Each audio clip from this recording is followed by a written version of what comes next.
The 33 Strategies of War. Written by Robert Greene. Preface. We live in a culture that promotes democratic values of being fair to one and all, the importance of fitting into a group, and knowing how to cooperate with other people. We are taught early on in life that those who are outwardly combative and aggressive pay a social price, unpopularity, and isolation. These values of harmony and cooperation are perpetuated in subtle and not so subtle ways, through books on how to be successful in life, through the pleasant, peaceful exteriors that those who have gotten ahead in the world present to the public, through notions of correctness that saturate the public space. The problem for us is that we are trained and prepared for peace, and we are not at all prepared for what confronts us in the real world. War. This war exists on several levels. Most obviously, we have our rivals on the other side.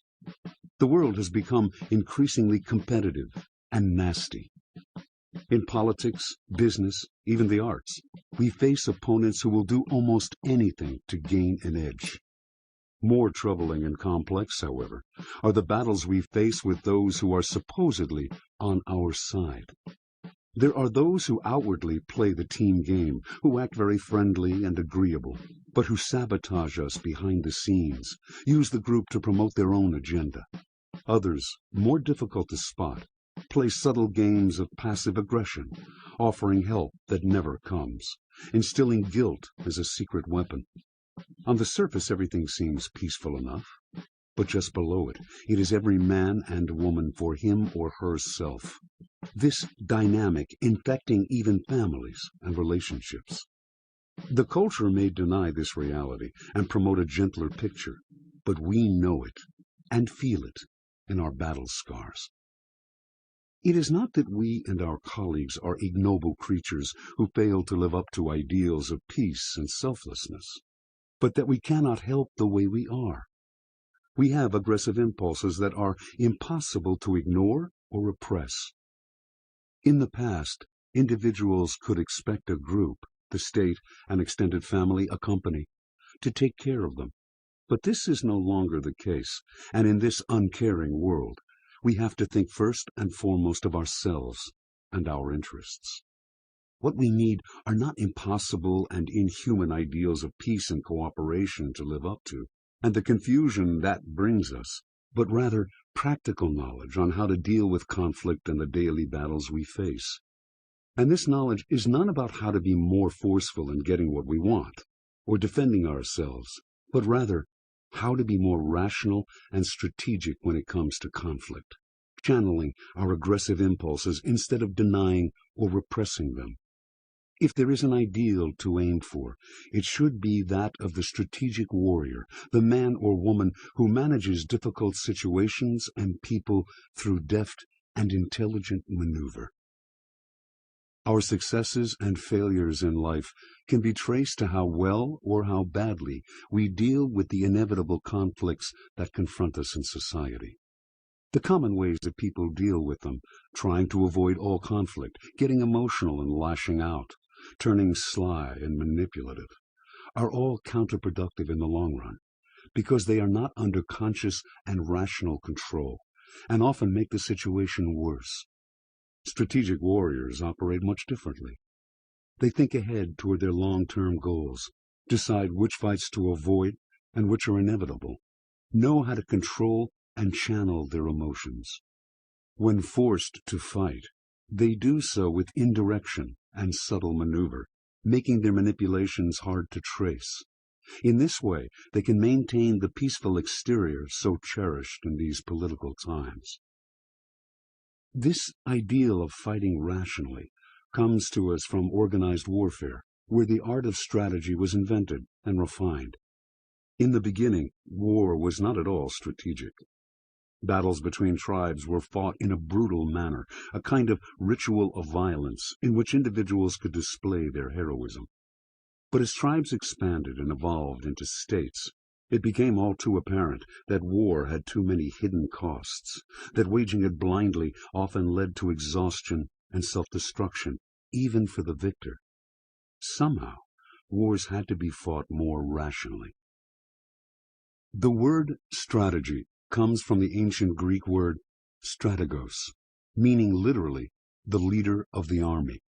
Strategy in this sense was the art of generalship, of commanding the entire war effort, deciding what formations to deploy, what terrain to fight on, what maneuvers to use to gain an edge. And as this knowledge progressed, military leaders discovered that the more they thought and planned ahead, the more possibilities they had for success. Novel strategies could allow them to defeat much larger armies, as Alexander the Great did in his victories over the Persians.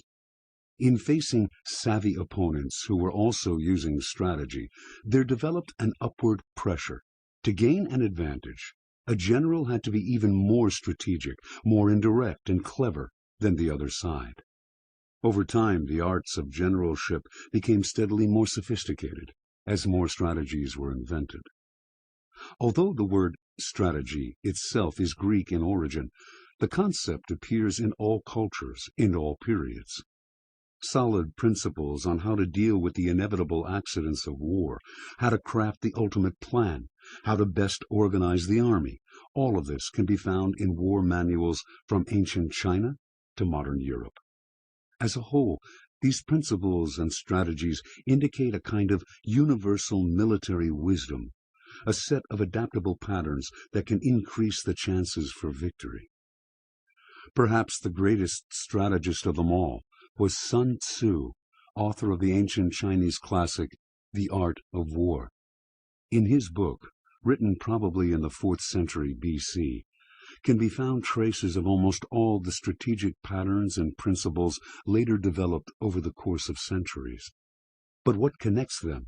In fact, what constitutes the art of war itself in Sun Tzu's eyes is the ideal of winning without bloodshed, by playing on the psychological weaknesses of the opponent, by maneuvering him into precarious positions, by inducing feelings of frustration and confusion.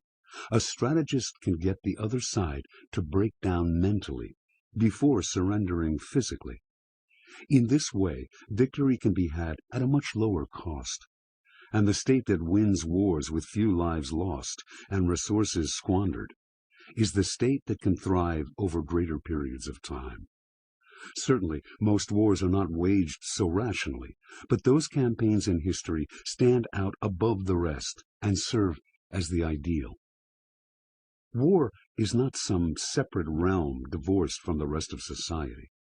It is an eminently human arena, full of the best and the worst of our nature.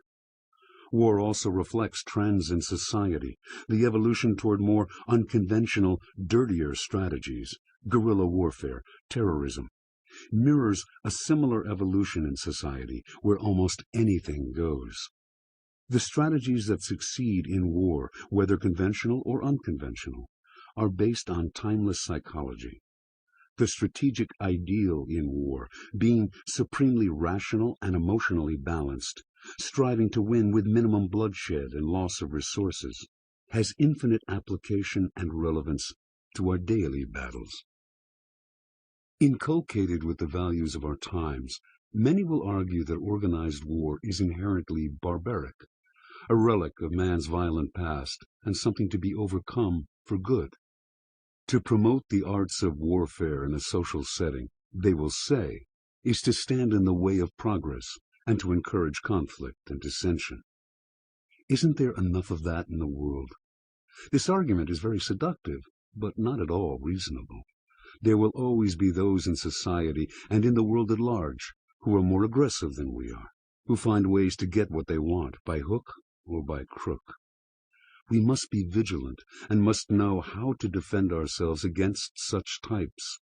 Civilized values are not furthered if we are forced to surrender to those who are crafty and strong.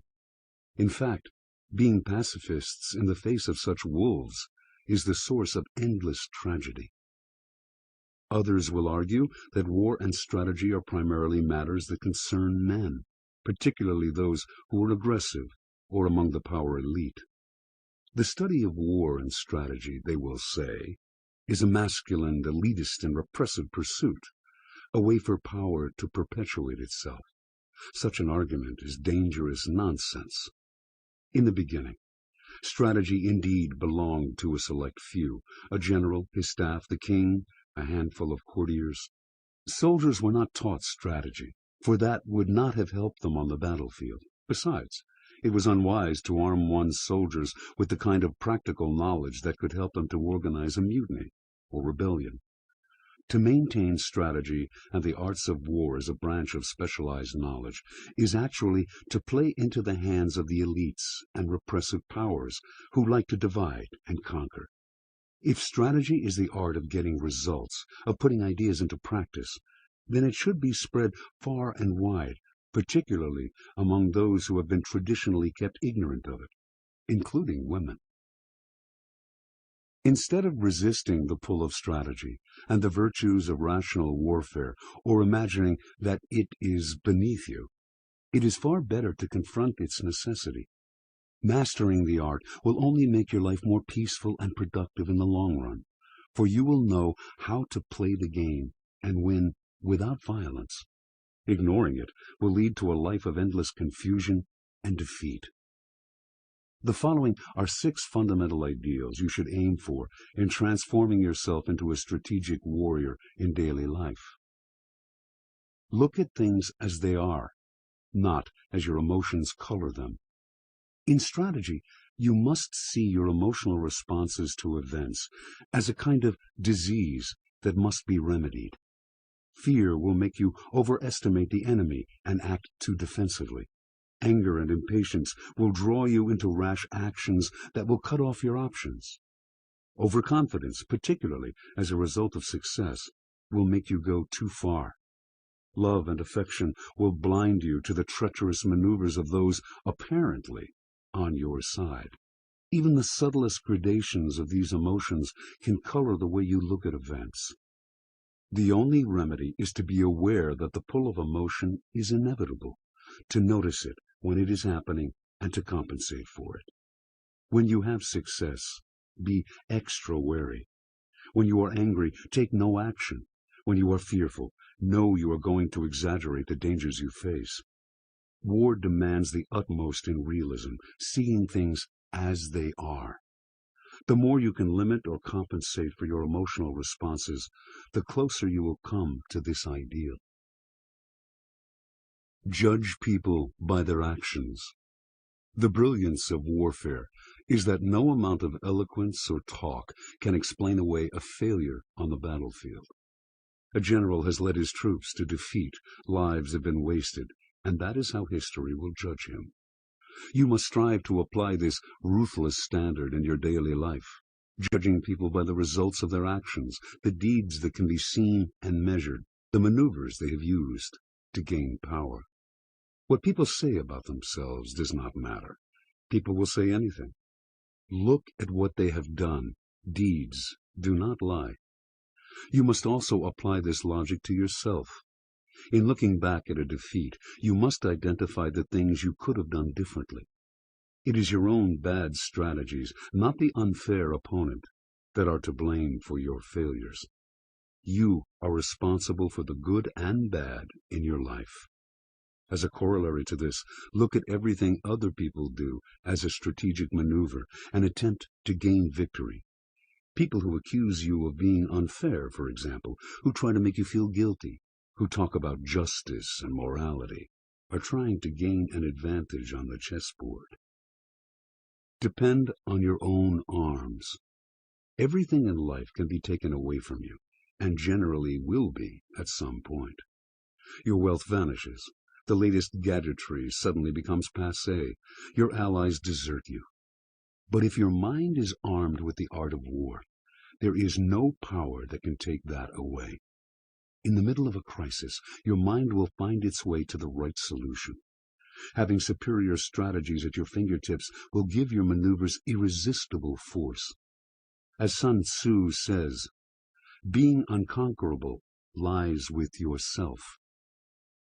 Worship Athena, not Ares.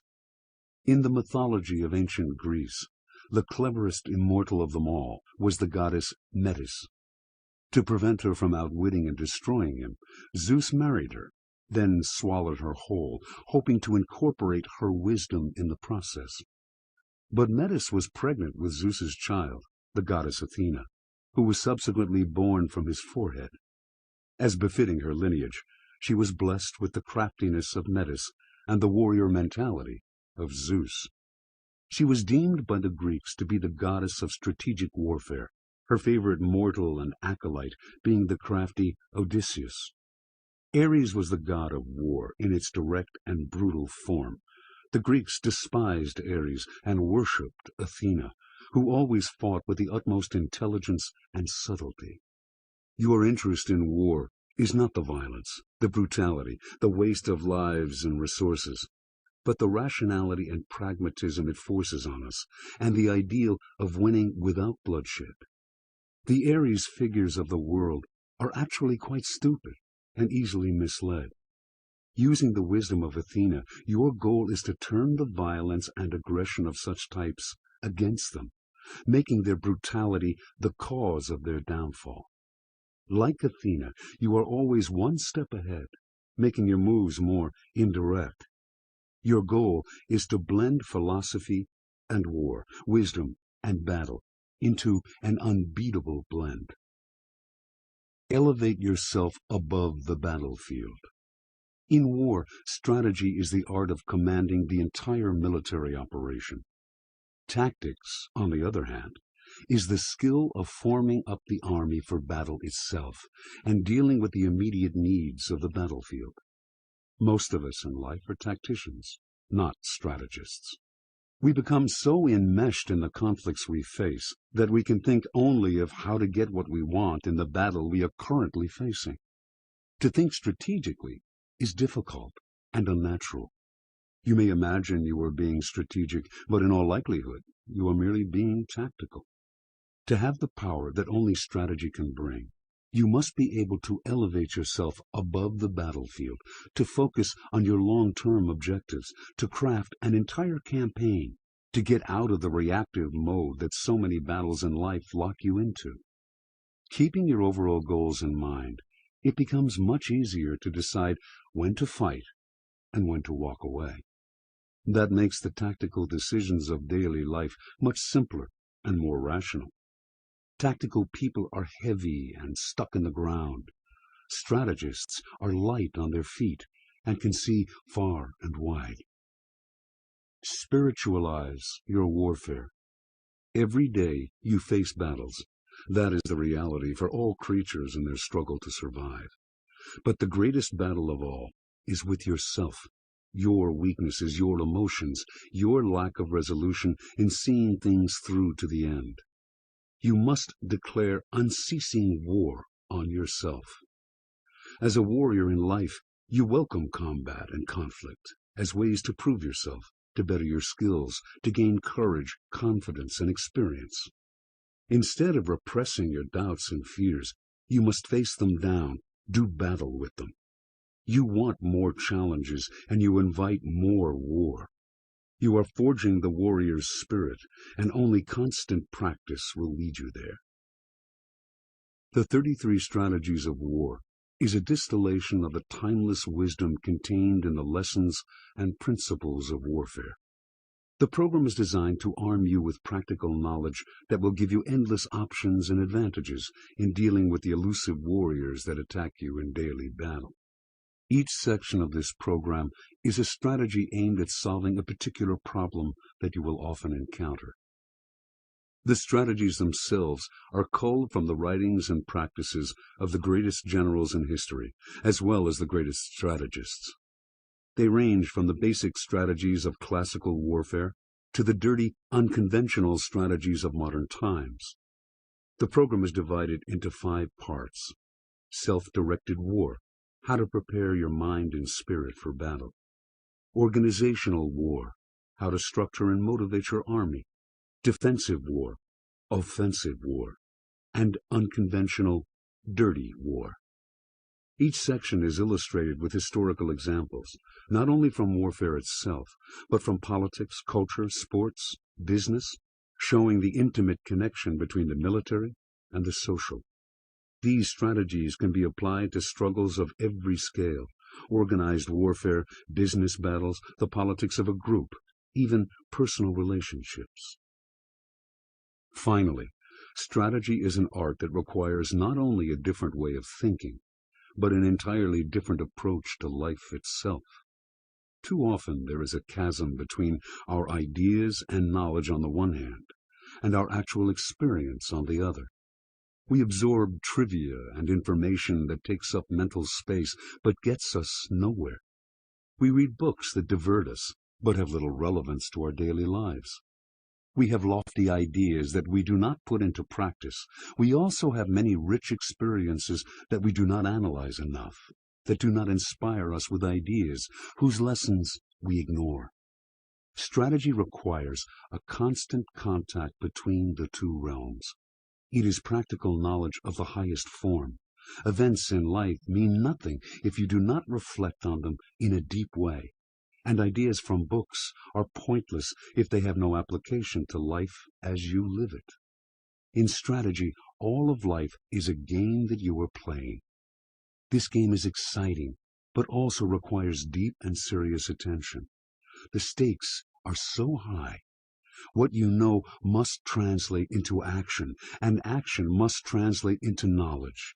In this way, strategy becomes a lifelong challenge and the source of constant pleasure in surmounting difficulties and solving problems. Part 1. Self-directed warfare. War, or any kind of conflict, is waged and won through strategy. Think of strategy as a series of lines and arrows aimed at a goal, at getting you to a certain point in the world, at helping you to attack a problem in your path, at figuring out how to encircle and destroy your enemy. Before directing these arrows at your enemies, however, you must first direct them at yourself. Your mind is the starting point of all war and all strategy. A mind that is easily overwhelmed by emotions, that is rooted in the past instead of the present, that cannot see the world with clarity and urgency, will create strategies that will always miss the mark. To become a true strategist, you must take 3 steps. First, become aware of the weakness and illness that can take hold of the mind, warping its strategic powers. Second, declare a kind of war on yourself to make yourself move forward. Third, wage ruthless and continual battle on the enemies within you by applying certain strategies. The following 4 sections are designed to make you aware of the disorders that are probably flourishing in your mind right now, and to arm you with specific strategies for eliminating them. These sections are arrows to aim at yourself. Once you have absorbed them through thought and practice, they will serve as a self-corrective device in all your future battles, freeing the grand strategist within you. 1. Declare war on your enemies. The polarity strategy. Life is endless battle and conflict, and you cannot fight effectively unless you can identify your enemies. People are subtle and evasive, disguising their intentions, pretending to be on your side. You need clarity. Learn to smoke out your enemies, to spot them by the signs and patterns that reveal hostility. Then, once you have them in your sights, inwardly declare war. As the opposite poles of a magnet create motion, your enemies, your opposites, can fill you with purpose and direction. As people who stand in your way, who represent what you loathe, people to react against, they are a source of energy. Do not be naive. With some enemies, there can be no compromise, no middle ground. The inner enemy. In the spring of 401 B.C., Xenophon, a 30-year-old country gentleman who lived outside Athens, received an intriguing invitation. A friend was recruiting Greek soldiers to fight as mercenaries for Cyrus, brother of the Persian king Artaxerxes, and asked him to go along. The request was somewhat unusual. The Greeks and the Persians had long been bitter enemies. Some 80 years earlier, in fact, Persia had tried to conquer Greece. But the Greeks, renowned fighters, had begun to offer their services to the highest bidder, and within the Persian Empire there were rebellious cities that Cyrus wanted to punish. Greek mercenaries would be the perfect reinforcements in his large army. Xenophon was not a soldier. In fact, he had led a coddled life. He wanted adventure, though, and here he had a chance to meet the great Cyrus, learn war, see Persia. Perhaps, when it was all over, he would write a book. He would go not as a mercenary, he was too wealthy for that, but as a philosopher and historian. After consulting the oracle at Delphi, he accepted the invitation. Some 10,000 Greek soldiers joined Cyrus's punitive expedition. The mercenaries were a motley crew from all over Greece, there for the money and the adventure. They had a good time of it for a while, but a few months into the job, after leading them deep into Persia, Cyrus admitted his true purpose. He was marching on Babylon, mounting a civil war to unseat his brother and make himself king. Unhappy to be deceived, the Greeks argued and complained, but Cyrus offered them more money, and that quieted them. The armies of Cyrus and Artaxerxes met on the plains of Canaxa, not far from Babylon. Early in the battle, Cyrus was killed, putting a quick end to the war. Now the Greeks' position was suddenly precarious. Having fought on the wrong side of a civil war, they were far from home and surrounded by hostile Persians. They were soon told, however, that Artaxerxes had no quarrel with them. His only desire was that they leave Persia as quickly as possible. He even sent them an envoy, the Persian commander Tissaphernes, to provision them and escort them back to Greece. And so, guided by Tissaphernes and the Persian army, the mercenaries began the long trek home, some 1,500 miles. A few days into the march, the Greeks had new fears. Their supplies from the Persians were insufficient, and the route that Tissaphernes had chosen for them was problematic. Could they trust these Persians? They started to argue among themselves. The Greek commander Clearchus expressed his soldiers' concerns to Tissaphernes, who was sympathetic. Clearchus should bring his captains to a meeting at a neutral site. The Greeks would voice their grievances, and the two sides would come to an understanding. Clearchus agreed, and appeared the next day with his officers at the appointed time and place, where, however, a large contingent of Persians surrounded and arrested them. They were beheaded that same day. One man managed to escape and warned the Greeks of the Persian treachery. That evening the Greek camp was a desolate place. Some men considered flight, but with their leaders dead, they felt doomed. That night, Xenophon, who had stayed mostly on the sidelines during the expedition, had a dream. A lightning bolt from Zeus set fire to his father's house. He woke up in a sweat. It suddenly struck him. Death was staring the Greeks in the face, yet they lay around moaning, despairing, arguing. The problem was in their heads. Fighting for money, rather than for a purpose or cause, unable to distinguish between friend and foe, they had gotten lost. The barrier between them and home was not rivers or mountains or the Persian army, but their own muddled state of mind. Xenophon didn't want to die in this disgraceful way. He believed that if the Greeks concentrated on the enemies who wanted to kill them, they would become alert and creative.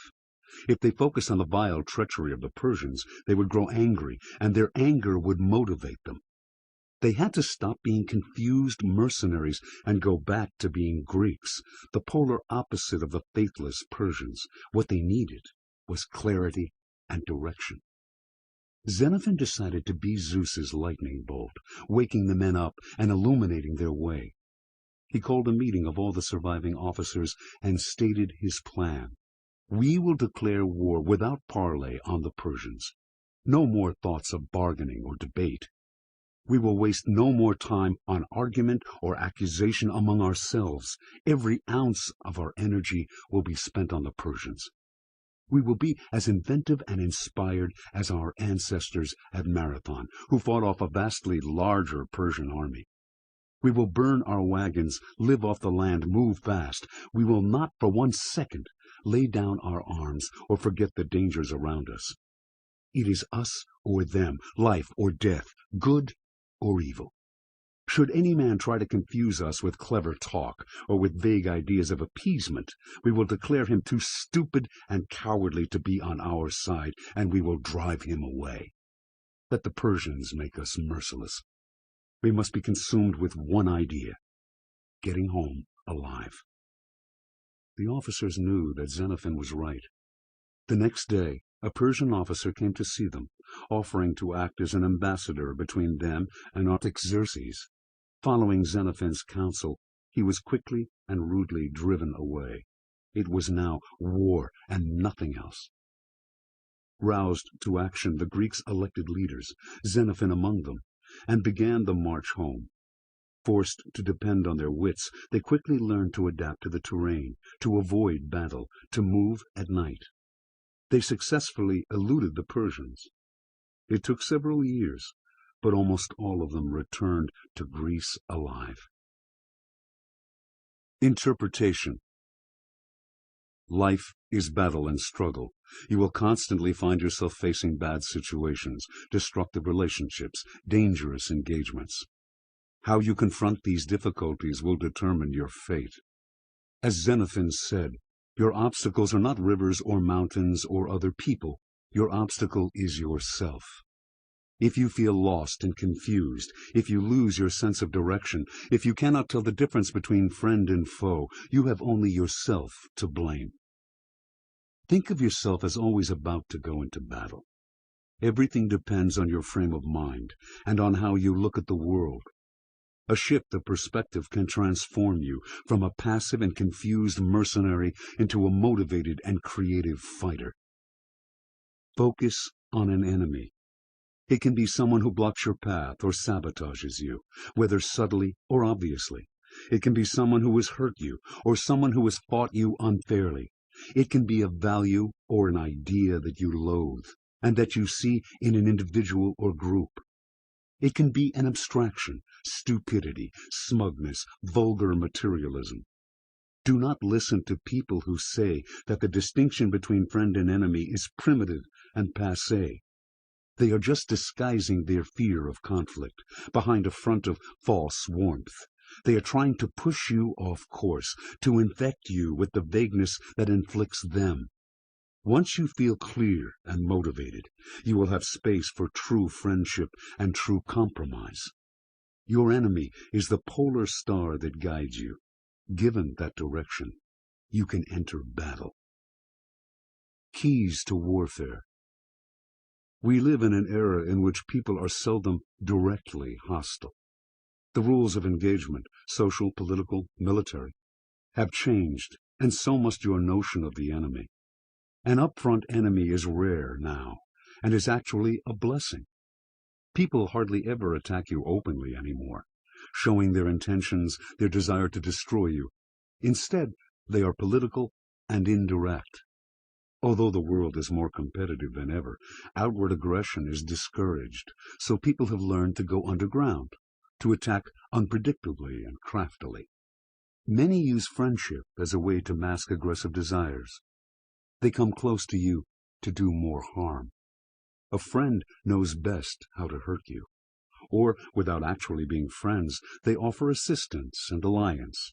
They may seem supportive, but in the end, they're advancing their own interests at your expense. Then there are those who master moral warfare, playing the victim, making you feel guilty for something unspecified you've done. The battlefield is full of these warriors, slippery, evasive, and clever. Understand.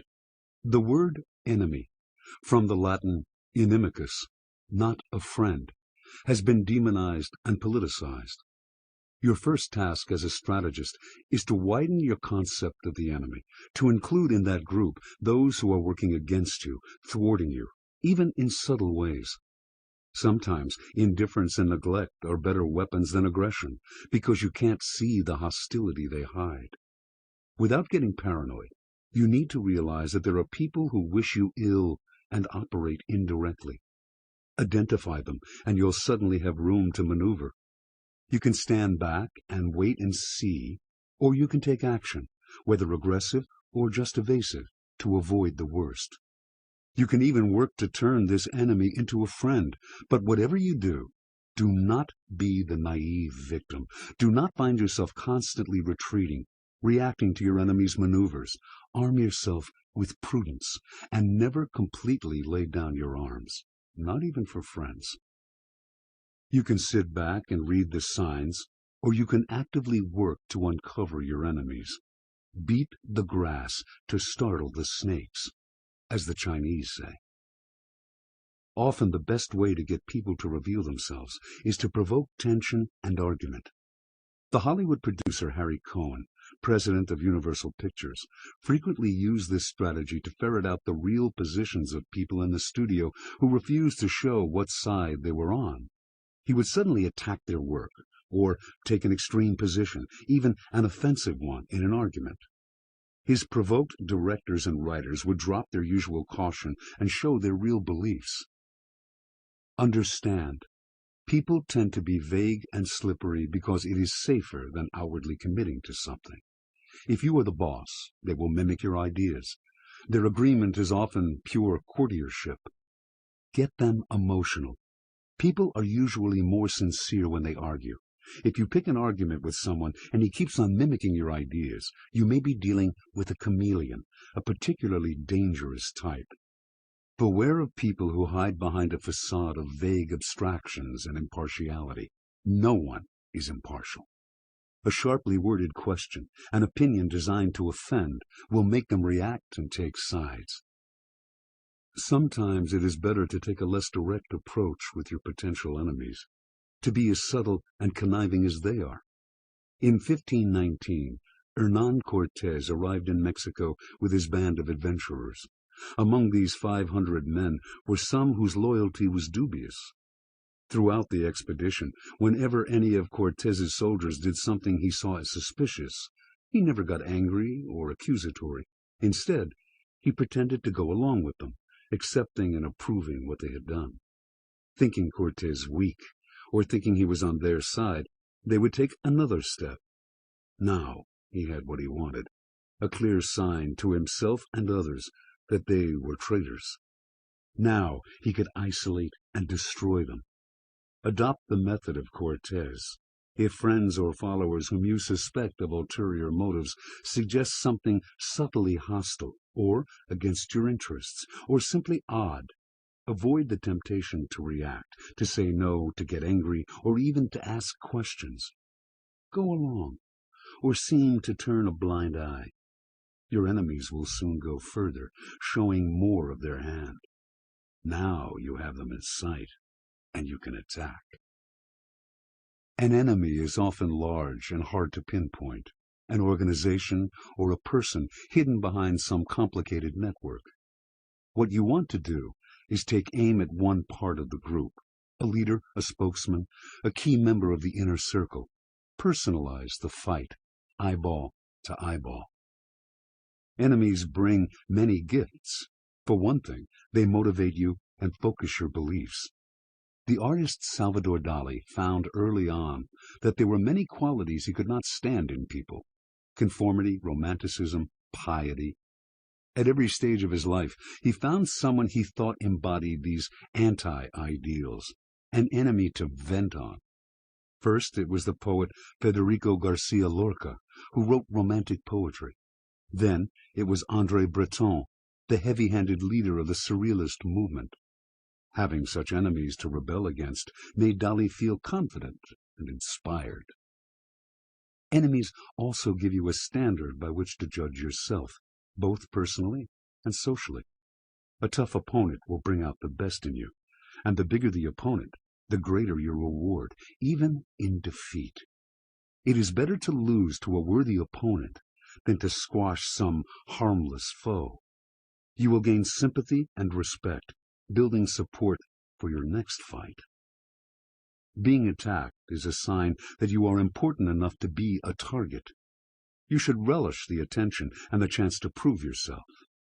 We all have aggressive impulses that we are forced to repress. An enemy supplies you with an outlet for these drives. At last, you have someone on whom to unleash your aggression without feeling guilty. Leaders have always found it useful to have an enemy at their gates in times of trouble, distracting the public from their difficulties. In using your enemies to rally your troops, polarize them as far as possible. They will fight the more fiercely when they feel a little hatred. So exaggerate the differences between you and the enemy. Draw the lines clearly. Xenophon made no effort to be fair. He did not say that the Persians weren't really such a bad lot, and had done much to advance civilization. He called them barbarians, the antithesis of the Greeks. He described their recent treachery and said they were an evil culture that could find no favor with the gods. And so it is with you. Victory is your goal, not fairness and balance.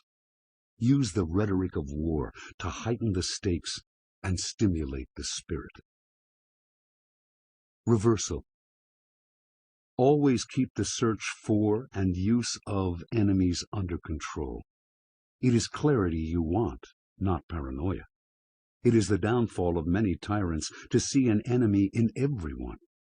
They lose their grip on reality and become hopelessly embroiled in the emotions their paranoia churns up. Also, beware of polarizing people so completely that you cannot back off. Franklin Delano Roosevelt was a master polarizer, always looking to draw a line between himself and his enemies. Once he made that line clear enough, though, he backed off, which made him look like a conciliator, a man of peace who occasionally went to war. Even if that impression was false, it was the height of wisdom to create it. 2. Do not fight the last war. The guerrilla war of the mind strategy. What most often weighs you down and brings you misery is the past, in the form of unnecessary attachments, repetitions of tired formulas, and the memory of old victories and defeats. You must consciously wage war against the past and force yourself to react to the present moment. Be ruthless on yourself. Do not repeat the same tired methods. Sometimes you must force yourself to strike out in new directions, even if they involve risk. What you may lose in comfort and security, you will gain in surprise, making it harder for your enemies to tell what you will do. Wage guerrilla war on your mind, allowing no static lines of defense, no exposed citadels. Make everything fluid and mobile. The last war. No one has risen to power faster than Napoleon Bonaparte, 1769-1821. In 1793, he went from captain in the French Revolutionary Army to brigadier general. In 1796, he became the leader of the French forces in Italy, fighting the Austrians, whom he crushed that year and again 3 years later. He became first consul of France in 1801, emperor in 1804. In 1805, he humiliated the Austrian and Russian armies at the Battle of Austerlitz. For many, Napoleon was more than a great general. He was a genius, a god of war. Not everyone was impressed, though. There were Prussian generals who thought he had merely been lucky. If he ever faced the Prussians, he would be revealed as a great fake. Among these Prussian generals was Friedrich Ludwig, Prince of Hohenlohe-Ingelfingen. Hohenlohe came from one of Germany's oldest aristocratic families, one with an illustrious military record. To Hohenlohe, success in war depended on organization, discipline, and the use of superior strategies developed by trained military minds. The Prussians exemplified all of these virtues. Prussian soldiers drilled relentlessly until they could perform elaborate maneuvers as precisely as a machine. Prussian generals intensely studied the victories of Frederick the Great. War for them was a mathematical affair, the application of timeless principles. To the generals, Napoleon was a Corsican hothead, leading an unruly citizens' army. Superior in knowledge and skill, they would out-strategize him. The Napoleonic myth would lie in ruins, and Europe could return to its old ways. In August 1806, Hohenlohe and his fellow generals finally got what they wanted. King Friedrich Wilhelm III of Prussia, tired of Napoleon's broken promises, decided to declare war on him in 6 weeks. In the meantime, he asked his generals to come up with a plan to crush the French. Hohenlohe was ecstatic. The campaign would be the climax of his career. He had been thinking for years about how to beat Napoleon, and he presented his plan to the generals' first strategy session.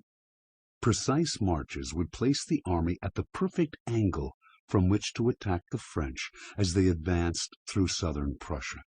An attack in oblique formation, Frederick the Great's favorite tactic, would deliver a devastating blow.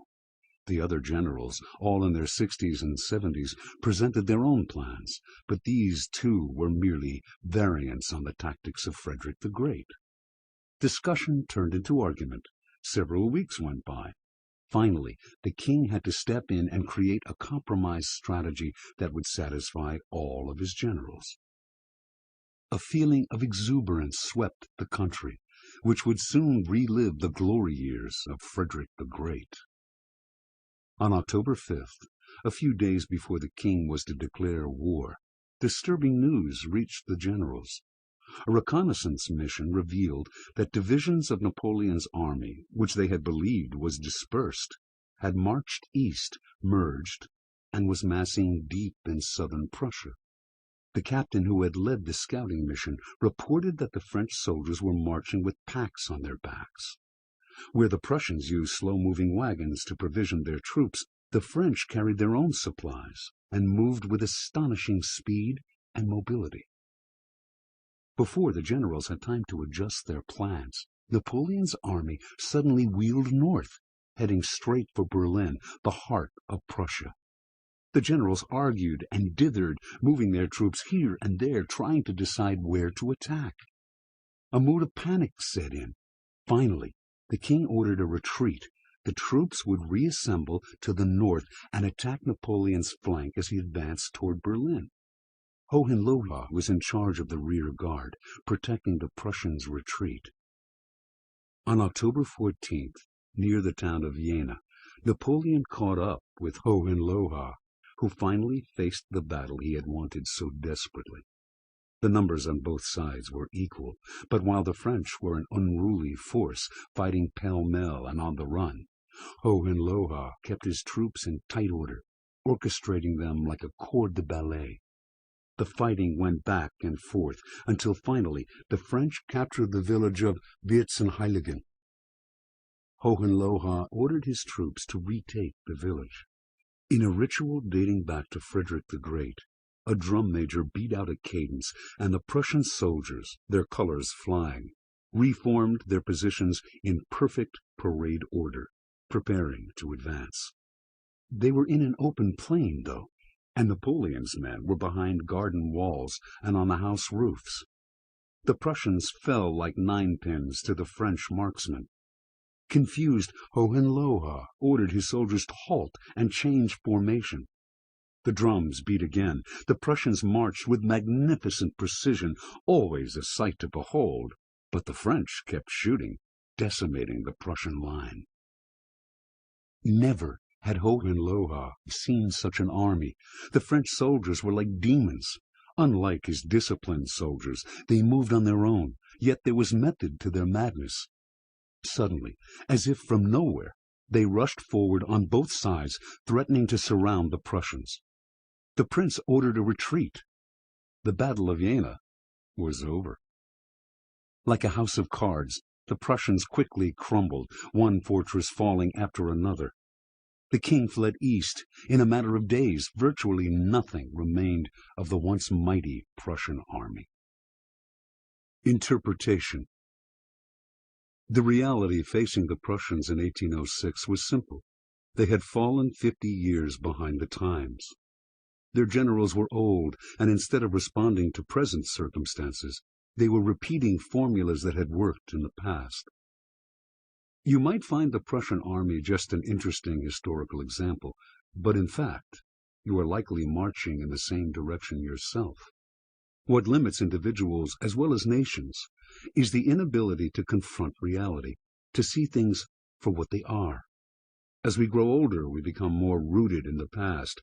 Habit takes over. Something that has worked for us before becomes a doctrine, a shell to protect us from reality. Repetition replaces creativity. We rarely realize we're doing this because it is almost impossible for us to see it happening in our own minds. Then, suddenly, a young Napoleon crosses our path, a person who does not respect tradition, who fights in a new way. Only then do we see that our ways of thinking and responding have fallen behind the times. Never take it for granted that your past successes will continue into the future. Actually, your past successes are your biggest obstacle. Every battle, every war is different, and you cannot assume that what worked before will work today. You must cut yourself loose from the past and open your eyes to the present. Your tendency to fight the last war may lead to your final war. Keys to warfare. In looking back on an unpleasant or disagreeable experience, the thought inevitably occurs to us, if only we had said or done X instead of Y, if only we could do it over. Even Prince Hohenlohe, years later, could see how he had botched the retaking of Vierzehnheiligen. The problem, though, is not that we think of the solution only when it is too late. The problem is that we imagine that knowledge is what was lacking. If only we had known more, if only we had thought it through more thoroughly. That is precisely the wrong approach. What makes us go astray in the first place is that we are unattuned to the present moment, insensitive to the circumstances. We are listening to our own thoughts, reacting to things that happened in the past, applying theories and ideas that were digested long ago, but that have nothing to do with our predicament in the present. More books, theories, and thinking only make the problem worse. Understand. The greatest generals, the most creative strategists, stand out not because they have more knowledge, but because they are able, when necessary, to drop their preconceived notions and focus intensely on the present moment. That is how creativity is sparked and opportunities are seized. Knowledge, experience, and theory have limitations. No amount of thinking in advance can prepare you for the chaos of life, for the infinite possibilities of the moment. The great philosopher of war, Karl von Clausewitz, called this friction, the difference between our plans and what actually happens. Since friction is inevitable, our minds have to be capable of keeping up with the change and adapting to the unexpected. The better we can adapt our thoughts to changing circumstances, the more realistic our responses to them will be. The more we lose ourselves in pre-digested theories and past experiences, the more inappropriate and delusional our response. It can be valuable to analyze what went wrong in the past, but it is far more important to develop the capacity to think in the moment. In that way, you will make far fewer mistakes to analyze. Think of the mind as a river. The faster it flows, the better it keeps up with the present and responds to change. The faster it flows, also, the more it refreshes itself and the greater its energy. Obsessional thoughts, past experiences, whether traumas or successes, and preconceived notions are like boulders or mud in this river, settling and hardening there and damming it up. The river stops moving. Stagnation sets in.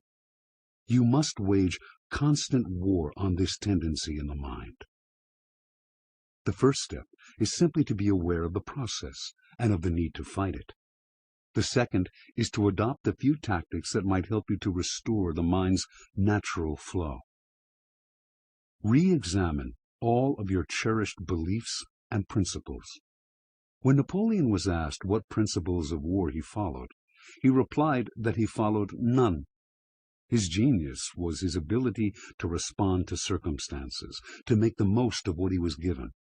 He was the supreme opportunist. Your only principle, similarly, should be to have no principles. To believe that strategy has inexorable laws or timeless rules is to take up a rigid, static position. That will be your undoing. Be brutal with the past, with tradition, with the old ways of doing things. Declare war on sacred cows and voices of convention in your own head.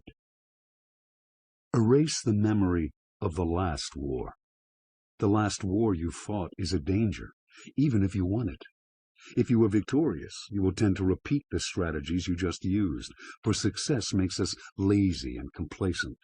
If you lost, you may be skittish and indecisive. Do not think about the last war. Instead, do whatever you can to blot it from your mind. Ted Williams, perhaps baseball's greatest pure hitter, made a point of always trying to forget his last at-bat. Whether he got a home run or a strikeout, he put it behind him. No two at-bats are the same, even against the same pitcher, and Williams wanted an open mind. He would not wait for the next at-bat to start forgetting. The minute he got back to the dugout, he started focusing on what was happening in the game taking place. Attention to the details of the present is by far the best way to crowd out the past and forget the last war. Keep the mind moving. When we were children, our minds never stopped. We were open to new experiences and absorbed as much of them as possible. We learned fast because the world around us excited us. When we felt frustrated or upset, we would find some creative way to get what we wanted, and then quickly forget the problem as something new crossed our path. All the greatest strategists, Alexander the Great, Napoleon, Musashi, were childlike in this respect. Sometimes, in fact, they even acted like children. The reason is simple. Superior strategists see things as they are. They are highly sensitive to dangers and opportunities. Nothing stays the same in life, and keeping up with circumstances as they change requires a great deal of mental fluidity. Great strategists do not act according to preconceived ideas. They respond to the moment, like children. Their minds are always moving, and they are always excited and curious. They quickly forget the past. The present is much too interesting. Absorb the spirit of the times. Throughout the history of warfare, there have been classic battles in which the past has confronted the future in a hopeless mismatch. In each case, the conquering army developed a way of fighting that maximized a new form of technology or a new social order. You can reproduce this effect on a smaller scale by attuning yourself to the spirit of the times. Developing antennae for the trends that have yet to crest takes work and study, as well as the flexibility to adapt to those trends. As you get older, it is best to periodically alter your style. By constantly adapting and changing your style, you will avoid the pitfalls of your previous wars. Just when people feel they know you, you will change. Reverse course. Relationships often develop a certain tiresome predictability. You do what you usually do. Other people respond the way they usually do, and around it goes. If you reverse course, act in a novel manner, you alter the entire dynamic. Do this every so often to break up the relationship's stale patterns and open it to new possibilities. Think of your mind as an army. Armies must adapt to the complexity and chaos of modern war by becoming more fluid and maneuverable.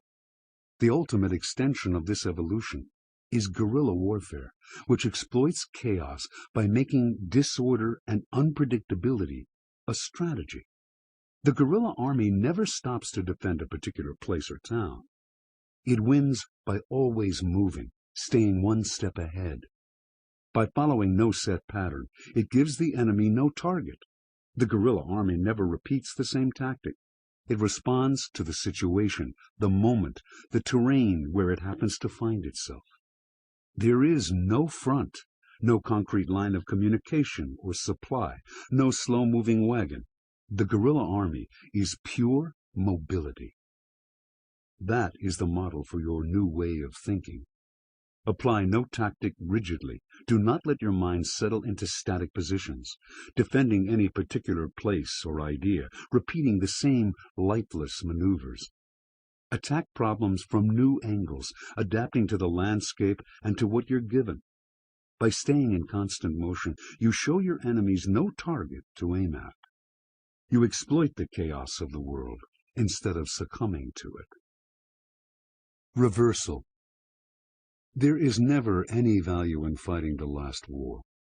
But while you're eliminating that pernicious tendency, you must imagine that your enemy is trying to do the same, trying to learn from and adapt to the present. Err on the side of caution. Be ready.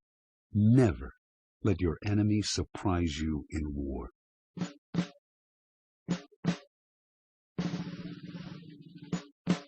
3. Amidst the turmoil of events, do not lose your presence of mind. The counterbalance strategy. In the heat of battle, the mind tends to lose its balance. Too many things confront you at the same time. Unexpected setbacks, doubts, and criticisms from your own allies. There's a danger of responding emotionally with fear, depression, or frustration. It is vital to keep your presence of mind, maintaining your mental powers whatever the circumstances. You must actively resist the emotional pull of the moment, staying decisive, confident, and aggressive no matter what hits you. Make the mind tougher by exposing it to adversity. Learn to detach yourself from the chaos of the battlefield. Let others lose their heads. Your presence of mind will steer you clear of their influence and keep you on course. The hyper-aggressive tactic. Vice Admiral Lord Horatio Nelson, 1758-1805, had been through it all. He had lost his right eye in the siege of Calvi and his right arm in the Battle of Tenerife. He had defeated the Spanish at Cape St. Vincent in 1797 and had thwarted Napoleon's Egyptian campaign by defeating his navy at the Battle of the Nile the following year. But none of his tribulations and triumphs prepared him for the problems he faced from his own colleagues in the British Navy as they prepared to go to war against Denmark in February 1801. Nelson, England's most glorious war hero, was the obvious choice to lead the fleet. Instead, the Admiralty chose Sir Hyde Parker, with Nelson his second in command. This war was a delicate business. It was intended to force the disobedient Danes to comply with a British-led embargo on the shipping of military goods to France. The fiery Nelson was prone to lose his cool. He hated Napoleon, and if he went too far against the Danes, he would produce a diplomatic fiasco. Sir Hyde was an older, more stable, even-tempered man who would do the job and nothing more. Nelson swallowed his pride and took the assignment, but he saw trouble ahead. He knew that time was of the essence. The faster the Navy sailed, the less chance the Danes would have to build up their defenses. The ships were ready to sail, but Parker's motto was, "Everything in good order." It wasn't his style to hurry. Nelson burned for action. He reviewed intelligence reports, studied maps, and came up with a detailed plan for fighting the Danes. He wrote to Parker urging him to seize the initiative. Parker ignored him. At last, on March 11th, the British fleet set sail. Instead of heading for Copenhagen, however, Parker anchored well to the north of the city's harbor and called a meeting of his captains. According to intelligence reports, he explained, the Danes had prepared elaborate defenses for Copenhagen. Boats anchored in the harbor, forts to the north and south, and mobile artillery batteries could blast the British out of the water. How to fight this artillery without terrible losses? Also, pilots who knew the waters around Copenhagen reported that they were treacherous, places of sandbars and tricky winds. Navigating these dangers under bombardment would be harrowing. With all of these difficulties, perhaps it was best to wait for the Danes to leave harbor and then fight them in open sea. Nelson struggled to control himself. Finally he let loose, pacing the room, the stub of his lost arm jerking as he spoke. No war, he said, had ever been won by waiting. The Danish defenses looked formidable to those who are children at war, but he had worked out a strategy weeks earlier. He would attack from the south, the easier approach, while Parker and a reserve force would stay to the city's north. Nelson would use his mobility to take out the Danish guns.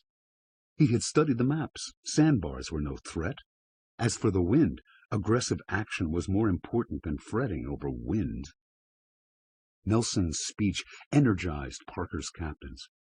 He was by far their most successful leader, and his confidence was catching. Even Sir Hyde was impressed, and the plan was approved.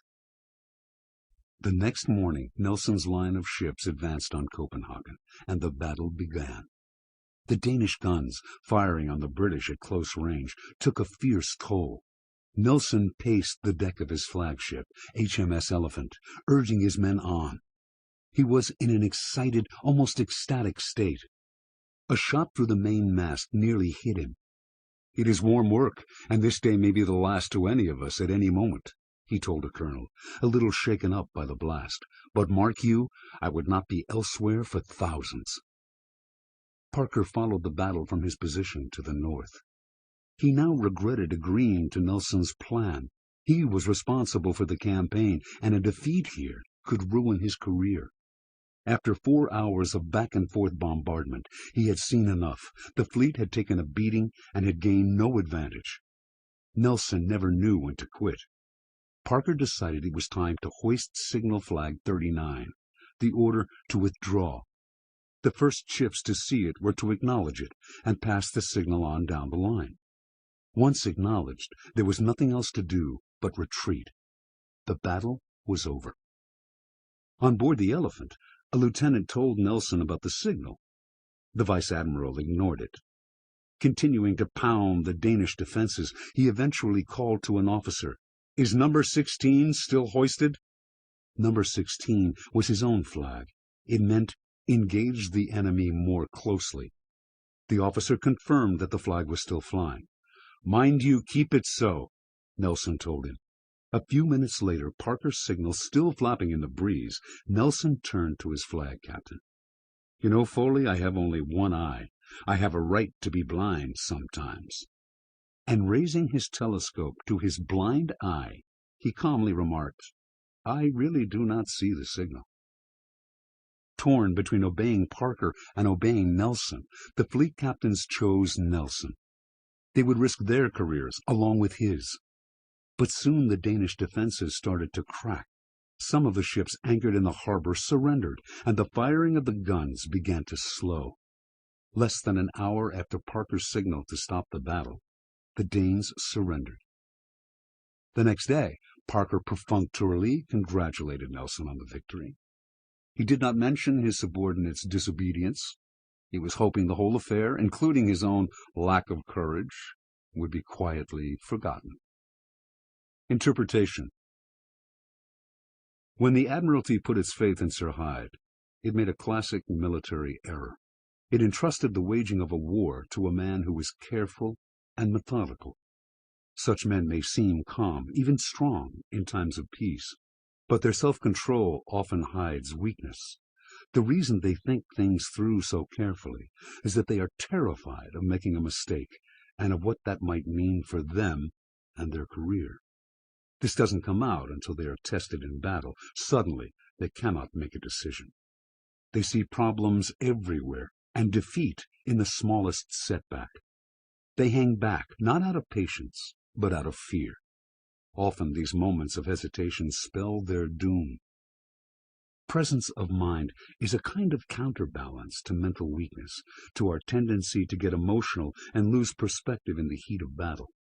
Our greatest weakness is losing heart, doubting ourselves, becoming unnecessarily cautious. Being more careful is not what we need. That is just a screen for our fear of conflict and of making a mistake. What we need is double the resolve, an intensification of confidence. That will serve as a counterbalance. In moments of turmoil and trouble, You must force yourself to be more determined. Call up the aggressive energy you need to overcome caution and inertia. Any mistakes you make, you can rectify with more energetic action still. Save your carefulness for the hours of preparation, but once the fighting begins, empty your mind of doubts. Ignore those who quail at any setback and call for retreat. Find joy in attack mode. Momentum will carry you through. Keys to warfare. Our minds seem rather strong when we're following our routines. But place any of us in an adverse situation and our rationality vanishes. We react to pressure by growing fearful, impatient, confused. Such moments reveal us for the emotional creatures we are. Under attack, whether by a known enemy or unpredictably by a colleague, our response is dominated by feelings of anger, sadness, betrayal. Only with great effort can we reason our way through these periods and respond rationally, and our rationality rarely lasts past the next attack. Understand, your mind is weaker than your emotions, but you become aware of this weakness only in moments of adversity, precisely the time when you need strength. What best equips you to cope with the heat of battle is neither more knowledge nor more intellect. What makes your mind stronger and more able to control your emotions is internal discipline and toughness. No one can teach you this skill. You cannot learn it by reading about it. Like any discipline, it can come only through practice, experience, even a little suffering. The first step in building up presence of mind is to see the need for it, to want it badly enough to be willing to work for it. Historical figures who stand out for their presence of mind, Alexander the Great, Ulysses S. Grant, Winston Churchill, acquired it through adversity, through trial and error. They were in positions of responsibility in which they had to develop this quality or sink. Although these men may have been blessed with an unusual amount of personal fortitude, they had to work hard to strengthen this into presence of mind. The ideas that follow are based on their experience and hard-won victories. Think of these ideas as exercises, ways to toughen your mind, each a kind of counterbalance to emotion's overpowering pull. Expose yourself to conflict. George S. Patton came from one of America's most distinguished military families. But Patton was also a sensitive young man, and he had one deep fear, that in battle he would turn coward and disgrace the family name. Patton had his first real taste of battle in 1918 at the age of 32, during the Allied offensive on the Argonne during World War I. He commanded a tank division. At one point during the battle, Patton managed to lead some American infantrymen to a position on a hilltop overlooking a key strategic town. But German fire forced them to take cover. Soon it became clear that they were trapped. If they retreated, they would come under fire from positions on the sides of the hill.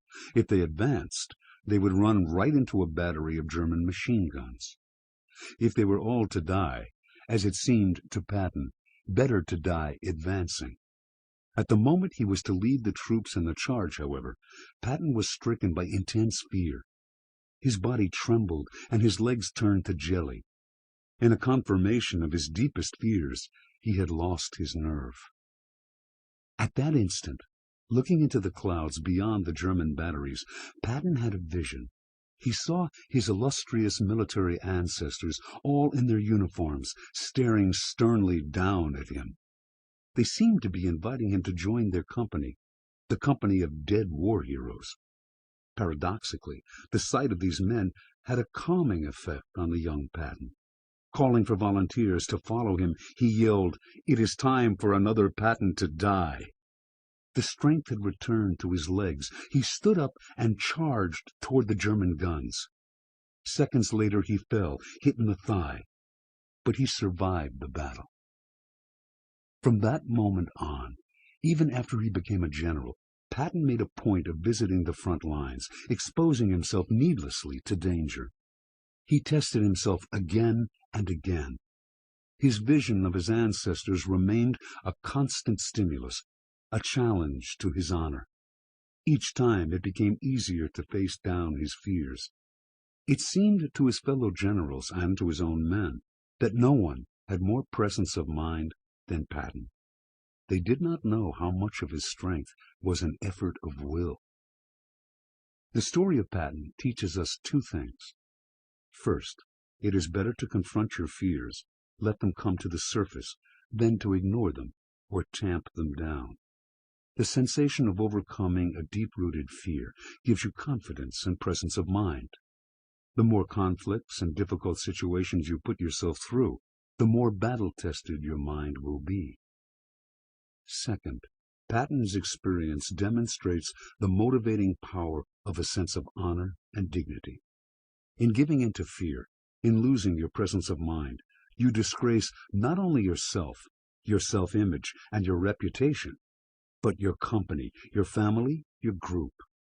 You bring down the communal spirit. Being a leader of even the smallest group gives you something to live up to. People are watching you, judging you, depending on you. To lose your composure would make it hard for you to live with yourself.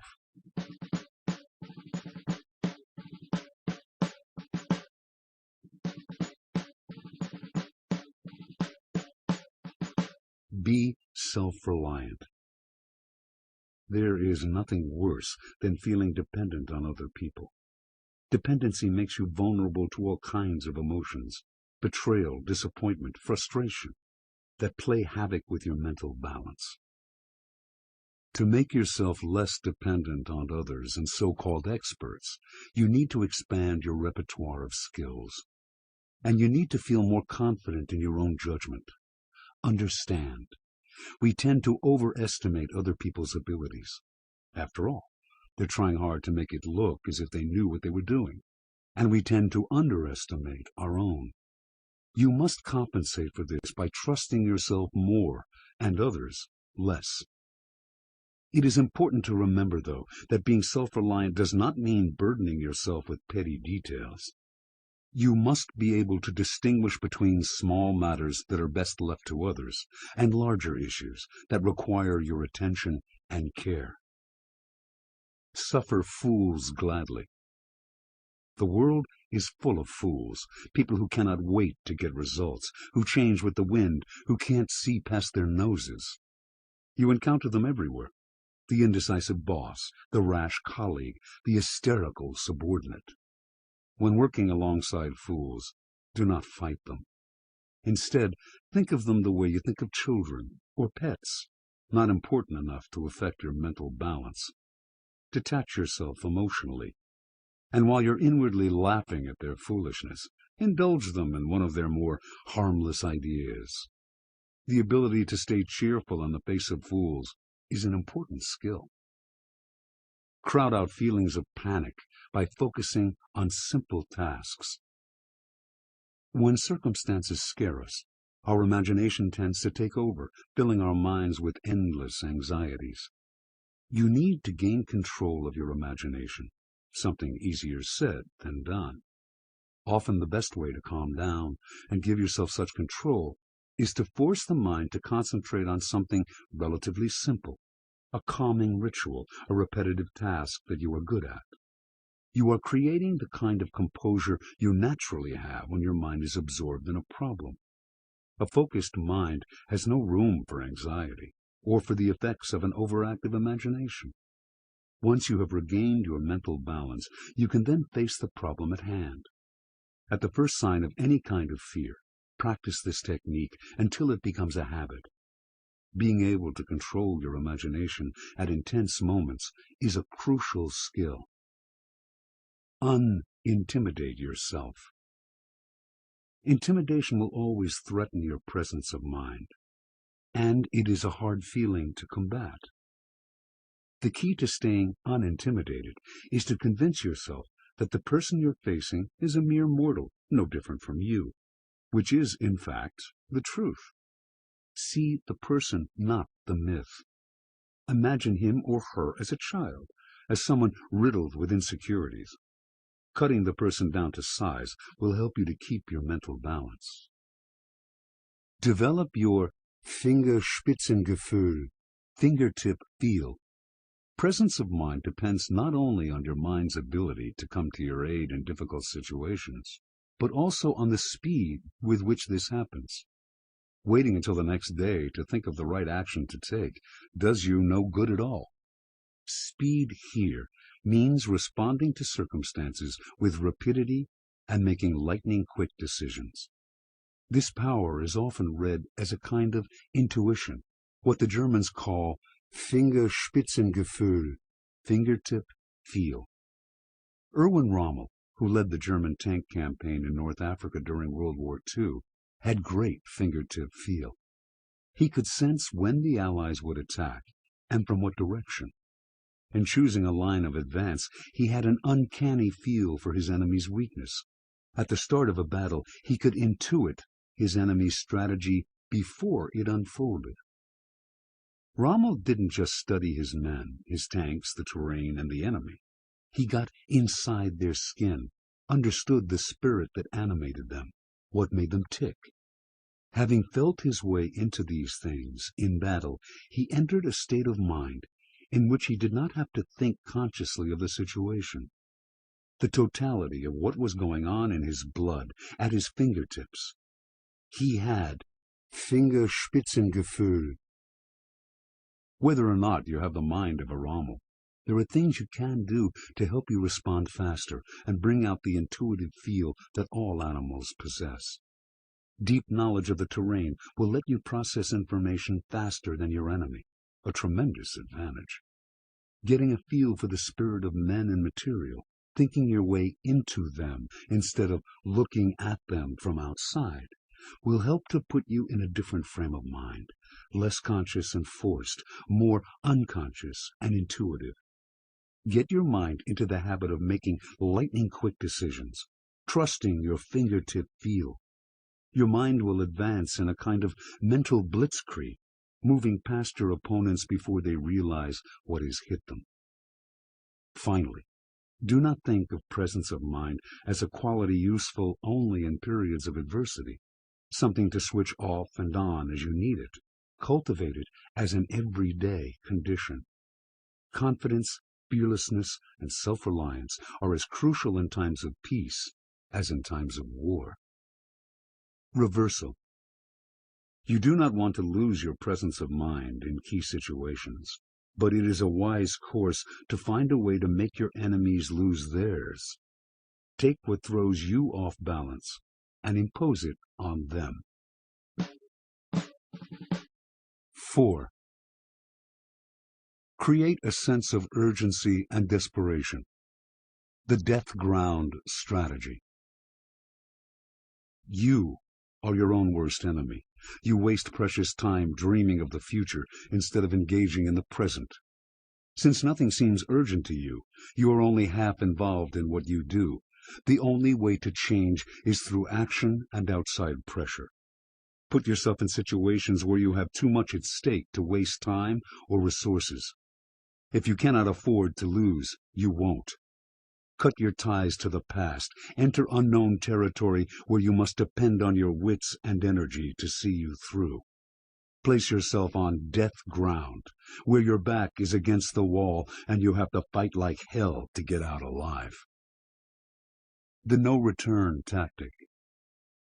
In 1504, an ambitious 19-year-old Spaniard named Hernán Cortés gave up his studies in law and sailed for his country's colonies in the New World. Stopping first in Santo Domingo, the island today comprising Haiti and the Dominican Republic. Then, in Cuba, he soon heard about a land to the west called Mexico, an empire teeming with gold and dominated by the Aztecs, with their magnificent highland capital of Tenochtitlan. From then on, Cortés had just one thought: someday he would conquer and settle the land of Mexico. Over the next 10 years, Cortés slowly rose through the ranks, eventually becoming secretary to the Spanish governor of Cuba, and then the king's treasurer for the island. In his own mind, though, he was merely biding his time. He waited patiently while Spain sent other men to Mexico, many of them never to return. Finally, in 1518, the governor of Cuba, Diego de Velázquez, made Cortés the leader of an expedition to discover what had happened to these earlier explorers, find gold, and lay the groundwork for the country's conquest. Velázquez wanted to make that future conquest himself, however, so for this expedition he wanted a man he could control, and he soon developed doubts about Cortés. The man was clever, perhaps too much so. Word reached Cortés that the governor was having second thoughts about sending him to Mexico. Deciding to give Velázquez no time to nurse his misgivings, he managed to slip out of Cuba in the middle of the night with 11 ships. He would explain himself to the governor later. The expedition landed on Mexico's east coast in March 1519. Over the next few months, Cortés put his plans to work, founding the town of Veracruz, forging alliances with local tribes who hated the Aztecs, and making initial contact with the Aztec emperor, whose capital lay some 250 miles to the west. But one problem plagued the conquistador. Among the 500 soldiers who had sailed with him from Cuba were a handful who had been placed there by Velázquez to act as spies and make trouble for him if he exceeded his authority. These Velázquez loyalists accused Cortés of mismanaging the gold that he was collecting, and when it became clear that he intended to conquer Mexico, they spread rumors that he was insane, an all too convincing accusation to make about a man planning to lead 500 men against 500,000 Aztecs, fierce warriors known to eat their prisoners' flesh and wear the skins as trophies. A rational man would take the gold they had, return to Cuba, and come back later with an army. Why stay in this forbidding land with its diseases and its lack of creature comforts when they were so heavily outnumbered? Why not sail for Cuba, back home where their farms, their wives, and the good life awaited them? Cortés did what he could with these troublemakers, bribing some, keeping a close eye on others. Meanwhile, he worked to build a strong enough rapport with the rest of his men that the grumblers could do no harm. All seemed well until the night of July 30th, when Cortés was awoken by a Spanish sailor who, begging for mercy, confessed that he had joined in a plot to steal a ship and return that very evening to Cuba, where the conspirators would tell Velázquez about Cortés's goal of conquering Mexico on his own. Cortés sensed that this was the decisive moment of the expedition. He could easily squash the conspiracy, but there would be others. His men were a rough lot, and their minds were on gold, Cuba, their families, anything but fighting the Aztecs.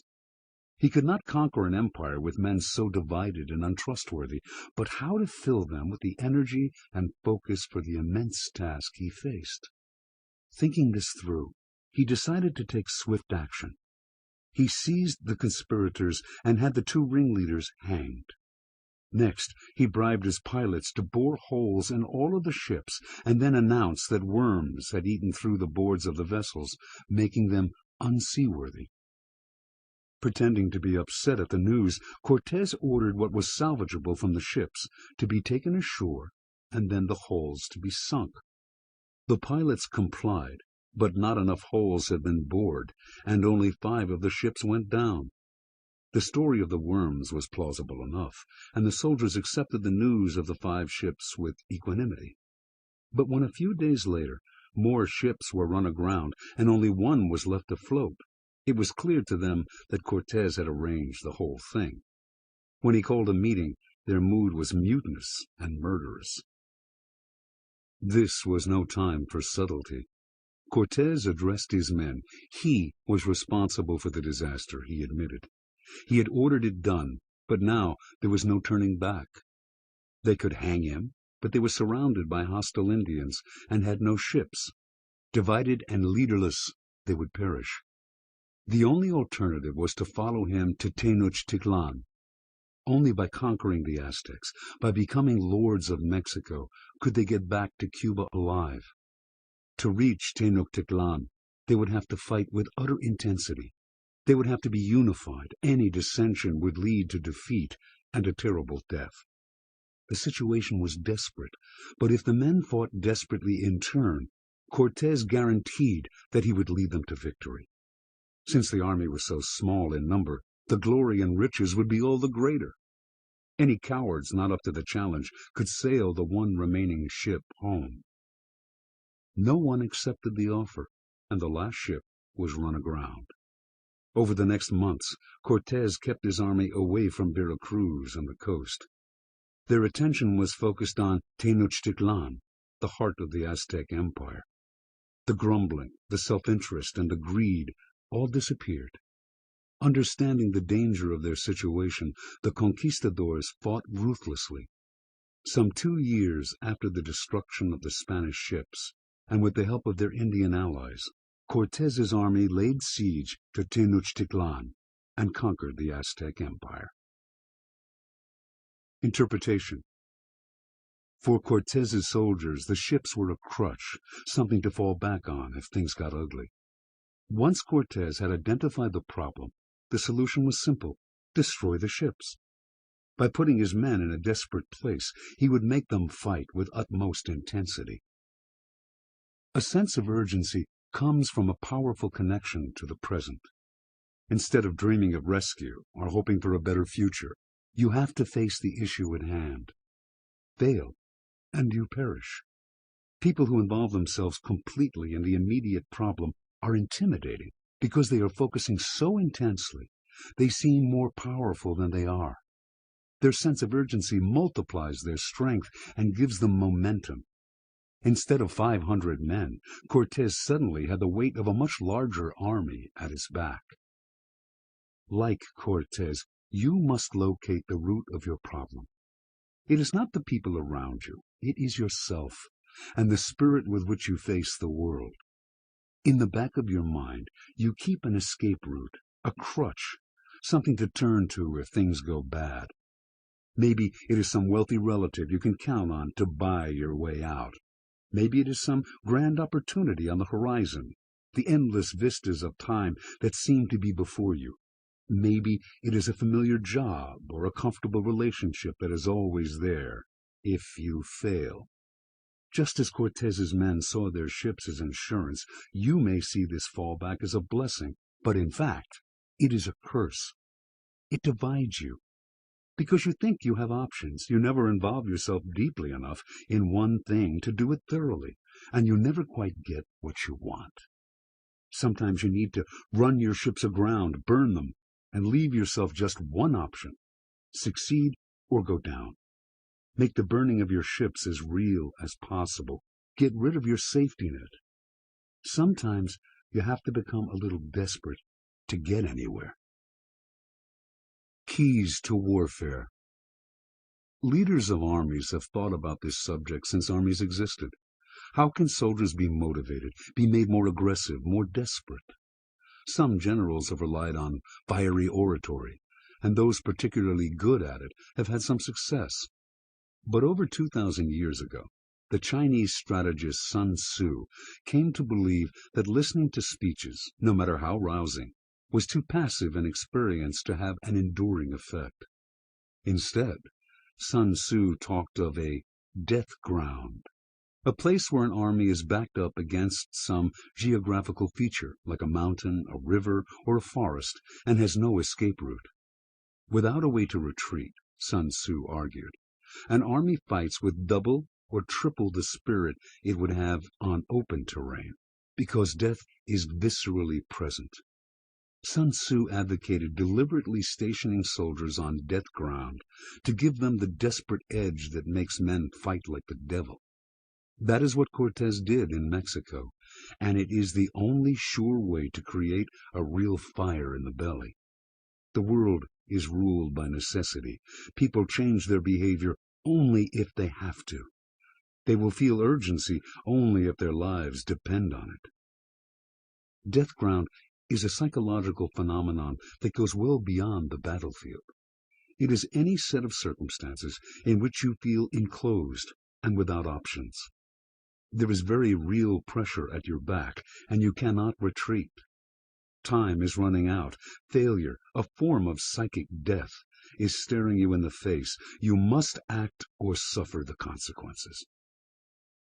The trick is to use this effect deliberately from time to time, to practice it on yourself as a kind of wake-up call.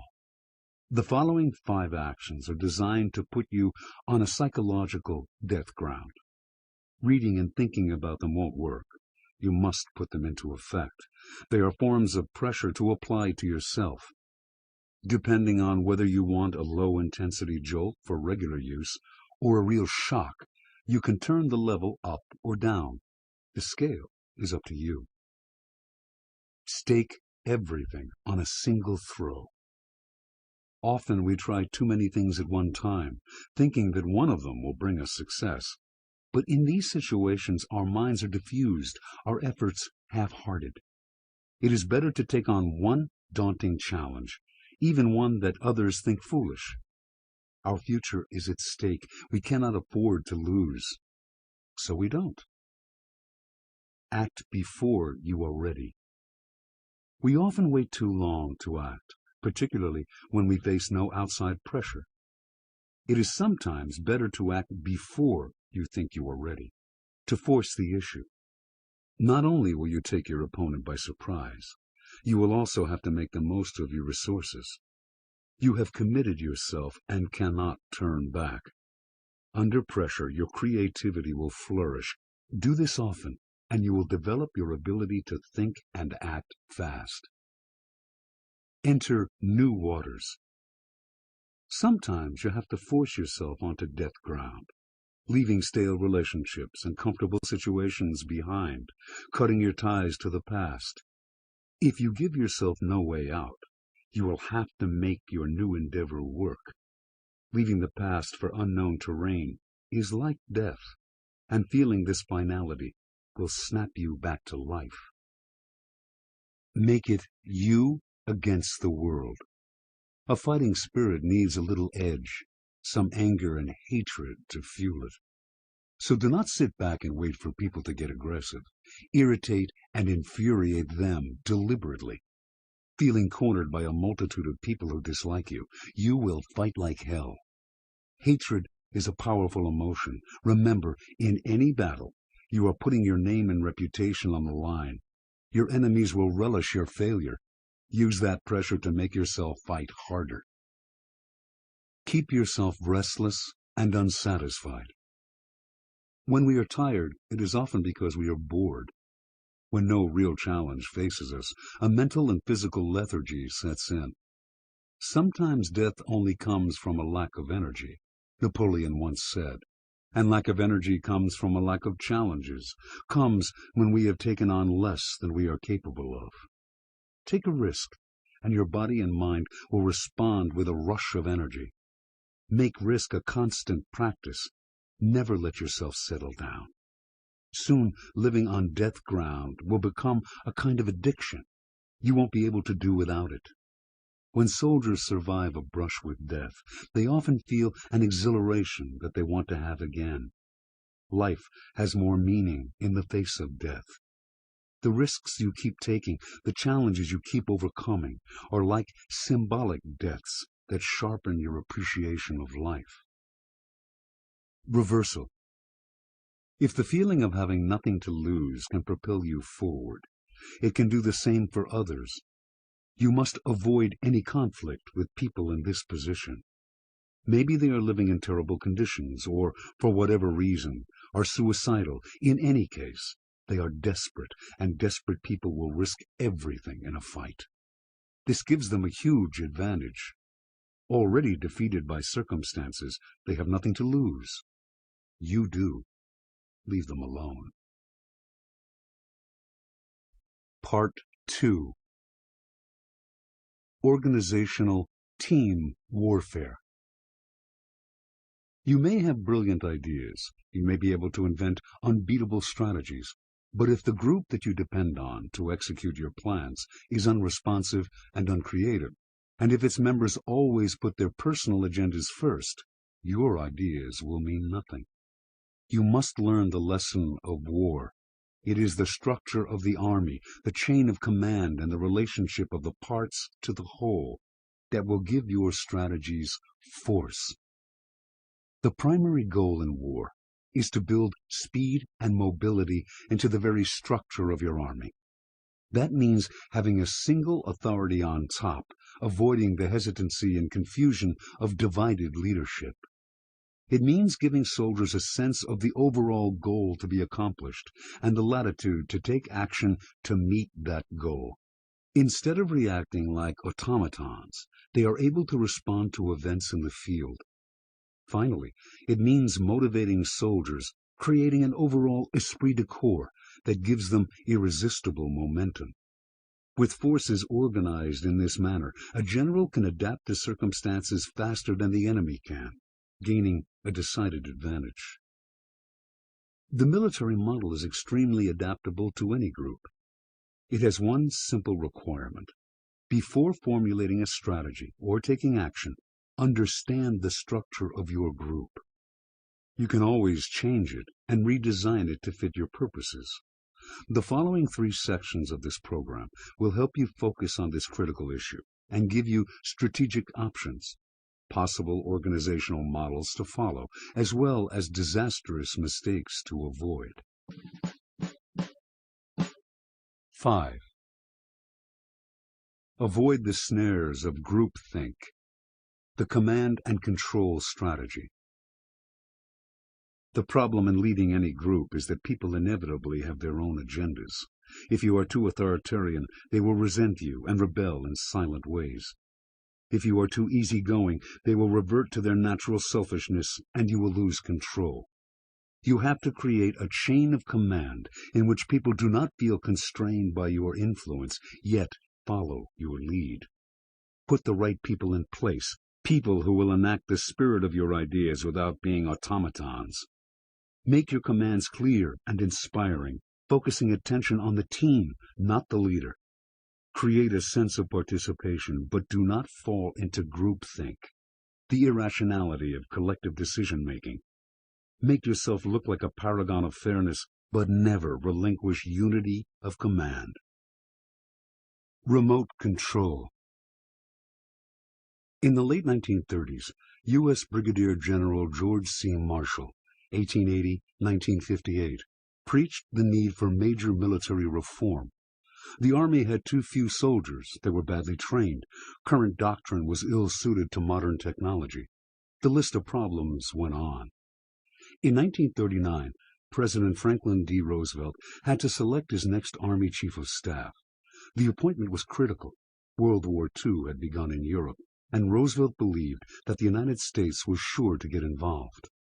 He understood the need for military reform, so he bypassed generals with more seniority and experience and chose Marshall for the job. The appointment was a curse in disguise, for the War Department was hopelessly dysfunctional. Many of its generals had monstrous egos and the power to impose their way of doing things. Senior officers, instead of retiring, took jobs in the department, amassing power bases and fiefdoms that they did everything they could to protect. A place of feuds, waste, communication breakdowns, and overlapping jobs, the department was a mess. How could Marshall revamp the Army for global war if he could not control it? How could he create order and efficiency? Some 10 years earlier, Marshall had served as the assistant commander of the infantry school at Fort Benning, Georgia, where he had trained many officers. Throughout his time there, he had kept a notebook in which he recorded the names of promising young men. Soon after becoming Chief of Staff, Marshall began to retire the older officers in the War Department and replace them with these younger men whom he had personally trained.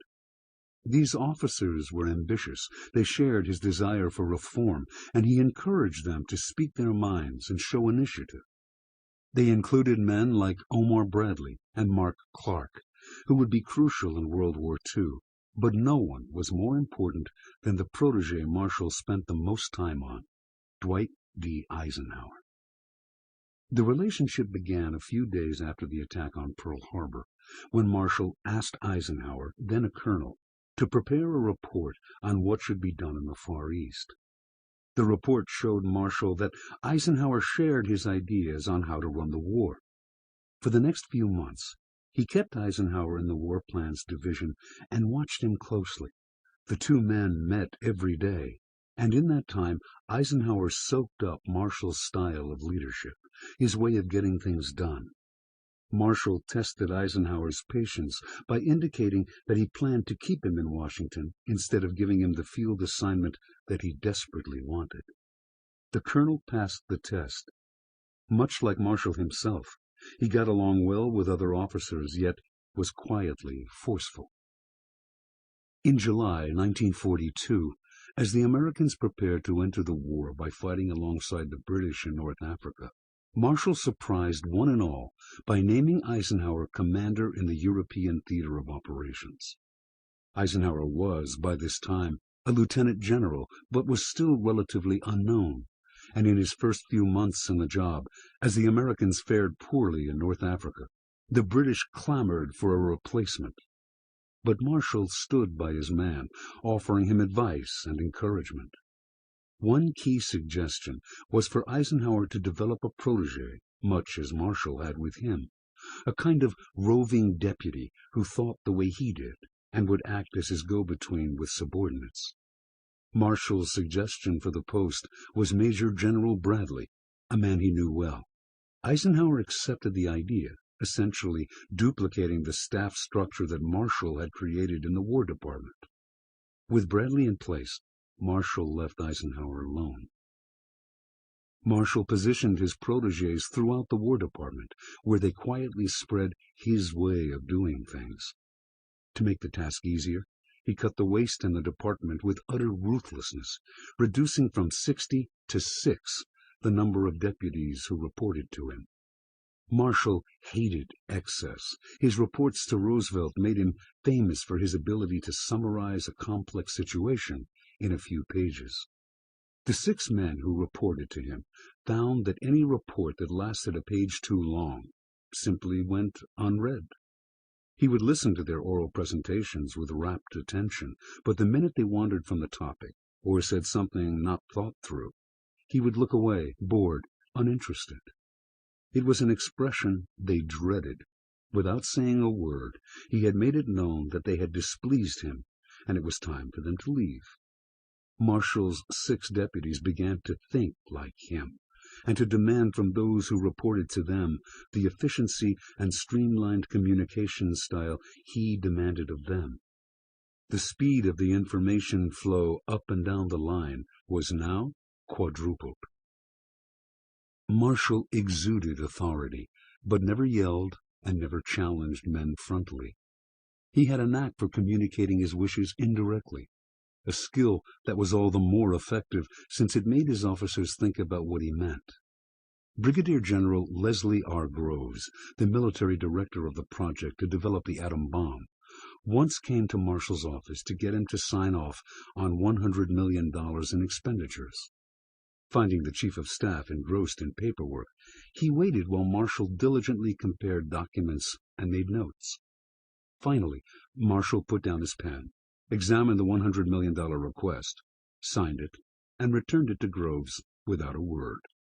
The general thanked him and was turning to leave when Marshall finally spoke. "It may interest you to know what I was doing. I was writing the check for $3.52 for grass seed for my lawn." The thousands who worked under Marshall, whether in the War Department or abroad in the field, did not have to see him personally to feel his presence. They felt it in the terse but insightful reports that reached them from his deputies, in the speed of the responses to their questions and requests, in the department's efficiency and team spirit.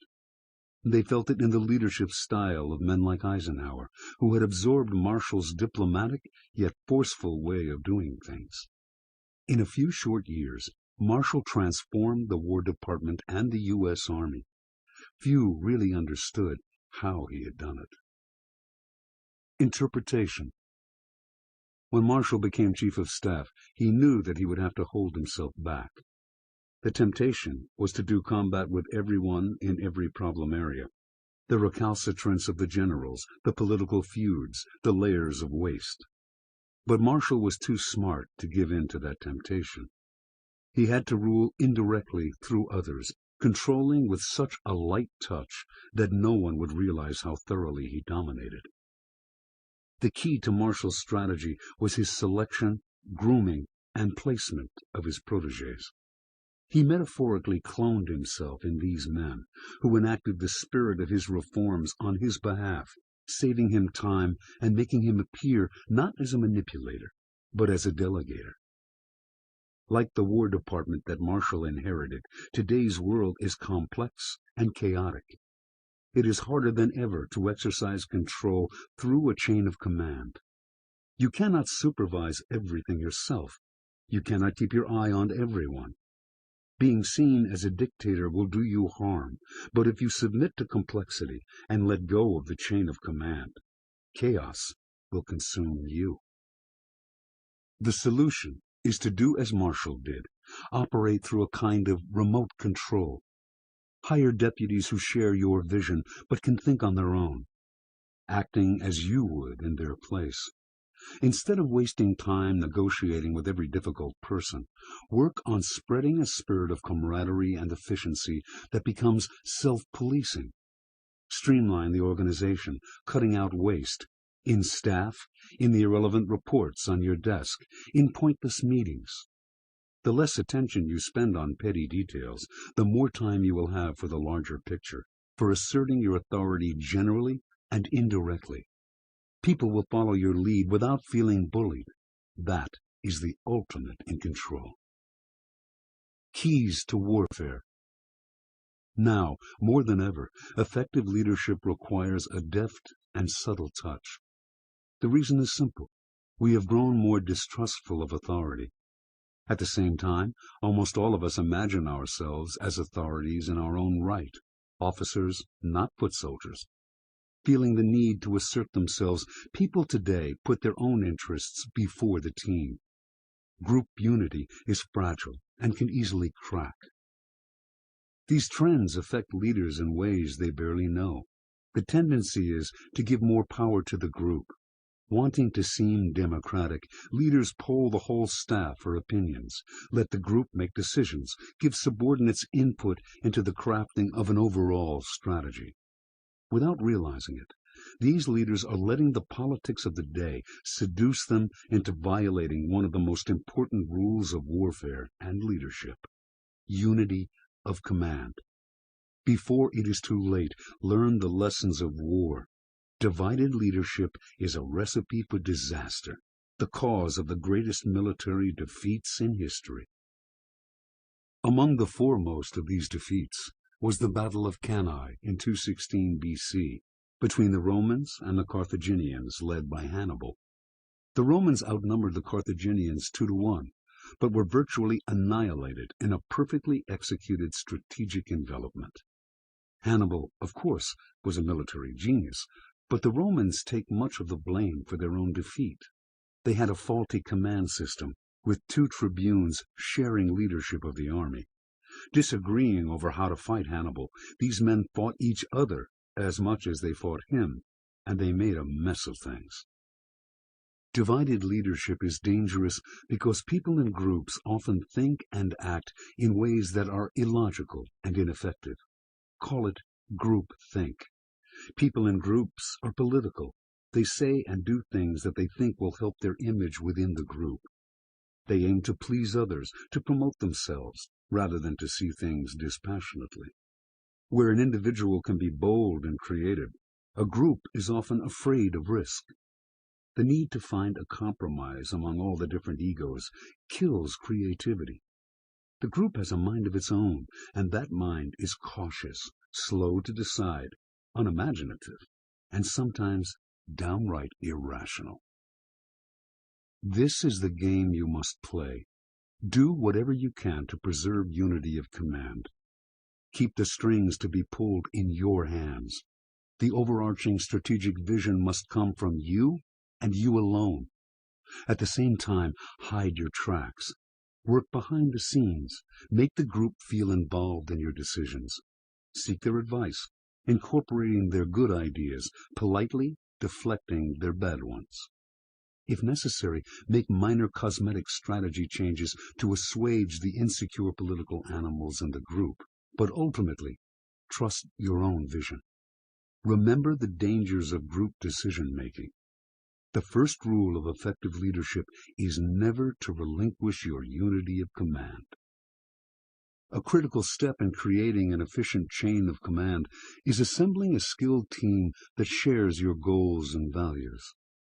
That team gives you many advantages: spirited, motivated people who can think on their own, an image as a delegator, a fair and democratic leader, and a saving in your own valuable energy, which you can redirect toward the larger picture. In creating this team, you are looking for people who make up for your deficiencies, who have the skills you lack. Be careful in assembling this team that you are not seduced by expertise and intelligence. Character, the ability to work under you and with the rest of the team, and the capacity to accept responsibility and think independently are equally key. That is why Marshall tested Eisenhower for so long. You may not have as much time to spare, but never choose a man merely by his glittering resume. Look beyond his skills to his psychological makeup. Rely on the team you have assembled, but do not be its prisoner or give it undue influence. Franklin D. Roosevelt had his infamous brain trust, the advisors and cabinet members on whom he depended for their ideas and opinions. But he never let them in on the actual decision-making, and he kept them from building up their own power base within the administration. He saw them simply as tools, extending his own abilities and saving him valuable time. He understood unity of command and was never seduced into violating it. A key function of any chain of command is to supply information rapidly from the trenches, letting you adapt fast to circumstances. The shorter and more streamlined the chain of command, the better for the flow of information. Even so, information is often diluted as it passes up the chain. The telling details that reveal so much become standardized and general as they are filtered through formal channels. Some on the chain, too, will interpret the information for you, filtering what you hear. To get more direct knowledge, you might occasionally want to visit the field yourself. Marshall would sometimes drop in on an army base incognito to see with his own eyes how his reforms were taking effect. He would also read letters from soldiers. But in these days of increasing complexity, this can consume far too much of your time. What you need is what the military historian Martin van Creveld calls a directed telescope. People in various parts of the chain and elsewhere to give you instant information from the battlefield. These people, an informal network of friends, allies, and spies, let you bypass the slow-moving chain. In general, it is important to cultivate these directed telescopes and plant them throughout the group. They give you flexibility in the chain, room to maneuver in a generally rigid environment. The single greatest risk to your chain of command comes from the political animals in the group. People like this are inescapable. They spring up like weeds in any organization. Not only are they out for themselves, but they would build factions to further their own agendas and fracture the cohesion you have built. Interpreting your commands for their own purposes, finding loopholes in any ambiguity, they create invisible breaks in the chain. Try to weed them out before they arrive. In hiring your team, look at the candidates' histories. Are they restless? Do they often move from place to place?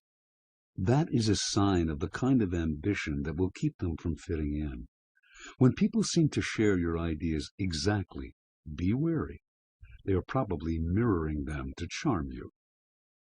Do not be naive. Once you identify the moles in the group, you must act fast to stop them from building a power base from which to destroy your authority. Finally, pay attention to the orders themselves, their form as well as their substance. Vague orders are worthless.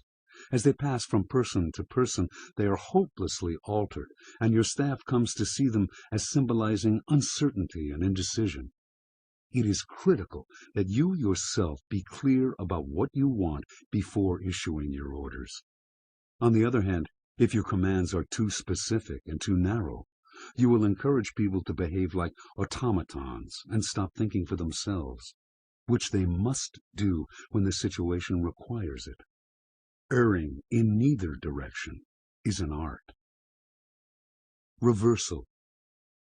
No good can ever come of divided leadership. If you are ever offered a position in which you will have to share command, turn it down, for the enterprise will fail, and you will be held responsible. Better to take a lower position and let the other person have the job. 6. Segment your forces. The controlled chaos strategy. The critical elements in war are speed and adaptability, the ability to move and make decisions faster than the enemy. But speed and adaptability are hard to achieve today. We have more information than ever before at our fingertips, making interpretation and decision-making more difficult. We have more people to manage, those people are more widely spread, and we face more uncertainty. Learn from Napoleon, warfare's greatest master. Speed and adaptability come from flexible organization. Break your forces into independent groups that can operate and make decisions on their own. Make your forces elusive and unstoppable by infusing them with the spirit of the campaign, giving them a mission to accomplish, and then letting them run. Calculated disorder. In 1800, by defeating Austria in the Battle of Marengo, Napoleon gained control of northern Italy and forced the Austrians to sign a treaty recognizing French territorial gains there and in Belgium. For the next 5 years, an uneasy peace held sway. But Napoleon crowned himself Emperor of France, and many in Europe began to suspect that this Corsican upstart had limitless ambitions. Karl Mach, the Austrian quartermaster general, and an older and influential member of the Austrian military, advocated a preemptive strike against France, with an army large enough to guarantee victory. He told his colleagues, "In war, the object is to beat the enemy, not merely to avoid being beaten."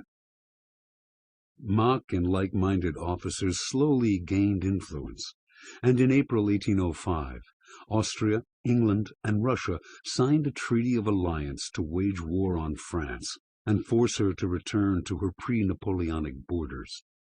That summer, they formulated their plan. 95,000 Austrian troops would attack the French in northern Italy, redressing the humiliating defeat of 1800. Another 23,000 troops would secure the Tyrol between Italy and Austria. Mach would then lead a force of 70,000 men west along the Danube into Bavaria, preventing this strategically located country from allying itself with France. Once encamped in Bavaria, Mach and his army would await the arrival a few weeks later of 75,000 troops from Russia. The two armies would link up, and this unstoppable force would march west into France. Meanwhile, the English would attack the French at sea. More troops would later be funneled into each war zone, making for an army totaling 500,000 men overall, the largest military force ever assembled in Europe up to that point. Not even Napoleon could withstand an army more than twice the size of his own, moving in on him from all sides. In the middle of September, Mach began his phase of the campaign by advancing along the Danube to Ulm, in the heart of Bavaria. Having established his camp there, he felt hugely satisfied. Mach loathed disorder and uncertainty. He tried to think of everything in advance, to come up with a clear plan and make sure everyone stuck to it. Clockwork warfare, he called it. He thought his plan was perfect. Nothing could go wrong. Napoleon was doomed.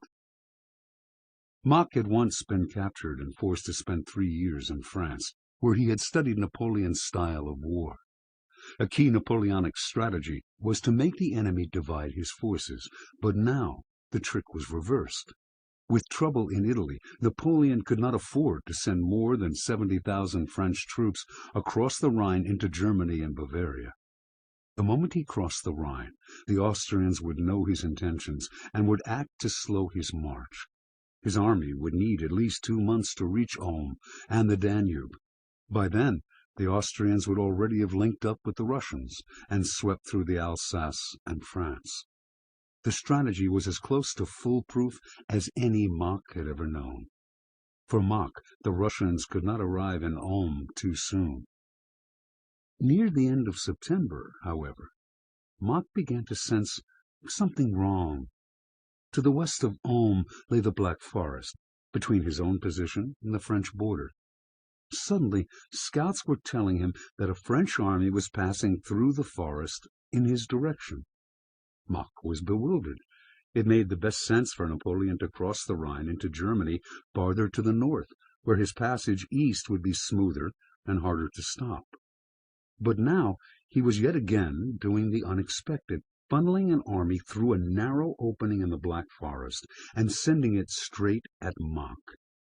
Even if this move were just a feint, Mach had to defend his position, so he sent part of his army west into the Black Forest to stem the French advance long enough for the Russians to come to his aid. A few days later, Mach began to feel horribly confused. The French were proceeding through the Black Forest, and some of their cavalry had come quite far. At the same time, though, word reached Mach of a large French army somewhere to the north of his position. The reports were contradictory. Some said this army was at Stuttgart, 60 miles northwest of Ulm.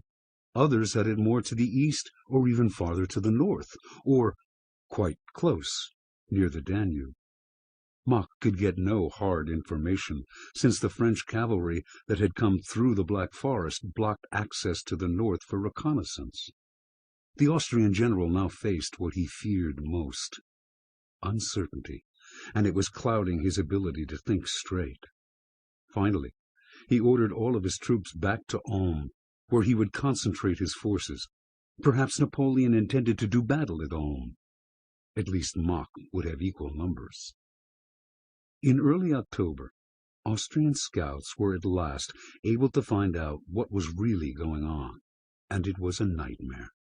A French army had crossed the Danube to the east of Ulm, blocking Mach's way back to Austria and cutting off the Russians. Another army lay to the south, blocking his route to Italy. How could 70,000 French soldiers appear in so many places at once, and move so fast? Gripped by panic, Mach sent probes in every direction.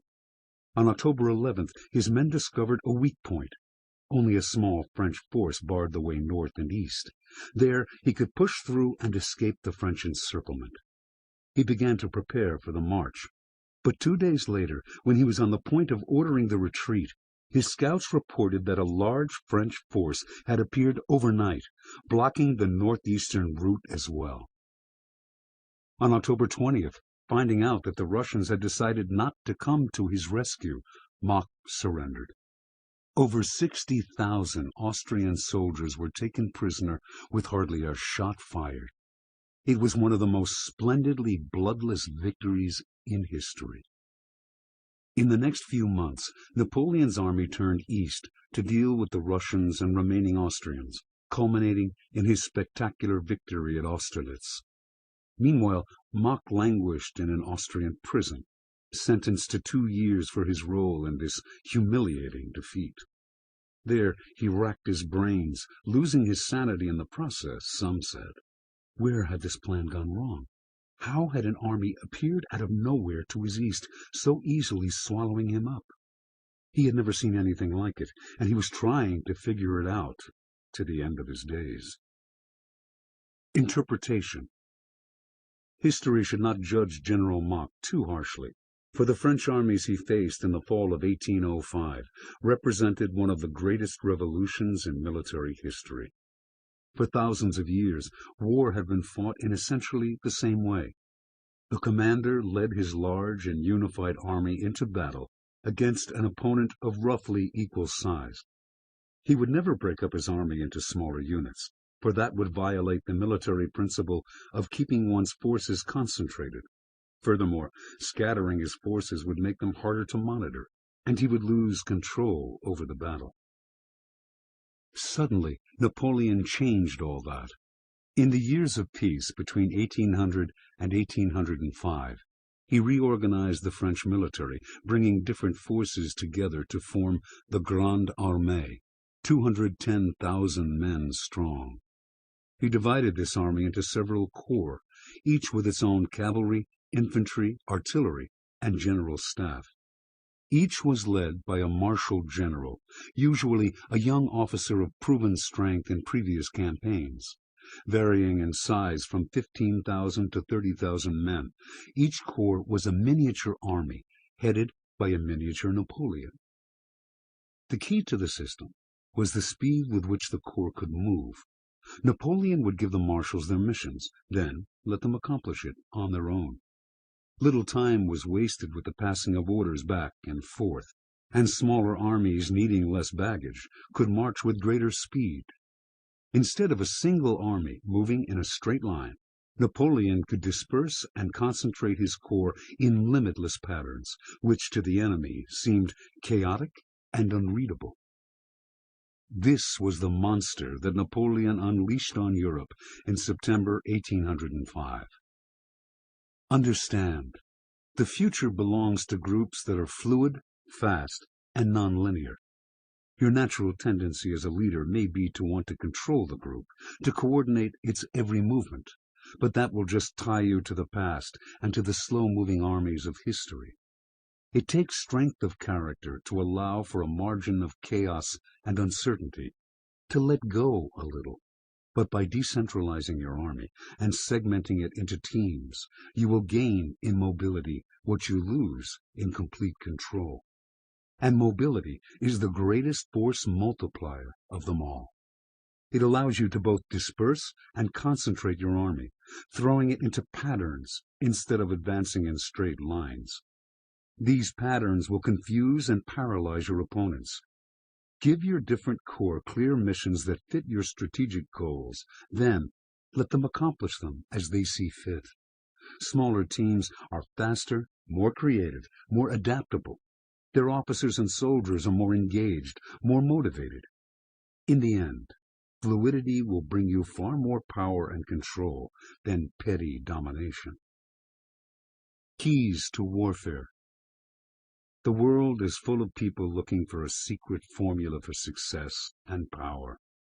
They do not want to think on their own, they just want a recipe to follow. They are attracted to the idea of strategy for that very reason. In their minds, strategy is a series of steps to be followed toward a goal. They want these steps spelled out for them by an expert or a guru. Believing in the power of imitation, they want to know exactly what some great person has done before. Their maneuvers in life are as mechanical as their thinking. To separate yourself from such a crowd, you need to get rid of a common misconception. The essence of strategy is not to carry out a brilliant plan that proceeds in steps. It is to put yourself in situations where you have more options than the enemy does. Instead of grasping at option A as the single right answer, true strategy is positioning yourself to be able to do A, B, or C, depending on the circumstances. That is strategic depth of thinking, as opposed to formulaic thinking. Sun Tzu expressed this idea differently. What you aim for in strategy, he said, is shi, a position of potential force. The position of a boulder perched precariously on a hilltop, say, or of a bowstring stretched taut. A tap on the boulder, the release of the bowstring, and potential force is violently unleashed. The boulder or arrow can go in any direction. It is geared to the actions of the enemy. What matters is not following preordained steps, but placing yourself in shi and giving yourself options. Napoleon had always aimed at his version of shi, and he perfected it in the 1805 campaign. Obsessed with structure and organization, he developed the core system, building flexibility into the very skeleton of his army. The lesson is simple. A rigid, centralized organization locks you into linear strategies. A fluid, segmented army gives you options, endless possibilities for reaching shi. Structure is strategy, perhaps the most important strategic choice you will make. Should you inherit a group, analyze its structure and alter it to suit your purposes. Pour your creative energy into its organization, making fluidity your goal. Finally, you need to structure your group according to your soldiers' strengths and weaknesses, to their social circumstances. To do that, you must be attuned to the human side of your troops. You must understand them and the spirit of the times, inside and out. During the American Civil War, the Union generals struggled with the ragtag nature of their army. Unlike the disciplined, well-trained troops of the Confederacy, many Northern soldiers had been forcibly conscripted at the last minute. They were pioneers, rugged frontiersmen, and they were fiercely independent. Some generals tried desperately to instill discipline, and mostly they failed. Others just paid attention to map strategy, while their armies continued to perform badly. General William Tecumseh Sherman had a different solution. He changed his organization to suit the personalities of his men. He created a more democratic army, encouraged initiative in his officers, let them dress as they saw fit. He loosened outward discipline to foster morale and group spirit. Like frontiersmen generally, his soldiers were restless and nomadic. So he exploited their mobility and kept his army in perpetual motion, always marching faster than his enemies could. Of all the Union armies, Sherman's were the most feared and performed the best. Like Sherman, do not struggle with your soldiers' idiosyncrasies, but rather turn them into a virtue, a way to increase your potential force.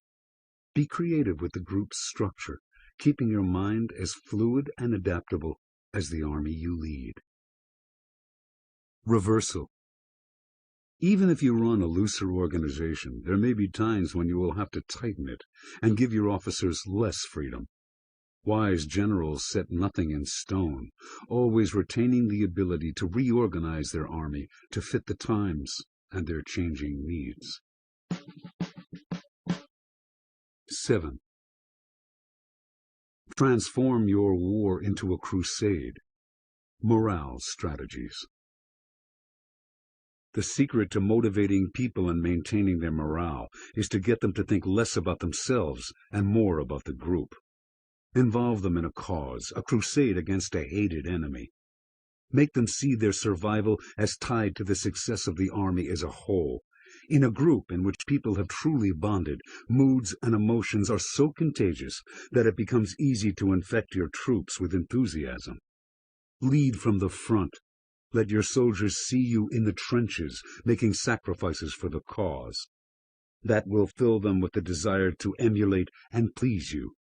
Make both rewards and punishments rare, but meaningful. Remember, a motivated army can work wonders, making up for any lack of material resources. The art of man management. Learn from history's great motivators and military leaders. The way to get soldiers to work together and maintain morale is to make them feel part of a group that is fighting for a worthy cause. That distracts them from their own interests and satisfies their human need to feel part of something bigger than they are. The more they think of the group, the less they think of themselves. They soon begin to link their own success to the group's. Their own interests and the larger interests coincide.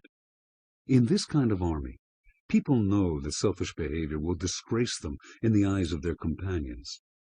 They become attuned to a kind of group conscience. Morale is contagious. Put people in a cohesive, animated group, and they naturally catch that spirit. If they rebel or revert to selfish behavior, they are easily isolated. You must establish this dynamic the minute you become the group's leader. It can only come from the top, that is, from you. The ability to create the right group dynamic, to maintain the collective spirit, is known in military language as man management.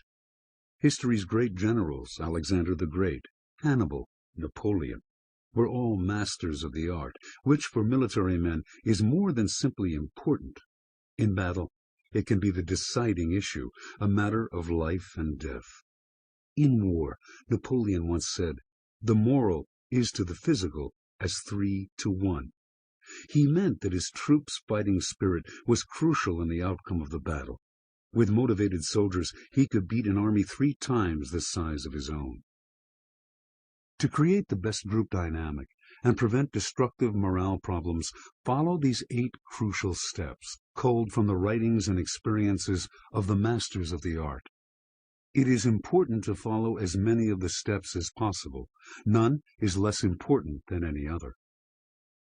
Step 1. Unite your troops around a cause. Make them fight for an idea. Bring people together around a cause, and you create a motivated force. The cause can be anything you wish, but you should represent it as progressive. It fits the times. It is on the side of the future, so it is destined to succeed. If necessary, you can give it a veneer of spirituality. It is best to have some kind of enemy to hate. An enemy can help a group to define itself in opposition. Ignore this step, and you are left with an army of mercenaries. You will deserve the fate that usually awaits such armies. Step 2. Keep their bellies full. People cannot stay motivated if their material needs go unmet. If they feel exploited in any way, their natural selfishness will come to the surface, and they will begin to peel off from the group. Attending to their physical needs will make it easier to ask more of them when the time comes. Step 3. Lead from the front. The enthusiasm with which people join a cause inevitably wanes. One thing that speeds up its loss, and that produces discontent, is the feeling that the leaders do not practice what they preach. Right from the beginning, your troops must see you leading from the front, sharing their dangers and sacrifices, taking the cause as seriously as they do. Instead of trying to push them from behind, make them run to keep up with you. Step 4. Concentrate their qi. There is a Chinese belief in an energy called qi, which dwells in all living things. All groups have their own level of qi, physical and psychological. A leader must understand this energy and know how to manipulate it. Idleness has a terrible effect on qi. When soldiers are not working, their spirits lower, doubts creep in, and selfish interests take over. Similarly, being on the defensive, always waiting and reacting to what the enemy dishes out, will also lower qi. So keep your soldiers busy, acting for a purpose, moving in a direction. Propelling them forward will excite them and make them hungry for battle. Aggressive action concentrates qi, and concentrated qi is full of latent force. Step 5. Play to their emotions. The best way to motivate people is not through reason, but through emotion. Humans, however, are naturally defensive, and if you begin with an appeal to their emotions, some histrionic harangue, they will see you as manipulative and will recoil. An emotional appeal needs a setup. Lower their defenses and make them bond as a group by putting on a show, entertaining them, telling a story. Now they have less control over their emotions, and you can approach them more directly, moving them easily from laughter to anger or hatred. Masters of man management have a sense of drama. They know when and how to hit their soldiers in the gut. Step 6. Mix harshness and kindness. The key to man management is a balance of punishment and reward. Too many rewards will spoil your soldiers and make them take you for granted. Too much punishment will destroy their morale. You need to hit the right balance. Make your kindness rare, and even an occasional warm comment or generous act will be powerfully meaningful. Anger and punishment should be equally rare. Instead, your harshness should take the form of setting very high standards that few can reach. Make your soldiers compete to please you. Make them struggle to see less harshness and more kindness. Step 7. Build the group myth. The armies with the highest morale are armies that have been tested in battle. Soldiers who have fought alongside one another through many campaigns forge a kind of group myth based on their past victories. Living up to the tradition and reputation of the group becomes a matter of pride. Anyone who lets it down feels ashamed. To generate this myth, you must lead your troops into as many campaigns as you can. Success alone will help bring the group together. Create symbols and slogans that fit the myth. Your soldiers will want to belong. Step 8. Be ruthless with grumblers. Allow grumblers and the chronically disaffected any leeway at all, and they will spread disquiet and even panic throughout the group. As fast as you can, you must isolate them and get rid of them. Historical example. In the early 1630s, Oliver Cromwell, 1599–1658, a provincial gentleman farmer in Cambridgeshire, England, fell victim to a depression and to constant thoughts of death. Deep in crisis, he converted to the Puritan religion, and suddenly his life took a new turn. He felt he had experienced a direct communion with God. Now he believed in providence, the idea that everything happens for a reason and according to God's will. Whereas before he had been despondent and indecisive, now he was filled with purpose. He thought himself among God's elect. Eventually, Cromwell became a member of Parliament and a vocal defender of the common people in their grievances against the aristocracy. Yet he felt marked by Providence for something larger than politics. He had visions of a great crusade. In 1642, Parliament, in a bitter struggle with Charles I, voted to cut off the king's funds until he agreed to limits on royal power. When Charles refused, civil war broke out between the Cavaliers, supporters of the king who wore their hair long, and the Roundheads, the rebels so called since they cropped their hair short. Parliament's most fervent supporters were Puritans like Cromwell, who saw the war against the king as his chance, more than his chance, his calling. Although Cromwell had no military background, he hurriedly formed a troop of 60 horsemen from his native Cambridgeshire. His aim was to incorporate them in a larger regiment, gain military experience by fighting under another commander, and slowly prove his worth. He was confident of ultimate victory, for he saw his side as unbeatable. After all, God was on their side, and all his men were believers in the cause of creating a more pious England. Despite his lack of experience, Cromwell was something of a military visionary. He imagined a new kind of warfare spearheaded by a faster, more mobile cavalry, and in the war's first few months he proved a brave and effective leader. He was given more troops to command, but soon realized that he had grossly overestimated the fighting spirit of those on his side. Time and again he led cavalry charges that pierced enemy lines, only to watch in disgust as his soldiers broke order to plunder the enemy camp. Sometimes he tried to hold part of his force in reserve to act as reinforcements later in the battle, but the only command they listened to was to advance, and in retreat they were hopelessly disordered. Representing themselves as crusaders, Cromwell's men were revealed by battle as mercenaries, fighting for pay and adventure. They were useless. In 1643, when Cromwell was made a colonel at the head of his own regiment, he decided to break with the past. From now on, he would recruit only soldiers of a certain kind, men who, like himself, had experienced religious visions and revelations. He sounded out the aspirants, tested them for the depth of their faith. Departing from a long tradition, he appointed commoners, not aristocrats, as officers. Cromwell made his recruits sing psalms and pray together. In a stern check on bad discipline, he taught them to see all their actions as part of God's plan. And he looked after them in an unusual way for the times, making sure they were well fed, well clothed, and promptly paid. When Cromwell's army went into battle, it was now a force to reckon with.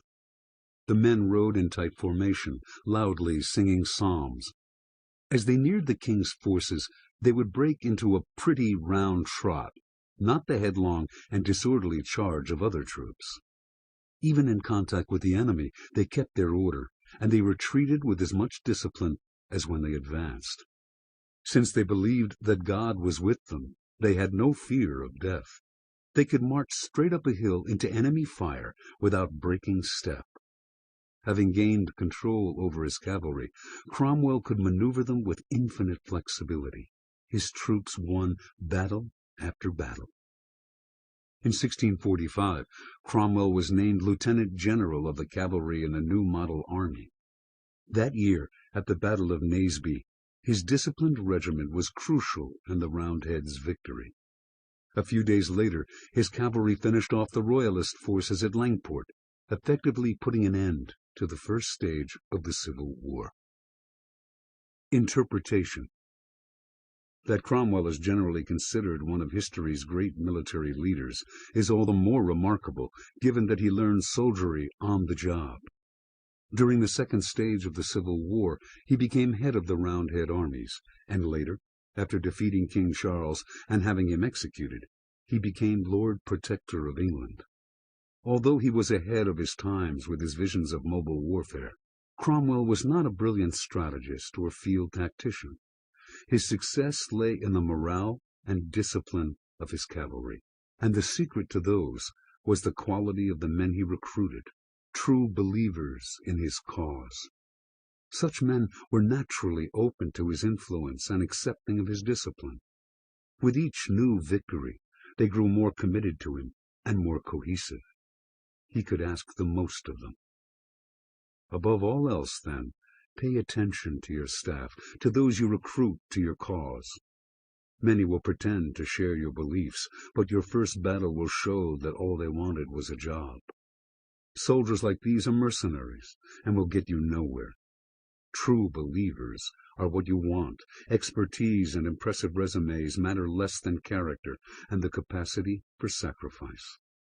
Recruits of character will give you a staff already open to your influence, making morale and discipline infinitely easier to attain. This core personnel will spread the gospel for you, keeping the rest of the army in line. As far as possible in this secular world, make battle a religious experience, an ecstatic involvement in something transcending the present. Reversal. If morale is contagious, so is its opposite. Fear and discontent can spread through your troops like wildfire. The only way to deal with them is to cut them off before they turn into panic and rebellion. Waste no time and deal with the whole group. Appeal to their pride and dignity. Make them feel ashamed of their moment of weakness and madness. Remind them of what they have accomplished in the past, and show them how they are falling short of the ideal. This social shaming will wake them up and reverse the dynamic.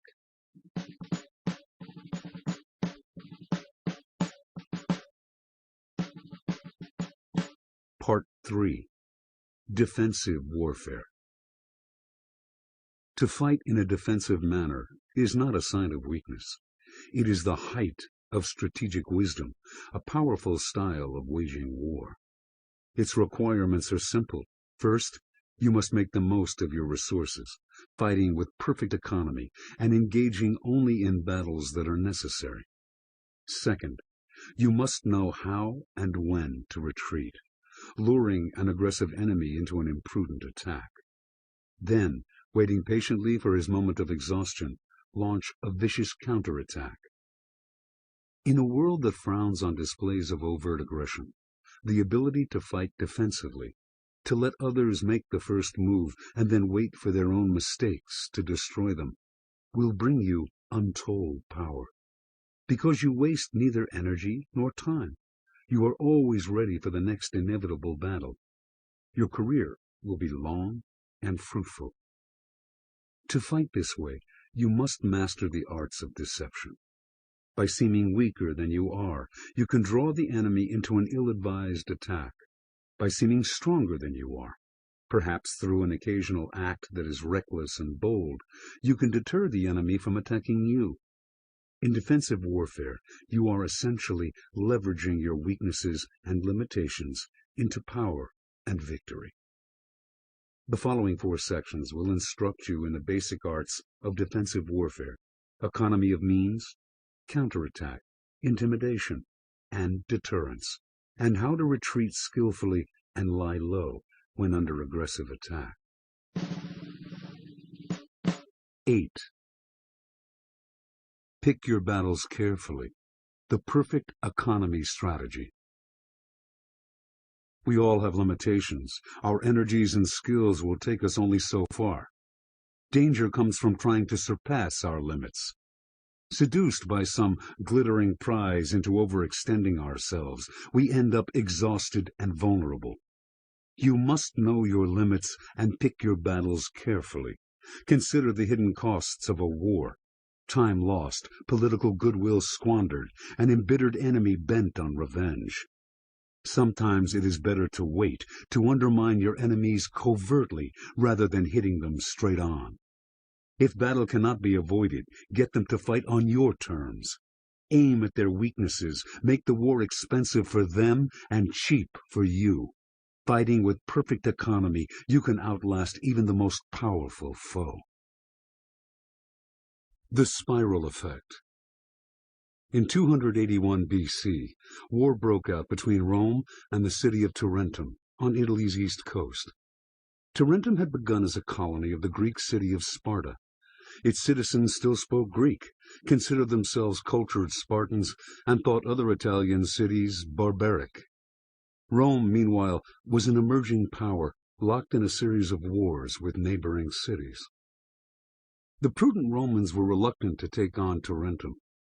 It was Italy's wealthiest city at the time, rich enough to finance its allies in a war against Rome. It was also too far away, off in the southeast, to pose an immediate threat. But the Tarentines had sunk some Roman ships that had wandered into their harbor, killing the fleet's admiral. And when Rome had tried to negotiate a settlement, its ambassadors had been insulted. Roman honor was at stake, and it readied itself for war. Tarentum had a problem. It was wealthy, but had no real army. Its citizens had gotten used to easy living. The solution was to call in a Greek army to fight on its behalf. The Spartans were otherwise occupied, so the Tarentines called on King Pyrrhus of Epirus, the greatest Greek warrior king since Alexander the Great. Epirus was a small kingdom in west-central Greece. It was a poor land, sparsely populated, with meager resources. But Pyrrhus, raised on stories of Achilles, for whom his family claimed to be descended, and of Alexander the Great, a distant cousin, was determined to follow in the footsteps of his illustrious ancestors and relatives, expanding Epirus and carving out his own empire.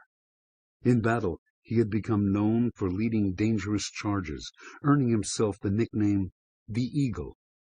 Back in Epirus, he had built up his small army and trained it well, even managing to defeat the much larger Macedonian army in several battles.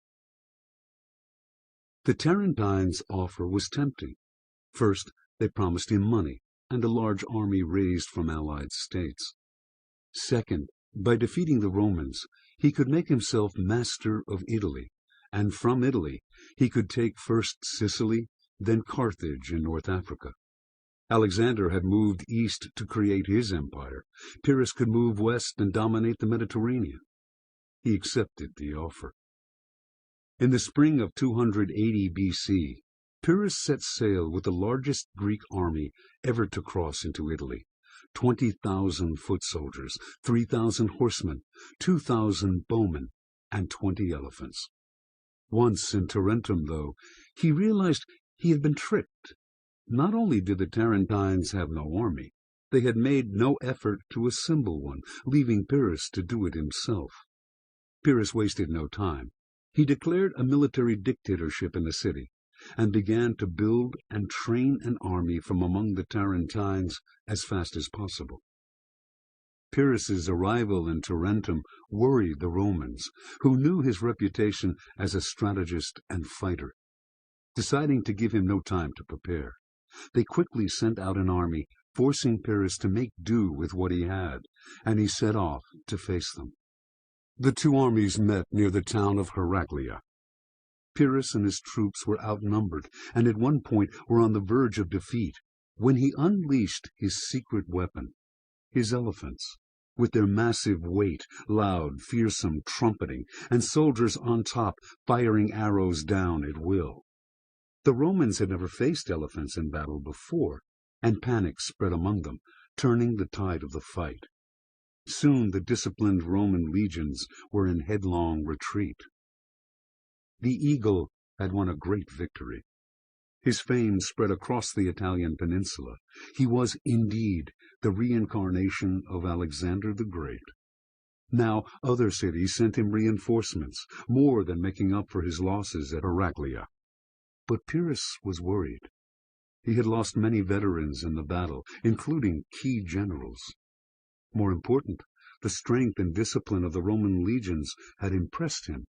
They were like no other troops he had faced.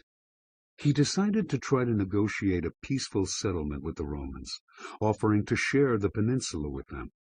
At the same time, though, he marched on Rome to give the negotiations urgency and to make it clear that unless the Romans sued for peace, they would face him again.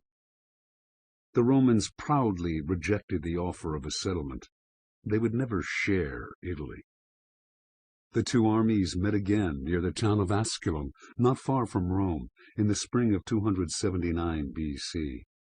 This time, their numbers were about equal. The first day of battle was fierce, and once again the Romans seemed to have the edge. But on the second day, Pyrrhus, a strategic master, managed to lure the Roman legions onto terrain better suited to his own style of maneuvering, and he gained the advantage. As was his wont near the end of the day, he personally led a violent charge at the heart of the Roman legions, elephants in front. The Romans scattered, and Pyrrhus was once again victorious. King Pyrrhus had now scaled the heights, yet he felt only gloom and foreboding. His losses had been terrible. The ranks of the generals he depended on were decimated, and he himself had been badly wounded. At the same time, the Romans seemed inexhaustible, undaunted by their defeat. When congratulated on his victory at Asculum, he replied, "If we defeat the Romans in one more such battle, we shall be totally ruined."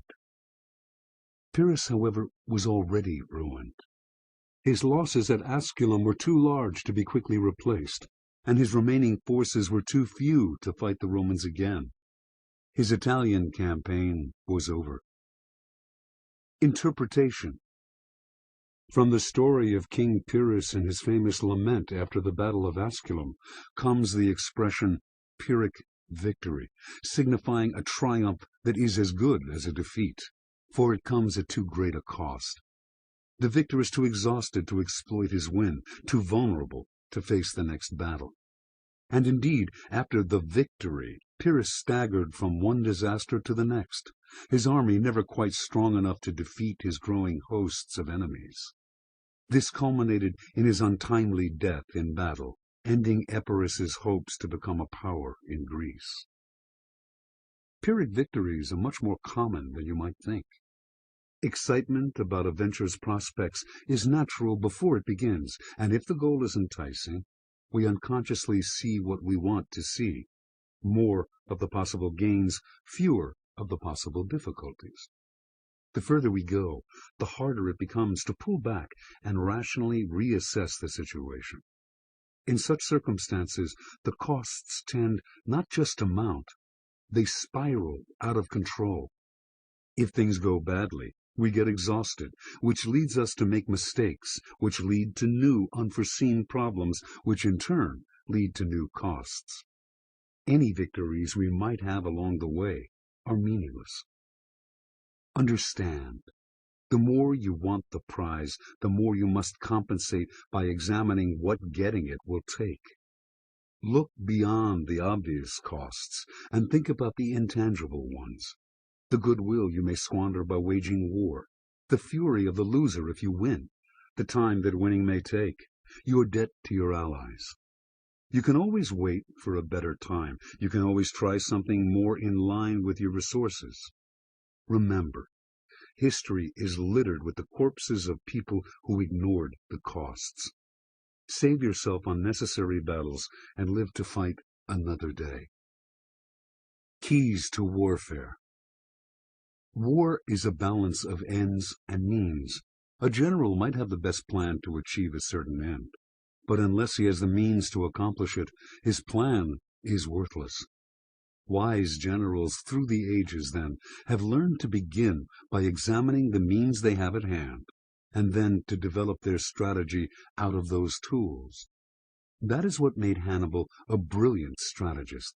He would always think first of the givens, the makeup of his own army, and of the enemy's, their respective proportions of cavalry and infantry, the terrain, his troops' morale, the weather. That would give him the foundation, not only for his plan of attack, but for the ends he wanted to achieve in this particular encounter. Instead of being locked into a way of fighting, like so many generals, he constantly adjusted his ends to his means. That was the strategic advantage he used again and again. The next time you launch a campaign, try an experiment. Do not think about either your solid goals or your wishful dreams, and do not plan out your strategy on paper. Instead, think deeply about what you have, the tools and materials you will be working with. Ground yourself not in dreams and plans, but in reality. Think of your own skills, any political advantage you might have, the morale of your troops, how creatively you can use the means at your disposal. Then, out of that process, let your plans and goals blossom. Not only will your strategies be more realistic, they will be more inventive and forceful. Dreaming first of what you want, and then trying to find the means to reach it, is a recipe for exhaustion, waste, and defeat. Do not mistake cheapness for perfect economy. Armies have failed by spending too little as often as by spending too much. Perfect economy does not mean hoarding your resources. That is not economy, but stinginess, deadly in war. Perfect economy means finding a golden mean, a level at which your blows count, but do not wear you out. Over-economizing will wear you out more, for the war will drag on, its costs growing, without your ever being able to deliver a knockout punch. Fighting economically will build momentum.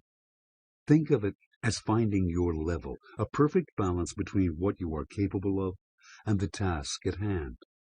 When the job you are doing is neither above nor below your talents, but at your level, you are neither exhausted nor bored and depressed. You suddenly have new energy and creativity.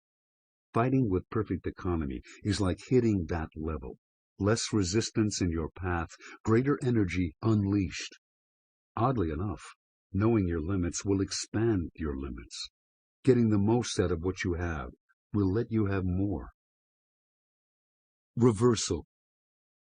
There can never be any value in fighting uneconomically, but it is always a wise course to make your opponent waste as much of his resources as possible. This can be done through hit-and-run tactics, forcing him to expend energy chasing after you. Lure him into thinking that one big offensive will ruin you. Then bog that offensive down in a protracted war in which he loses valuable time and resources. A frustrated opponent, exhausting energy on punches he cannot land, will soon make mistakes and open himself up to a vicious counterattack. 9. Turn the tables. The counterattack strategy. Moving first, initiating the attack, will often put you at a disadvantage. You are exposing your strategy and limiting your options. Instead, discover the power of holding back and letting the other side move first, giving you the flexibility to counterattack from any angle. If your opponents are aggressive, bait them into a rash attack that will leave them in a weak position. Learn to use their impatience, their eagerness to get at you, as a way to throw them off balance and bring them down. In difficult moments, do not despair or retreat. Any situation can be turned around. If you learn how to hold back, waiting for the right moment to launch an unexpected counterattack, weakness can become strength. Jiu-Jitsu. In 1920, the Democratic Party nominated Ohio Governor James Cox as its candidate to succeed the retiring President Woodrow Wilson. At the same time, it named 38-year-old Franklin Delano Roosevelt as its vice presidential nominee. Roosevelt had served as the Assistant Secretary of the Navy under Wilson. More important, he was the cousin of Theodore Roosevelt, still very popular after his presidency in the first decade of the century. The Republican nominee was Warren G. Harding, and the campaign was a grueling affair. The Republicans had a lot of money. They avoided talking about the issues and played up Harding's folksy image. Cox and Roosevelt responded to the Republicans by going on a vigorous offensive, basing their campaign on a single issue of Wilson's, American participation in the League of Nations, which they hoped would bring peace and prosperity. Roosevelt campaigned all over the country, delivering speech after speech. The idea was to counter the Republicans' money with sheer effort. But the race was a disaster. Harding won the presidency in one of the biggest landslides in American electoral history. The following year, Roosevelt was stricken with polio and lost the use of his legs. Coming just after the disastrous 1920 campaign, his illness marked a turning point in his life. Suddenly made aware of his physical fragility and mortality, he retreated into himself and reassessed. The world of politics was vicious and violent. To win an election, people would do anything, stooping to all kinds of personal attacks. The public official moving in this world was under pressure to be as unscrupulous as everyone else and survive as best he could. But that approach did not suit Roosevelt personally and took too much out of him physically. He decided to craft a different political style, one that would separate him from the crowd and give him a constant advantage. In 1932, after a stint as governor of New York, Roosevelt ran as the Democratic presidential nominee against the Republican incumbent, Herbert Hoover. The country was in the midst of the Depression, and Hoover seemed incapable of dealing with it. Given the weakness of his record, a defensive hand was a difficult one for him to play, and, like the Democrats in 1920, he went vigorously on the offensive, attacking Roosevelt as a socialist. Roosevelt, in turn, traveled the country, speaking on his ideas for getting America out of the Depression. He didn't give many specifics, nor did he respond to Hoover's attacks directly, but he radiated confidence and ability. Hoover, meanwhile, seemed shrill and aggressive. The Depression would probably have doomed him to defeat whatever he did. But he lost far bigger than expected. The size of Roosevelt's victory, nearly an electoral sweep, surprised one and all. In the weeks following the election, Roosevelt essentially hid from public view. Slowly, his enemies on the right began to use his absence to attack him, circulating speculation that he was unprepared for the challenge of the job. The criticisms became pointed and aggressive. At his inauguration, however, Roosevelt gave a rousing speech, and in his first months in office, now known as the 100 Days, he switched from the appearance of inactivity to a powerful offensive, hurrying through legislation that made the country feel as if something were finally being done. The sniping died. Over the next few years, this pattern repeatedly recurred. Roosevelt would face resistance. The Supreme Court, say, would overturn his programs, and enemies on all sides, Senator Huey Long and Labor leader John L. Lewis on the left, Father Charles Coughlin and wealthy businessmen on the right, would launch hostile campaigns in the press. Roosevelt would retreat, ceding the spotlight. In his absence, the attacks would seem to pick up steam, and his advisers would panic. But Roosevelt was just biding his time. Eventually, he knew, people would tire of these endless attacks and accusations, particularly because by refusing to reply to them, he made them inevitably one-sided. Then, usually a month or two before election time, he would go on the offensive, defending his record and attacking his opponents suddenly and vigorously enough to catch them all off guard. The timing would also jolt the public, winning him their attention. In the periods when Roosevelt was silent, his opponents' attacks would grow, and grow more shrill, but that only gave him material he could use later, taking advantage of their hysteria to make them ridiculous. The most famous example of this came in 1944, when that year's Republican presidential nominee, Thomas Dewey, launched a series of personal attacks on Roosevelt, questioning the activities of his wife, his sons, and even his dog, the Scotch Terrier Fala, who Dewey accused of being pampered at the taxpayers' expense. Roosevelt countered in a campaign speech. The Republican leaders have not been content to make personal attacks upon me or my sons. They now include my little dog, Fala. Unlike the members of my family, Fala resents this. When he learned that the Republican fiction writers had concocted a story that I left him behind on an Aleutian island and had sent a destroyer back to find him, at a cost to the taxpayer of $2 or $3 or $8 or $20 million, his Scotch soul was furious. He has not been the same dog since. I am accustomed to hearing malicious falsehoods about myself, but I think I have the right to object to libelous statements about my dog. Devastatingly funny, the speech was also ruthlessly effective. And how could his opponents reply to it when it quoted their own words right back at them? Year after year, Roosevelt's opponents exhausted themselves attacking him, scoring points at moments when it didn't matter, and losing one landslide election after another to him. Interpretation.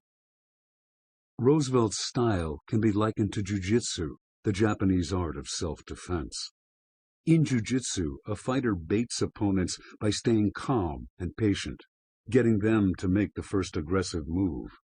As they come at the fighter and either strike at him or grab hold of him, either push or pull, the fighter moves with them, using their strength against them. As he deftly steps forward or back at the right moment, the force of their own momentum throws them off balance. Often they actually fall, and even if they don't, they leave themselves vulnerable to a counterblow. Their aggression becomes their weakness, for it commits them to an obvious attack, exposing their strategy and making it hard for them to stop. In politics, jiu-jitsu style yields endless benefits. It gives you the ability to fight without seeming aggressive. It saves energy, for your opponents tire while you stay above the fray. And it widens your options, allowing you to build on what they give you. Keys to warfare.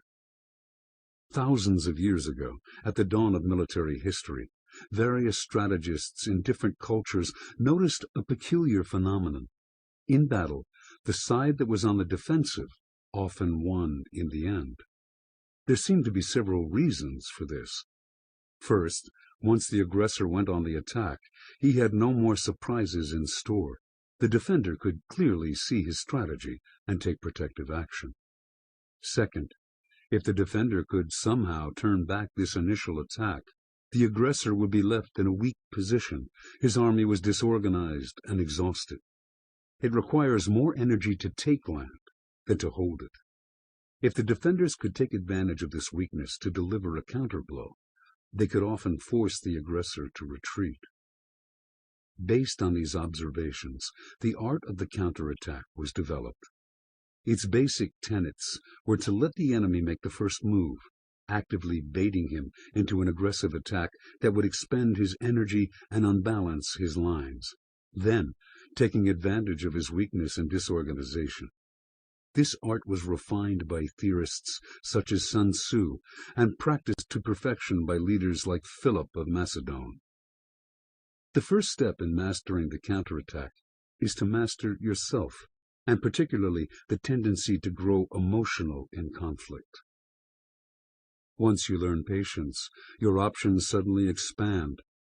Instead of wearing yourself out in little wars, you can save your energy for the right moment, take advantage of other people's mistakes, and think clearly in difficult situations.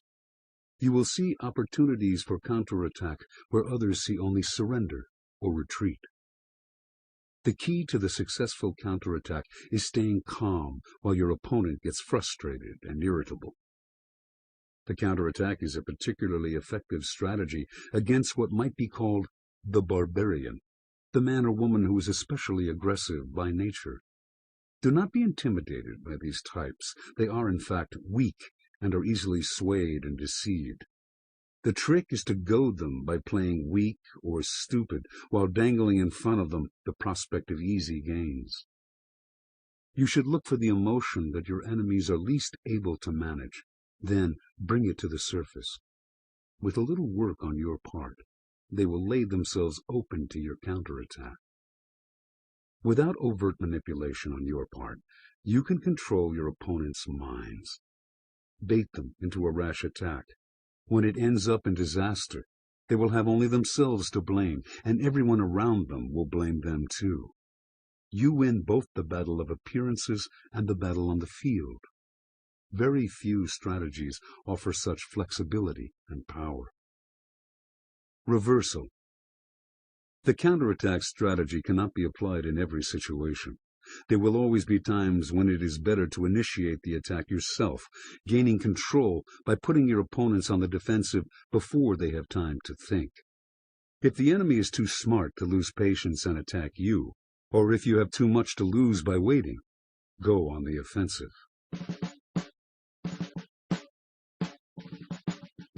10. Create a threatening presence. Deterrence strategies. The best way to fight off aggressors is to keep them from attacking you in the first place. To accomplish this, you must create the impression of being more powerful than you are. Build up a reputation. You're a little crazy. Fighting you is not worth it. You take your enemies with you when you lose. Create this reputation and make it credible with a few impressively violent acts. Uncertainty is sometimes better than overt threat. If your opponents are never sure what messing with you will cost, they will not want to find out. Play on people's natural fears and anxieties to make them think twice. Reverse intimidation. Inevitably in life, you will find yourself facing people who are more aggressive than you are. Crafty, ruthless people who are determined to get what they want. Fighting them head-on is generally foolish. Fighting is what they are good at, and they are unscrupulous to boot. You will probably lose. Trying to fend them off by giving them part of what they are after, or otherwise pleasing or appeasing them, is a recipe for disaster. You are only showing your weakness, inviting more threats and attacks. But giving in completely, surrendering without a fight, hands them the easy victory they crave and makes you resentful and bitter.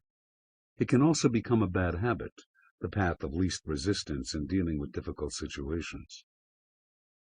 Instead of trying to avoid conflict or whining about the injustice of it all, consider an option developed over the centuries by military leaders and strategists to deal with violent and acquisitive neighbors: reverse intimidation. This art of deterrence rests on three basic facts about war and human nature.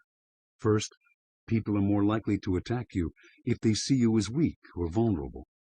Second, they cannot know for sure that you're weak. They depend on the signs you give out through your behavior, both present and past. Third, they are after easy victories, quick and bloodless. That is why they prey on the vulnerable and the weak.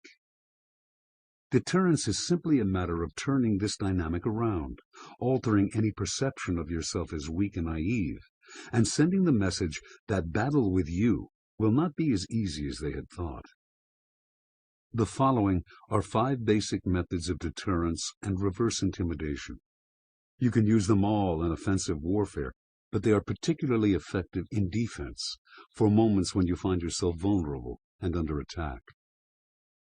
Surprise with a bold maneuver. The best way to hide your weakness and to bluff your enemies into giving up their attack is to take some unexpected, bold, risky action. Perhaps they had thought you were vulnerable, and now you are acting as someone who is fearless and confident. This will have 2 positive effects. First, they will tend to think your move is backed up by something real. They will not imagine you could be foolish enough to do something audacious just for effect. Second, they will start to see strengths and threats in you that they had not imagined. Reverse the threat.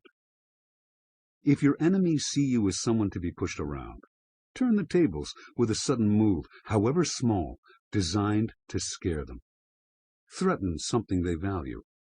Hit them where you sense they may be vulnerable, and make it hurt. If that infuriates them and makes them attack you, back off a moment and then hit them again when they're not expecting it. Show them you are not afraid of them and that you are capable of a ruthlessness they had not seen in you. You needn't go too far. Just inflict a little pain. Seem unpredictable and irrational.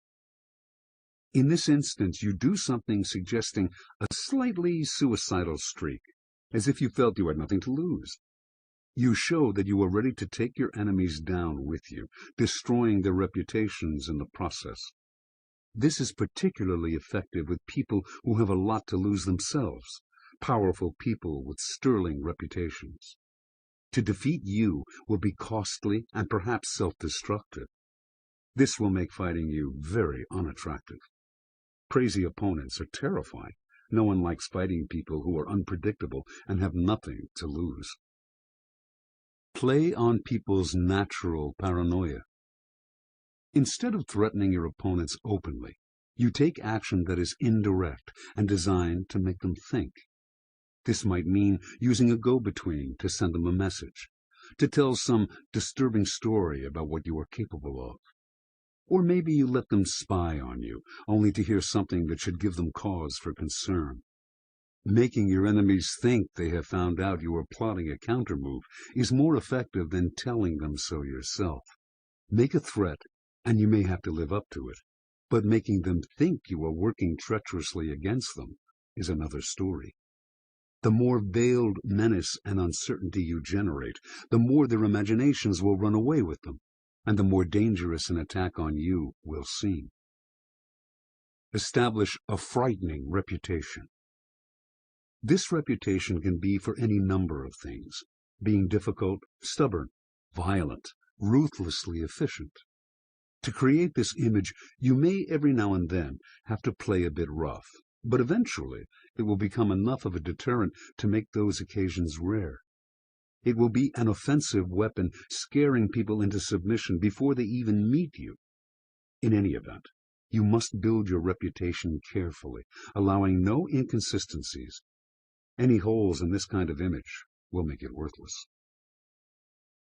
Deterrence and reverse intimidation in practice. King Edward I of England was a fierce 13th century warrior king who was determined to conquer all of the British Isles. First he battered the Welsh into submission. Then he set his sights on Scotland, laying siege to towns and castles and razing to the ground the communities that dared to resist him. He was even more brutal with the Scots who fought back, including the famous Sir William Wallace. He hunted them down and had them publicly tortured and executed. Only one Scottish lord eluded Edward, Robert the Bruce, Earl of Carrick, 1274–1329, who had somehow escaped to the remote fastness of northern Scotland. So Edward captured the rebel's family and friends, killing the men and imprisoning the women in cages. Bruce remained defiant. In 1306, he had himself crowned Scotland's king.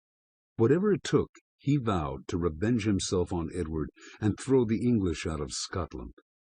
Hearing this, Edward became even more determined to capture this final peace in his Scottish wars, but in 1307 he died before the job was done. Edward's son, now Edward II, did not share his father's lust for war. Edward I had left the island secure. The new king did not have to worry about Scotland. England was far wealthier, and its armies were well equipped, well fed, well paid, and experienced. In fact, their recent wars had made them the most feared fighters in Europe. At any moment, Edward II could field a great army against the Scots, whose weapons and armor were primitive. He felt confident that he could handle Robert the Bruce. A few months into the reign of Edward II, Bruce managed to take some Scottish castles held by the English and burned them to the ground. When Edward sent forces against him, Bruce refused to fight and fled with his small army into the forest. Edward sent more men to secure his remaining strongholds in Scotland and exact revenge on Bruce, but now Scots soldiers suddenly began to raid England. Highly mobile, these pirates on horseback devastated the northern English countryside, destroying crops and livestock. The English campaign in Scotland had become too costly, so it was called off. But a few years later, Edward tried again. This time, an English army penetrated farther into Scotland, but again, in response, Scottish raiders rode south into England, wreaking still more havoc on farms and property. And in Scotland itself, Bruce's army burned their own countrymen's crops, leaving the English invaders nothing to eat. As before, the English wore themselves out chasing Bruce, but to no avail. The Scots refused battle. Bivouacked in their camps, the English soldiers would hear bagpipes and horns out in the dark at night, making it impossible to sleep. Hungry, tired, and irritated to no end, they soon retreated back to northern England, only to find their own land barren of crops and cattle. Morale sank. No one wanted to fight in Scotland anymore. Slowly, one castle after another fell back into Scottish hands. In 1314, the Scots finally engaged in direct combat with the English at the Battle of Bannockburn and defeated them. It was a most humiliating loss for Edward II, who swore to avenge it. In 1322, he decided to finish Bruce off, once and for good, with a vigorous campaign worthy of his father. Organizing and personally leading the largest army yet to fight the rebellious Scots, Edward got as far as Edinburgh Castle. At one point, he sent foragers out to look for food in the countryside. They returned with a single decrepit bull and an empty wagon. Dysentery swept the English troops. Edward was forced to retreat, and when he reached northern England, he saw that the Scots had once again razed the fields there, and more thoroughly than ever. Hunger and disease finished off the remnants of his army. The campaign was such a disaster that a rebellion broke out among Edward's lords. He fled, but in 1327 was captured and killed. The following year, Edward's son, Edward III, negotiated a peace with the Scots, granting Scotland its independence and recognizing Robert the Bruce as its rightful king. Interpretation. Trying to stop what seemed inevitable, Robert the Bruce evolved a novel strategy. When the English attacked, he did not take them on directly. He would have lost. Instead, he hit them indirectly, but where it hurt, doing exactly to the English what they were doing to him, ruining his country. He continued to play tit for tat until the English understood that every time they attacked Scotland, they would get a bloody nose in exchange. They would lose valuable farmland, be harassed, fight in abysmal conditions. They slowly lost their hunger for the fight, then finally gave up. The essence of this deterrence strategy is the following. When someone attacks you or threatens you, you make it clear that he will suffer in return. He or she may be stronger, He may be able to win battles, but you will make him pay for each victory. Instead of taking him on directly, you hurt something he values, something close to home. You make him understand that every time he bothers you, he can expect damage, even if on a smaller scale. The only way to make you stop attacking him in your irritating fashion is for him to stop attacking you. You are like a wasp on his skin. Most people leave wasps alone. Reversal. In the long run, frightening people creates enemies, and if you fail to back up your tough reputation with victories, you will lose credibility. If your opponent gets angry enough to decide to play the same game back at you, you may also escalate a squabble into a retaliatory war. Use this strategy with caution. 11. Trade space for time. The non-engagement strategy. Retreat in the face of a strong enemy is a sign not of weakness, but of strength. By resisting the temptation to respond to an aggressor, you buy yourself valuable time to recover, to think, to gain perspective. Let your enemies advance. Time is more important than space. By refusing to fight, you infuriate them and feed their arrogance. They will soon overextend themselves and start making mistakes. Time will reveal them as rash and you as wise. Sometimes you can accomplish most by doing nothing. Retreat to advance. In the early 1930s, Mao Zedong was a rising star in the Chinese Communist Party. A civil war had broken out between the Communists and the Nationalists. Mao led campaigns against the Nationalists, using guerrilla tactics to beat them time and again, despite being greatly outnumbered. He also served as a chairman of the fledgling Chinese Communist government, and his provocative essays on strategy and philosophy were widely read. Then a power struggle broke out among the Communists. A group of Soviet-educated intellectuals, known as the 28 Bolsheviks, tried to gain control of the party. They despised Mao, seeing his taste for guerrilla warfare as a sign of timidity and weakness, and his advocacy of a peasant revolution backward.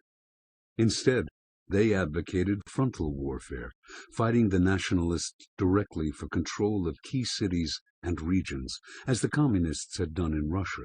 Slowly, the 28B isolated Mao and stripped him of both political and military power. In 1934, they put him under virtual house arrest on a farm in Hunan. Mao's friends and comrades felt he had suffered a dizzying fall from grace. But more troubling than the fall itself was his apparent acceptance of it. He did not rally supporters to fight back.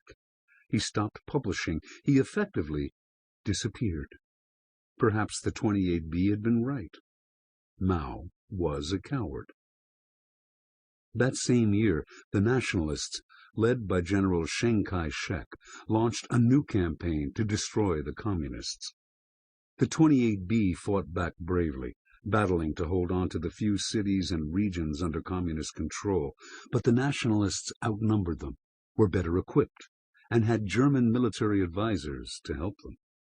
The Nationalists took city after city and slowly surrounded the Communists.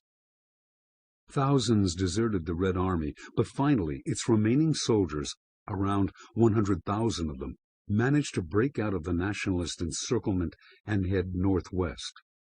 Mao joined them in their flight. Only now did he begin to speak up and question the 28B strategy. They were retreating in a straight line, he complained, making it easier for the Nationalists to chase them. And they were moving too slowly, carrying too many documents, file cabinets, and other trappings from their old offices. They were acting as if the whole army were merely moving camp and planning to keep fighting the Nationalists in the same way, fighting over cities and land. Mao argued that this new march should not be a momentary retreat to safer ground, but something larger. The whole concept of the party needed rethinking. Instead of copying the Bolsheviks, they should create a distinctly Chinese revolution based on the peasantry, China's single largest population group. To accomplish this, they needed time and freedom from attack. They should head southwest to the farthest reaches of China, where the enemy could not reach them. Red Army officers began to listen to Mao. His guerrilla tactics had been successful before, and the 28B strategy was clearly failing. They slowly adopted his ideas. They traveled more lightly. They moved only at night. They feinted this way and that to throw the nationalists off their scent. Wherever they went, they conducted rallies to recruit peasants to their cause. Somehow, Mao had become the army's de facto leader. Although outnumbered 100-1, under his leadership, the Red Army managed to escape the nationalists, and in October 1935, to arrive at the remote reaches of Shanxi province, where it would finally be safe. After crossing 24 rivers and 18 mountain ranges, and having many near misses with disaster, the army came to the end of its long march. It was radically reduced. It now numbered only 6,000. But a new kind of party had been forged, the kind Mao had wanted all along, a hardcore group of devoted followers who believed in a peasant revolution and embraced guerrilla warfare. Safe from attack in Shanxi, this purified party was slowly able first to recover, then to spread its gospel. In 1949, the Communists finally defeated the Nationalists for good and exiled them from mainland China. Interpretation. Mao was born and raised on a farm. The Chinese farm life could be harsh. A farmer had to be patient, bending with the seasons and the capricious climate. Thousands of years earlier, the Taoist religion had emerged from this hard life. A key concept in Taoism is that of Wei Wu, the idea of action through inaction, of controlling a situation by not trying to control it, of ruling by abdicating rule. Wei Wu involves the belief that by reacting and fighting against circumstances, by constantly struggling in life, you actually move backward, creating more turbulence in your path and difficulties for yourself. Sometimes it is best to lie low, to do nothing, but let the winter pass. In such moments, you can collect yourself and strengthen your identity. War is deceptive. You may think that you are strong and that you are making advances against an enemy, but time may show that you are actually marching into great danger. You can never really know, since our immersion in the present deprives us of true perspective. The best you can do is to rid yourself of lazy, conventional patterns of thinking. Advancing is not always good. Retreating is not always weak. In fact, in moments of danger or trouble, refusing to fight is often the best strategy. By disengaging from the enemy, you lose nothing that is valuable in the long run and gain time to turn inward, rethink your ideas, separate the true believers from the hangers-on. Time becomes your ally. By doing nothing outwardly, you gain inner strength, which will translate into tremendous power later, when it is time to act. Keys to warfare. When you fight someone more powerful than you are, you lose more than your possessions and position. You lose your ability to think straight, to keep yourself separate and distinct. You become infected with the emotions and violence of the aggressor in ways you cannot imagine. Better to flee and use the time your flight buys to turn inward. Let the enemy take land and advance. You will recover and turn the tables when the time comes. The decision to retreat shows not weakness, but strength. It is the height of strategic wisdom. Reversal. Retreat must never be an end in itself. At some point, you have to turn around and fight. If you don't, retreat is more accurately called surrender. The enemy wins. Combat is in the long run unavoidable. Retreat can only be temporary. Part 4. Offensive warfare. The greatest dangers in war, and in life, come from the unexpected. People do not respond the way you had thought they would. Events mess up your plans and produce confusion. Circumstances are overwhelming. In strategy, this discrepancy between what you want to happen and what does happen is called friction. The idea behind conventional offensive warfare is simple. By attacking the other side first, hitting its points of vulnerability, and seizing the initiative and never letting it go, you create your own circumstances. Before any friction can creep in and undermine your plans, you move to the offensive, and your relentless maneuvers force so much friction on the enemy that he collapses.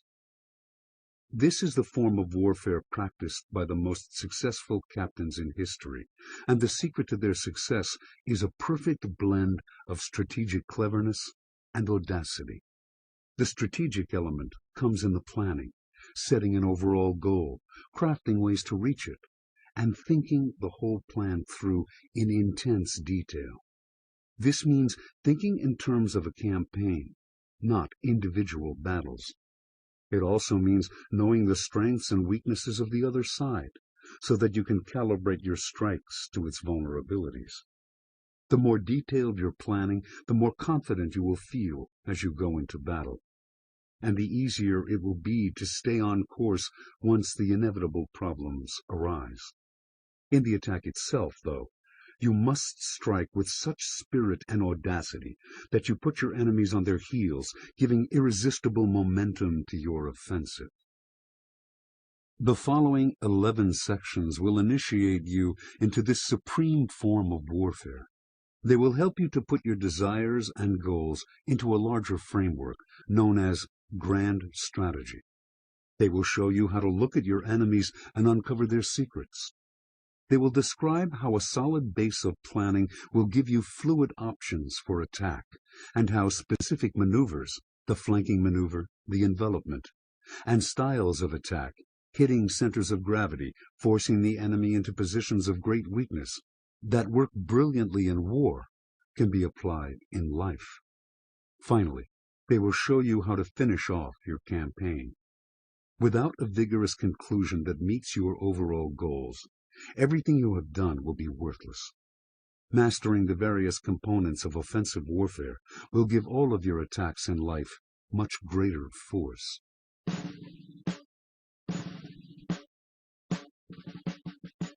(12)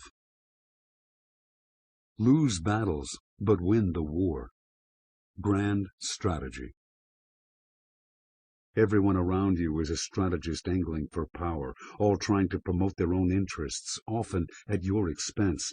Your daily battles with them make you lose sight of the only thing that really matters, victory in the end, the achievement of greater goals, lasting power. Grand strategy is the art of looking beyond the battle and calculating ahead. It requires that you focus on your ultimate goal and plot to reach it. In grand strategy, you consider the political ramifications and long-term consequences of what you do. Instead of reacting emotionally to people, you take control and make your actions more dimensional, subtle, and effective. Let others get caught up in the twists and turns of the battle, relishing their little victories. Grand strategy will bring you the ultimate reward, the last laugh.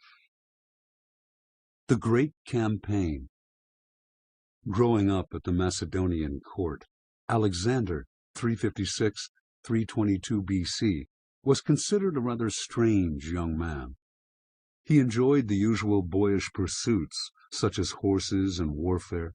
Having fought alongside his father, King Philip II, in several battles, he had proved his bravery. But he also loved philosophy and literature.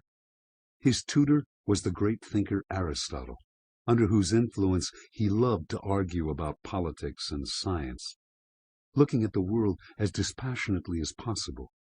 Then there was his mother, Olympias, a mystical, superstitious woman. She had visions at Alexander's birth that he would one day rule the known world. She told him about them and filled him with stories of Achilles, from whom her family claimed descent. Alexander adored his mother, while hating his father, and took her prophecies most seriously. From early on in life, he carried himself as if he were more than the son of a king. Alexander was raised to be Philip's successor, and the state he was to inherit had grown considerably during his father's reign. Over the years, the king had managed to build up the Macedonian army into the supreme force in all Greece. He had defeated Thebes and Athens, and had united all the Greek city-states, except Sparta, into a Hellenic league under his leadership. He was a crafty, intimidating ruler. Then, in 336 B.C., a disgruntled nobleman assassinated him. Suddenly seeing Macedonia as vulnerable, Athens declared its independence from the League. The other city-states followed suit. Tribes from the north now threatened to invade. Almost overnight, Philip's small empire was unraveling. When Alexander came to the throne, he was only 20, and many considered him unready. It was a bad time for learning on the job. The Macedonian generals and political leaders would have to take him under their wing. They advised him to go slowly, to consolidate his position in both the army and Macedonia, and then gradually reform the league through force and guile. That was what Philip would have done. But Alexander would not listen. He had another plan, or so it seemed. Without giving his enemies in and beyond Macedonia time to organize against him, he led the army south and reconquered Thebes in a series of lightning maneuvers. Next, he marched on the Athenians, who, fearing his retribution, begged forgiveness and pleaded to be readmitted to the League. Alexander granted their wish. The eccentric young prince had shown himself to be a bold and unpredictable king, attacking when he was not meant to, yet showing Athens unexpected mercy. He was hard to read, but his first maneuvers as king had won him many admirers. His next move, however, was still stranger and more audacious.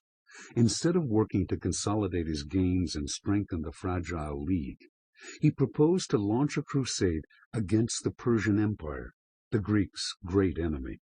Some 150 years earlier, the Persians had tried to invade Greece. They had almost succeeded, and it remained their dream to try it again and get it right. With Persia a constant threat, the Greeks could never rest easy, and their maritime trade was cramped by the power of the Persian navy. In 334 B.C., Alexander led a united army of 35,000 Greeks across the Dardanelles Straits and into Asia Minor, the westernmost part of the Persian Empire. In their first encounter with the enemy, at the Battle of the Granicus, the Greeks routed the Persians. Alexander's generals could only admire his boldness. He seemed poised to conquer Persia, fulfilling his mother's prophecy in record time. He succeeded through speed and by seizing the initiative. Now soldiers and generals alike expected him to head straight east into Persia to finish off the enemy army, which seemed surprisingly weak. Once again, Alexander confounded expectations, suddenly deciding to do what he had never done before, take his time. That would have seemed wise when he first came to power, but now it seemed likely to give the Persians the one thing they needed, time to recover and replenish. Yet Alexander led his army not east, but south, down the coast of Asia Minor, freeing local towns from Persian rule. Next, he zigzagged east and then south again, through Phoenicia and into Egypt, quickly defeating the weak Persian garrison there. The Egyptians hated their Persian rulers and welcomed Alexander as their liberator. Now Alexander could use Egypt's vast stores of grain to feed the Greek army and help keep the Greek economy stable while depriving Persia of valuable resources. As the Greeks advanced farther from home, the Persian navy, which could land an army almost anywhere in the Mediterranean to attack them from the rear or flank, was a worrying threat. Before Alexander set out on his expedition, many had advised him to build up the Greek navy, and take the battle to the Persians by sea as well as land. Alexander ignored them. Instead, as he passed through Asia Minor and then along the coast of Phoenicia, he simply captured Persia's principal ports, rendering their navy useless. These small victories, then, had a greater strategic purpose. Even so, they would have meant little had the Greeks been unable to defeat the Persians in battle, and Alexander seemed to be making that victory more difficult. The Persian king, Darius, was concentrating his forces east of the Tigris River. He had numbers and his choice of location, and could wait in ease for Alexander to cross the river. Had Alexander lost his taste for battle? Had Persian and Egyptian culture softened him? It seemed so. He had begun to wear Persian clothes and to adopt Persian customs. He was even seen worshipping Persian gods. As the Persian army retreated east of the Tigris, large areas of the Persian Empire had come under Greek control. Now Alexander spent much of his time not on warfare, but on politics, trying to see how best to govern these regions. He decided to build on the Persian system already in place, keeping the same titles for jobs in the government bureaucracy, collecting the same tribute that Darius had done. He changed only the harsh, unpopular aspects of Persian rule. Word quickly spread of his generosity and gentleness toward his new subjects. Town after town surrendered to the Greeks without a fight, only too glad to be part of Alexander's growing empire, which transcended Greece and Persia. He was the unifying factor, the benevolent, overseeing God. Finally, in 331 B.C., Alexander marched on the main Persian force at Arbela. What his generals had not understood was that, deprived of the use of its navy, its rich lands in Egypt, and the support and tribute of almost all of its subjects, the Persian Empire had already crumbled. Alexander's victory at Arbela merely confirmed militarily what he had already achieved months earlier. He was now the ruler of the once mighty Persian Empire. Fulfilling his mother's prophecy, he controlled almost all of the known world. Interpretation. Alexander the Great's maneuvers bewildered his staff. They seemed to have no logic, no consistency. Only later could the Greeks look back and really see his magnificent achievement. The reason they could not understand him was that Alexander had invented a whole new way of thinking and acting in the world, the art of grand strategy. In grand strategy, you look beyond the moment, beyond your immediate battles and concerns. You concentrate instead on what you want to achieve down the line. Controlling the temptation to react to events as they happen, you determine each of your actions according to your ultimate goals. You think in terms not of individual battles, but of a campaign. Alexander owed his novel style of strategizing to his mother and to Aristotle. His mother had given him a sense of destiny and a goal, to rule the known world. From the age of 3, he could see in his mind's eye the role he would play when he was 30. From Aristotle, he learned the power of controlling his emotions, seeing things dispassionately, thinking ahead to the consequences of his actions. Trace the zigzags of Alexander's maneuvers, and you will see their grand strategic consistency. His quick actions against first Thebes, then Persia, worked psychically on his soldiers and on his critics. Nothing quiets an army faster than battle. Alexander's sudden crusade against the hated Persians was the perfect way to unite the Greeks. Once he was in Persia, though, speed was the wrong tactic. Had Alexander advanced, he would have found himself controlling too much land too quickly. Running it would have exhausted his resources, and in the ensuing power vacuum, enemies would have sprung up everywhere. Better to proceed slowly, to build on what was there, to win hearts and minds. Instead of wasting money on building a navy, better simply to make the Persian navy unusable. To pay for the kind of extended campaign that would bring long-term success, first seize the rich lands of Egypt. None of Alexander's actions were wasted. Those who saw his plans bear fruit in ways they themselves had been entirely unable to predict thought him a kind of god, and certainly his control over events deep in the future seemed more godlike than human. To become a grand strategist in life, you must follow the path of Alexander. First, clarify your life. Decipher your own personal riddle by determining what it is you are destined to achieve, the direction in which your skills and talents seem to push you. Visualize yourself fulfilling this destiny in glorious detail. As Aristotle advised, work to master your emotions and train yourself to think ahead. This action will advance me toward my goal. This one will lead me nowhere. Guided by these standards, you will be able to stay on course. Ignore the conventional wisdom about what you should or should not be doing. It may make sense for some, but that does not mean it bears any relation to your own goals and destiny. You need to be patient enough to plot several steps ahead, to wage a campaign instead of fighting battles. The path to your goal may be indirect. Your actions may be strange to other people, but so much the better. The less they understand you, the easier they are to deceive, manipulate, and seduce.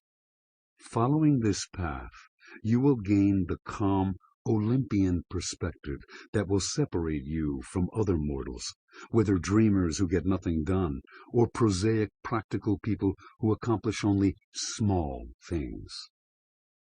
Keys to warfare. Military history shows that the key to grand strategy, the thing that separates it from simple garden variety strategy, is its particular quality of forethought. Grand strategists think and plan further into the future before taking action. Nor is their planning simply a matter of accumulating knowledge and information. It involves looking at the world with a dispassionate eye, thinking in terms of the campaign, planning indirect, subtle steps along the way, whose purpose may only gradually become visible to others. Not only does this kind of planning fool and disorient the enemy, for the strategist, it has the psychological effects of calm, a sense of perspective, flexibility to change in the moment while keeping the ultimate goal in mind. Emotions are easier to control. Vision is far-seeing and clear. Grand strategy is the apex of rationality. Grand strategy has four main principles, distilled here from case histories of the most successful practitioners of the art. The more you can incorporate these principles into your plans, the better the results.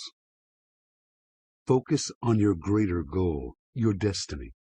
The first step toward becoming a grand strategist, the step that will make everything else fall into place, is to begin with a clear, detailed, purposeful goal in mind, one rooted in reality.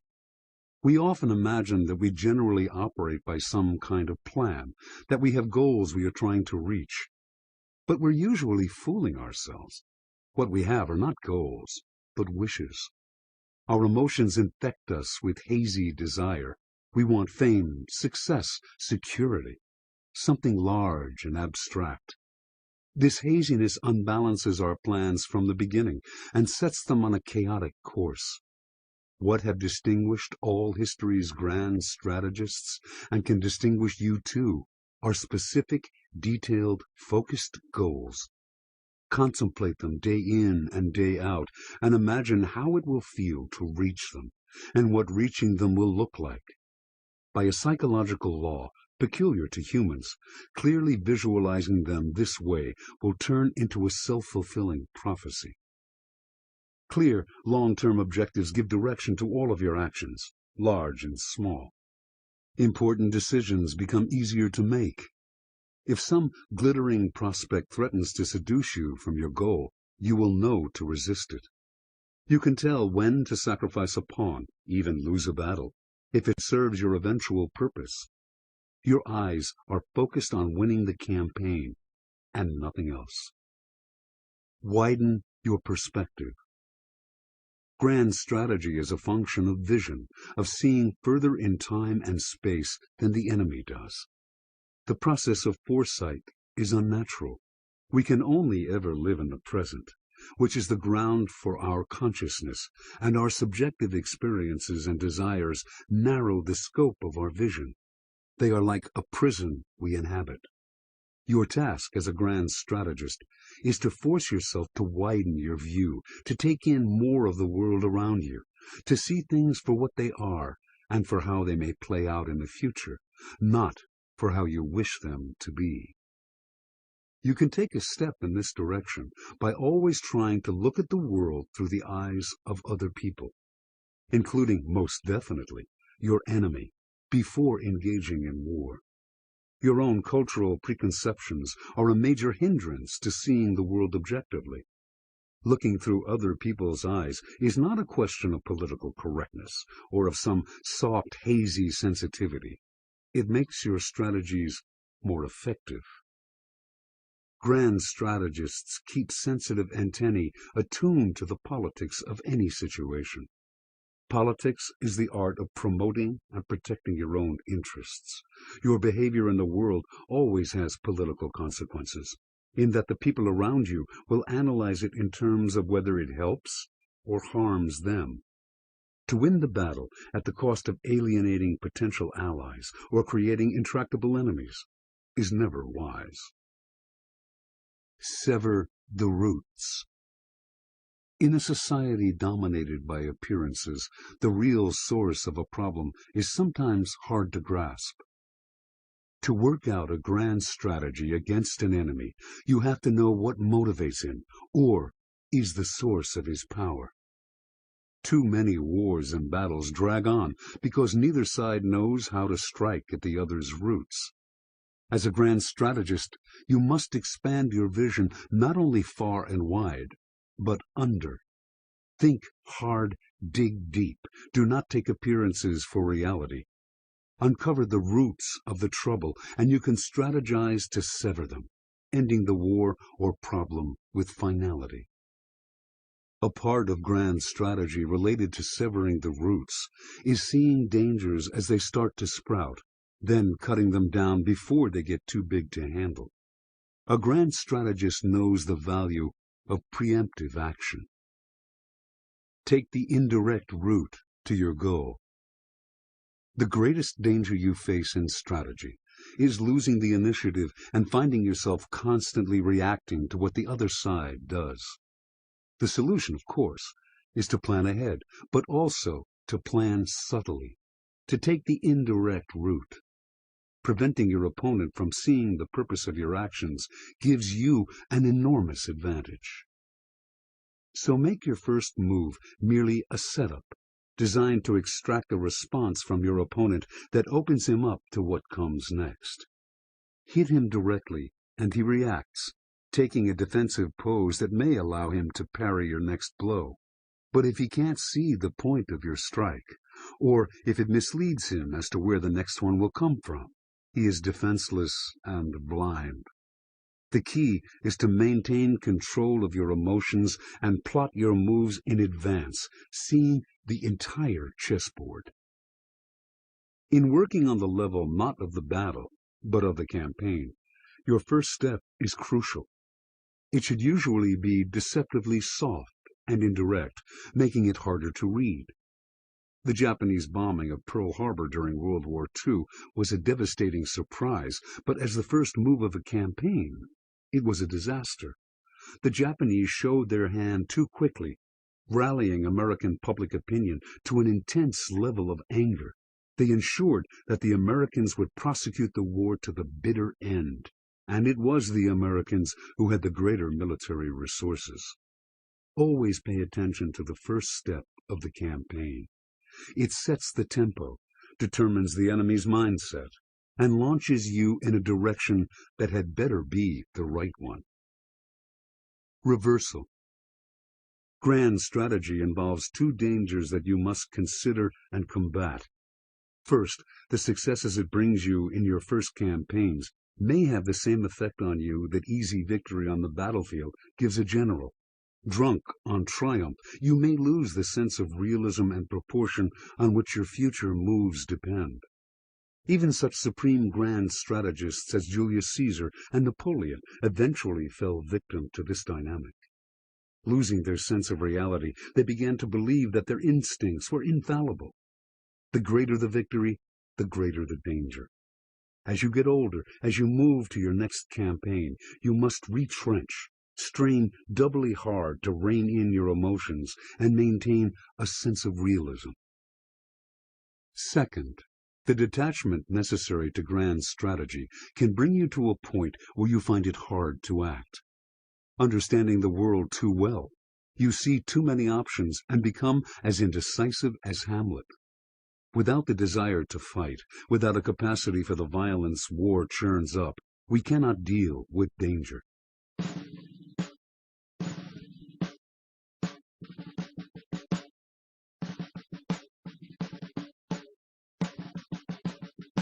(13)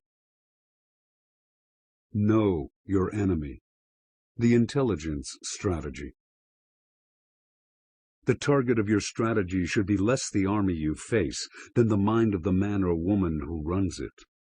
If you understand how that mind works, you have the key to deceiving and controlling it. Train yourself to read people, picking up the signals they unconsciously send about their innermost thoughts and intentions. A friendly front will let you watch them closely and mine them for information. Beware of projecting your own emotions and mental habits onto them. Try to think as they think. By finding your opponent's psychological weaknesses, you can work to unhinge their minds. The mirrored enemy. In June 1838, Lord Auckland, the British Governor-General of India, called a meeting of his top officials to discuss a proposed invasion of Afghanistan. Auckland and other British ministers had become increasingly concerned at Russia's growing influence in the area. The Russians had already made an ally of Persia. They were now trying to do the same with Afghanistan. And if they were successful, the British in India would find themselves potentially cut off by land to the west and vulnerable to more incursions by the Russians. Instead of trying to outdo the Russians and negotiate an alliance with the Afghan ruler, Dost Muhammad, Auckland proposed what he thought was a surer solution: invade Afghanistan and install a new ruler, Shah Shuja, a former Afghan leader forced out of power 25 years earlier, who would then be indebted to the English. Among the men listening to Auckland that day was William Macnaghten, the 45-year-old chief secretary of the Calcutta government. Macnaghten thought the invasion a brilliant idea. A friendly Afghanistan would secure British interests in the area and even help to spread British influence. And the invasion could hardly fail. The British army would have no trouble sweeping away the primitive Afghan tribesmen. They would present themselves as liberators, freeing the Afghans from Russian tyranny and bringing to the country the support and civilizing influence of England. As soon as Shah Shuja was in power, the army would leave, so that British influence over the grateful Shah, although powerful, would be invisible to the Afghan public. When it came time for Macnaghten to give his opinion on the proposed invasion, his support of it was so sound and enthusiastic that Lord Auckland not only decided to go ahead, he named Macnaghten the Queen's envoy to Kabul, the Afghan capital, the top British representative in Afghanistan. Meeting little resistance along the way, in August 1839 the British army reached Kabul.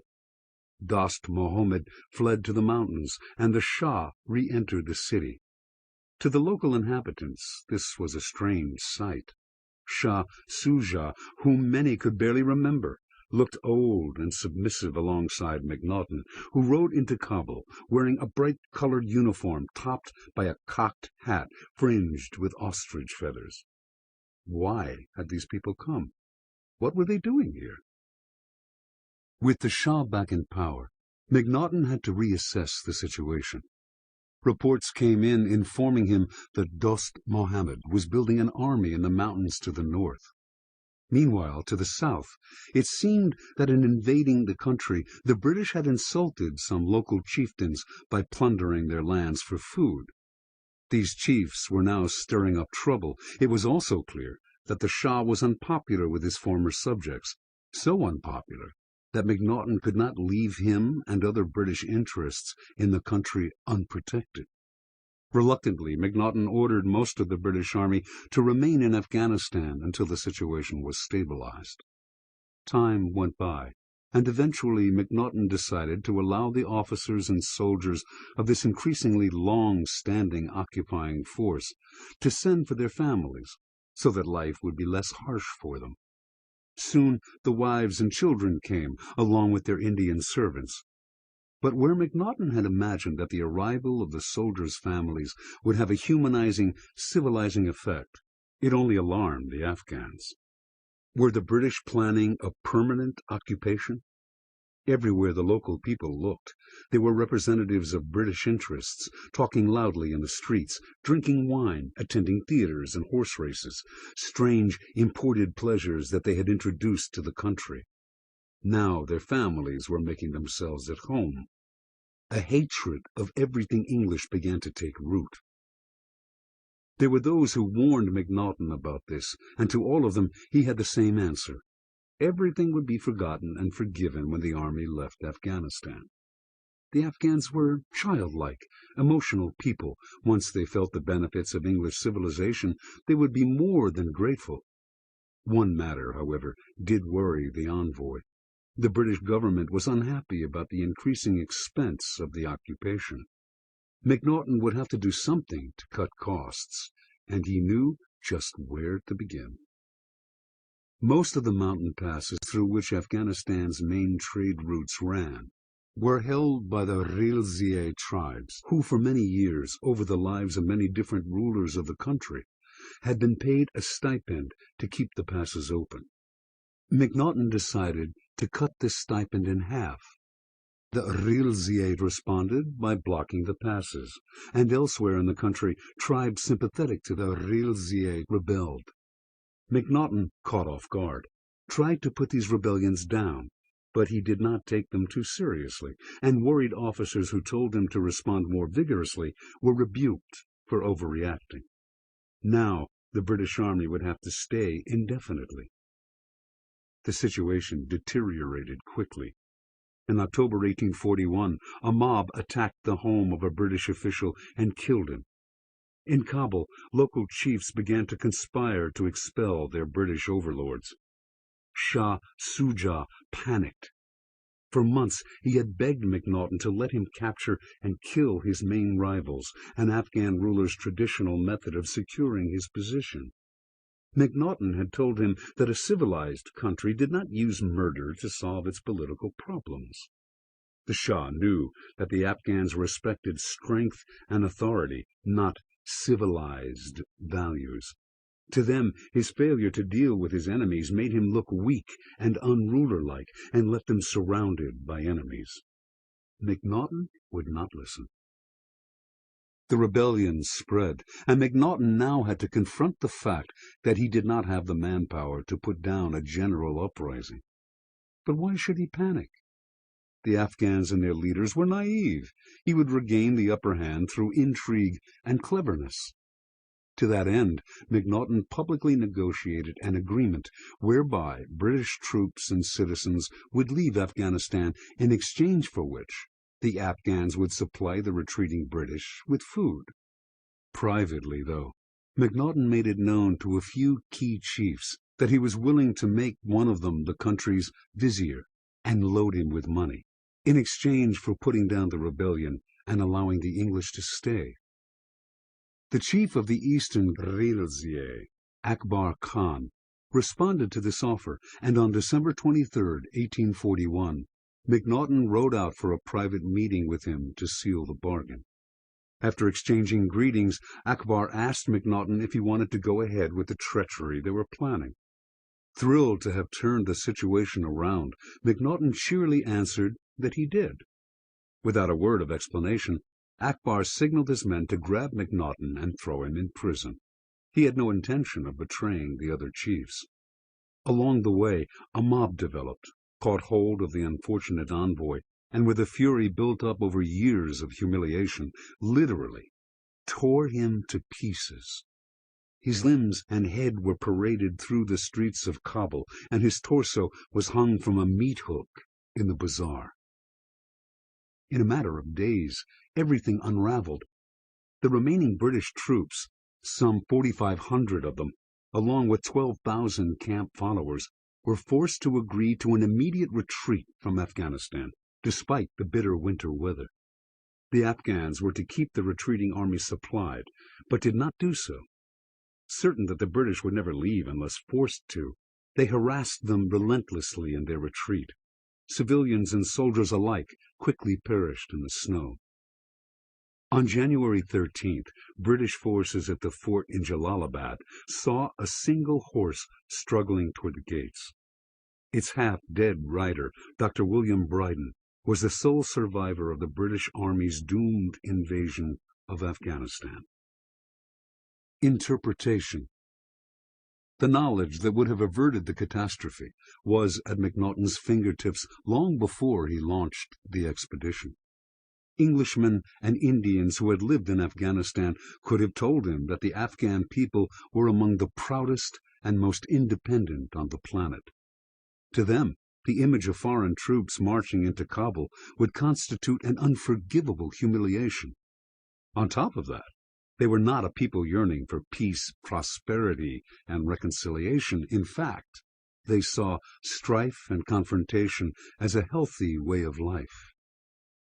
MacNaughton had the information, but refused to see it. Instead, he projected onto the Afghans the values of an Englishman, which he mistakenly assumed were universal. Blinded by narcissism, he misread every signal along the way. As a result, his strategic moves, leaving the British Army occupying Kabul, cutting in half the Grilzier stipend, trying not to overplay his hand in putting down the rebellions, were exactly the opposite of what was needed. And on that fateful day, when he literally lost his head, he made the ultimate miscalculation, imagining that money and an appeal to self-interest would buy loyalty among the very people he had so humiliated. Blindness and narcissism like this are not so rare. We find them every day. Our natural tendency is to see other people as mere reflections of our own desires and values. Failing to understand the ways they are not like us, we are surprised when they do not respond as we had imagined. We unintentionally offend and alienate people, then blame them, not our inability to understand them, for the damage done. Understand. If you let narcissism act as a screen between you and other people, you will misread them, and your strategies will misfire. You must be aware of this and struggle to see others dispassionately. Every individual is like an alien culture. You must get inside his or her way of thinking, not as an exercise in sensitivity, but out of strategic necessity.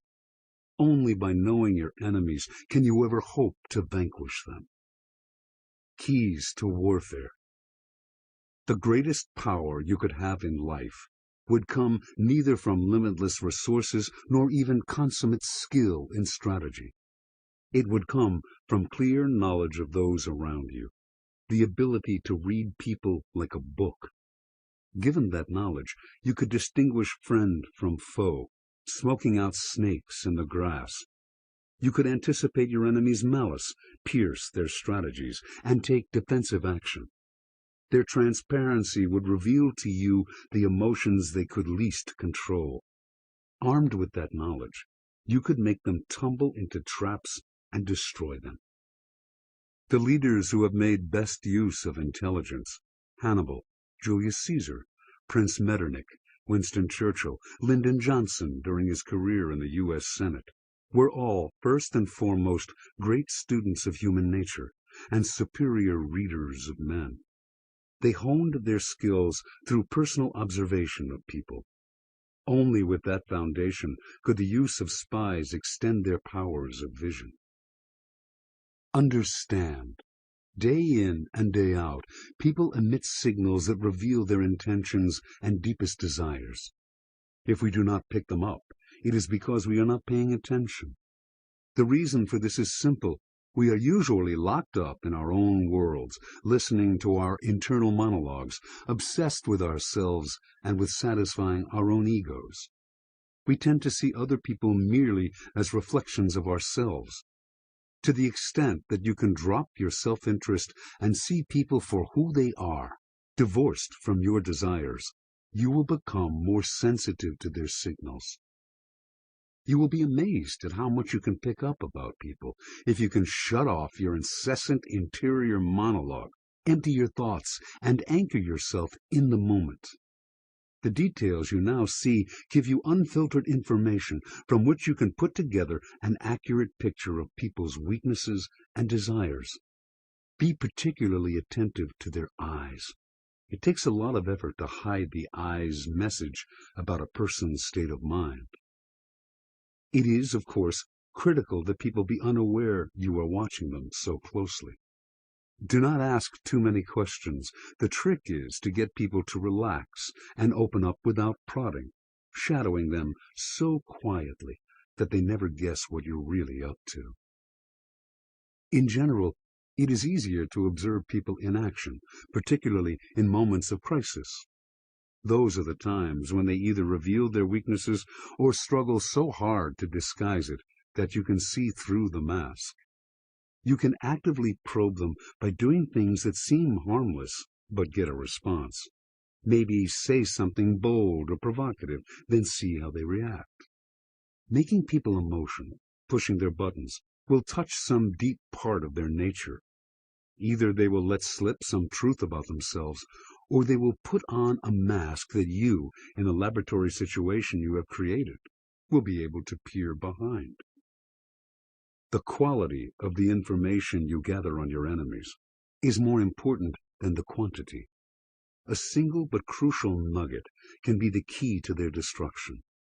When the Carthaginian general Hannibal saw that the Roman general he was facing was arrogant and hot-tempered, he would deliberately play weak, luring the man into a rash attack. Once Churchill saw that Hitler had a paranoid streak, becoming irrational at the merest hint of vulnerability. The British Prime Minister knew how to unhinge the German Führer. By feigning to attack some marginal area like the Balkans, he could make him see threats on all sides and spread out his defenses, a critical military mistake. Always look for internal spies, people in the enemy camp who are dissatisfied and have an axe to grind. Turn them to your purposes, and they will give you better information than any infiltrator you sneak in from outside. Hire people the enemy has fired. They will tell you how the enemy thinks. President Bill Clinton got his best intelligence on the Republicans from his advisor, Dick Morris, who had worked for them for years and knew their weaknesses, both personal and organizational. A warning: never rely on one spy, one source of information, no matter how good. You risk being played or getting slanted, one-sided information. Finally, the enemy you are dealing with is not an inanimate object that will simply respond in an expected manner to your strategies. Your enemies are constantly changing and adapting to what you are doing. Innovating and inventing on their own, they try to learn from their mistakes and from your successes. So your knowledge of the enemy cannot be static. Keep your intelligence up to date and do not rely on the enemy's responding the same way twice. Defeat is a stern teacher, and your beaten opponent today may be wiser tomorrow. Your strategies must take this possibility into account. Your knowledge of the enemy must be not just deep, but timely. Reversal. Even as you work to know your enemies, be aware that they are scrutinizing you, and either give them nothing or feed them misinformation.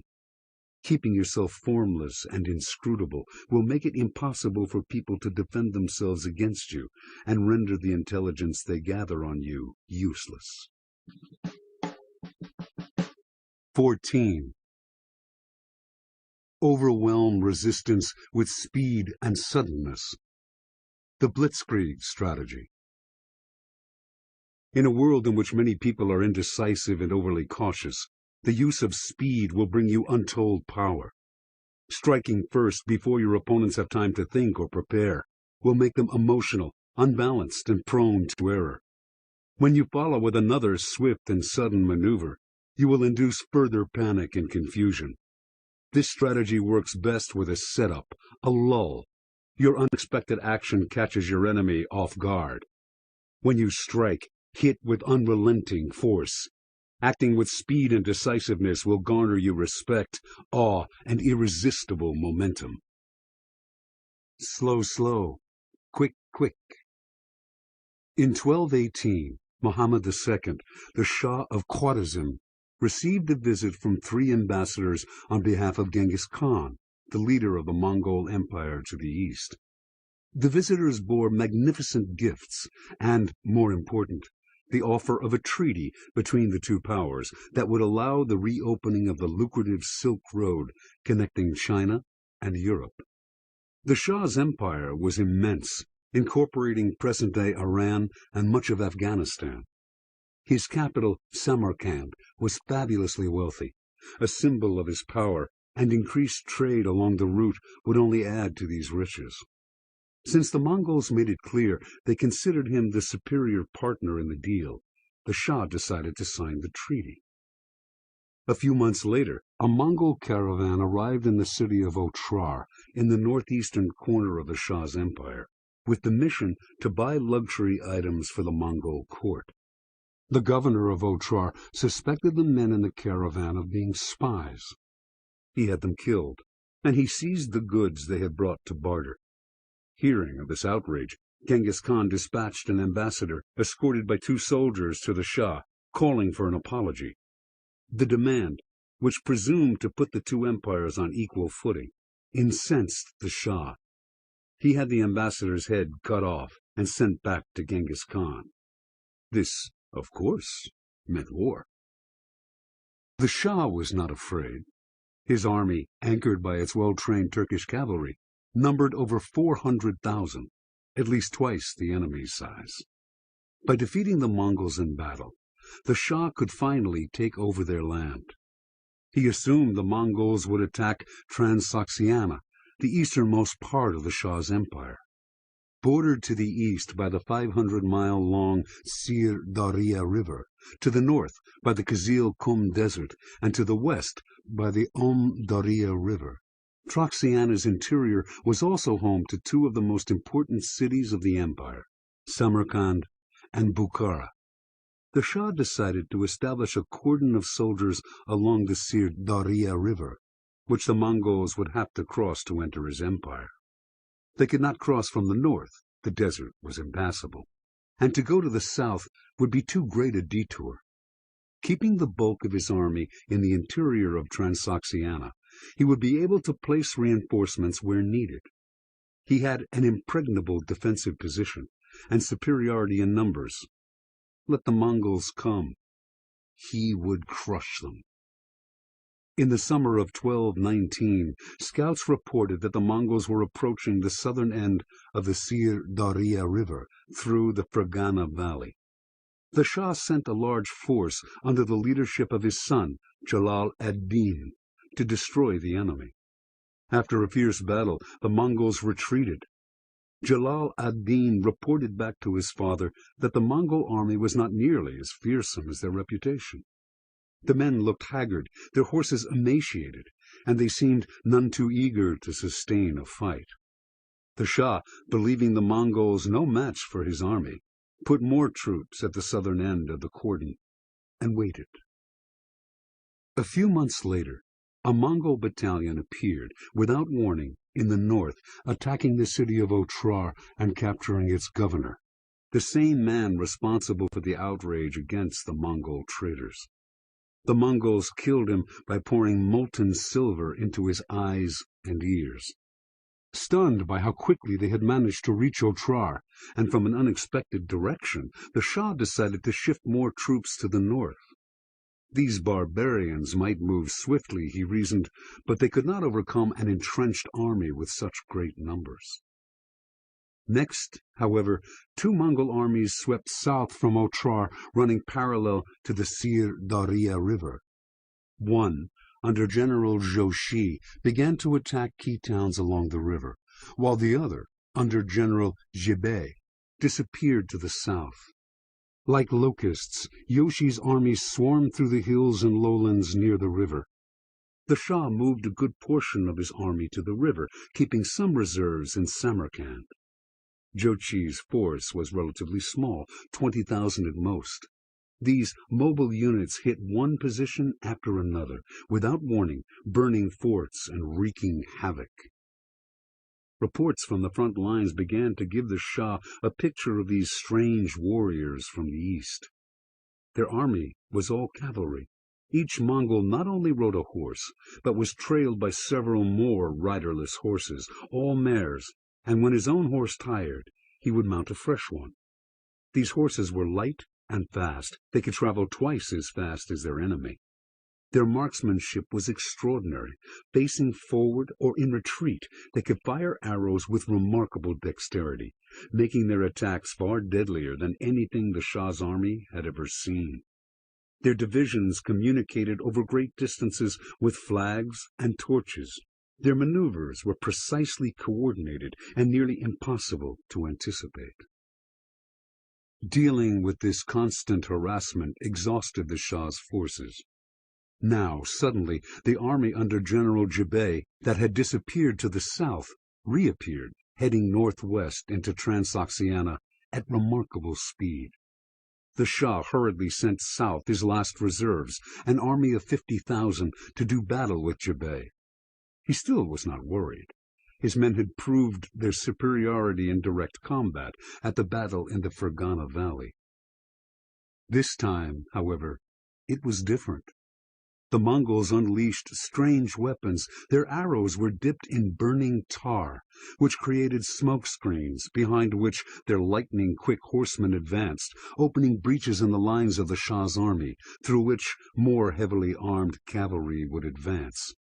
Chariots darted back and forth behind the Mongol lines, bringing up constant supplies. The Mongols filled the sky with arrows, creating relentless pressure. They wore shirts of heavy silk. An arrow that managed to pierce the shirt would rarely reach the flesh, and could be extracted easily by pulling at the shirt, all of this done while moving at great speed. Jibei's army annihilated the Shah's forces. The Shah had one option left: retreat to the west, retrench, and slowly rebuild his army. As he began preparations, however, something beyond belief occurred. An army under Genghis Khan himself suddenly stood outside the gates of the city of Bukhara, to the west of Samarkand. Where had they come from? They could not have crossed the Kizil-Kum desert to the north. Their appearance seemed all but impossible, as if the devil himself had conjured them up. Bukhara soon fell, and within days Samarkand followed. Soldiers deserted, generals panicked. The Shah, fearing for his life, fled with a handful of soldiers. The Mongols pursued him relentlessly. Months later, on a small island in the Caspian Sea, abandoned by one and all, wearing rags and begging for food, the former ruler of the wealthiest empire in the East finally died of hunger. Interpretation. The genius of Genghis Khan was to transform the chaotic Mongol speed into something organized, disciplined, and strategic. He achieved this by adapting the ancient Chinese strategy of slow, slow, quick, quick. The first step, a slow, was to meticulously prepare before any campaign, which the Mongols always did to the highest degree. In planning for the attack on the Shah, the Mongols learned of a guide who knew of a chain of oases across the Kizil-Kum desert.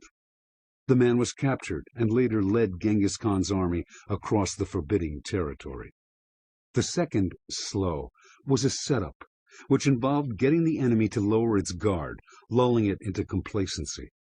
Then came the first, quick, fixing the enemy's attention forward with a swift frontal attack, Jubay's raids along the river. The final, quick, was a doubly swift blow from an unexpected direction. Genghis's sudden appearance before the gates of Bukhara is considered by many the greatest military surprise in history. We live in a world in which speed is prized above almost all else, and acting faster than the other side has itself become the primary goal. But most often, people are merely in a hurry, acting and reacting frantically to events, all of which makes them prone to error and wasting time in the long run. In order to separate yourself from the pack, to harness a speed that has devastating force, you must be organized and strategic. First, you prepare yourself before any action, scanning your enemy for weaknesses. Then you find a way to get your opponents to underestimate you, to lower their guard. When you strike unexpectedly, they will freeze up. When you hit again, it is from the side and out of nowhere. It is the unanticipated blow that makes the biggest impact. Keys to warfare. In May 1940, the German army invaded France and the Low Countries using a new form of warfare, the blitzkrieg. Advancing with incredible speed, the Germans coordinated tanks and aeroplanes in an attack that culminated in one of the quickest and most devastating victories in military history. The success of the blitzkrieg was largely due to the Allies' static, rigid defense, similar to the Shah's defense against the Mongols. When the Germans breached this defense, the Allies could not adjust or react in time. The Germans advanced faster than their enemy could process what was happening. By the time the Allies decided upon a counter-strategy, it was too late. Conditions had changed. They were always a step behind. Now, more than ever, we find ourselves dealing with people who are defensive and cautious, who begin any action from a static position. The reason is simple. The pace of modern life is increasingly growing faster, full of distractions, annoyances, and interruptions. The natural response for many is to retreat inward, to erect psychological walls against the harsh realities of modern life. People hate the feeling of being rushed and are terrified of making a mistake. They unconsciously try to slow things down by taking longer to make decisions, being non-committal, defensive, and cautious. Blitzkrieg warfare, adapted for daily combat, is the perfect strategy for these times. While those around you remain defensive and immobile, you surprise them with sudden and decisive action, forcing them to act before they are ready. They cannot respond, as they usually do, by being elusive or cautious. They will most likely become emotional and react imprudently. You have breached their defenses, and if you keep up the pressure and hit them again with something unexpected, you will send them into a kind of downward psychological spiral, pushing them into mistakes, which further deepens their confusion, and so the cycle goes on. Reversal. Slowness can have great value, particularly as a setup. To appear slow and deliberate, even a little foolish, will lull your enemies, infecting them with a sleepy attitude. Once their guard is down, an unexpected blow from the side will knock them out. Your use of slowness and speed, then, should be deliberate and controlled, never a natural tempo that you fall into.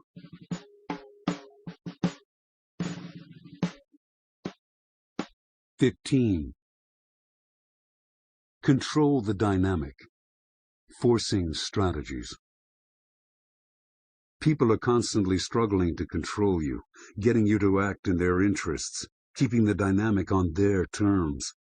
The only way to get the upper hand is to make your play for control more intelligent and insidious. Instead of trying to dominate the other side's every move, work to define the nature of the relationship itself. Shift the conflict to terrain of your choice, altering the pace and stakes to suit you. Maneuver to control your opponent's minds, pushing their emotional buttons and compelling them to make mistakes. If necessary, let them feel they are in control in order to get them to lower their guard. If you control the overall direction and framing of the battle, anything they do will play into your hands. The art of ultimate control.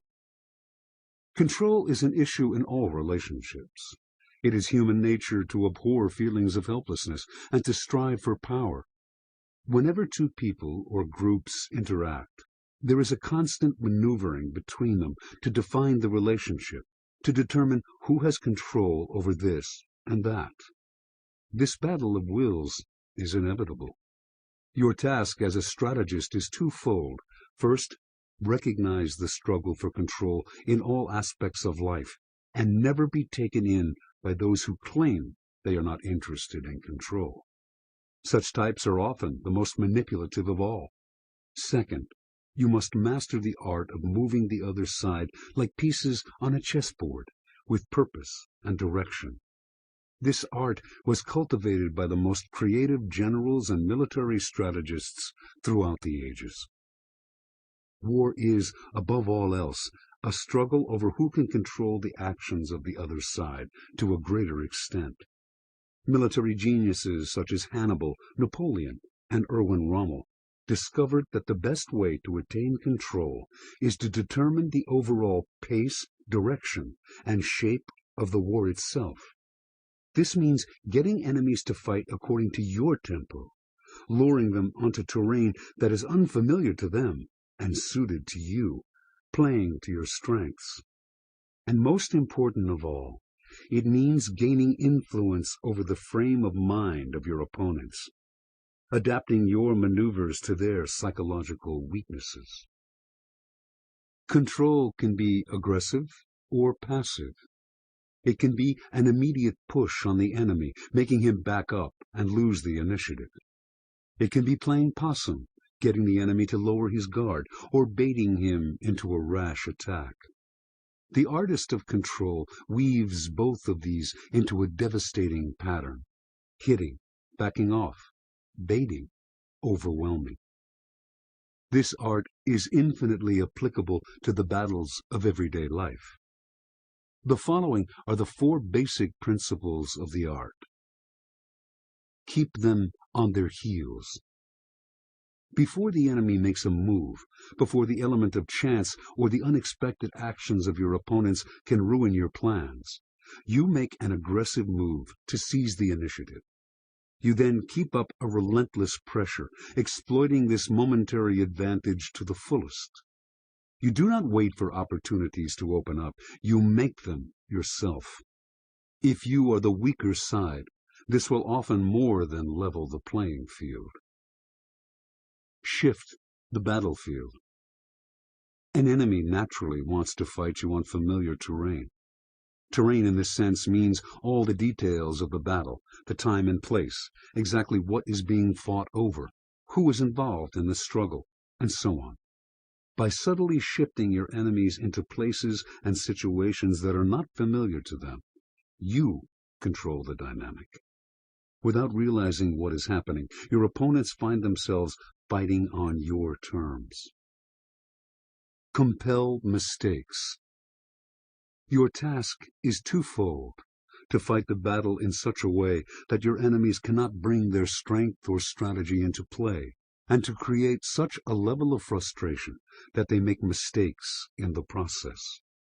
You do not give them enough time to do anything. You play to their emotional weaknesses, making them as irritable as possible. You bait them into deadly traps.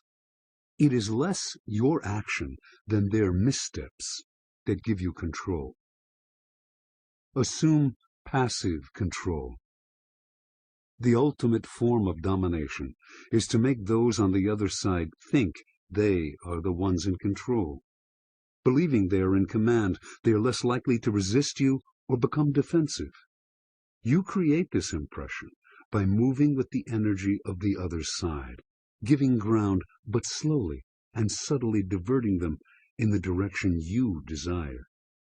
It is often the best way to control the overly aggressive and the passive-aggressive. Historical example.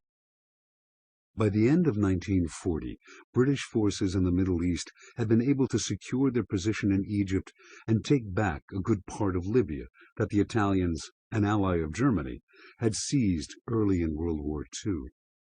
Having captured the important port town of Benghazi, the British were poised to advance farther west, all the way to Tripoli, allowing them to push the Italians out of the country for good. Then, unexpectedly, a halt was called in their advance.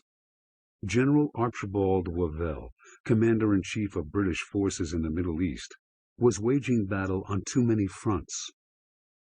Since the Italians had proved themselves to be rather inept in desert warfare, the British felt they could afford to create a defensive line in Libya, build up their forces in Egypt, and launch a major offensive against the Italians by April of the following year.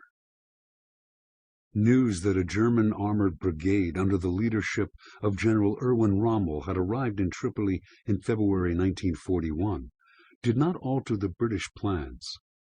Rommel had been a superb commander during the Blitzkrieg in France the previous year. But here he was under Italian command, dependent on the incompetent Italians for supplies, and his force was too small to make the British nervous. In addition, intelligence reports revealed that Hitler had sent him there with orders to do no more than block the British from advancing to Tripoli. Then, without warning, at the end of March 1941, Rommel's tanks swept eastward. Rommel had broken up his small force into columns, and he hurled them in so many directions against the British defensive line that it was hard to fathom his intentions. These mechanized columns moved with incredible speed, advancing at night with lights dimmed. Time and again they caught their enemy by surprise, suddenly appearing to their flank or rear. As their line was breached in multiple places, the British were compelled to retreat farther and farther east. To Wavell, who was following these events from Cairo, this was downright shocking and humiliating. Rommel was causing chaos with a disproportionately small number of tanks and severe supply limitations. Within a few weeks, the Germans had advanced to the border of Egypt. What was most devastating about this offensive was the novel way in which Rommel fought. He used the desert as if it were an ocean. Despite supply problems and the difficult terrain, he kept his tanks in perpetual motion. The British could not let up their guard for a moment, and this mentally exhausted them. But his movements, though seemingly random, were always for a purpose. If he wanted to take a particular city, he would head in the opposite direction, then circle and attack from an unexpected side. He brought along an armada of trucks to kick up enough dust so that the British could not see where he was headed, and to give the impression of a much larger force than was actually on the attack. Rommel would ride with the front line, risking death so that he could make rapid judgments on the move, sending his columns here and there before the British had time to figure out the game. And he used his tanks in the opposite way of the British, to deadly effect. Instead of pushing them forward to punch holes in the enemy lines, he would send out his weakest tanks, then have them retreat at first contact. The British tanks would invariably swallow the bait and go in pursuit, kicking up so much of their own dust in the process that they would not see they were running straight into a line of German anti-tank guns. Once a sufficient number of British tanks had been taken out, Rommel would advance again, wreaking havoc behind the British lines. Kept constantly on their heels, forced to come to rapid decisions in response to Rommel's moves, the British made endless mistakes. Not knowing where he might show up next, or from what direction, they spread their forces over dangerously vast areas. Before long, at the mere mention that a German column was approaching, Rommel at its head, the British would abandon their positions even though they greatly outnumbered him. In the end, the only thing that stopped him was Hitler's obsession with Russia, which bled Rommel of the supplies and reinforcements he needed to conquer Egypt. Interpretation. The key to Rommel's success was to seize the initiative with one bold maneuver, then exploit this momentary advantage to the fullest. Everything in this world conspires to put you on the defensive. At work, your superiors may want the glory for themselves and will discourage you from taking the initiative. People are constantly pushing and attacking, keeping you in react mode. You are continually reminded of your limitations and what you cannot hope to accomplish. You are made to feel guilty for this and that. Such defensiveness on your part can become a self-fulfilling prophecy. Before anything, you need to liberate yourself from this feeling. By acting boldly, by moving to seize the initiative, you create circumstances rather than waiting for what life brings you. Your initial push alters the situation on your terms. People are made to react to you, making you seem larger and more powerful than may be the case. The respect and fear you inspire will translate into offensive power, a reputation that precedes you. Like Rommel, you must have a touch of madness, ready to disorient and confuse for its own sake, to keep advancing no matter the circumstance. It is up to you.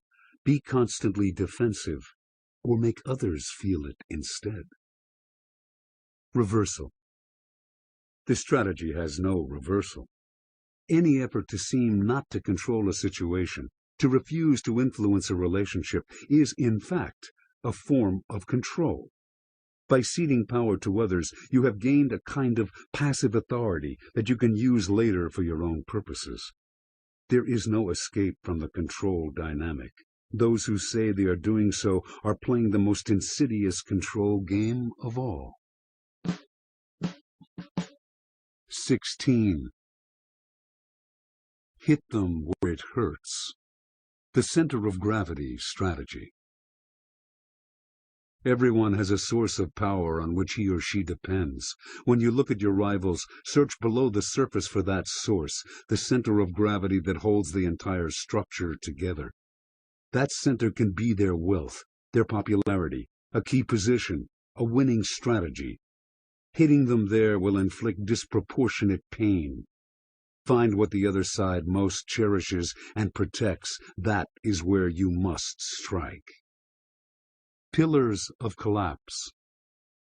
In 210 BC, a young Roman general named Publius Scipio the Younger, later called Scipio Africanus, was sent to northeastern Spain with a simple mission: to hold the Ebro River against the powerful Carthaginian armies that were threatening to cross it and take control of the peninsula. This was Scipio's first assignment as commander, and as he looked out on the river and plotted his strategy, he felt a strange mix of emotions. 8 years earlier, the great Carthaginian commander Hannibal had crossed this river heading north. Onward he had gone into Gaul, and then, catching the Romans by surprise, had crossed the Alps into Italy. Scipio, only 18 at the time, had fought alongside his father, a general, in the first battles against Hannibal on Italian soil. He had seen the North African's battlefield skills with his own eyes. Hannibal had maneuvered his small army brilliantly, made maximum use of his superior cavalry, and through inexhaustible creativity had constantly managed to surprise the Romans and inflict on them a series of humiliating defeats, culminating in the virtual annihilation of the Roman legions in the Battle of Cannae in 216 BC. Scipio also recalled 2 events after Cannae that had had an overwhelming effect on him. First, a Roman general named Fabius had finally conceived a strategy to keep Hannibal at bay. Keeping his legions in the hills and avoiding direct battle, Fabius had launched hit-and-run raids designed to wear down the Carthaginians, who were fighting far from their home in what is now Tunisia. The campaign had worked as a holding action, but to Scipio it had seemed equally exhausting for the Romans to fight so long and still have the enemy at their doorstep. Also, since the plan could not lead to any real defeat of Hannibal, it was basically flawed. Second, A year into Hannibal's invasion, the Romans had sent Scipio's father to Spain to try to knock out the Carthaginian bases there. For 6 years, Scipio's father had fought the Carthaginians on the Spanish peninsula, but the campaign had ended in his defeat and death in 211 BC. As Scipio studied the reports coming in about the situation beyond the Ebro, a plan took root in his mind. With one bold maneuver, he could avenge his father's death the year before, demonstrate the effectiveness of a strategy he thought far better than Fabius, and set in motion the eventual collapse, not just of Hannibal, but of Carthage itself. Along the coast, to the south of him, was the city of New Carthage, present-day Cartagena, the Carthaginians' capital in Spain. There they stored their vast wealth, their army's supplies, and the hostages they had taken from different Spanish tribes to be held as ransom in case of rebellion. At this moment, the Carthaginian armies, which outnumbered the Romans 2 to 1, were scattered about the country, trying to gain further domination over the Spanish tribes, and were all several days' march from New Carthage. Their commanders, Scipio learned, had been quarreling among themselves over power and money. Meanwhile, New Carthage was garrisoned with only 1,000 men. Disobeying his orders to take his stand at the Ebro, Scipio advanced south by ship and led a daring raid on New Carthage. This walled city was considered impregnable, but he timed his attack for the ebbing of the tide in a lagoon on the city's north side. There his men were able to scale the walls relatively easily, and New Carthage was taken. In one move, Scipio had produced a dramatic turnaround. Now the Romans commanded the central position in Spain. They had the money and supplies on which the Carthaginians in Spain depended, and they had Carthage's hostages, whom they now could use to stir revolt among the conquered tribes. Over the next few years, Scipio exploited this position and slowly brought Spain under Roman control. In 205 BC, Scipio returned to Rome a hero, but Hannibal was still a menace in Italy's interior. Scipio now wanted to take the war to Africa by marching on Carthage itself. That was the only way to get Hannibal out of Italy and finally erase Carthage as a threat. But Fabius was still the commander in charge of Rome's strategy, and few saw the point of fighting Hannibal by waging wars so far from him and from Rome. Yet Scipio's prestige was high, and the Roman Senate finally gave him an army, a small, low-quality army, to use for his campaign. Wasting no time on arguing his case, Scipio proceeded to make an alliance with Massinissa, king of the Massiles, Carthage's neighbors. Massinissa would supply him with a large and well-trained cavalry. Then, in the spring of 204 BC, Scipio sailed for Africa and landed near Utica, not far from Carthage. Initially surprised, the Carthaginians rallied and were able to pin Scipio's troops on a peninsula outside the town. The situation looked bleak. If Scipio could somehow advance past the enemy troops that blocked his path, he would enter the heart of the enemy state and gain control of the situation. But that seemed an impossible task. He could not hope to fight his way past the tight Carthaginian cordon. Trapped where he was, his supplies would eventually run out, forcing him to surrender. Scipio bargained for peace, but used the negotiations as a way to spy on the Carthaginian army. Scipio's ambassadors told him that the enemy had two camps, one for its own army and the other for its main ally, the Numidians. Over the next few weeks, Scipio seemed indecisive, first breaking off negotiations, then reopening them, confusing the Carthaginians. Then, one night, he made a sneak attack on the Numidian camp and set it on fire. The blaze spread quickly, and the African soldiers panicked, scattering in every direction. Awakened by the hubbub, the Carthaginians opened the gates to their own camp to come to their allies' rescue. But in the confusion, the Romans were able to steal in and set fire to their camp as well. The enemy lost half their army in this battle by night, the rest managing to retreat to Numidia and Carthage. Suddenly, the Carthaginian interior lay open to Scipio's army. He proceeded to take town after town, advancing much as Hannibal had in Italy. Then he landed a contingent of troops at the port of Tunis, within sight of Carthage's walls. Now it was the Carthaginians' turn to panic, and Hannibal, their greatest general, was immediately recalled. In 202 BC, after 16 years of fighting on Rome's doorstep, Hannibal was finally compelled to leave Italy. Hannibal landed his army to Carthage's south and made plans to fight Scipio. But the Roman general retreated west to the Bagradas Valley, the most fertile farmlands of Carthage, its economic base. There he went on a rampage, destroying everything in sight. Hannibal had wanted to fight near Carthage, where he had shelter and material reinforcements. Instead, he was compelled to pursue Scipio before Carthage lost its richest territory. But Scipio kept retreating, refusing battle, until he had lured Hannibal to the town of Zama, where he secured a solid position and forced Hannibal to camp in a place without water. Now the two armies finally met in battle. Exhausted by their pursuit of Scipio, their cavalry neutralized by Massinissa, the Carthaginians were defeated, and with no refuge close enough to retreat to, Hannibal was forced to surrender.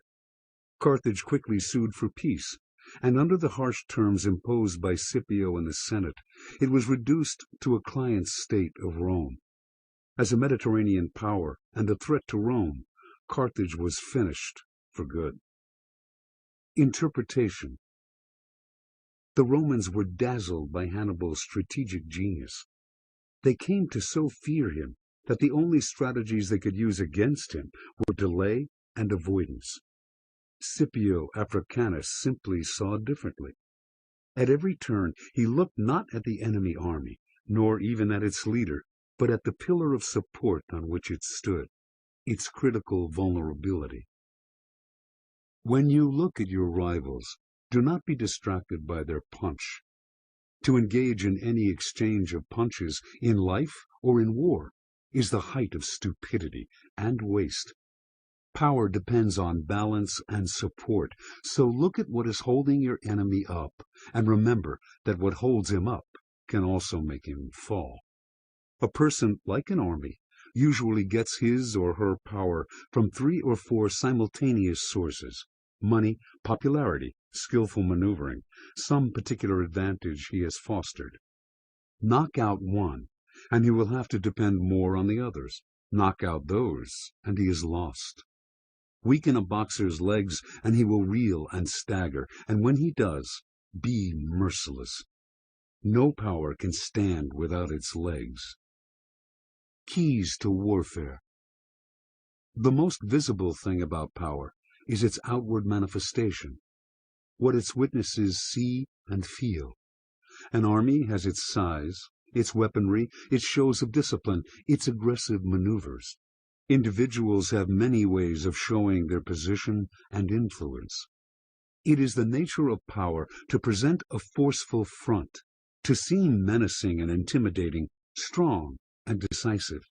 But this outward display is often exaggerated or even downright deceptive, since power does not dare show its weaknesses. And beneath the display is the support on which power rests, its center of gravity. The phrase is von Clausewitz's, who elaborated it as the hub of all power and movement on which everything depends. This is the part that governs the whole, a kind of nerve center. To attack the center of gravity, to neutralize or destroy it, is the ultimate strategy in war, for without it, the whole structure will collapse.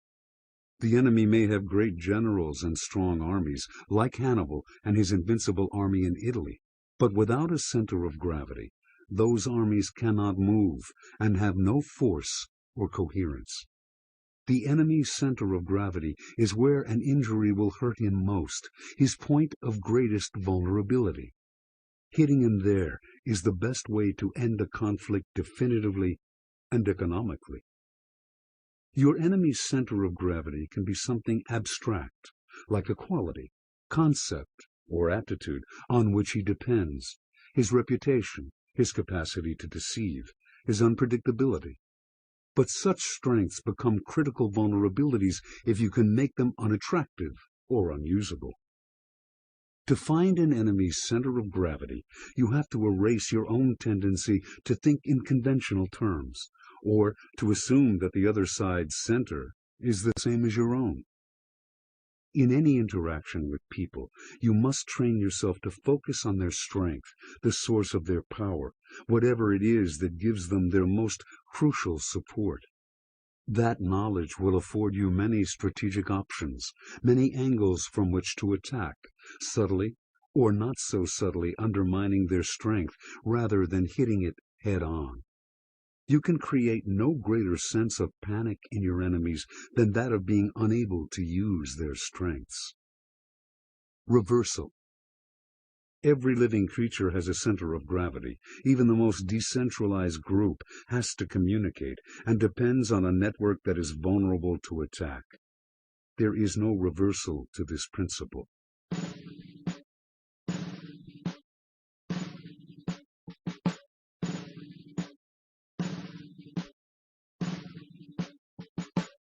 (17) Defeat them in detail. The divide and conquer strategy. When you look at your enemies, do not be intimidated by their appearance. Instead, look at the parts that make up the whole. By separating the parts, sowing dissension and division from within, you can weaken and bring down even the most formidable foe. In setting up your attack, work on their minds to create internal conflict. Look for the joints and links, the things that connect the people in a group or connect one group to another. Division is weakness, and the joints are the weakest part of any structure. When you are facing troubles or enemies, turn a large problem into small, eminently defeatable parts. The central position. One day, in early August of 490 BC, the citizens of Athens received word that a massive Persian fleet had just landed some 24 miles to the north, along the coastal plains of Marathon.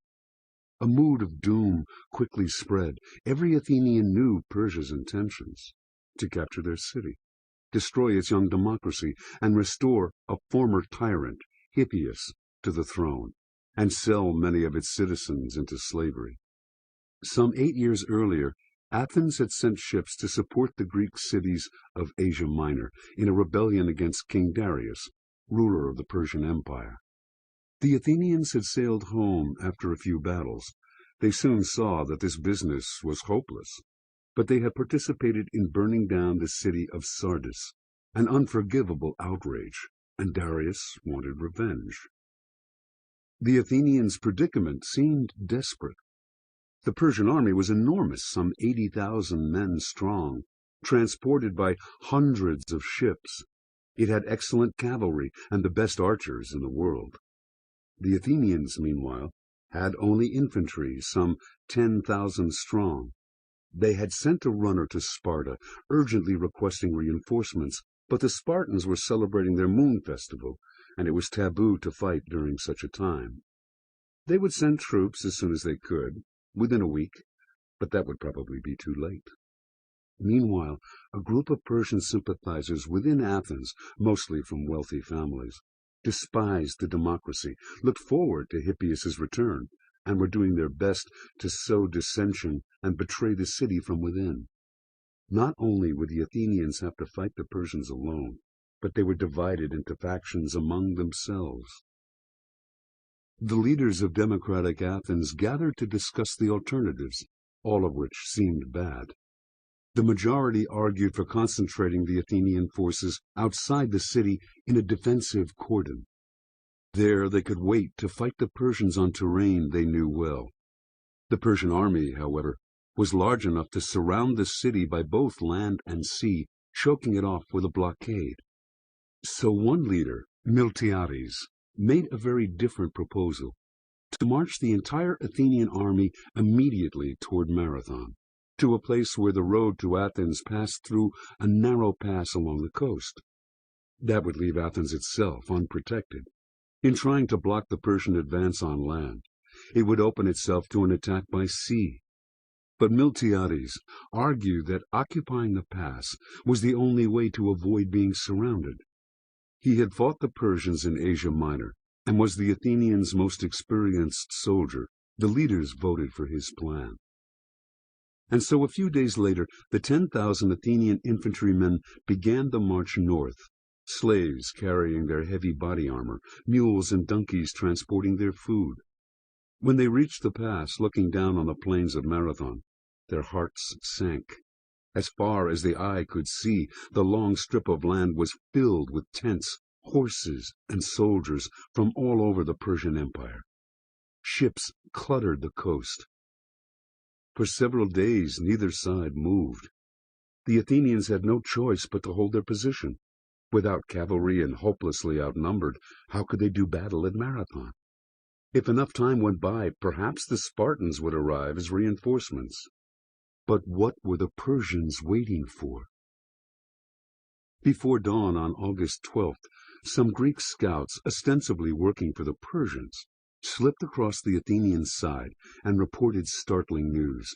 Under cover of darkness, the Persians had just sailed for the Bay of Phaleron, outside Athens, taking most of their cavalry with them and leaving a holding force of some 15,000 soldiers in the plains of Marathon.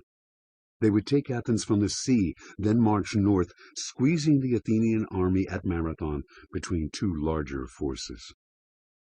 Of the Athenian army's 11 commanders, Miltiades alone seemed calm, even relieved. This was their opportunity. As the sun was getting ready to rise, he argued for an immediate attack on the Persians at Marathon. Some of the other commanders resisted this idea. The enemy still had more men, some cavalry, and plenty of archers. Better to wait for the Spartans, who would surely arrive soon. But Miltiades countered that the Persians had divided their forces. He had fought them before, and knew that the Greek infantryman was superior in discipline and spirit. The Persians at Marathon now only slightly outnumbered the Greeks. They could fight them and win. Meanwhile, even with a good wind, it would take the Persian ships 10 to 12 hours to round the coast and arrive at the Bay of Phaleron. Then they would need more time to disembark the troops and horses. If the Athenians defeated the Persians at Marathon quickly, they would have just enough time to run back to Athens and defend the city the same day. If instead they opted to wait, the Spartans might never arrive. The Persians would surround them, and, more ominously, the Persian sympathizers within Athens would probably betray the city from within and open its walls to the barbarians. It was now or never. By a vote of 6 to 5, the commanders decided to attack at dawn. At 6 in the morning, the Athenians began their charge. By 9 in the morning, the Athenians had control of the plains, having lost fewer than 200 men. Although emotionally spent by this battle, the Athenians now had only around 7 hours to make the 24 miles back to Athens in time to stop the Persians.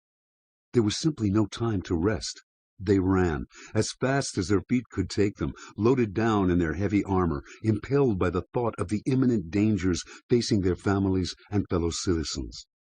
By 4 in the afternoon, the fastest among them had straggled to a point overlooking the Bay of Phaleron.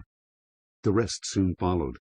Within a matter of minutes after their arrival, the Persian fleet sailed into the bay to see a most unwelcome sight. Thousands of Athenian soldiers, caked in dust and blood, standing shoulder to shoulder to fight the landing. The Persians rode at anchor for a few hours, then headed out to sea, returning home. Athens was saved.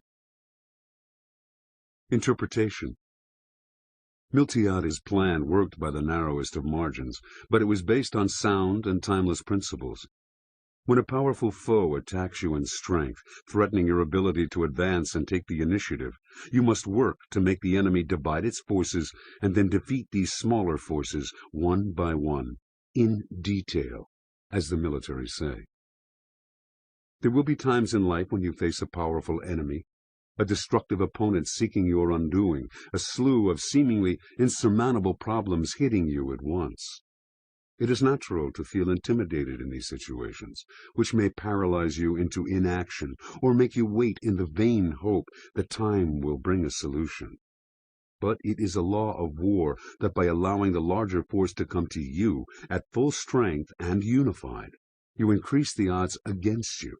A large and powerful army on the move will gain an irresistible momentum if left unchecked. You will find yourself quickly overwhelmed. The wisest course is to take a risk, meet the enemy before it comes to you, and try to blunt its momentum by forcing or enticing it to divide. And the best way to make an enemy divide is to occupy the center. Think of battle or conflict as existing on a kind of chessboard. The chessboard's center can be physical, an actual place like Marathon, or more subtle and psychological. The levers of power within a group, the support of a critical ally, a troublemaker at the eye of the storm. Take the center of the chessboard, and the enemy will naturally break into parts, trying to hit you from more than one side. These smaller parts are now manageable, can be defeated in detail, or forced to divide yet again. And once something large is divided, it is prone to further division, to being splintered into nothingness. Keys to warfare. In 338 BC, Rome defeated its greatest enemy at the time, the Latin League, a confederation of Italian cities that had formed to block Rome's expansion. With this victory, however, the Romans faced a new problem: how to govern the region. If they crushed the League's members, they would leave a power vacuum, and down the road another enemy would emerge that might prove a still greater threat. If they simply swallowed up the cities of the League, they would dilute the power and prestige of Rome, giving themselves too large an area to protect and police. The solution the Romans came up with, which they would later call divide et impera, divide and rule, was to become the strategy by which they forged their empire. Essentially, they broke up the League, but did not treat all of its parts equally. Instead, they created a system whereby some of its cities were incorporated into Roman territory, and their residents given full privileges as Roman citizens. Others were deprived of most of their territory, but granted near total independence, and others still were broken up and heavily colonized with Roman citizens. No single city was left powerful enough to challenge Rome, which retained the central position. As the saying goes, all roads led to Rome. The key to the system was that if an independent city proved itself loyal enough to Rome, or fought well enough for Rome, it won the chance of being incorporated into the empire. The individual cities now saw it as more in their interest to gain Rome's favor than to ally themselves elsewhere. Rome held out the prospect of great power, wealth, and protection, while isolation from Rome was dangerous. And so the once proud members of the Latin League now competed against one another for Rome's attention. Divide and rule is a powerful strategy for governing any group. It is based on a key principle. Within any organization, people naturally form smaller groups based on mutual self-interest. The primitive desire to find strength in numbers. These subgroups form power bases that, left unchecked, will threaten the organization as a whole. The formation of parties and factions can be a leader's greatest threat, for in time, these factions will naturally work to secure their own interests before those of the greater group. The solution is to divide to rule. To do so, you must first establish yourself as the center of power. Individuals must know they need to compete for your approval. There has to be more to be gained by pleasing the leader than by trying to form a power base within the group. When Elizabeth I became queen, England was a nation divided. The remnants of feudalism entailed many competing power centers, and the court itself was full of factions. Elizabeth's solution was to weaken the nobility by deliberately pitting one family against another. At the same time, she occupied the center, making herself a symbol of England itself, the hub around which everything revolved. Within the court, too, she made sure that no individual, except of course herself, gained ascendancy. When she saw that first Robert Dudley and then the Earl of Essex believed themselves her favorites, she quickly cut them loose. The temptation to maintain a favorite is understandable, but dangerous. Better to rotate your stars, occasionally making each one fall. Bring in people with different viewpoints and encourage them to fight it out. You can justify this as a healthy form of democracy, but the effect is that while those below you fight to be heard, you rule. The divide and rule strategy is invaluable in trying to influence people verbally. Start by seeming to take your opponent's side on some issue, occupying their flank. Once there, however, create doubt about some part of their argument, tweaking and diverting it a bit. This will lower their resistance and maybe create a little inner conflict about a cherished idea or belief. That conflict will weaken them, making them vulnerable to further suggestion and guidance. The most important thing is to move quickly against your enemies, as the Athenians did at Marathon. Waiting for troubles to come to you will only multiply them and give them a deadly momentum. Reversal. Dividing your forces as a way of creating mobility can be a powerful strategy, as Napoleon demonstrated with his flexible system of corps, which let him hit his enemy unpredictably from many different angles. In guerrilla warfare, a commander will disperse his forces to make them harder to hit, but this too demands coordination. A guerrilla army cannot succeed if the parts are unable to communicate with each other. In general, any division of your forces must be temporary, strategic, and controlled.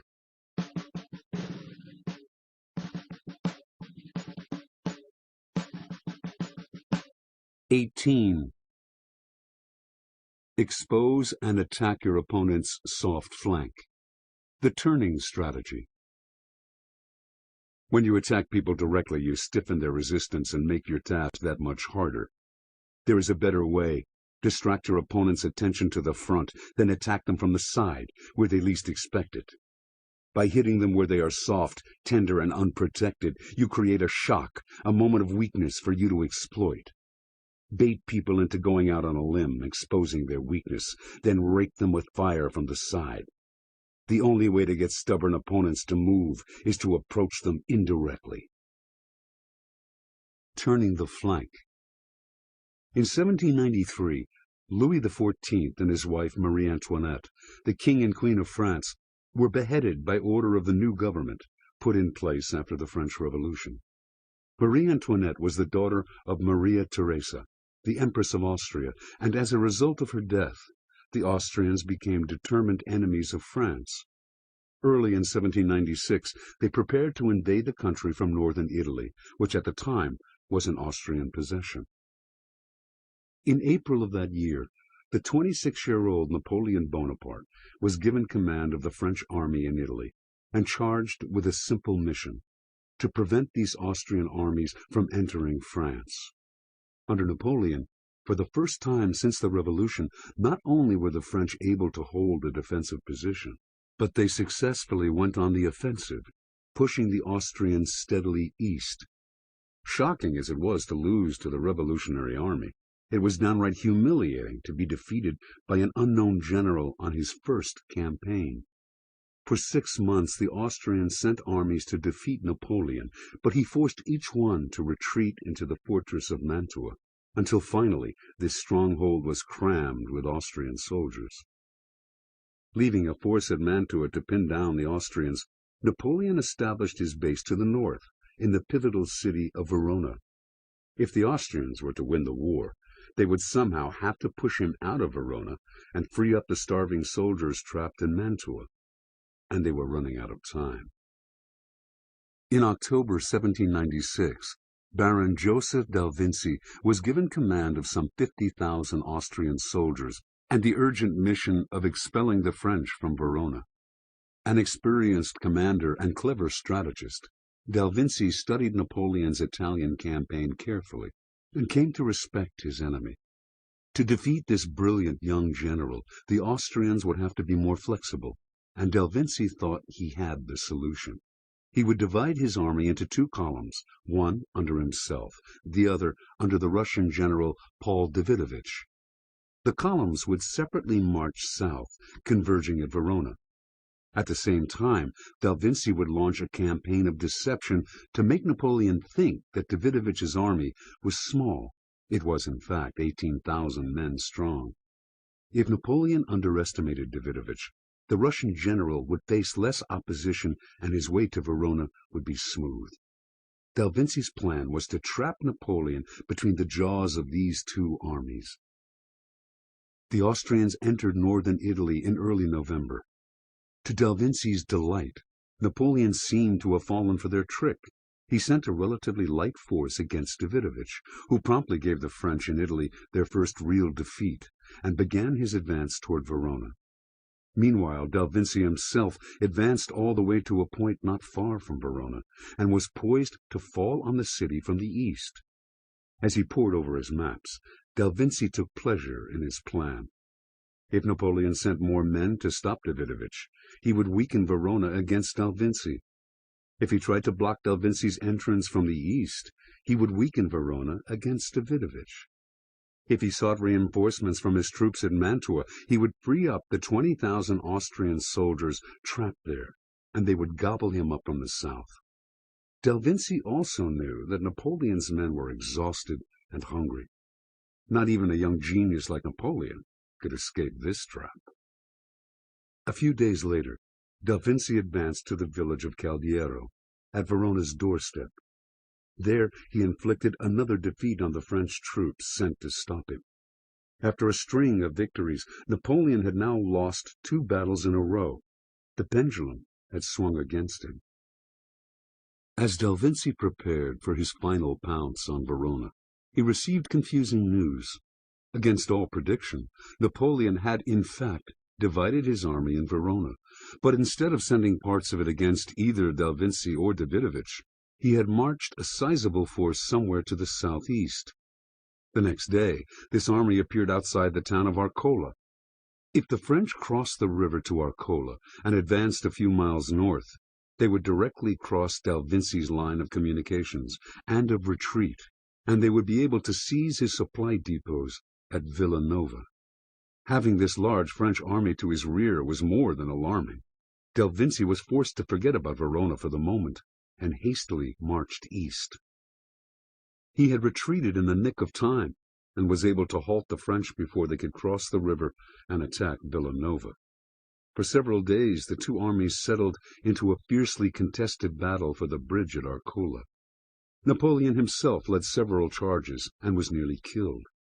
A portion of the troops blocking Mantua were dispatched north to reinforce the French at Arcola, but del Vinci's army hunkered down, and the battle turned into a stalemate. On the third day of fighting, del Vinci's soldiers, their lines thinned by relentless French attacks, were preparing for another battle for the bridge when they suddenly heard trumpets blaring from their southern flank. A French force had somehow crossed the river below the bridge and was marching toward the Austrian flank at Arcola. The sound of trumpets was quickly replaced by shouts and the whizzing of bullets. The sudden appearance of the French on their flank was too much for the wearied Austrians. Not waiting to see the size of the French force, they panicked and fled the scene. The battle for Verona was lost, and with it the doom of Mantua was sealed. Somehow, Napoleon had managed to snatch victory from defeat. The Battle of Arcola helped forge the legend of his invincibility. Interpretation. Learn from the great master himself. Attacking from the front is rarely wise. The soldiers facing you will be tightly packed in, a concentration of force that will amplify their power to resist you. Go for their flank, their vulnerable side. This principle is applicable to conflicts or encounters of any scale. Individuals often show their flank, signal their vulnerability. By its opposite, the front, they show most visibly to the world. This front can be an aggressive personality, a way of dealing with people by pushing them around. Or it can be some obvious defense mechanism, a focus on keeping out intruders to maintain stability in their lives. It can be their most cherished beliefs and ideas. It can be the way they make themselves liked. The more you get people to expose this front, to show more of themselves and the directions they tend to move in, the more their unprotected flanks will come into focus. Unconscious desires, gaping insecurities, precarious alliances, uncontrollable compulsions. Once you move on their flanks, your targets will turn to face you and lose their equilibrium. All enemies are vulnerable from their sides. There is no defense against a well-designed flanking maneuver. Keys to warfare. You must ask yourself this question. What is the point of being direct and frontal if it only increases people's resistance and makes them more certain of their own ideas? Directness and honesty may give you a feeling of relief, but they also stir up antagonism. As tactics, they are ineffective. In war itself, blood war, not the interpersonal wars of everyday life, frontal battles have become rare. Military officers have come to realize that direct attack increases resistance, when indirection lowers it. The people who win true power in the difficult modern world are those who have learned indirection. They know the value of approaching at an angle, disguising their intentions, lowering the enemy's resistance, hitting the soft, exposed flank instead of butting horns. Rather than try to push or pull people, they coax them to turn in the direction they desire. This takes effort, but pays dividends down the road in reduced conflict and greater results. The key to any flanking maneuver is to proceed in steps. Your initial move cannot reveal your intentions or true line of attack. First, hit them directly to hold their attention to the front. Let them come at you mano a mano. An attack from the side now will be unexpected and hard to combat. Think of people's ego and vanity as a kind of front. When they are attacking you and you don't know why, it is often because you have inadvertently threatened their ego, their sense of importance in the world. Whenever possible, you must work to make people feel secure about themselves. Again, use whatever works. Subtle flattery, a gift, an unexpected promotion, an offer of alliance, a presentation of you and they as equals, a mirroring of their ideas and values. All these things will make them feel anchored in their frontal position relative to the world, lowering their defenses and making them like you. Secure and comfortable, they are now set up for a flanking maneuver. The more subtle and indirect your maneuvers in life, the better. In 1801, Napoleon suddenly offered Russia the chance to become the protector of the island of Malta, then under French control. That would give the Russians an important base in the Mediterranean. The offer seemed generous, but Napoleon knew that the English would soon take control of the island, for they coveted it and had the forces in place to take it, and the French navy was too weak to hold it. The English and the Russians were allies, but their alliance could be endangered by a squabble over Malta. That discord was Napoleon's goal all along. The ultimate evolution of strategy is toward more and more indirection. An opponent who cannot see where you are heading is at a severe disadvantage. The more angles you use, like a cue ball in billiards, caroming off several sides of the table, the harder it will be for your opponents to defend themselves. Whenever possible, calculate your moves to produce this caroming effect. It is the perfect disguise for your aggression. Reversal. In politics, occupying the flank by taking a similar position to the other side, co-opting its ideas for your own purposes, is a powerful ploy, one that President Clinton used to great effect in his triangulations with the Republicans. This gives the opponent nothing to strike at, no room to maneuver. But staying too long on the opponent's flank can bring a price. The public, the real soft plank for any politician, loses its sense of what the triangulator stands for, what sets him and his party apart from the other side. Over time, this can prove dangerous. Polarity, creating the appearance of sharp differences, is more effective in the long run. Beware of occupying the opponent's flank at the expense of exposing your own.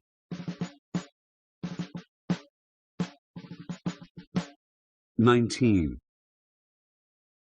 Envelop the enemy. The annihilation strategy. People will use any kind of gap in your defenses to attack you or avenge themselves on you. So offer no gaps. The secret is to envelop your opponents, create relentless pressure on them from all sides, dominate their attention, and close off their access to the outside world.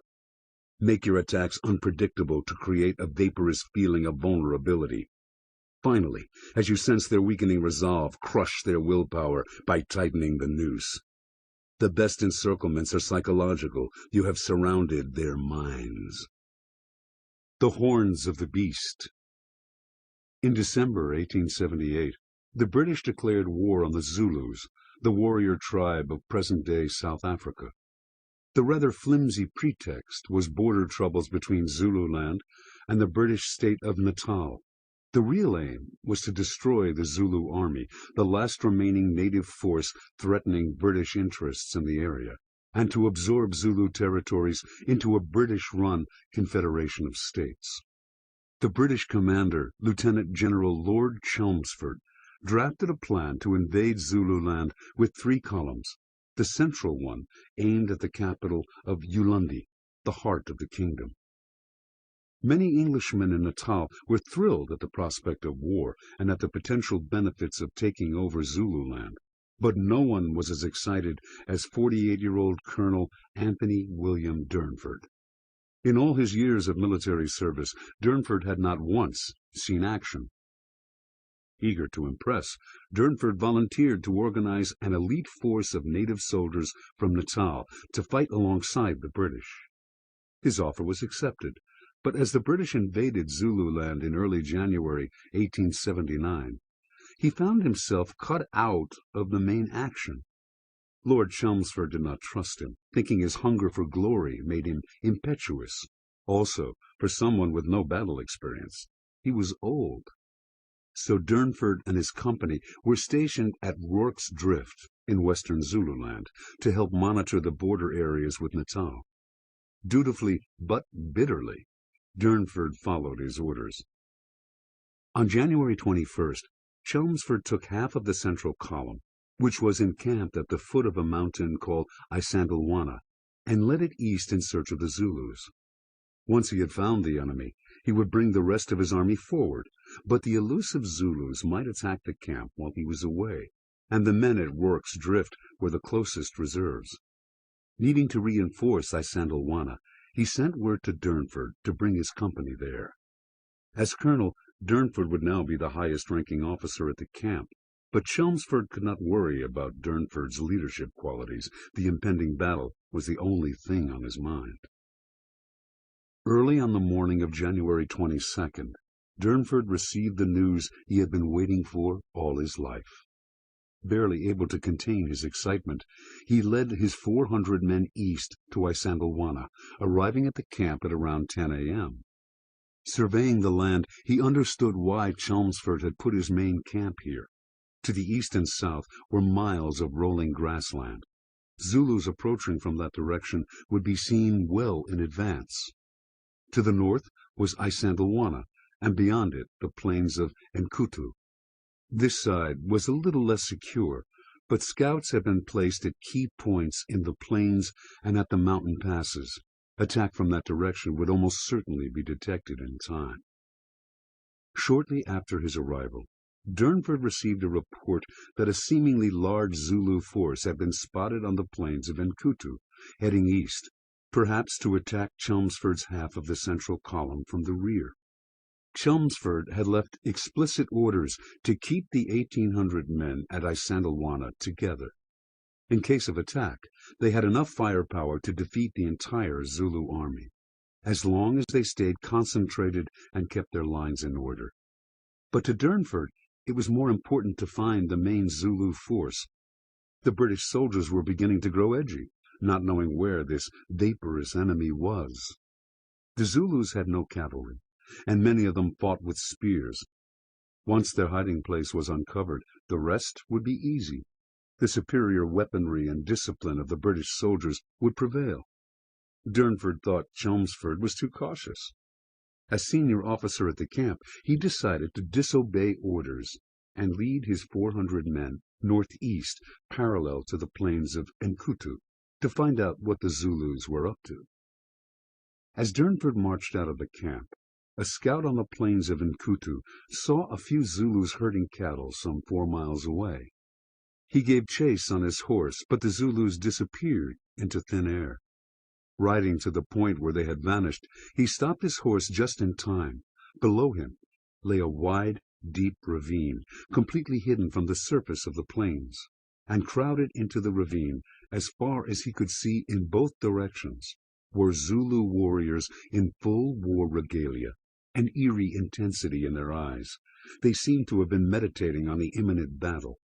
For a second, the horseman was too stunned to move, but as hundreds of spears were suddenly aimed at him, he turned and galloped away. The Zulus quickly rose and began clambering out of the ravine. Soon, the other scouts on the plain saw the same terrifying sight, a wide line of Zulus filling the horizon, some 20,000 men strong.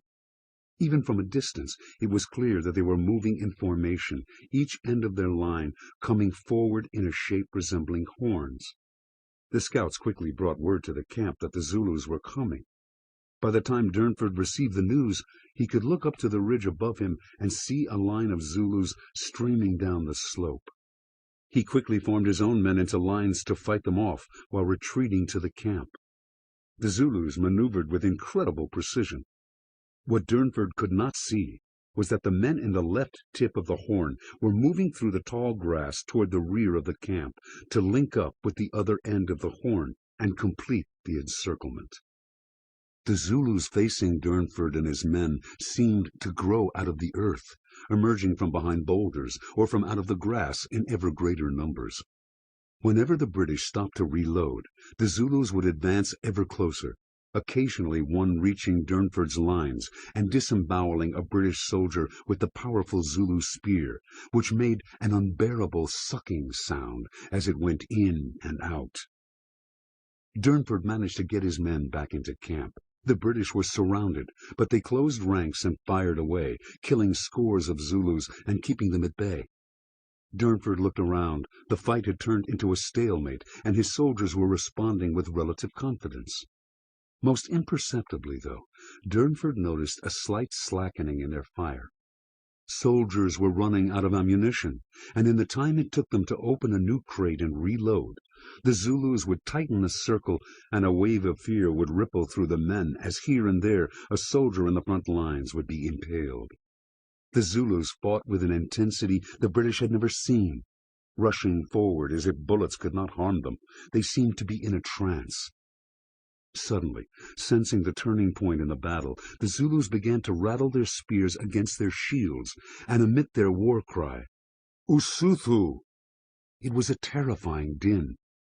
At the northern end of the camp, a group of British soldiers gave way, just a few, panicking at the sight and sound of the Zulus, now only a few yards distant. But the Zulus poured through the gap, as if on cue. Those in the circle between the two horns rained spears on the British, killing many and making havoc of their lines. From out of nowhere, a reserve force rushed forward, fanning around the circle and doubling its squeezing power.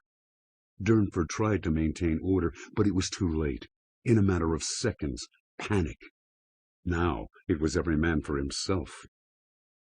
Durnford ran to the one gap in the encirclement and tried to keep it open so that his remaining men could retreat to Rorke's Drift. Minutes later, he was impaled by a Zulu spear. Soon the battle at Isandlwana was over. A few hundred managed to escape through the gap that Durnford had died in securing. The rest, over 1,400 men, were killed. After such a devastating defeat, the British forces quickly retreated out of Zululand. For the time being, the war was indeed over, but not as the British had expected. Interpretation. A few months after the defeat of Isandlwana, the British mounted a larger invasion and finally defeated the Zulus. But the lesson of Isandlwana remains instructive, particularly considering the incredible discrepancy in technology. The Zulu way of fighting had been perfected earlier in the 19th century by King Shaka Zulu, who by the 1820s had transformed what had been a relatively minor tribe into the region's greatest fighting force. The Zulus could not fight for extended periods, since their culture required lengthy cleansing rituals after the shedding of blood in battle. During these rituals, they were completely vulnerable to attack. No Zulu could fight again, or even rejoin the tribe, until he had been cleansed. The immense Zulu army was also costly to maintain in the field. Once mobilized, then, the army not only had to defeat its enemies in battle, it had to annihilate every last one of them, eliminating the possibility of a counterattack during the vulnerable cleansing period, and allowing a speedy demobilization. Encirclement was the Zulu method of obtaining this complete kind of victory. What destroyed the British was what destroyed every opponent of the Zulus. The terror created by the precision of their movements, the feeling of being encircled in an ever-tightening space, the occasional sight of a fellow soldier succumbing to the horrible Zulu spear, the war cries, the spears that rained down at the moment of greatest weakness, the nightmarish sight of a reserve force suddenly joining the circle. For all the superiority of their weaponry, the British collapsed under this calculated psychological pressure. The history of war is littered with stories of dramatic adjustments and reversals, except in one place, the envelopment. Whether physical or psychological, this is the only true exception to the possibility of turning things around. When properly executed, this strategy gives your opponents no gaps to exploit, no hope. They are surrounded, and the circle is tightening. In the abstract space of social and political warfare, encirclement can be any maneuver that gives your opponents the feeling of being attacked from all sides, being pushed into a corner and denied hope of making a counterattack. Feeling surrounded, their willpower will weaken. Like the Zulus, keep a force in reserve, the loins to work with your horns. You hit them with these forces when you sense their weakness growing. Let the hopelessness of their situation encircle their minds. Keys to warfare. The battles of daily life occur not on a map, but in a kind of abstract space, defined by people's ability to maneuver, act against you, limit your power, and cut into your time to respond. Give your opponents any room in this abstract or psychological space, and they will exploit it, no matter how powerful you are or how brilliant your strategies. So make them feel surrounded. Shrink their possibilities of action and close off their escape routes. Just as the inhabitants of a city under siege may slowly lose their minds, your opponents will be maddened by their lack of room to maneuver against you. There are many ways to envelop your opponents, but perhaps the simplest is to put whatever strength or advantage you naturally have to maximum use in a strategy of enclosure. Remember, the power of envelopment is ultimately psychological. Making the other side feel vulnerable to attack on many sides is as good as enveloping them physically. A few well-timed blows to make your enemies feel vulnerable in multiple ways and from multiple directions will do the same thing for you. Often, in fact, less is more here.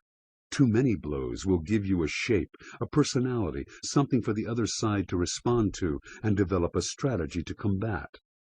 Instead, seem vaporous. Make your maneuvers impossible to anticipate. Your psychological encirclement will be all the more sinister and complete. The best encirclements are those that prey on the enemy's pre-existing inherent vulnerabilities. Be attentive then to signs of arrogance, rashness, or other psychological weaknesses. Once Winston Churchill saw the paranoid streak in Adolf Hitler. He worked to create the impression that the Axis might be attacked from anywhere, the Balkans, Italy, Western France. Churchill's resources were meager. He could only hint at these possibilities through deception. But that was enough. A man like Hitler could not bear the thought of being vulnerable from any direction. By 1942, his forces were stretched across vast parts of Europe, and Churchill's ploys made him stretch them even thinner. At one point, a mere feint at the Balkans made him hold back forces from the invasion of Russia, which in the end cost him dearly. Feed the fears of the paranoid, and they will start to imagine attacks you haven't even thought of. Their overheated brains will do much of the encirclement for you. Reversal. The danger of envelopment is that unless it is completely successful, it may leave you in a vulnerable position. You have announced your plans.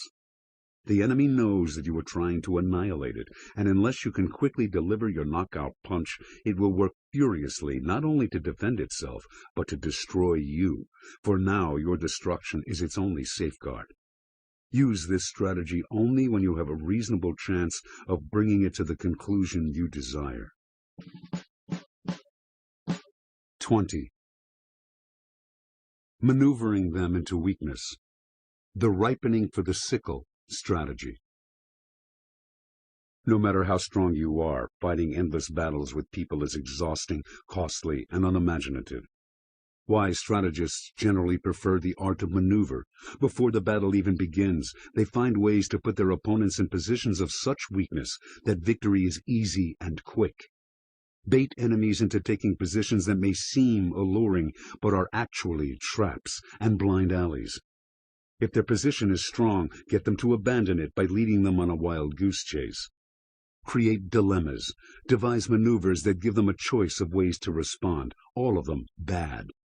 Channel chaos and disorder in their direction.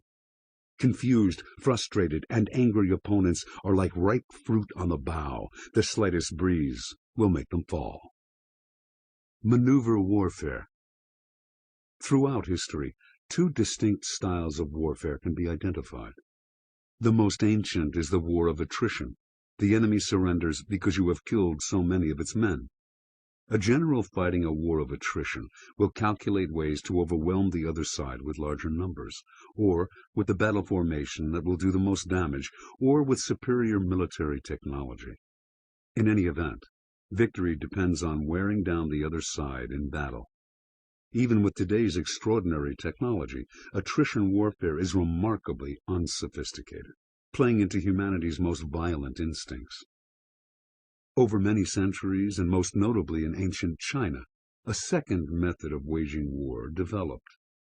The emphasis here was not destroying the other side in battle, but weakening and unbalancing it before the battle began. The leader would maneuver to confuse and infuriate and to put the enemy in a bad position, having to fight uphill, or with the sun or wind in its face, or in a cramped space. In this kind of war, an army with mobility could be more effective than one with muscle. The maneuver warfare philosophy was codified by Sun Tzu in his Art of War, written in China's Warring States period in the 5th to 3rd century BC. Over 200 years of escalating cycles of warfare in which a state's very survival depended on its army and strategists. To Sun Tzu and his contemporaries, it was obvious that the costs of war went far beyond its body counts. It entailed a loss of resources and political goodwill, and a lowering of morale among soldiers and citizens. These costs would mount over time until eventually even the greatest warrior nation would succumb to exhaustion. But through adroit maneuvering, a state could spare itself such high costs and still emerge victorious. An enemy who had been maneuvered into a weak position would succumb more easily to psychological pressure, even before the battle had begun. It had imperceptibly started to collapse and would surrender with less of a fight. What matters here is process. the steps toward battle, and how to manipulate them to make the confrontation less costly and violent. In the maneuver universe, nothing is static. Battles are, in fact, dramatic illusions, short moments in the larger flow of events, which is fluid, dynamic, and susceptible to alteration through careful strategy. This way of thinking finds no honor or morality in wasting time, energy, and lives in battles. Instead, wars of attrition are seen as lazy, reflecting the primitive human tendency to fight back reactively without thinking. In a society full of attrition fighters, you will gain an instant advantage by converting to maneuver. By always thinking first about the overall situation, and about how to maneuver people into positions of weakness rather than fight them, you will make your battles less bloody, which, since life is long and conflict is endless, is wise if you want a fruitful and enduring career. And a war of maneuver is just as decisive as a war of attrition. Think of weakening your enemies as ripening them like grain, ready to be cut down at the right moment. The following are the 4 main principles of maneuver warfare. Craft a plan with branches. Maneuver warfare depends on planning, and the plan has to be right. Too rigid, and you leave yourself no room to adjust to the inevitable chaos and friction of war. Too loose, and unforeseen events will confuse and overwhelm you. The perfect plan stems from a detailed analysis of the situation, which allows you to decide on the best direction to follow or the perfect position to occupy, and suggests several effective options, branches, to take, depending on what the enemy throws at you. A plan with branches lets you outmaneuver your enemy because your responses to changing circumstances are faster and more rational. Give yourself room to maneuver. You cannot be mobile, you cannot maneuver freely if you put yourself in cramped spaces or tie yourself down to positions that do not allow you to move. Consider the ability to move and keeping open more options than your enemy has as more important than holding territories or possessions. You want open space, not dead positions. This means not burdening yourself with commitments that will limit your options. It means not taking stances that leave you nowhere to go. The need for space is psychological as well as physical. You must have an unfettered mind to create anything worthwhile. Give your enemy dilemmas, not problems. Most of your opponents are likely to be clever and resourceful. If your maneuvers simply present them with a problem, they will inevitably solve it. But a dilemma is different. Whatever they do, however they respond, retreat, advance, stay still, they are still in trouble. Make every option bad. If you maneuver quickly to a point, for instance, you can force your enemies either to fight before they are ready or to retreat. Try constantly to put them in positions that seem alluring, but are traps. Create maximum disorder. Your enemy depends on being able to read you, to get some sense of your intentions. The goal of your maneuver should be to make that impossible, to send the enemy on a wild goose chase for meaningless information, to create ambiguity as to which way you are going to jump. The more you break down people's ability to reason about you, the more disorder you inject into their system. The disorder you create is controlled and purposeful, at least for you. The disorder the enemy suffers is debilitating and destructive. Historical example. On November 10, 1799, Napoleon Bonaparte completed the coup d'état that brought him to power as first consul, giving him near complete control of the French state. Now that Napoleon was leader, his most pressing need was peace, to give the country time to recoup and himself time to consolidate his power. But peace would not come easily. France had a bitter enemy in Austria, which had put 2 large armies in the field, ready to move against Napoleon, one to the east of the Rhine and the other in northern Italy, under General Michael Mela. The Austrians were clearly planning a major campaign. Waiting was too dangerous. Napoleon had to seize the initiative. He had to defeat at least one of these armies if he were to force Austria to negotiate peace on his terms. The one trump card he had was that several months earlier a French army had gained control of Switzerland. There were also French troops in northern Italy, which Napoleon had taken from the Austrians several years earlier. To plan for the first real campaign under his direction, Napoleon holed himself up in his office for several days. His secretary, Louis de Bourrienne, would recall seeing him lying on giant maps of Germany, Switzerland, and Italy, laid out wall to wall on the floor. The desks were piled high with reconnaissance reports. On hundreds of note cards organized into boxes, Napoleon had calculated the Austrians' reactions to the feints he was planning. Muttering to himself on the floor, he mulled over every permutation of attack and counterattack.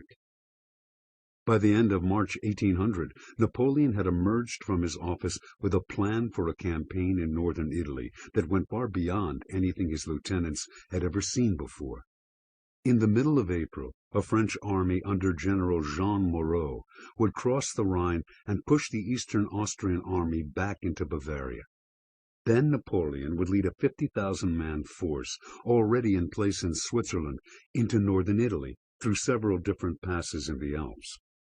Moreau would then release one of his divisions to move south and follow Napoleon into Italy.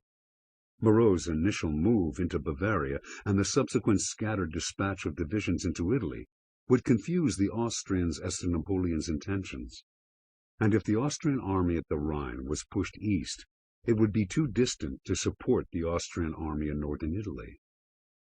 Once across the Alps, Napoleon would concentrate his forces and link up with the divisions under General André Massena, already stationed in northern Italy.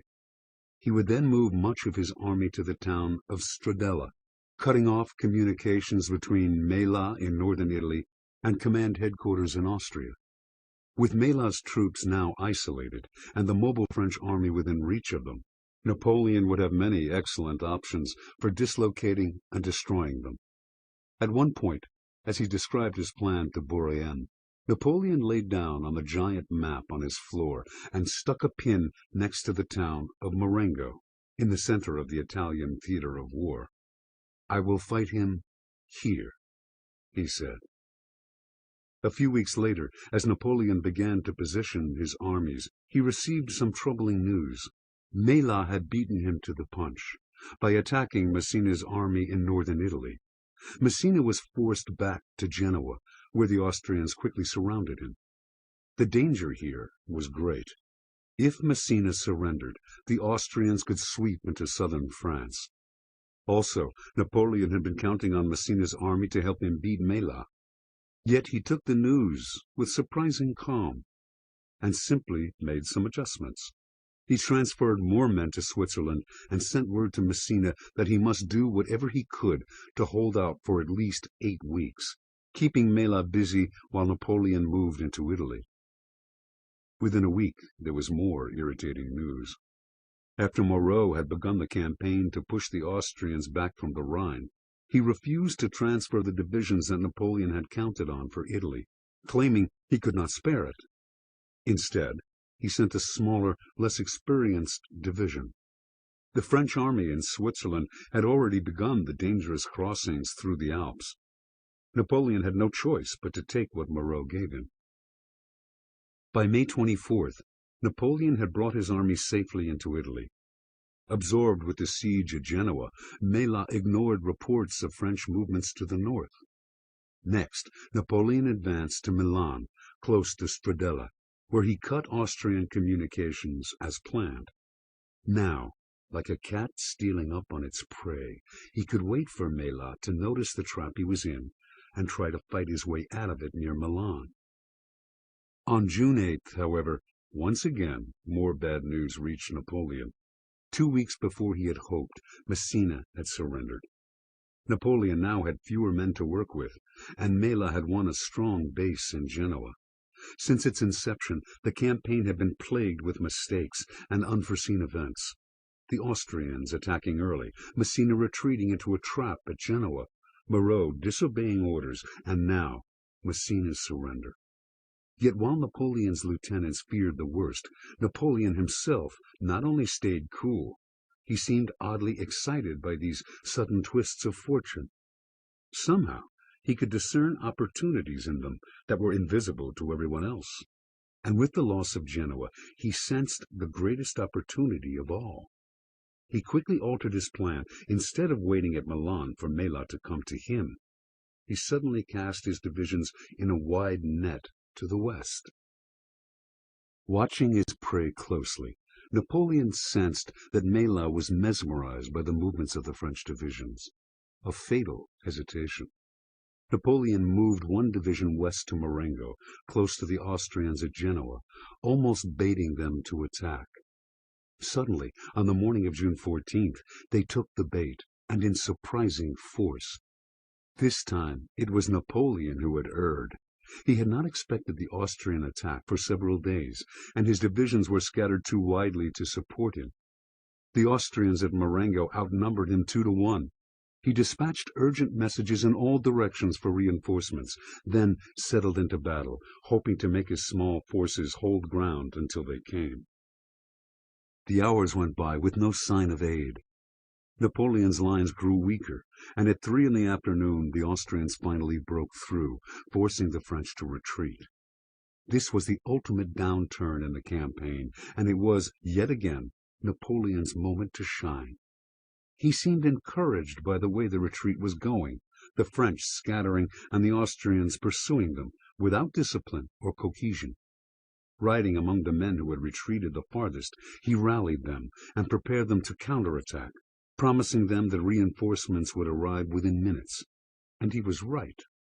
Now French divisions were coming in from all directions. The Austrians, meanwhile, had let their ranks fall into disorder, and stunned to find themselves facing new forces in this condition, they halted, and then gave ground to a quickly organized French counterattack. By 9 p.m., the French had routed them. Just as Napoleon had predicted with his pin on the map, he met and defeated the enemy at Marengo. A few months later, a treaty was signed that gave France the peace it so desperately needed, a peace that was to last nearly 4 years. Interpretation. Napoleon's victory at Marengo might seem to have depended on a fair amount of luck and intuition, but that is not at all the case. Napoleon believed that a superior strategist could create his own luck, through calculation, careful planning, and staying open to change in a dynamic situation. Instead of letting bad fortune face him down, Napoleon incorporated it into his plans. Understand, in life, as in war, nothing ever happens just as you expect it to. People's responses are odd or surprising. Your staff commits outrageous acts of stupidity, on and on. If you meet the dynamic situations of life with plans that are rigid, if you think of only holding static positions, if you rely on technology to control any friction that comes your way, you are doomed.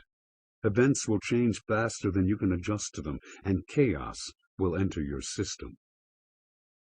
In an increasingly complex world, Napoleon's way of planning and maneuvering is the only rational solution. You absorb as much information and as many details as possible. You analyze situations in depth, trying to imagine the enemy's responses and the accidents that might happen. You do not get lost in this maze of analysis, but rather use it to formulate a free-flowing plan with branches, one that puts you in positions with the possibility of maneuver. You keep things loose and adjustable. Any chaos that comes your way is channeled toward the enemy. In practicing this policy, you will come to understand Napoleon's dictum that luck is something you create. Reversal. The only danger in maneuver is that you give yourself so many options that you yourself get confused. Keep it simple. Limit yourself to the options you can control. 21. Negotiate while advancing. The diplomatic war Strategy. People will always try to take from you in negotiations what they could not get from you in battle or direct confrontations. They will even use appeals to fairness and morality as a cover to advance their position. Do not be taken in. Negotiation is about maneuvering for power or placement, and you must always put yourself in the kind of strong position that makes it impossible for the other side to nibble away at you during your talks. Before and during negotiations, you must keep advancing, creating relentless pressure and compelling the other side to settle on your terms. The more you take, the more you can give back in meaningless concessions. Create a reputation for being tough and uncompromising so that people are back on their heels before they even meet you. War by other means. After Athens was finally defeated by Sparta in the Peloponnesian War of 404 BC, the great city-state fell into steady decline. In the decades that followed, many citizens, including the great orator Demosthenes, began to dream of a revival of the once dominant Athens. In 359 BC, the king of Macedonia, Perdiccas, was killed in battle, and a power struggle emerged for his succession. The Athenians saw Macedonia as a barbaric land to the north, its only importance its proximity to Athenian outposts that helped secure their supplies of corn from Asia and of gold from local mines. One such outpost was the city of Amphipolis, a former Athenian colony, which, however, had lately fallen into Macedonian hands. A plan emerged among the politicians of Athens to support one of the claimants to the Macedonian throne, a man named Argios, with ships and soldiers. If he won, he would be indebted to Athens, and would return to them the valuable city of Amphipolis. Unfortunately, the Athenians backed the wrong horse. Perdiccas's 24-year-old brother Philip easily defeated Argios in battle and became king. To the Athenians' surprise, however, Philip did not push his advantage, but stepped back, renouncing all claim to Amphipolis and making the city independent. He also released without ransom all the Athenian soldiers he had captured in battle. He even discussed forming an alliance with Athens, his recent enemy, and in secret negotiations proposed to reconquer Amphipolis in a few years and deliver it to Athens in exchange for another city still under Athenian control, an offer too good to refuse. The Athenian delegates at the talks reported that Philip was an amiable sort, and that beneath his rude exterior he was clearly an admirer of Athenian culture. Indeed, he invited Athens' most renowned philosophers and artists to reside in his capital. Overnight, it seemed, the Athenians had gained an important ally to the north. Philip set about fighting barbaric tribes on other borders, and peace ruled between the two powers. A few years later, as Athens was racked by an internal power struggle of its own, Philip marched on and captured Amphipolis. Following their agreement, the Athenians dispatched envoys to negotiate, only to find, to their surprise, that Philip no longer offered them the city, but merely made vague promises for the future. Distracted by their problems at home, the envoys had no choice but to accept this. Now, with Amphipolis securely under his control, Philip had unlimited access to the gold mines and rich forests in the area.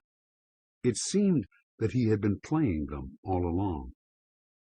Now Demosthenes came forward to rail against the duplicitous Philip and warn of the danger he posed to all of Greece. Urging the citizens of Athens to raise an army to meet the threat, the orator recalled their victories in the past over other tyrants. Nothing happened then, but a few years later, when Philip maneuvered to take the pass at Thermopylae, the narrow gateway that controlled movement from central to southern Greece, Athens indeed sent an army to defend it. Philip retreated, and the Athenians congratulated themselves on their victory. In the years to come, the Athenians watched warily as Philip extended his domain to the north, the east, and well into central Greece. Then, in 346 BC, he suddenly proposed to negotiate a treaty with Athens. He had proved he could not be trusted, of course, and many of the city's politicians had sworn never to deal with him again. But the alternative was to risk war with Macedonia at a time when Athens was ill prepared for it. And Philip seemed absolutely sincere in his desire for a solid alliance, which, at the very least, would buy Athens a period of peace. So, despite their reservations, the Athenians sent ambassadors to Macedonia to sign a treaty called the Peace of Philocrates. By this agreement, Athens relinquished its rights to Amphipolis, and in exchange received promises of security for its remaining outposts in the north. The ambassadors left satisfied, but on the way home they received news that Philip had marched on and taken Thermopylae.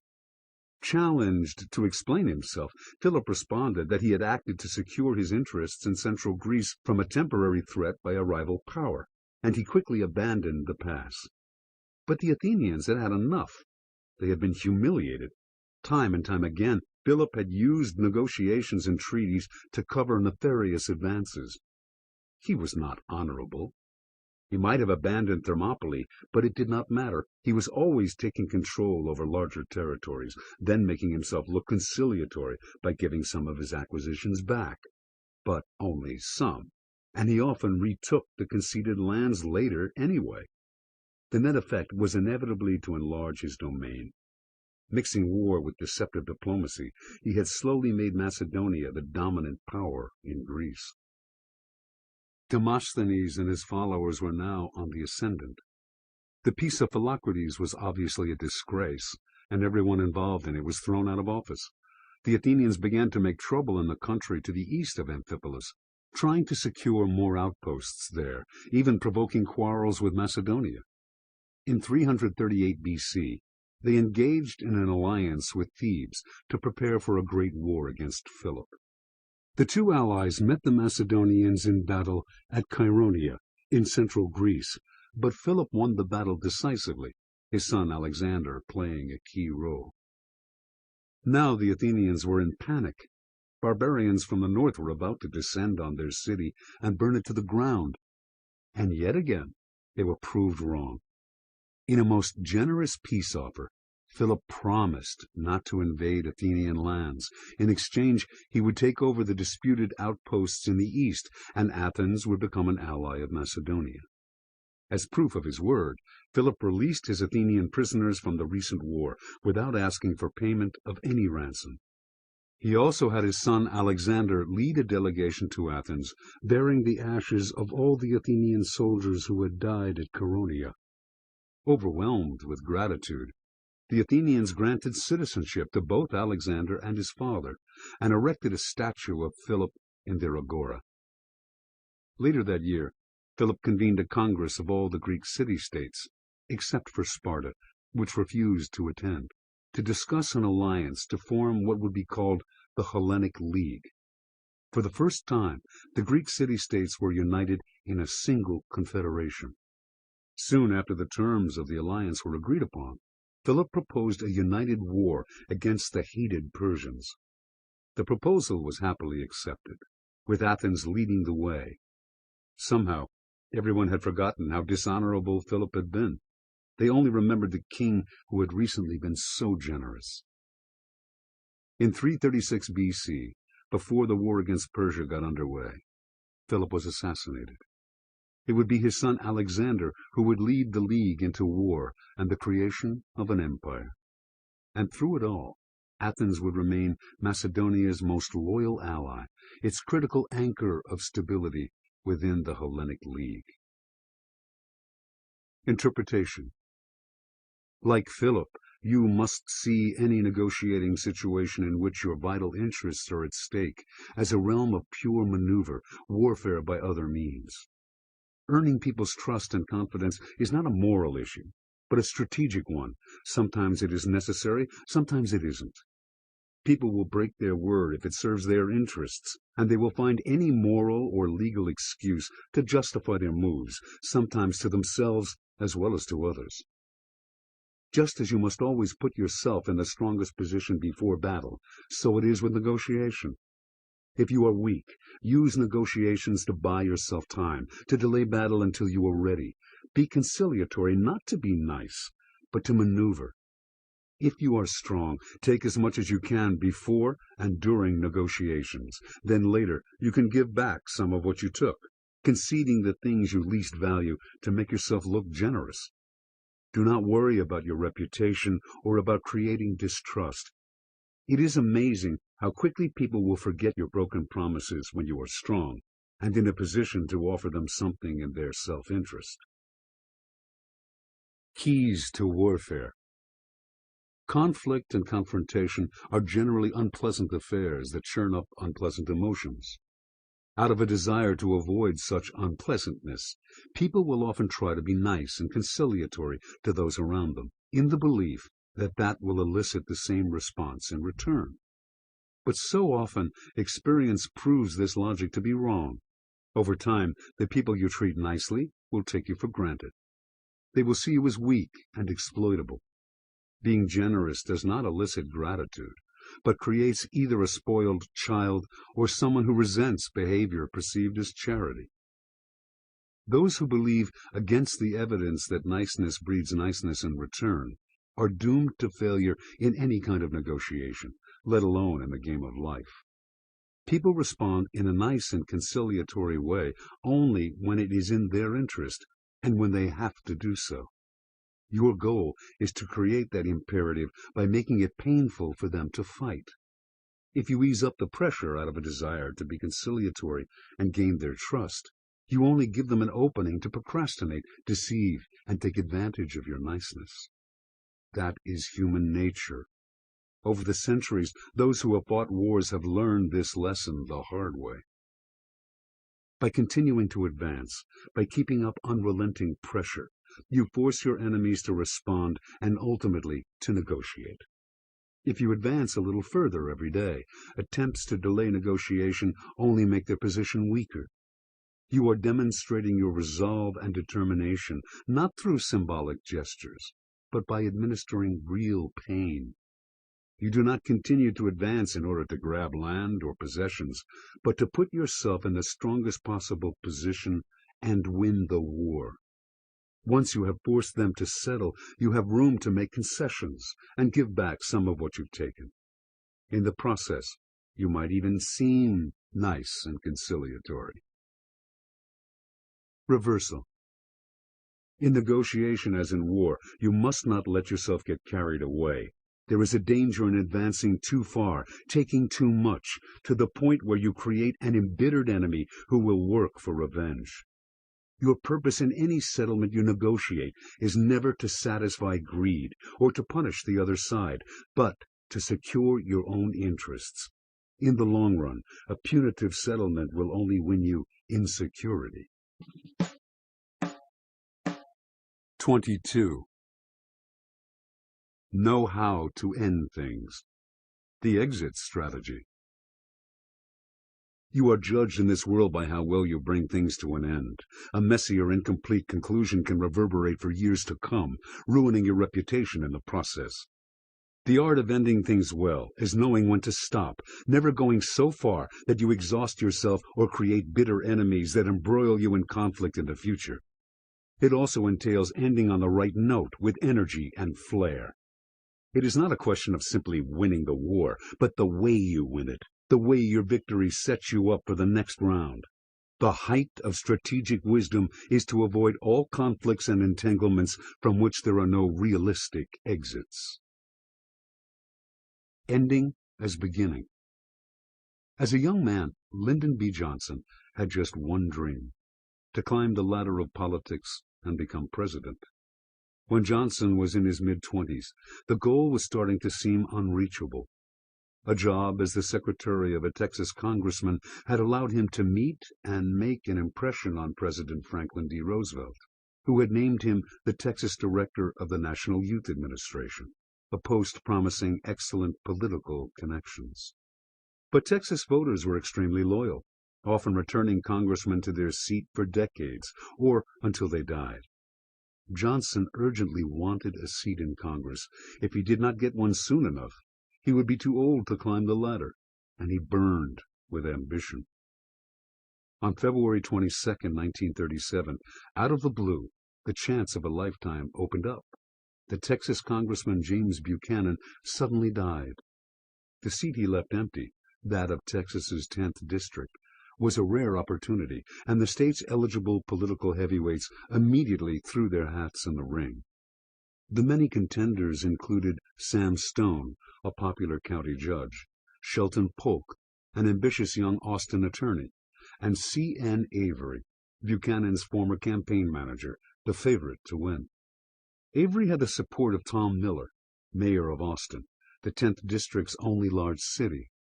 With Miller's backing, he could count on almost enough votes to win the election. Johnson was faced with a terrible predicament. If he entered the race, the odds would be absurdly against him. He was young, only 28, and in the district he was unknown and poorly connected. A bad loss would damage his reputation and set him far back on the road to his long-term goal. If he chose not to run, on the other hand, he might wait 10 years for another chance. With all this in mind, he threw caution to the winds and entered the race. Johnson's first step was to call to his side the dozens of young men and women whom he had helped or hired over the years. His campaign strategy was simple. He would separate himself from the other contenders by presenting himself as Roosevelt's staunchest supporter. A vote for Johnson was a vote for the president, the popular architect of the New Deal. And since Johnson could not compete in Austin, he decided to aim his army of volunteers at the countryside, the sparsely populated hill country. This was the district's poorest area, a place where candidates rarely ventured. Johnson wanted to meet every last farmer and sharecropper, shake every possible hand, win the votes of people who had never voted before. It was the strategy of a desperate man who recognized that this was his best and only chance for victory. One of Johnson's most loyal followers was Carroll Keach, who would serve as his chauffeur. Together the two men drove every square mile of the hill country, tracing every dirt path and cow trail. Spotting some out-of-the-way farmhouse, Johnson would get out of the car, walk to the door, introduce himself to the startled inhabitants, listen patiently to their problems, then leave with a hearty handshake and a gentle plea for their vote. Convening meetings in dusty towns consisting mainly of a church and a gas station, he would deliver his speech, then mingle with the audience and spend at least a few minutes with everyone present. He had an incredible memory for faces and names. If he happened to meet the same person twice, he could recall everything he or she had said the first time around. And he often impressed strangers by knowing someone who knew them. He listened intensely and was always careful to leave people with the feeling that they would see him again, and that if he won, they would finally have someone looking out for their interests in Washington. In bars, grocery stores, and gas stations all through the hill country, he would talk with the locals as if he had nothing else to do. On leaving, he would make sure to buy something: candy, groceries, gasoline, a gesture they greatly appreciated. He had the gift of creating a connection. As the race ran on, Johnson went days without sleep, his voice turning hoarse, his eyes drooping. As Keach drove the length of the district, he would listen in amazement as the exhausted candidate in the car muttered to himself about the people he had just met, the impression he had made, what he could have done better. Johnson never wanted to seem desperate or patronizing. It was that last handshake and look in the eye that mattered. The polls were deceptive. They continued to show Johnson behind, but he knew he had won votes that no poll would register. And in any case, he was slowly catching up. By the last week, he had crept into third place. Now, suddenly, the other candidates took notice. The election turned nasty. Johnson was attacked for his youth, for his blind support of Roosevelt, for anything that could be dug up. Trying to win a few votes in Austin, Johnson came up against the political machine of Mayor Miller, who disliked him and did everything possible to sabotage his campaign. Undeterred, Johnson personally visited the mayor several times in that last week to broker some kind of truce. But Miller saw through his charm. His personal appeal might have won over the district's poorest voters, but the other candidates saw a different side of him. He was ruthless and capable of slinging mud. As he rose in the polls, he made more and more enemies. On Election Day, Johnson pulled off one of the greatest upsets in American political history, outdistancing his nearest rival by 3,000 votes. Exhausted by the grueling pace he had set, he was hospitalized. But the day after his victory, he was back at work. He had something extremely important to do. From his hospital bed, Johnson dictated letters to his rivals in the race. He congratulated them for running a great campaign. He also described his own victory as a fluke, a vote for Roosevelt more than for himself. Learning that Miller was visiting Washington, Johnson telegraphed his connections in the city to chaperone the mayor and treat him like royalty. As soon as Johnson left the hospital, he paid visits to his rivals and acted with almost embarrassing humility. He even befriended Polk's brother, driving him around town to run errands. A mere 18 months later, Johnson had to stand for re-election, and these one-time opponents and bitter enemies suddenly turned into the most fervent Johnson believers, donating money, even campaigning on his behalf. And Mayor Miller, the one man who had hated Johnson the most, now became his strongest supporter and remained so for years to come. Interpretation. For most of us, the conclusion of anything, a project, a campaign, an attempt at persuasion, represents a kind of wall. Our work is done, and it is time to tally our gains and losses and move on. Lyndon Johnson looked at the world much differently. An ending was not like a wall, but more like a door leading to the next phase or battle. What mattered to him was not gaining a victory, but where it left him, how it opened on to the next round. What good would it do to win the election of 1937 if he were thrown out of office 18 months later? That would be a devastating setback to his dream of the presidency. If, after the election, he had basked in his moment of triumph, he would have sown the seeds of failure in the next election. He had made too many enemies. If they didn't run against him in 1938, they would stir up trouble while he was away in Washington.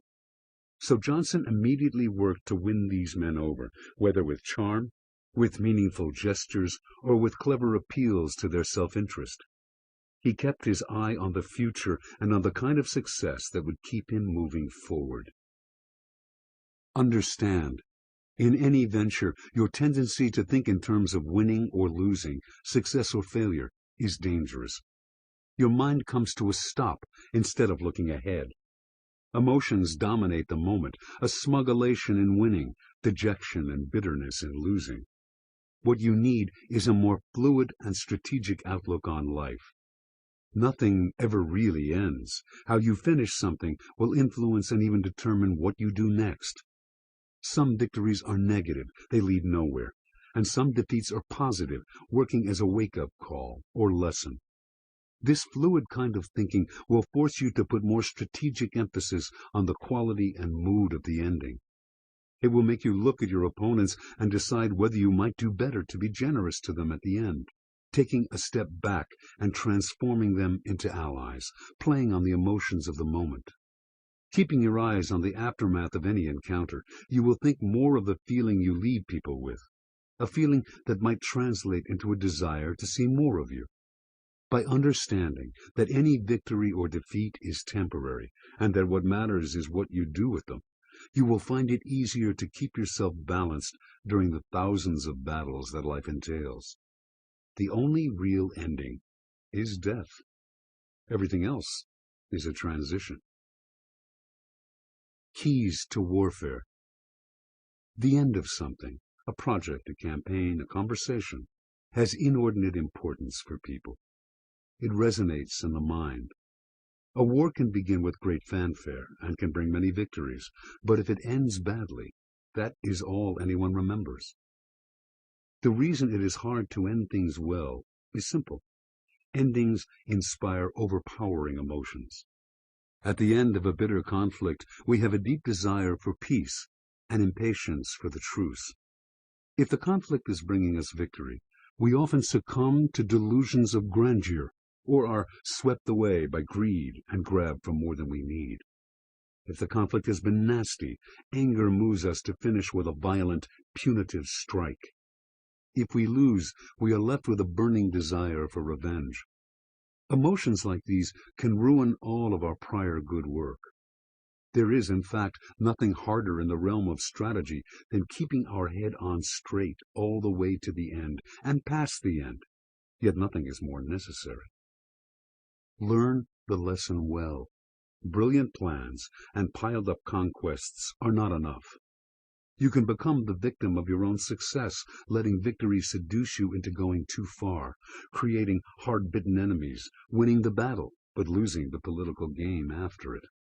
What you need is a strategic third eye, the ability to stay focused on the future while operating in the present, and ending your actions in a way that will serve your interests for the next round of war. This third eye will help you counteract the emotions that can insidiously infect your clever strategies, particularly anger and the desire for revenge. Victory and defeat are what you make of them. It is how you deal with them that matters. Since defeat is inevitable in life, you must master the art of losing well and strategically. First, think of your own mental outlook, how you absorb defeat psychologically. See it as a temporary setback, something to wake you up and teach you a lesson. And even as you lose, you end on a high note and with an edge. You are mentally prepared to go on the offensive in the next round. So often, those who have success become soft and imprudent. You must welcome defeat as a way to make yourself stronger. Second, you must see any defeat as a way to demonstrate something positive about yourself and your character to other people. This means standing tall, not showing signs of bitterness or becoming defensive. Third, if you see that defeat is inevitable, it is often best to go down swinging. That way you end on a high note even as you lose. This helps to rally the troops, giving them hope for the future. At the Battle of the Alamo in 1836, every last American fighting the Mexican army died. But they died heroically, refusing to surrender. The battle became a rallying cry, "Remember the Alamo!" And an inspired American force under Sam Houston finally defeated the Mexicans for good. You do not have to experience physical martyrdom, but a display of heroism and energy makes defeat into a moral victory that will soon enough translate into a concrete one. Planting the seeds of future victory in present defeat is strategic brilliance of the highest order. Reversal. There can be no value in ending anything badly. There is no reversal.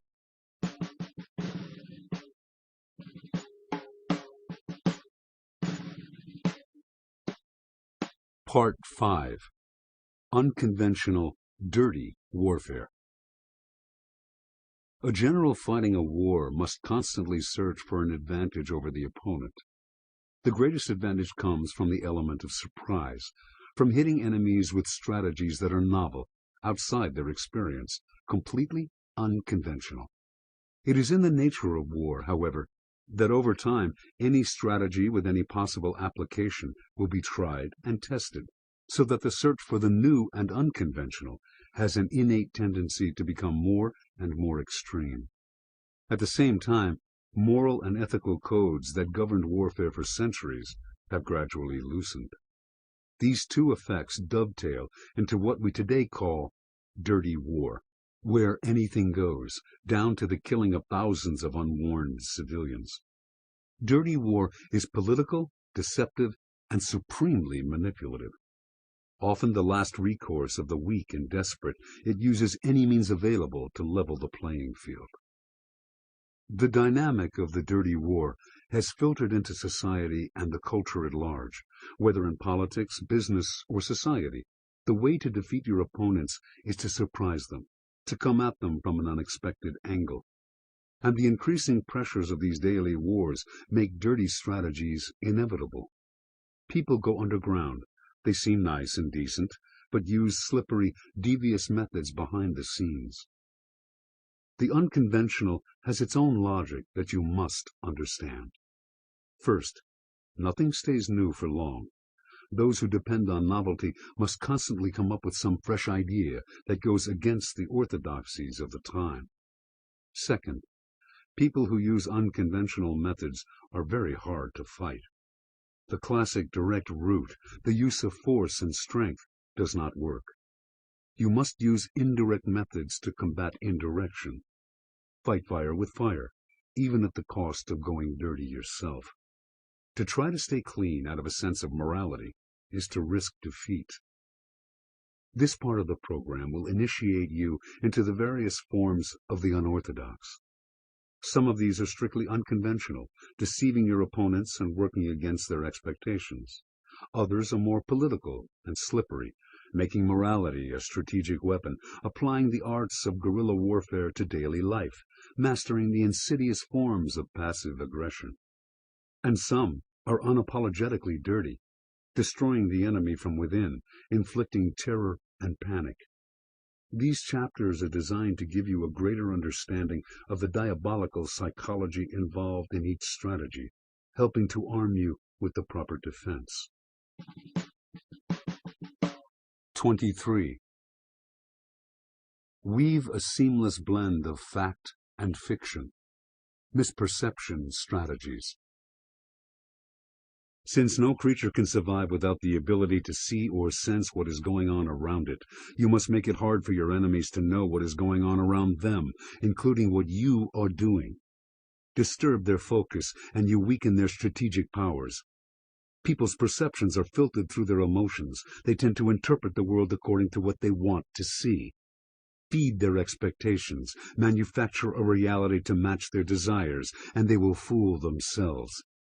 The best deceptions are based on ambiguity, mixing fact and fiction so that the one cannot be disentangled from the other. Control people's perceptions of reality, and you control them. The False Mirror. On November 3, 1943, Adolf Hitler had a document distributed to his top generals, Directive 51. Which discussed his conviction that the Allies would invade France the following year, and explained how to beat them. For years, Hitler had depended on a kind of intuition in making his most important strategic decisions, and time and again his instincts had been right. The Allies had tried before to make him believe that an invasion of France was imminent, but each time Hitler had seen through the deception. This time, he was not only sure that the invasion was coming, he felt he knew exactly where it would come. The Pas-de-Calais, the region of France along the English Channel that was the country's closest point to Britain. The Pas-de-Calais had a number of major ports, and the Allies would need a port to land their troops. The region was also where Hitler planned to place his V-1 and V-2 rockets, soon to be operational. With these jet-propelled unmanned missiles so close to London, he could bomb Britain into submission. The English knew he was putting missiles there, and that provided them yet another reason to invade France at the Pas-de-Calais before Hitler could begin his bombing campaign. In Directive 51, Hitler warned his commanders to expect the Allies to wage a major deception campaign to cloak the time and place of the invasion. The Germans had to see through these deceptions and repel the landing, and despite recent setbacks in the German war effort, Hitler felt supremely confident they could. Several years earlier, he had commissioned the construction of the Atlantic Wall, a line of forts up and down the coast from France to Norway, and he had over 10 million soldiers at his disposal, 1 million of them in France alone. The German armaments industry was churning out ever more and better weapons. Hitler also controlled most of Europe, giving him enormous resources and endless options for moving his troops here and there. Finally, to invade France, the Allies would need a massive armada, which, once assembled, would be impossible to conceal. Hitler had infiltrated agents into all levels of the British military, who supplied him with excellent intelligence. They would forward to him the time and location of the invasion. The Allies would not surprise him. And once he had defeated them on the shores of France, England would have to sue for peace. Roosevelt would certainly lose the upcoming U.S. presidential election. Hitler could then concentrate his entire army against the Soviet Union and finally defeat it. In truth, the invasion of France was the opportunity he craved to turn the war around. Hitler's commander in Western Europe was Field Marshal Gerd von Rundstedt, Germany's most respected general. To further solidify the defensive position in France, Hitler made General Erwin Rommel the commander of the forces along the French coast. Rommel proceeded to make improvements in the Atlantic Wall, turning it into a devil's garden of minefields and fire zones. Rommel and Rundstedt also asked for more troops to ensure that the Germans could repel the Allies at the water's edge. But the Führer denied their request. Hitler had lately come to mistrust his top staff. In the past few years, he had survived several assassination attempts that had clearly originated among his officers. His generals were increasingly arguing with his strategies, and in his mind, they had botched several battles in the Russian campaign. He saw many of them as incompetents or traitors. He began to spend less time with his officers and more time holed up in his Bavarian mountain retreat at Berchtesgaden, with his mistress Eva Braun and his beloved dog Biondi. There he pored over maps and intelligence reports, determined to make the important decisions himself and to manage the entire war effort more directly. This caused a change in his way of thinking. Instead of making quick, intuitive choices, he was trying to foresee every possibility and was taking longer to make up his mind. Now he thought Rommel and Rundstedt, in their request for more troops to be transferred to France, were being overly cautious and even panicky. He alone would have to foil the Allied invasion. It was up to him to see through his generals' weaknesses and the enemy's deceptions. The only downside to this was that his workload had increased tenfold, and he was more tired than ever. At night he took sleeping pills, by day whatever he could get his hands on to keep him alert. Early in 1944, key information arrived in Hitler's hands. A German agent in Turkey stole classified documents confirming that the Allies would invade France that year. The documents also indicated plans for an imminent invasion of the Balkans. Hitler was particularly sensitive to any threats to the Balkans, a valuable source of resources for Germany. A loss there would be devastating. The threat of such an attack made it impossible to transfer troops from there to France. Hitler's agents in England also discovered plans to invade Norway, and here Hitler actually reinforced his troops to ward off the threat. By April, as Hitler pored over intelligence reports, he began to feel increasingly excited. He discerned a pattern in the enemy activity. As he had thought, everything pointed toward an invasion of the Pas-de-Calais. One sign particularly stood out: indications of an enormous army forming in southeastern England under the command of General George Patton. This army, called FUSAG, First United States Army Group, was clearly positioned for a crossing to the Pas-de-Calais. Of all the Allies' generals, Hitler feared Patton the most. He had proven his military skill in North Africa and Sicily. He would be the perfect commander for the invasion. Hitler demanded more information on Patton's army.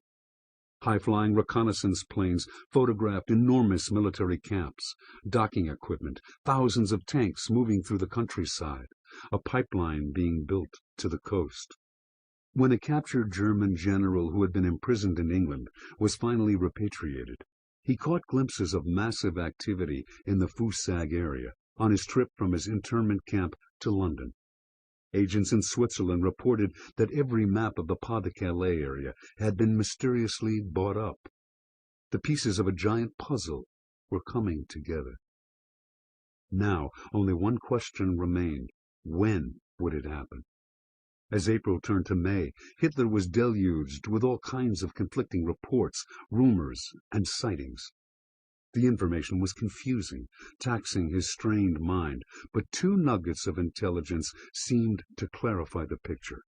First, a German agent in England reported that the Allies would attack Normandy, southeast of the Pas-de-Calais, between June 5th and 7th.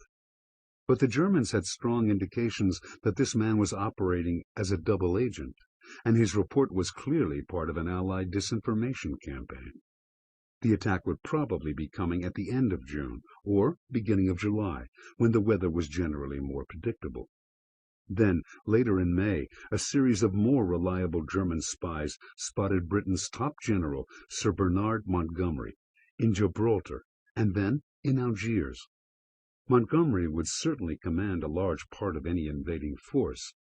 The invasion could not be imminent if he was so far away. On the night of June 5th, Hitler pored over the maps. Maybe he was wrong. Maybe the plan was for Normandy all along. He had to consider both options. He would not be fooled in what might be the most decisive battle of his life. The British were tricky.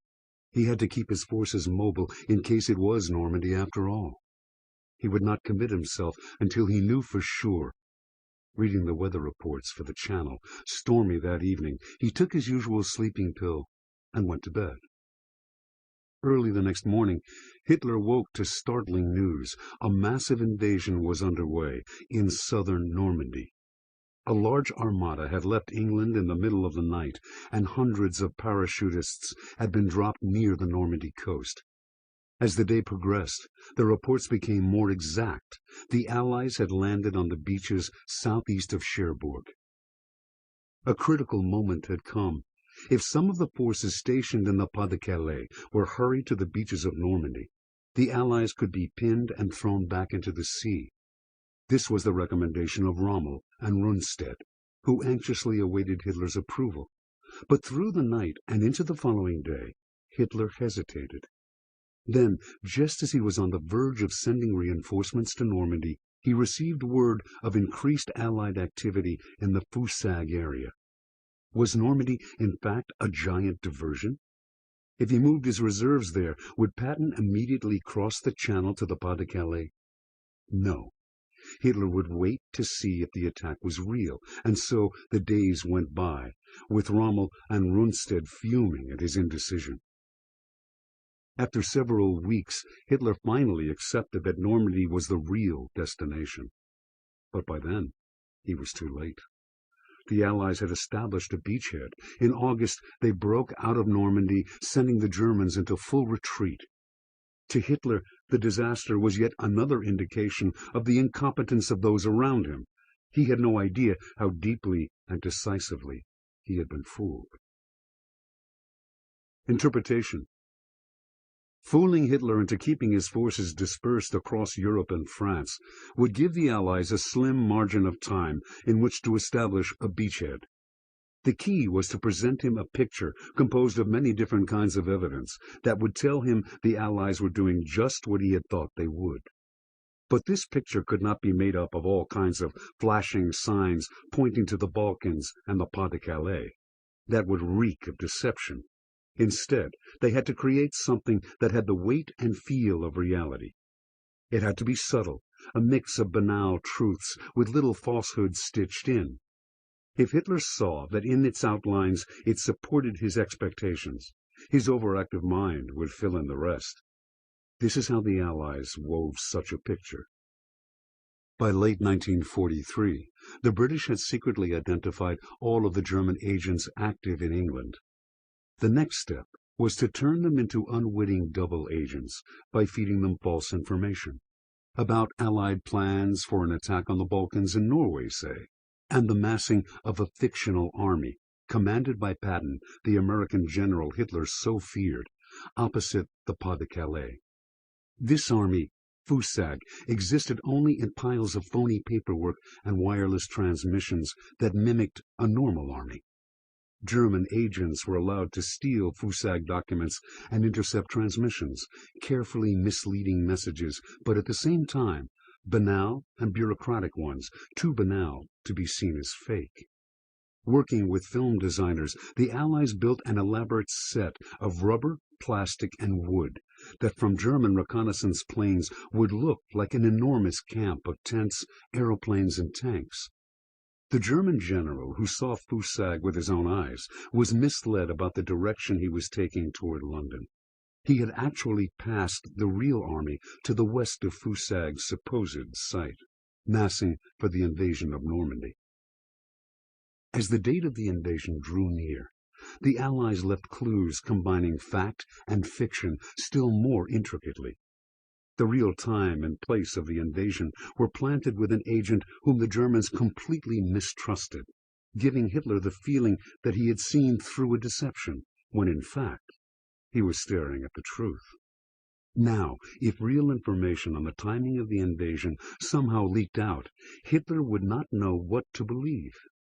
The Allies knew that reports on the buying up of Pas-de-Calais maps in Switzerland would reach Hitler, and this would have its own realistic logic. As for the Montgomery sightings in Gibraltar, little did the German agents know they were seeing a look-alike, a man trained to act like the general.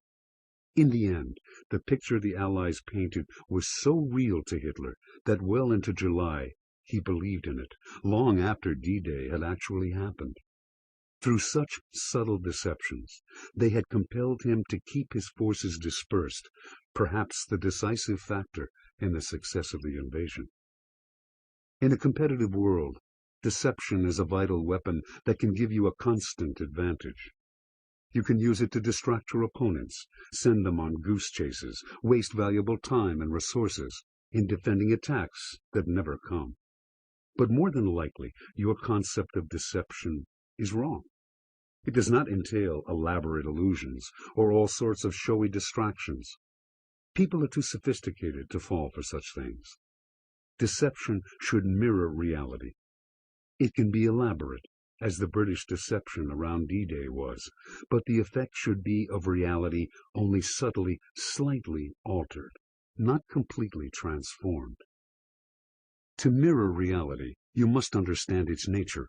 Above all, reality is subjective. We filter events through our emotions and preconceptions, seeing what we want to see. Your false mirror must conform to people's desires and expectations, lulling them to sleep. If the Allies had wanted to attack the Pas-de-Calais, as Hitler suspected, and tried to convince Hitler the attack was coming to Normandy, that would have been a great deal harder than playing on his pre-existing belief. Your false mirror must incorporate things that are visibly true. It must seem somewhat banal, like life itself. It can have contradictory elements, as the D-Day deception did. Reality is often contradictory. In the end, like an Escher painting, you must blend truth and illusion to the point where they become indistinguishable, and your false mirror is taken for reality. Keys to warfare. In war, where the stakes are so high, there is no moral taint in using deception. It is simply an added weapon to create an advantage, much as some animals use camouflage and other tricks to help them survive. To refuse this weapon is a form of unilateral disarmament, giving the other side a clearer view of the field, an advantage that can translate into victory. And there is no morality or goodness in losing a war. We face a similar dynamic in our daily battles in life.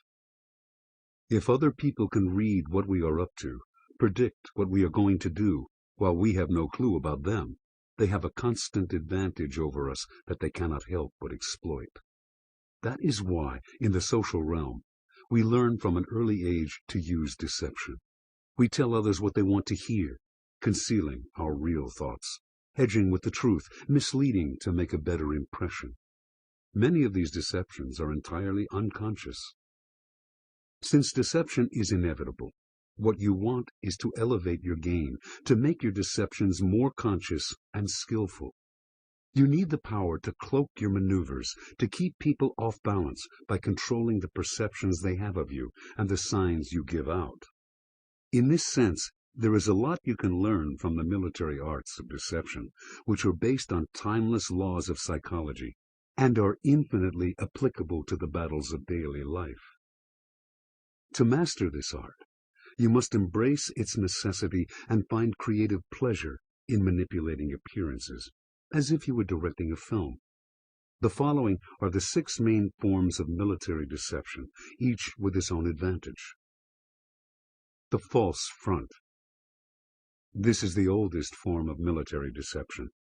It originally involved making the enemy believe that one was weaker than, in fact, was the case. A leader would feign a retreat, say, baiting a trap for the enemy to rush into, luring it into an ambush. Controlling the front you present to the world is the most critical deceptive skill.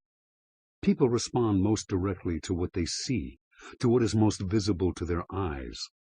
If you seem clever, if you seem deceptive, their guard will be up, and it will be impossible to mislead them. Instead, you need to present a front that does the opposite, disarms suspicions.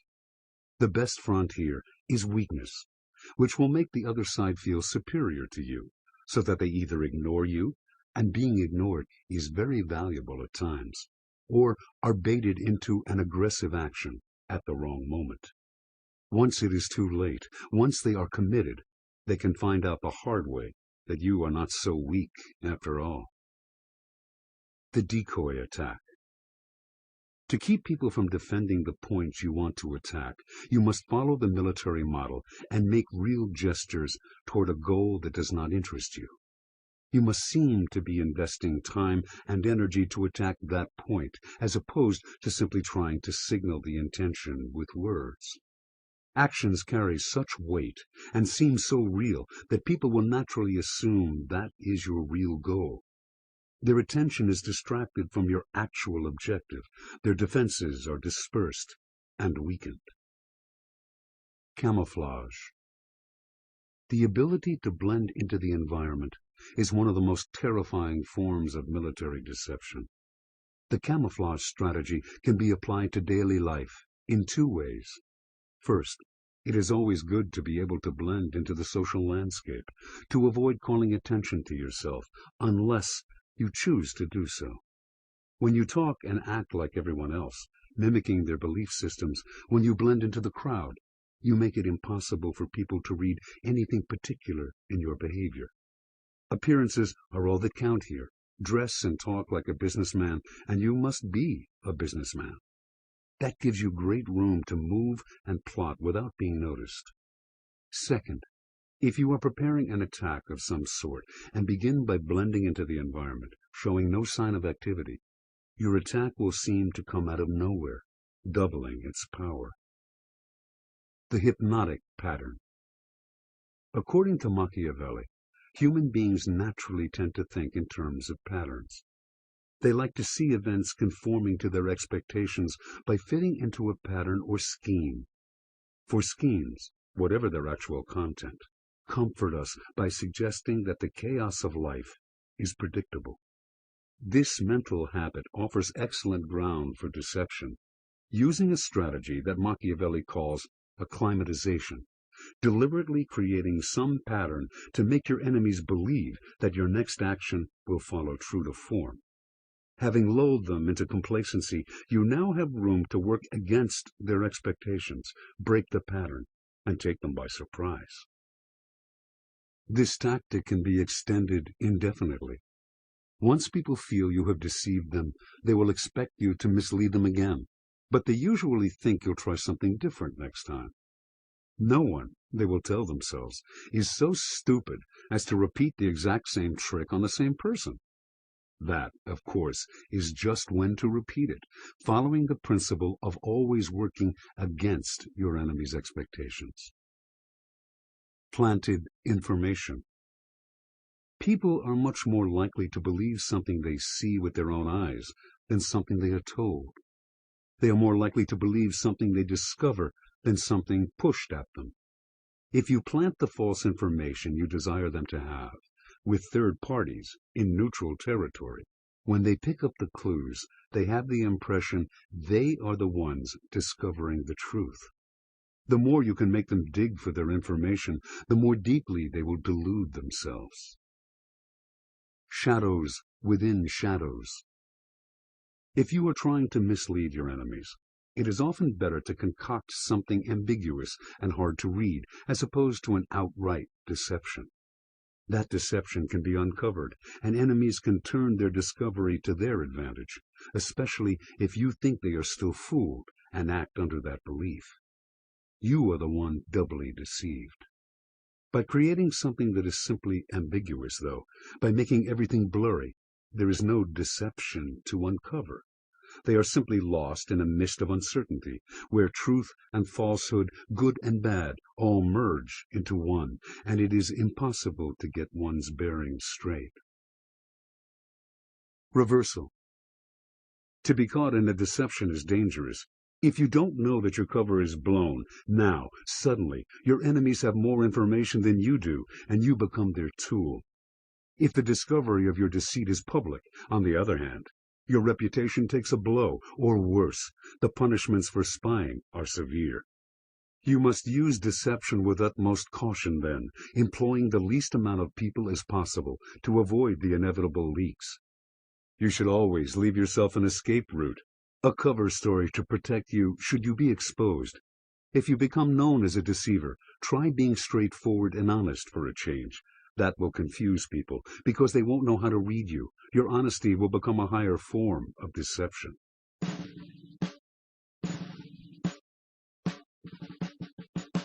'24. Take the line of least expectation. The ordinary, extraordinary strategy. People expect your behavior to conform to known patterns and conventions. Your task as a strategist is to upset their expectations, surprise them, and chaos and unpredictability, which they try desperately to keep at bay, enter their world. And in the ensuing mental disturbance, their defenses are down and they are vulnerable. First, do something ordinary and conventional to fix their image of you. Then, hit them with the extraordinary. The terror is greater for being so sudden. Never rely on an unorthodox strategy that worked before. It is conventional the second time around. Sometimes the ordinary is extraordinary because it is unexpected. Unconventional warfare. Thousands of years ago, military leaders, aware of the incredibly high stakes involved in war, would search high and low for anything that could bring their army an advantage on the battlefield.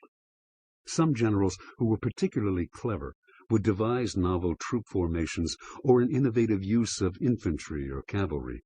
The newness of a tactic would prevent the enemy from anticipating it. The enemy, however, would work hard to come up with a defense against the new strategy, whatever it was, and would often find one quite fast. So what once brought brilliant success and was the epitome of innovation soon no longer worked, and in fact became conventional.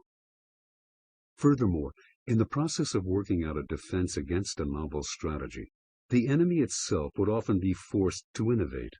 Now it was their turn to introduce something surprising and horribly effective. And so the cycle would go on. War has always been ruthless. Nothing stays unconventional for long. It is either innovate or die. In modern times, the constant challenge to top the enemy with something new and unconventional has taken a turn into dirty warfare, loosening the codes of honor and morality that in the past limited what a general could do, at least to some extent. Modern armies have slowly embraced the idea that anything goes. This dynamic is particularly intense in warfare, but it permeates every aspect of human activity.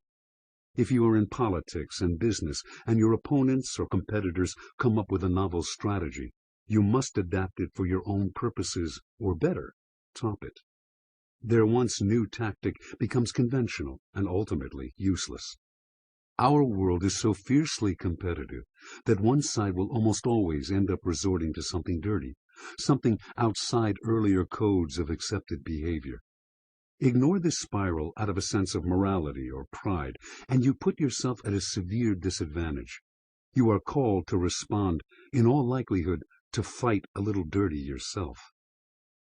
What we consider unconventional has changed over the years, but the laws that make unconventionality effective, being based on elemental psychology, are timeless. Once you understand the essence of unconventional warfare, you will be able to use it in your daily life. Unconventional warfare has four main principles as gleaned from the great practitioners of the art. Work outside the enemy's experience. Your task as a strategist is to know your enemies well. Then use your knowledge to contrive a strategy that goes outside their experience. What they might have read or heard about matters less than their personal experience, which dominates their emotional lives and determines their responses. When the Germans invaded France in 1940, the French had second-hand knowledge of their blitzkrieg style of warfare from their invasion of Poland the year before, but had never experienced it personally and were overwhelmed. Once a strategy is used and is no longer outside your enemy's experience, though, it will not have the same effect if repeated. Unfold the extraordinary out of the ordinary. To Sun Tzu and the ancient Chinese, doing something extraordinary had little effect without a setup of something ordinary. You had to mix the two, to fix your opponent's expectations with some banal, ordinary maneuver, a comfortable pattern that they would then expect you to follow. With the enemy sufficiently mesmerized, you would then hit it with the extraordinary, a show of stunning force from an entirely new angle. Framed by the predictable, the blow would have double the impact. Act crazy like a fox. Despite appearances, a lot of disorder and irrationality lurks beneath the surface of society and individuals. That is why we so desperately strain to maintain order, and why people acting irrationally can be terrifying. They are demonstrating that they have lost the walls we build to keep out the irrational. We cannot predict what they will do next, and we tend to give them a wide berth. It is not worth mixing it up with such sources of chaos. On the other hand, these people can also inspire a kind of awe and respect, for secretly we all desire access to the irrational seas churning inside us. In ancient times, the insane were seen as divinely possessed. A residue of that attitude survives. The greatest generals have all had a touch of divine, strategic madness. The secret is to keep this streak under control. Upon occasion, you allow yourself to operate in a way that is deliberately irrational, but less is more. Do this too much, and you may be locked up. Keep the wheels in constant motion. The unconventional is generally the province of the young, who are not comfortable with conventions and take great pleasure in flouting them. The danger is that as we age, we need more comfort and predictability and lose our taste for the unorthodox. This is how Napoleon declined as a strategist. He came to rely more on the size of his army and on its superiority in weapons than on novel strategies and fluid maneuvers. He lost his taste for the spirit of strategy and succumbed to the growing weight of his accumulating years. You must fight the psychological aging process even more than the physical one, for a mind full of stratagems, tricks, and fluid maneuvers will keep you young. Make a point of breaking the habits you have developed, of acting in a way that is contrary to how you have operated in the past. Practice a kind of unconventional warfare on your own mind. Keep the wheels turning and churning the soil so that nothing settles and clumps into the conventional. Historical example. In 219 BC, Rome decided it had had enough of the Carthaginians, who had been stirring up trouble in Spain, where both city-states had valuable colonies. The Romans declared war on Carthage and prepared to send an army to Spain, where the enemy forces were led by the 28-year-old general Hannibal. Before the Romans could reach Hannibal, though, they received the startling news that he was coming to them. He had already marched east, crossing the most treacherous part of the Alps into northern Italy. Because Rome had never imagined that an enemy would attack from that direction, there were no garrisons in the area, and Hannibal's march south toward Rome was unimpeded. His army was relatively small. Only some 26,000 soldiers had survived the crossing of the Alps. The Romans and their allies could field an army of close to 750,000 men, Their legions were the most disciplined and feared fighters in the world, and they had already defeated Carthage in the First Punic War, 20-odd years earlier. But an alien army marching into Italy was a novel surprise, and it stirred the rawest emotions. They had to teach these barbarians a lesson for their brazen invasion. Legions were quickly dispatched to the north to destroy Hannibal. After a few skirmishes, an army under the Roman consul Sempronius Longus prepared to meet the Carthaginians in direct battle near the river Trebia. Sempronius burned with both hatred and ambition. He wanted to crush Hannibal and also to be seen as the savior of Rome. But Hannibal was acting strangely. His light cavalry would cross the river as if to attack the Romans, then retreat back. Were the Carthaginians afraid? Were they ready to make only minor raids and sorties? Finally, Sempronius had had enough and went in pursuit. To make sure he had sufficient forces to defeat the enemy, he brought his entire army across the freezing cold river. It was winter time, all of which took hours and was exhausting. Finally, however, the two armies met just to the west of the river. At first, as Sempronius had expected, his tough, disciplined legions fared well against the Carthaginians. But on one side, the Roman lines were made up of Gallic tribesmen fighting for the Romans, and here, suddenly, the Carthaginians unleashed a group of elephants ridden by archers. The tribesmen had never seen such beasts. They panicked and fell into a chaotic retreat. At the same time, as if out of nowhere, some 2,000 Carthaginians, hidden in dense vegetation near the river, fell on the Romans' rear. The Romans fought bravely to get out of the trap that Hannibal had laid for them, but thousands of them drowned in the frigid waters of the Trebia. The battle was a disaster, and back in Rome, emotions turned from outrage to anxiety. Legions were quickly dispatched to block the most accessible passes in the Apennines, the mountains that ran across central Italy. But once again, Hannibal defied expectations. He crossed the Apennines at their most unlikely, most inhospitable point, one that no army had ever passed through before, because of the treacherous marshes on the other side. But after 4 days of trudging through soft mud, Hannibal brought the Carthaginians to safe ground. Then, in yet another clever ambush, he defeated a Roman army at Lake Trasimene, in present-day Umbria. Now his path to Rome was clear. In a state of near panic, the Roman Republic resorted to the ancient tradition of appointing a dictator to lead them through the crisis. Their new leader, Fabius Maximus, quickly built up the city's walls and enlarged the Roman army, then watched perplexed as Hannibal bypassed Rome and headed south into Apulia, the most fertile part of Italy, and began to devastate the countryside. Determined first and foremost to protect Rome, Fabius came up with a novel strategy. He would post his legions in mountainous areas where Hannibal's cavalry would be harmless, and he would harass the Carthaginians in a guerrilla-style campaign, denying them supplies and isolating them in their position so far from home.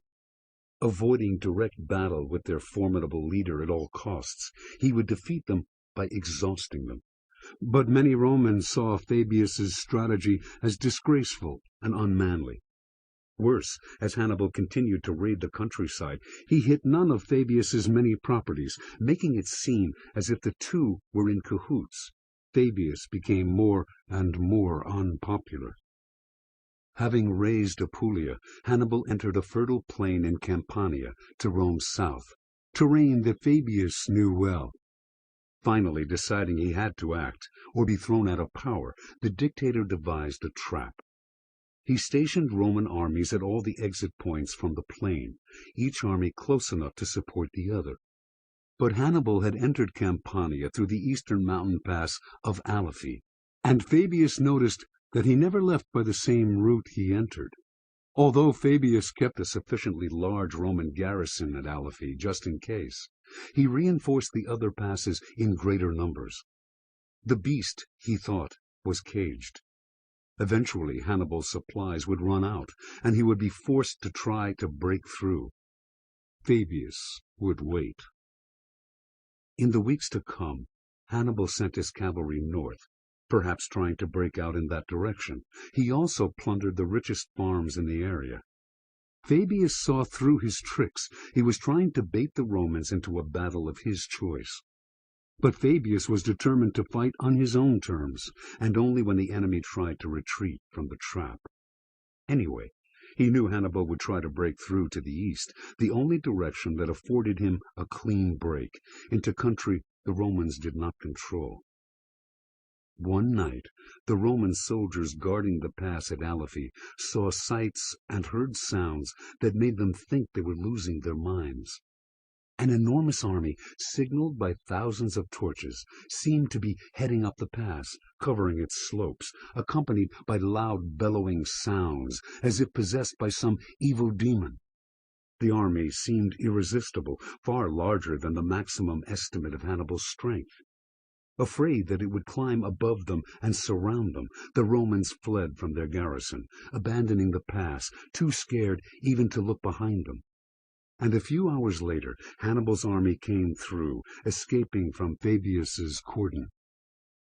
No Roman leader could figure out what Hannibal had conjured up on the slopes that night, and by the following year, Fabius was out of power.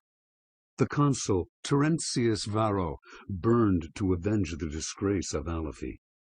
The Carthaginians were encamped near Cannae, in southeastern Italy, not far from modern Bari.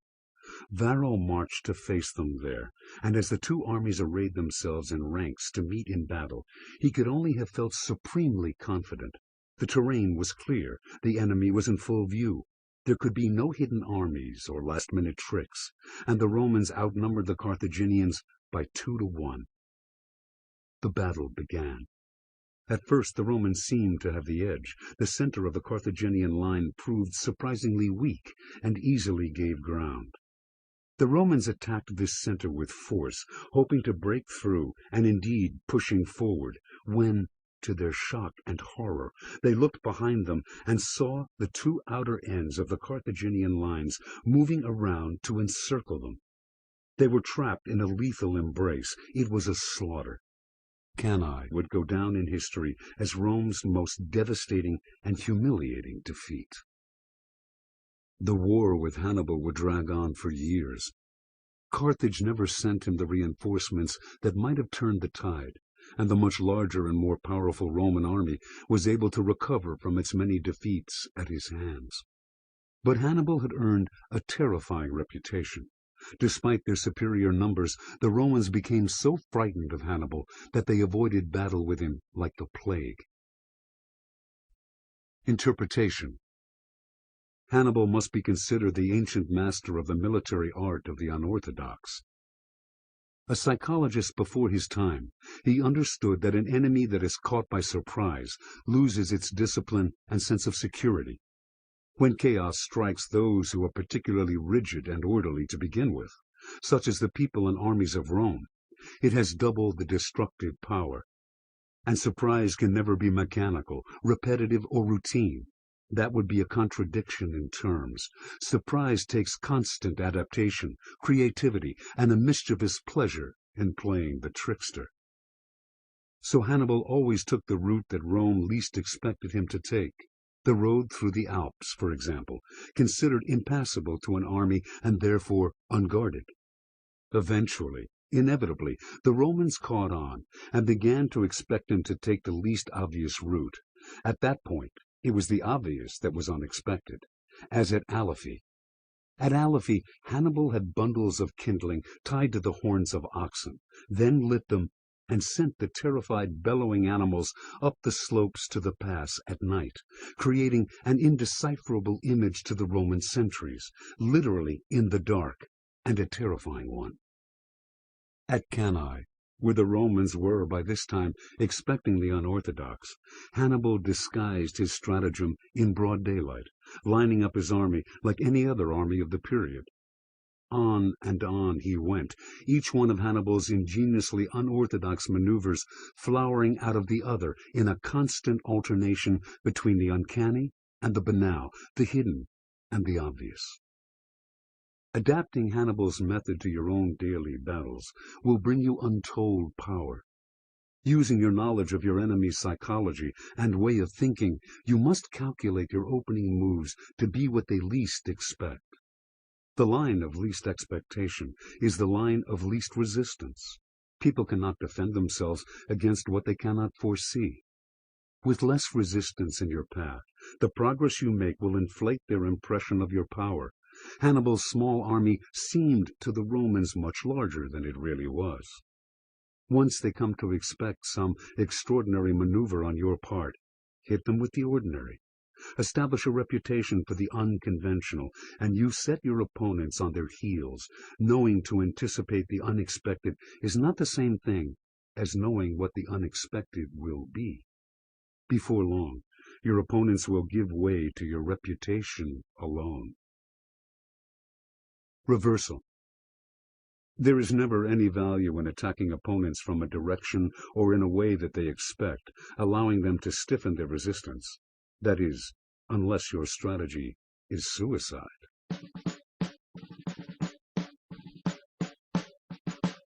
25. Occupy the moral high ground. The righteous strategy. In a political world, the causes you are fighting for must seem more just than the enemy's. Think of this as moral terrain that you and the other side are fighting over. By questioning your enemy's motives and making them appear evil, you can narrow their base of support and room to maneuver. Aim at the soft spots in their public image, exposing any hypocrisies on their part. Never assume that the justice of your cause is self-evident. Publicize and promote it. When you yourself come under moral attack from a clever enemy, do not whine or get angry. Fight fire with fire. If possible, position yourself as the underdog, the victim, the martyr. Learn to inflict guilt as a moral weapon. The moral offensive. In 1513, the 37-year-old Giovanni de' Medici, son of the illustrious Florentine Lorenzo de' Medici, was elected pope and assumed the name Leo X. The church that Leo now led was in many ways the dominant political and economic power in Europe, and Leo, a lover of poetry, theater, and painting, like others in his famous family, wanted to make it also a great patron of the arts. Earlier popes had begun the building of the Basilica of St. Peter's in Rome, the preeminent seat of the Catholic Church, but had left the structure unfinished. Leo wanted to complete this mighty project, permanently associating it with his name, but he would need to raise a fair amount of capital to be able to pay for the best artists to work on it. And so, in 1517, Leo launched a campaign to sell indulgences. Then, as now, it was Catholic practice for the faithful to confess their sins to their priest, who would enforce their contrition by assigning them a penance, a kind of worldly punishment. Today this might simply be a prayer or a counting of the rosary, but penances were once more severe, including fasts and pilgrimages, or financial payments known as indulgences. The nobility might pay an indulgence in the form of a saintly relic purchased for their church, a large expense that would translate into the promise of a reduced time spent in purgatory after death, purgatory being a kind of halfway house for those not evil enough for hell, not good enough for heaven, so forced to wait. The lower classes might pay a smaller fee to buy forgiveness for their sins. Indulgences were a major source of church income. For this particular campaign, Leo unleashed a squadron of expert indulgence salesmen across Europe, and the money began to pour in. As his chief architect for the completion of St. Peter's, he appointed the great artist Raphael, who planned to make the building a splendid work of art, Leo's lasting legacy to the world. All was going well, until, in October 1517, news reached the Pope that a priest named Martin Luther, some tiresome German theologian, had tacked to the doors of the castle church of Wittenberg a tract called the 95 Theses. Within a few weeks, all Germany seemed to have read it. The 95 Theses was essentially an attack on the practice of selling indulgences. It was up to God, not the Church, to forgive sinners, Luther reasoned, and such forgiveness could not be bought. The tract went on to say that the ultimate authority was Scripture. If the Pope could cite Scripture to refute Luther's arguments, the priest would gladly recant them. The Pope did not read Luther's writings. He preferred poetry to theological discussions. And a single German priest surely posed no threat to the use of indulgences to fund worthy projects, let alone to the Church itself. But Luther seemed to be challenging the Church's authority in a broad sense, and Leo knew that an unchecked heresy could become the center of a sect. Better to silence Luther before it was too late. Leo began relatively gently, asking the respected Catholic theologian Sylvester Mazzolini, usually known as Prius, to write an official response to Luther that he hoped would frighten the priest into submission. Prius proclaimed that the Pope was the highest authority in the Church, even higher than Scripture. In fact, that the Pope was infallible. He quoted various theological texts written over the centuries in support of this claim. He also attacked Luther personally, calling him a bastard and questioning his motives. Perhaps the German priest was angling for a bishopric. Prius concluded with the words, "Whoever says that the Church of Rome may not do what it is actually doing in the manner of indulgences is a heretic." The warning was clear enough. Luther's response to Prius got his attention right away. Luther wrote a text in which he mercilessly took apart Prius's writings. The Church, he argued, had failed to answer his charges and to base its arguments on Scripture. Unless its authority in granting indulgences and excommunicating heretics was rooted in the Bible, it was not spiritual in nature, but worldly, political, and that kind of authority could and should be challenged. Luther published his text alongside Prius's, allowing readers to compare the two and come to their own conclusions. His direct quotation of Prius, his audacious and mocking tone, and his use of recently developed printing technology to spread his message far and wide, all this was quite shocking and new to Church officials. They were dealing with a clever and dangerous man.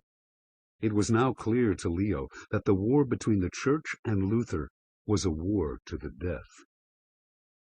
As the Pope pondered how to get the German priest to Rome and try him as a heretic, Luther accelerated his campaign, continuing to publish at an alarming rate, his tone ever more vitriolic.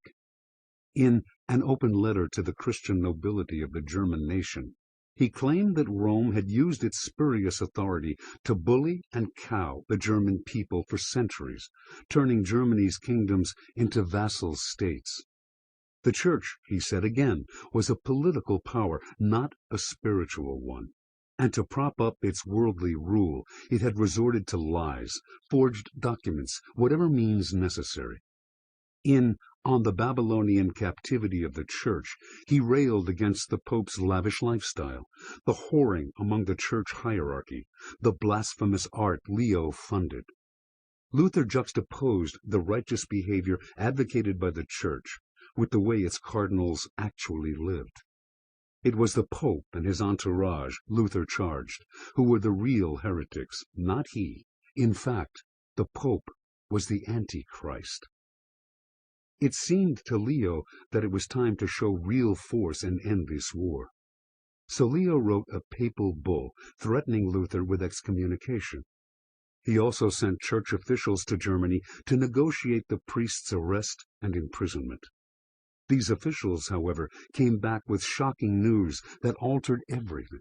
In the few short years since the publication of the 95 Theses, Martin Luther, an unknown German priest, had somehow become a sensation, a celebrity, a beloved figure throughout the country.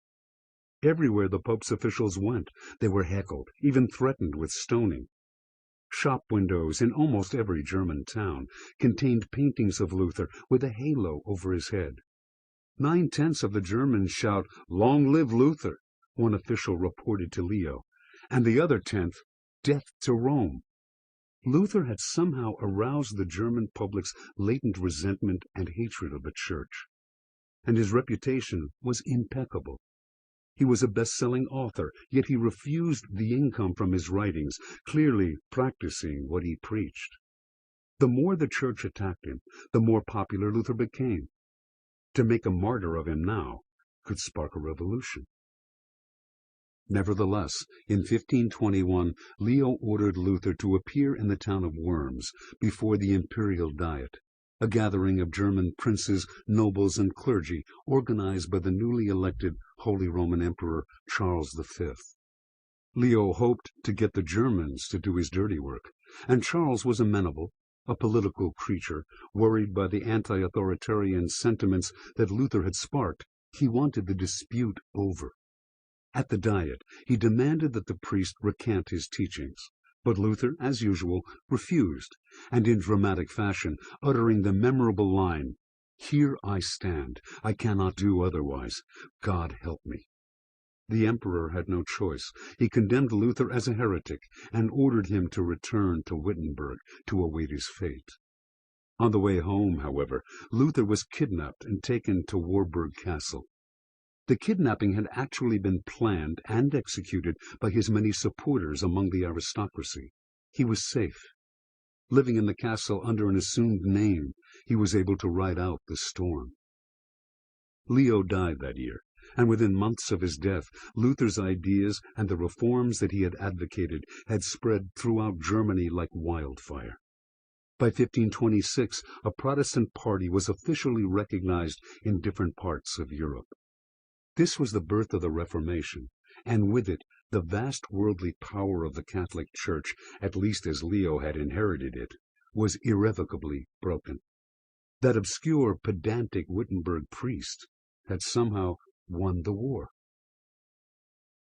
Interpretation. You cannot win wars without public and political support, but people will balk at joining your side or cause unless it seems righteous and just. And as Luther realized, presenting your cause as just takes strategy and showmanship. First, it is wise to pick a fight with an enemy that you can portray as authoritarian, hypocritical, and power-hungry. Using all available media, you strike first with a moral offensive against the opponent's points of vulnerability. You make your language strong and appealing to the masses, and craft it, if you can, to give people the opportunity to express a hostility they already feel. You quote your enemy's own words back at them, to make your attacks seem fair, almost disinterested. You create a moral taint that sticks to them like glue. Baiting them into a heavy-handed counterattack will win you even more public support. Instead of trumpeting your own goodness, which would make you seem smug and arrogant, you show it through the contrast between their unreasonable actions and your own crusading deeds. Aim at them the most withering charge of all, that they are after power, while you are motivated by something higher and selfless. Do not worry about the manipulations you will have to resort to if you are to win this moral battle. Making a public show that your cause is more just than the enemy's will amply distract people from the means you employ. Keys to warfare. The French officer and writer André Beaufort calls the strategic use of morality an exterior maneuver, for it lies outside the territory being fought over and outside battlefield strategy. It takes place in its own space, its own moral terrain.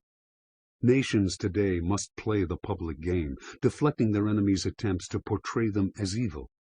Without appearing to whine about what the other side is doing, they must also work to expose their enemies' hypocrisies, taking the war to the moral court themselves, fighting on apparently moral terms.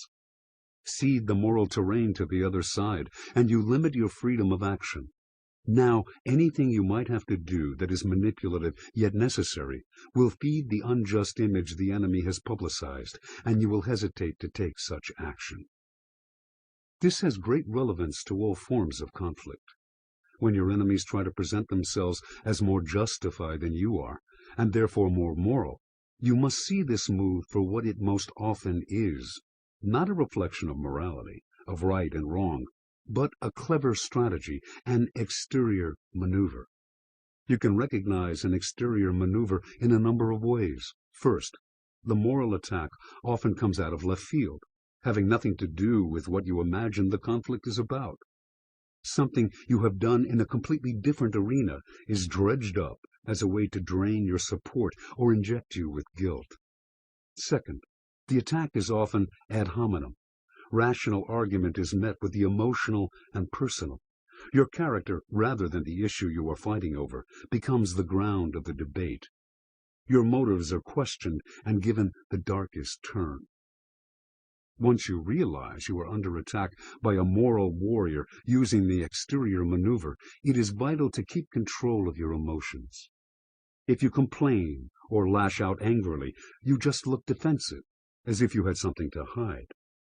The moral warrior is being strategic. The only effective response is to be strategic too. Even if you know that your cause is just, you can never assume that the public sees it the same way.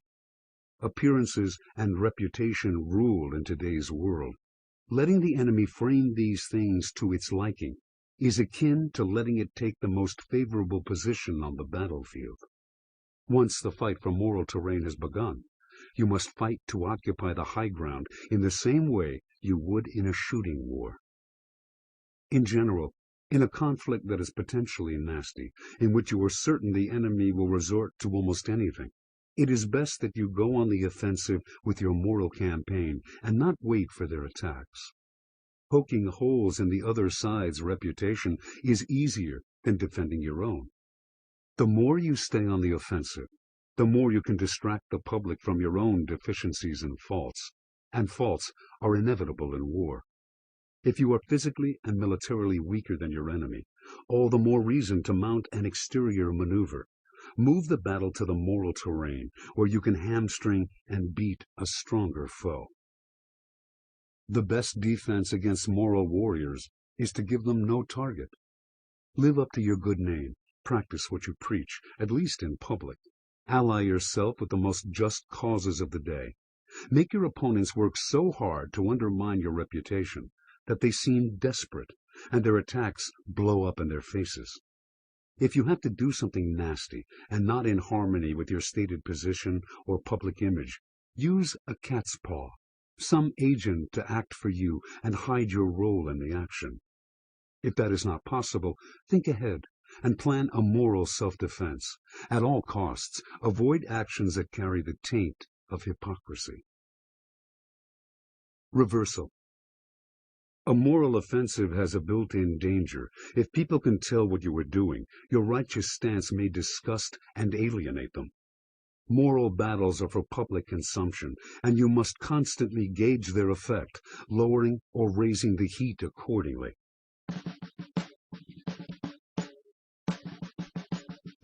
26. Deny them targets. The strategy of the void. The feeling of emptiness or void, silence, isolation, non-engagement with others, is for most people intolerable. As a human weakness, that fear offers fertile ground for a powerful strategy. Give your enemies no target to attack. Be dangerous but elusive and invisible. Then watch as they chase you into the void.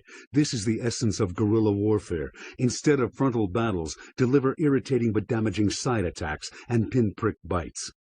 Frustrated at their inability to use their strength against your vaporous campaign, your opponents will grow irrational and exhausted.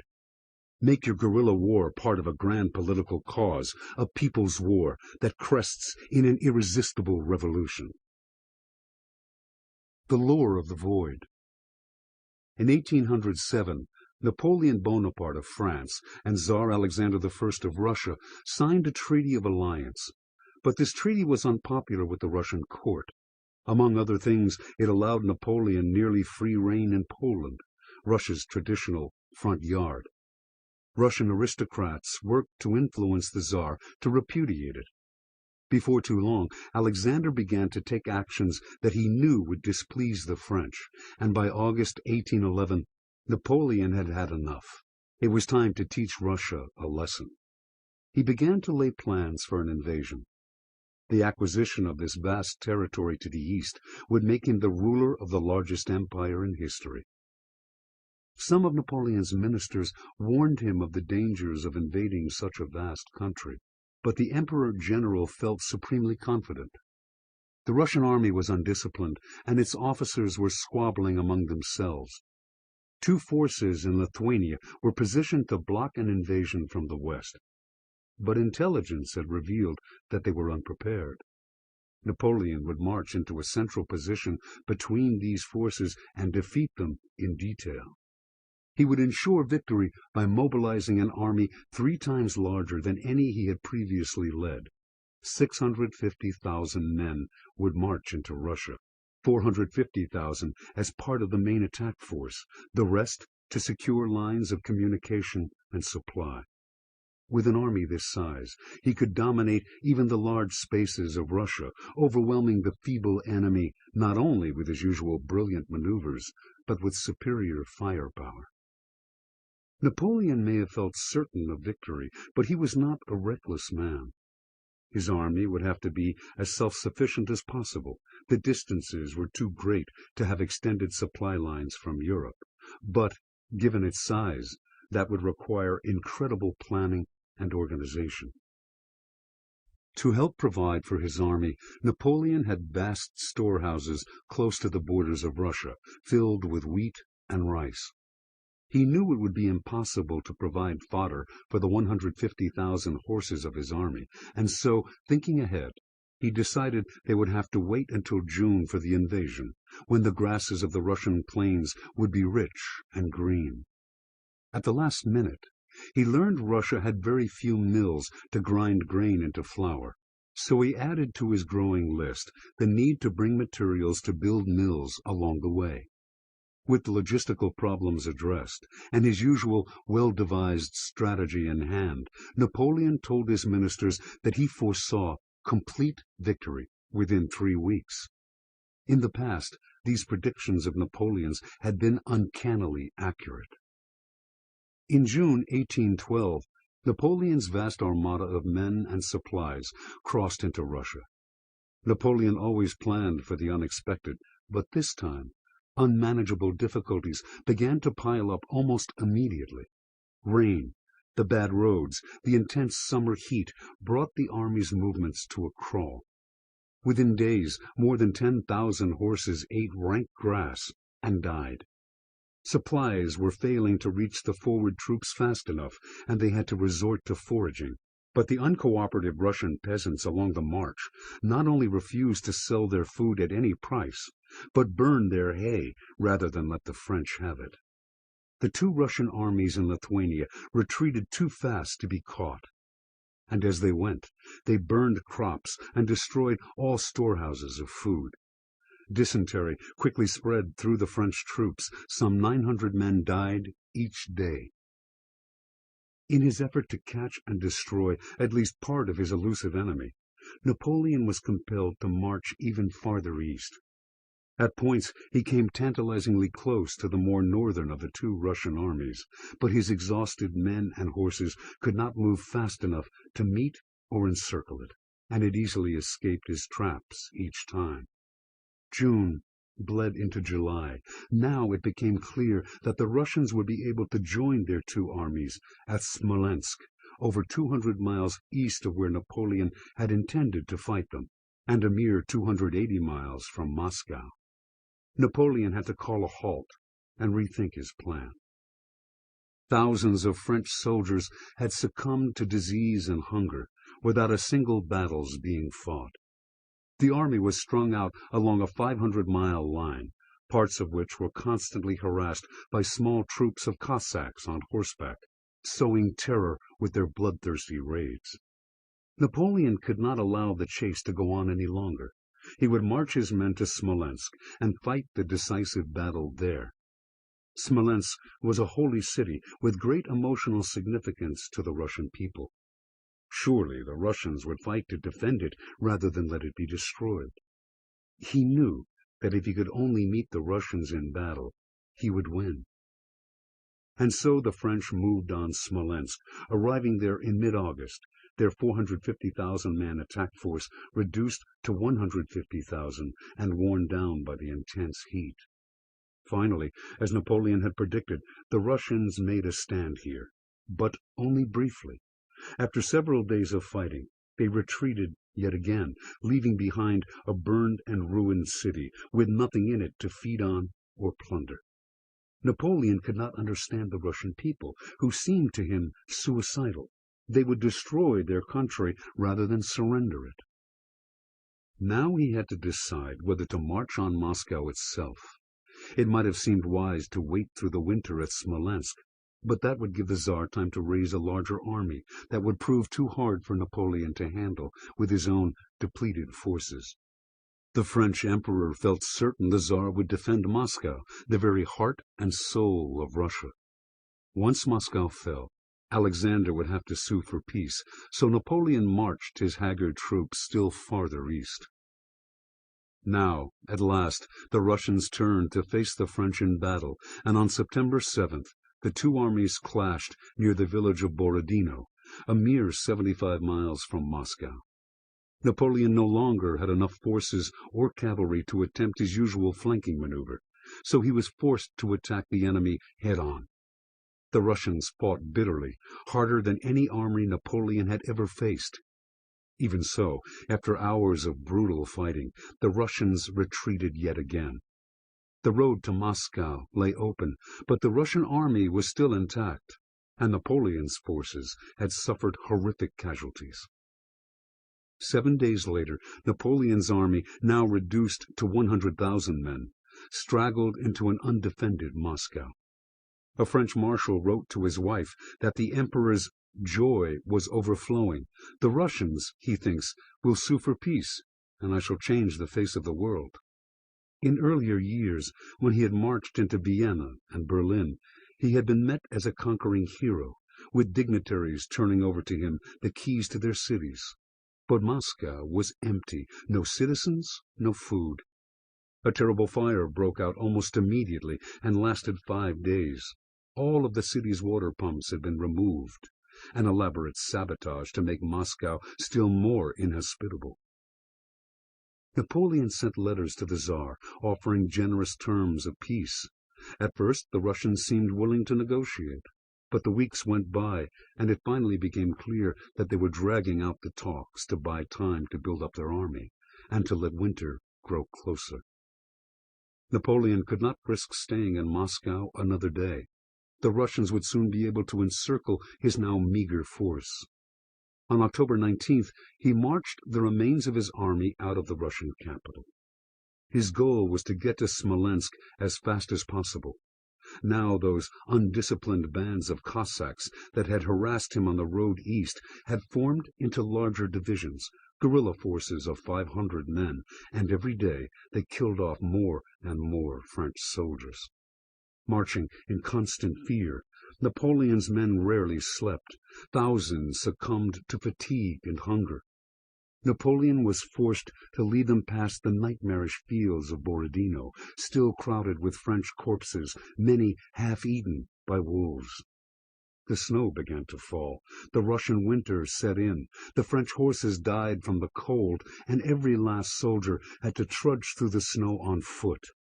Barely 40,000 made it to Smolensk. The cold was worsening. There was no time to tarry in Smolensk. Through some deft maneuvering, Napoleon managed to get his troops across the Berezina River, allowing them a clear line of retreat to the west. Then, in early December, hearing of a failed coup d'etat at home in France, he left his troops behind and headed for Paris. Of the 450,000 men in his main attack force, some 25,000 made it back. Few among the rest of the army survived as well. Napoleon had miraculously escaped to fight more wars, but he would never recoup his losses in manpower and horses. Russia was indeed his grave. Interpretation. By the time Napoleon invaded Russia, Tsar Alexander I had met him a number of times in previous years, and had come to know him quite well. The Emperor Alexander saw was an aggressive man who loved any kind of fight, even if the odds were stacked against him. He needed battles as a chance to put his genius in play. By refusing to meet him in battle, Alexander could frustrate him and lure him into a void. Napoleon's inability to engage his enemy got under his skin. It is human nature to not be able to endure any kind of void. We hate silence, long stretches of inactivity, loneliness. Perhaps this is related to our fear of that final void, our own death. We have to fill and occupy empty space. By giving people nothing to hit, being as vaporous as possible, you play upon this human weakness. Infuriated at the absence not just of a fight, but of any kind of interaction at all, people will tend to chase madly after you, losing all power of strategic thought. It is the elusive side, no matter how weak or small its force, that controls the dynamic.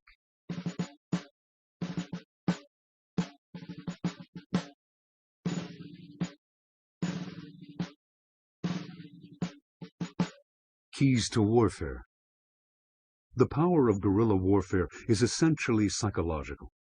In conventional warfare, everything converges on the engagement of two armies in battle. That is what all strategy is devised for, and what the martial instinct requires as a kind of release from tension.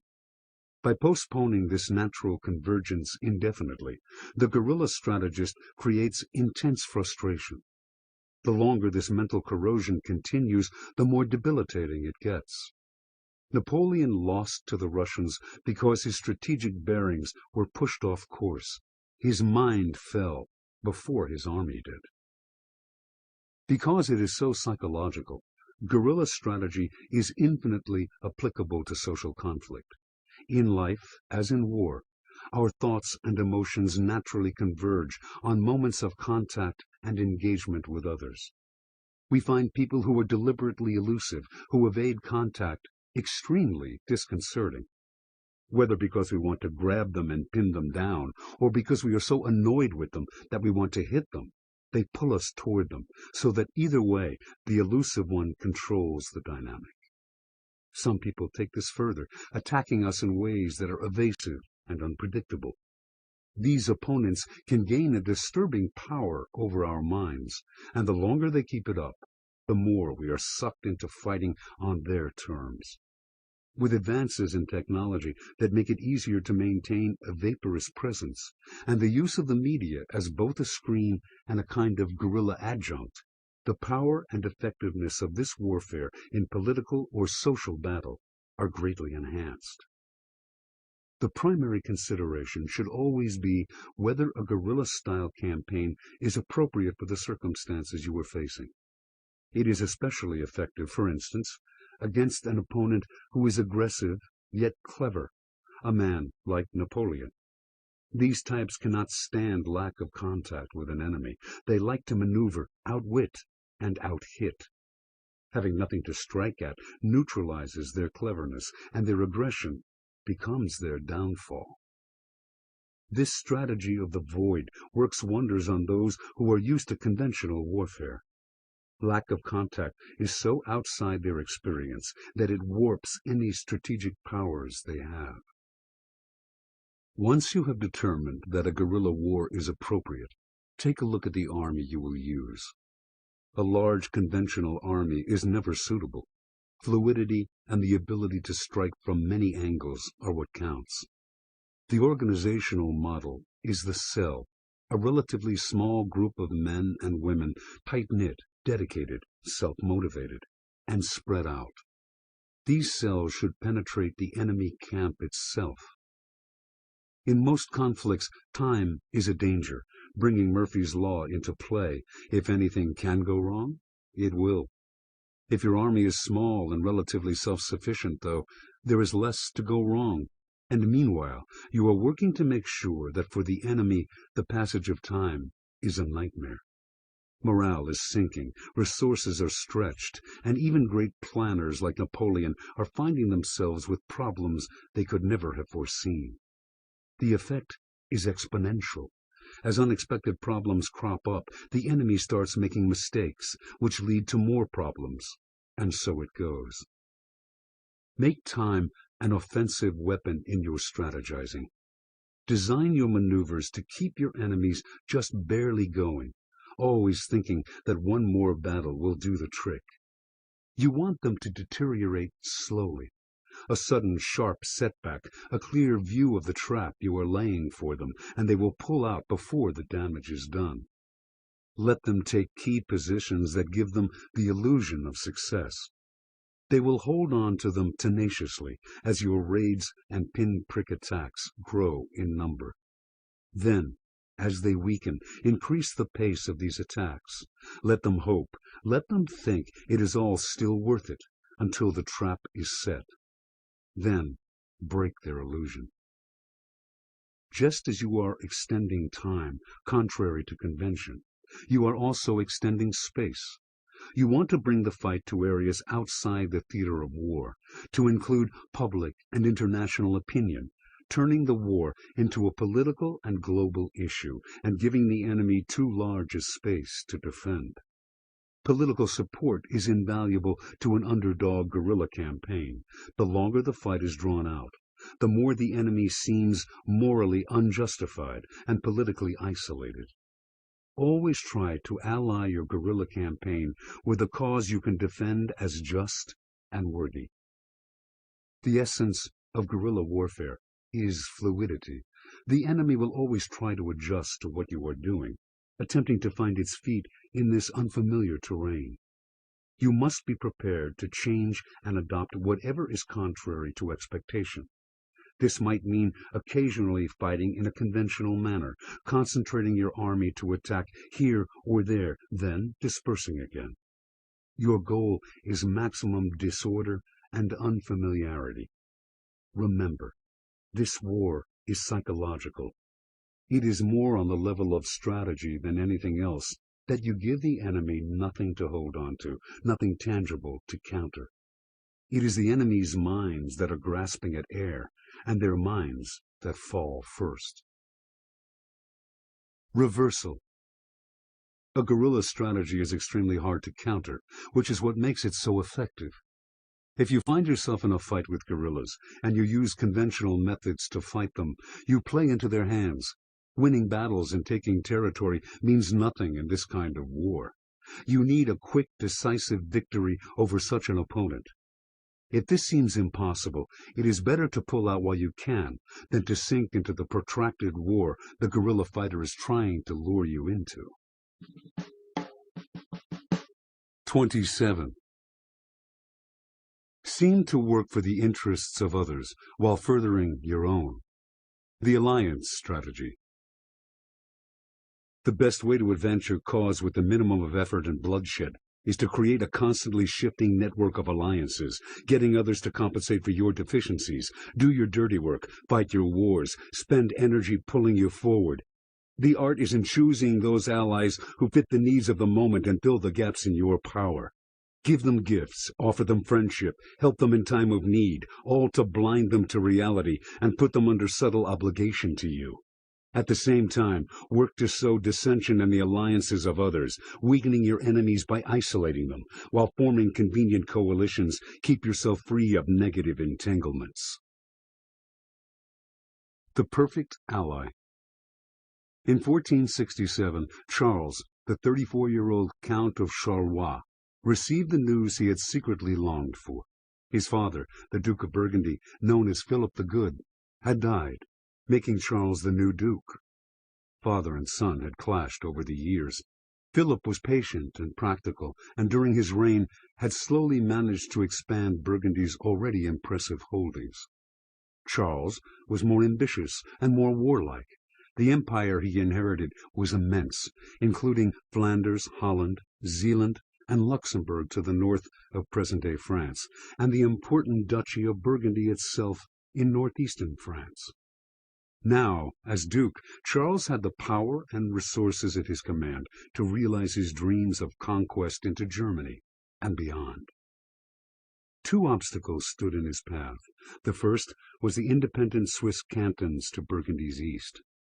Charles would have to incorporate this territory by force before moving into southern Germany. The Swiss were fierce warriors who would not take kindly to any invasion. But in the end, they could hardly match the size and power of the Duke's army. The second obstacle was King Louis XI of France, Charles's cousin and arch-rival since childhood. France then was still a feudal state, composed of several duchies like Burgundy, whose dukes owed allegiance to the king. But these duchies were, in fact, independent powers, and could form their own league if the king dared provoke them. Burgundy was the most powerful duchy of them all, and everyone knew Louis dreamed of swallowing it up and making France a united power. Charles, however, felt confident that he could best his older cousin in both diplomacy and warfare. After all, Louis was weak, even a little soft in the head. How else to explain his strange infatuation with the Swiss cantons? Almost from the beginning of his reign, Louis had courted them assiduously, treating them almost like equals to France. There were many more powerful states he could have allied himself with to increase France's power, but he seemed obsessed with the Swiss. Perhaps he felt an affinity to their simple lifestyle. For a king, he himself had rather peasant tastes. Louis also had an aversion toward warfare, preferring to buy peace, even at a high price, than to fund an army. It was imperative that Charles strike now, before Louis wised up and started acting more like a king. Charles formed a plan to realize his ambitions, and then some. He would first move into Alsace, between France and Germany, and swallow up the weak kingdoms in the area. Then he would form an alliance with the great warrior king of England, Edward IV, whom he would persuade to land a large army at Calais. His own army would link up with the English at Reims, in central France, where Edward would be crowned the country's new king. The Duke and Edward would easily dispose of Louis's weak army. The Duke could then march east across the Swiss cantons, while Edward would march south. Together, they would form the dominant power in Europe. By 1474, everything was in place. Edward had signed on to the plan. The Duke began by marching on the Upper Rhine, but just as he began his maneuvers, he learned that a large Swiss army had invaded his home territory of Burgundy. This army was funded by Louis XI himself. By this action, Louis and the Swiss were clearly sending a warning to the Duke that they would not look kindly on any future invasion of the cantons. But Charles had enough forces in Burgundy to drive the Swiss out. He was not a man to provoke in such a way. Both parties would more than pay for their rash invasion. In the summer of 1475, the English army, the largest yet assembled for an invasion of France, landed at Calais under the personal leadership of Edward IV. Charles went to meet Edward to finalize their plans and toast their imminent conquests. He then quickly returned to his own troops, which were marching south through Lorraine in preparation for the great link-up with the English forces at Reims. Suddenly, some disturbing news reached Charles in the field. His spies at the French court reported that Louis had opened up secret negotiations with Edward. Apparently Louis had persuaded the English king that Charles was using him and could not be trusted. Knowing that England's finances were weak, Louis had offered generous terms of peace, amounting to a large annual pension paid directly to the king and his court. He had entertained the English with great feasts of food and ale, and then, to the Duke's utter disgust and amazement, Edward fell for it, signed the treaty, and took his forces home. The Duke had barely had time to get over this bitter news when Louis suddenly sent him envoys to broker a long-term truce between France and Burgundy. This was typical of the king. Everything he did was inconsistent and contradictory. What was he thinking? Signing the truce would mean the Duke could now confidently march against the Swiss, knowing that France would not interfere. Perhaps the king was guided by his great fear of war. Charles happily approved the truce. The Swiss were outraged. Louis had been their friend, and now, at the moment of imminent peril, he had abandoned them. But the Swiss were used to fighting on their own.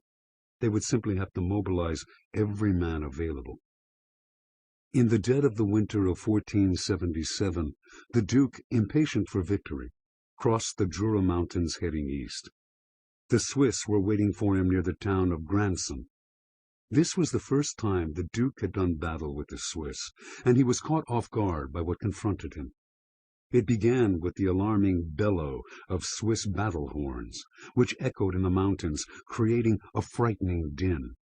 Next, thousands of Swiss soldiers advanced down the slope toward the Burgundians. They marched with perfect precision, packed tight in phalanxes from which their enormous pikes stuck out like the spines of a giant hedgehog in motion. Their flanks and rear were protected by halberdiers swinging spiked battle-axes. It was a terrifying sight.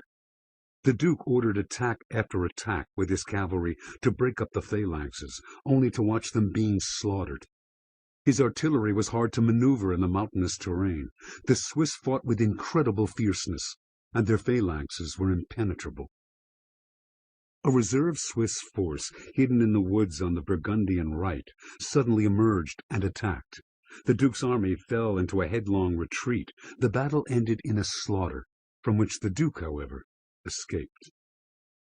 A few months later, it was the turn of the Swiss to go on the offensive by marching into Lorraine. In January 1478, the Duke counterattacked with his now enfeebled forces. Again, the Burgundians were routed, and this time the Duke did not escape. His body was finally identified on the field of battle, his head cloven in two by a Swiss halberd, his body pierced by pikes. In the months after Charles' death, Louis XI swallowed up Burgundy, eliminating the last great feudal threat to a unified France. The Duke had unknowingly fallen prey to Louis's elaborate plan to destroy him without wasting a single French soldier. Interpretation. King Louis XI would eventually become known as the Spider King, infamous for the elaborate webs he would weave to ensnare his opponents. His genius was to think far ahead and plot an indirect path to his goals, and his greatest goal was to transform France from a feudal state into a unified great power. Burgundy was his largest obstacle, and one he could not meet head-on. His army was weaker than Charles, and he did not want to provoke a civil war. Before he became king, though, Louis had fought a short campaign against the Swiss, and had seen the brutal efficiency with which their phalanxes fought, and how they used their mountainous terrain to perfect advantage. He thought them unbeatable in war. Louis formed a plan to bait Charles into invading the cantons, where his military machine would be destroyed. Understand, the perfect allies are those who give you something you cannot get on your own. They have the resources you lack. They will do your dirty work for you or fight your battles. Like the Swiss, they are not always the most obvious or the most powerful. Be creative and look for allies to whom you in turn have something to offer as well, creating a link of self-interest. To lose such allies of convenience will not destroy you or make you feel betrayed. You must think of them as temporary tools. When you no longer need such tools, there is no love lost in dumping them. Keys to warfare. To survive and advance at all in life, we find ourselves constantly having to use other people for some purpose, some need, to obtain resources we cannot get on our own, to give us protection of some sort, to compensate for a skill or talent we do not possess. As a description of human relationships, however, the word use has ugly connotations, and in any case, we always like to make our actions seem nobler than they are. We prefer to think of these interactions as relationships of assistance, partnering, friendship. This is not a matter of mere semantics. It is the source of a dangerous confusion that will harm you in the end. When you look for an ally, you have a need, an interest you want met.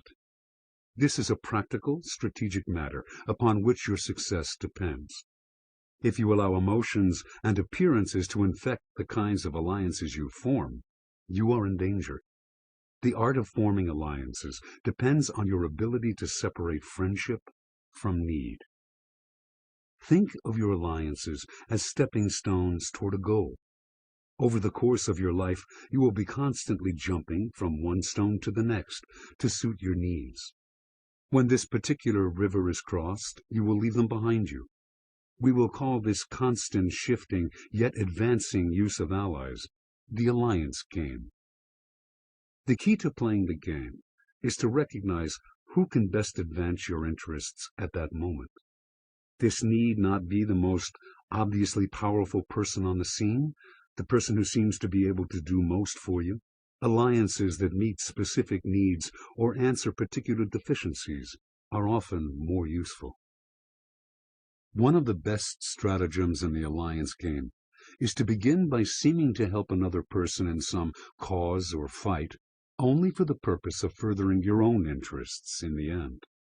It is easy to find such people. They have a glaring need, a temporary weakness that you can help them to overcome. Now you have put them under a subtle obligation to you, to use as you will, to dominate their affairs, to divert their energies in the direction you desire. The emotions you create with your offer of help will blind the other person to your ulterior purpose. The artist Salvatore Dali was particularly adept at this version of the game. If someone needed to raise money, say, Dali would come to the rescue, organizing a charity ball or other fundraising event. The person in need could hardly resist. Dali was friendly with royalty, Hollywood stars, socialites. Soon he would be ordering all kinds of elaborate props for the ball. For his infamous Night in a Surrealist Forest in Pebble Beach, California in 1941, which was intended to benefit starving artists in war-torn Europe, Dali requested a live giraffe, enough pine trees to create a fake forest, the largest bed in the world, a wrecked automobile, and thousands of pairs of shoes from which to serve the first course. In the end, the party was a smash and got all kinds of publicity, but as so often with Dali, the bills far exceeded the receipts. No money was left over for the starving artists of Europe. And strangely enough, all of the publicity was focused on Dali, increasing his fame and winning him more powerful allies. A variation on the alliance game is to play the mediator, the center around which other powers pivot. While remaining covertly autonomous, you make those around you fight for your allegiance. The brilliance of this variation is that merely by assuming a central position, you can wield tremendous power. For instance, you place yourself at a critical point in the information chain, giving you access to and control over it. Or you produce something other people depend on, giving you incredible leverage. Or you play the mediator everyone needs to resolve a dispute. Whatever it is, you can maintain power in this central position only by keeping yourself unentangled and courted by all. The moment you enter into any kind of lasting alliance, your power is greatly reduced. A key component of the alliance game is the ability to manipulate other people's alliances and even destroy them, sowing dissension among your opponents so that they fight among themselves. Breaking your enemy's alliances is as good as making alliances yourself. Your focus here is on stirring up mistrust. Make one partner suspicious of the other, spread rumors, cast doubts on people's motives, be friendly to one ally to make the other jealous. Divide and conquer. In this way, you will create a tide of emotions, hitting first this side, then that, until the alliance totters. Now, former members of the alliance will feel vulnerable. Through manipulation or outright invitation, make them turn to you for protection. Finally, you will of course be attacked for playing the alliance game. People will accuse you of being feckless, amoral, treacherous. Remember, these charges are strategic themselves. They are part of a moral offensive. To advance their own interests, your accusers are trying to make you feel guilty or look bad. Do not let them get to you. The only real danger is that your reputation will eventually keep people from making alliances with you. But self-interest rules the world. If you are seen to have benefited others in the past and is capable of doing the same in the present, you will have suitors and playing partners. Besides, you are loyal and generous as long as there is mutual need. And when you show that you cannot be had by the false lure of permanent loyalty and friendship, you will actually find yourself treated with greater respect. Many will be drawn to your realistic and spirited way of playing the game. Reversal. There are some types with whom any kind of alliance will harm you. You can often recognize them by their overeagerness to pursue you. They will make the first move, trying to blind you with alluring offers and glittering promises. To protect yourself from being used in a negative way, always look at the tangible benefits you will gain from this alliance. If the benefits seem vague or hard to realize, think twice about joining forces. Be wary of people who speak well, have apparently charming personalities, and talk about friendship, loyalty, and selflessness. They are most often con artists, trying to prey on your emotions. Keep your eye on the interests involved on both sides, and never let yourself be distracted from them.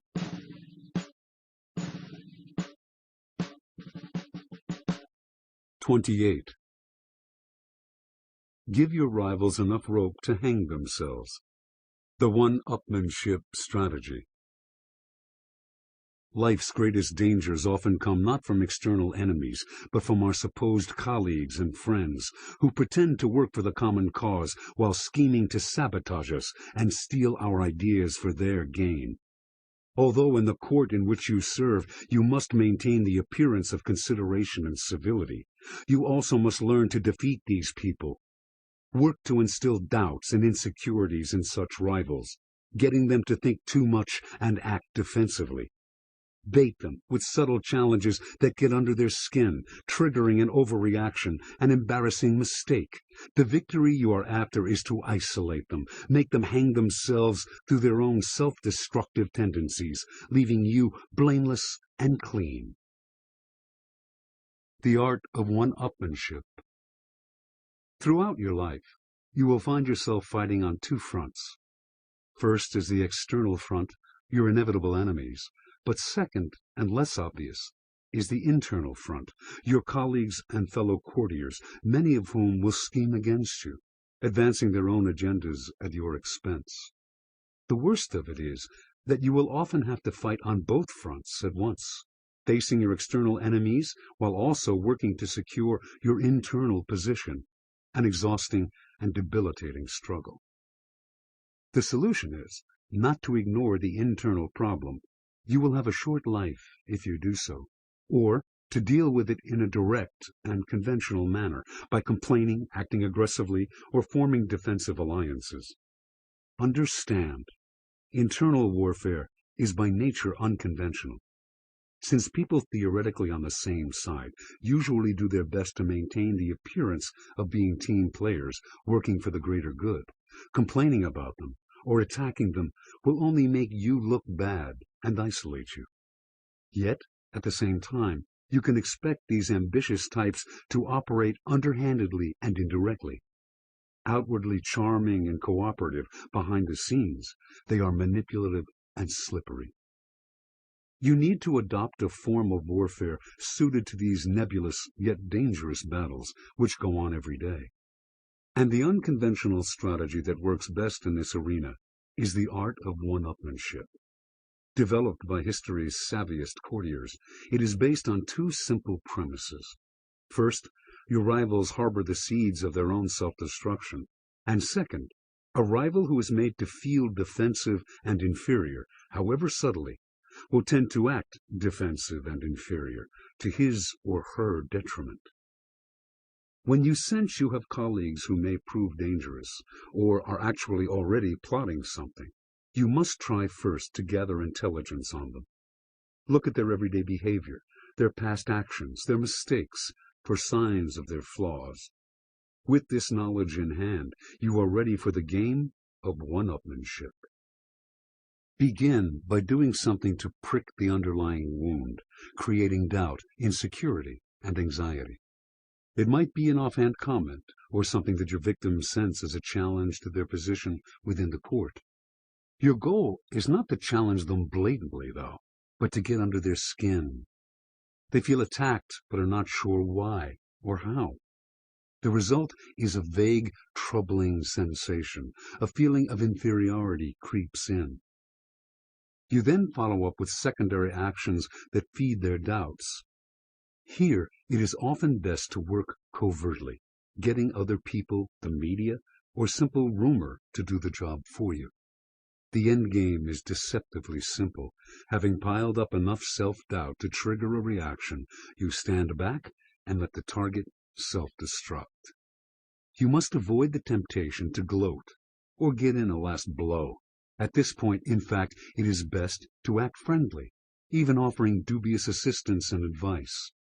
Your target's reaction will be an overreaction.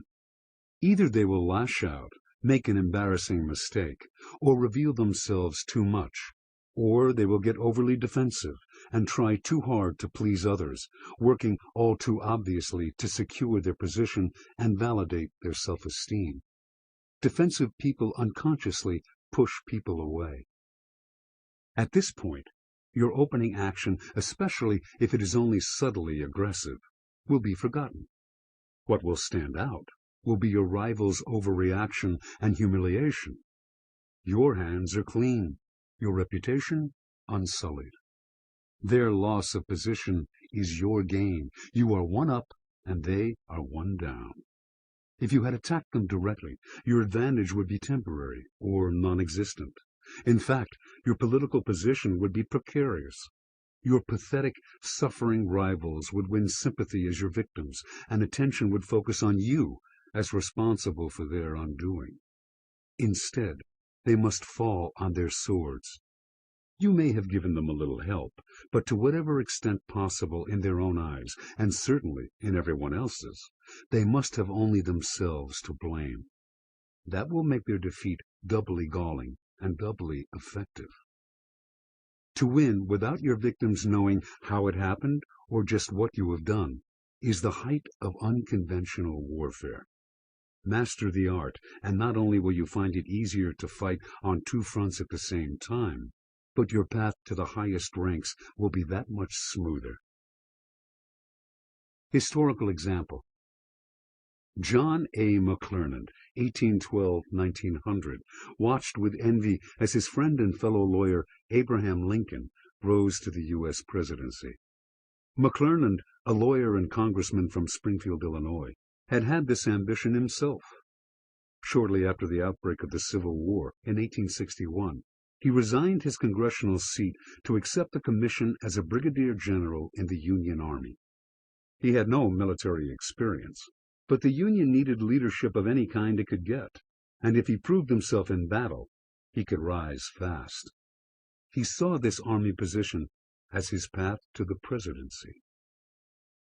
McClernand's first post was at the head of a brigade in Missouri, under the overall command of General Ulysses S. Grant. Within a year, he was promoted to Major General, still under Grant. But this was not good enough for McClernand, who needed a stage for his talents, a campaign to run and get credit for. Grant had talked to him of his plans for capturing the Confederate fort at Vicksburg on the Mississippi River. The fall of Vicksburg, according to Grant, could be the turning point in the war. McClernand decided to sell a march on Vicksburg as his own idea and use it as a springboard for his career. In September 1862, on leave in Washington, D.C., McClernand paid a visit to President Lincoln. He was tired of furnishing brains for Grant's army, he said. He had proved himself on the battlefield and was a better strategist than Grant, who was a little too fond of his whiskey. McClernand proposed to go back to Illinois, where he was well known and could recruit a large army. Then he would follow the Mississippi River south to Vicksburg and capture the fort. Vicksburg was technically in Grant's department, but Lincoln was not sure the general could lead the audacious attack necessary. He took McClernand to see Secretary of War Edwin Stanton, who commiserated with his two visitors on the difficulties of dealing with military brass. Stanton listened to and liked McClernand's plan.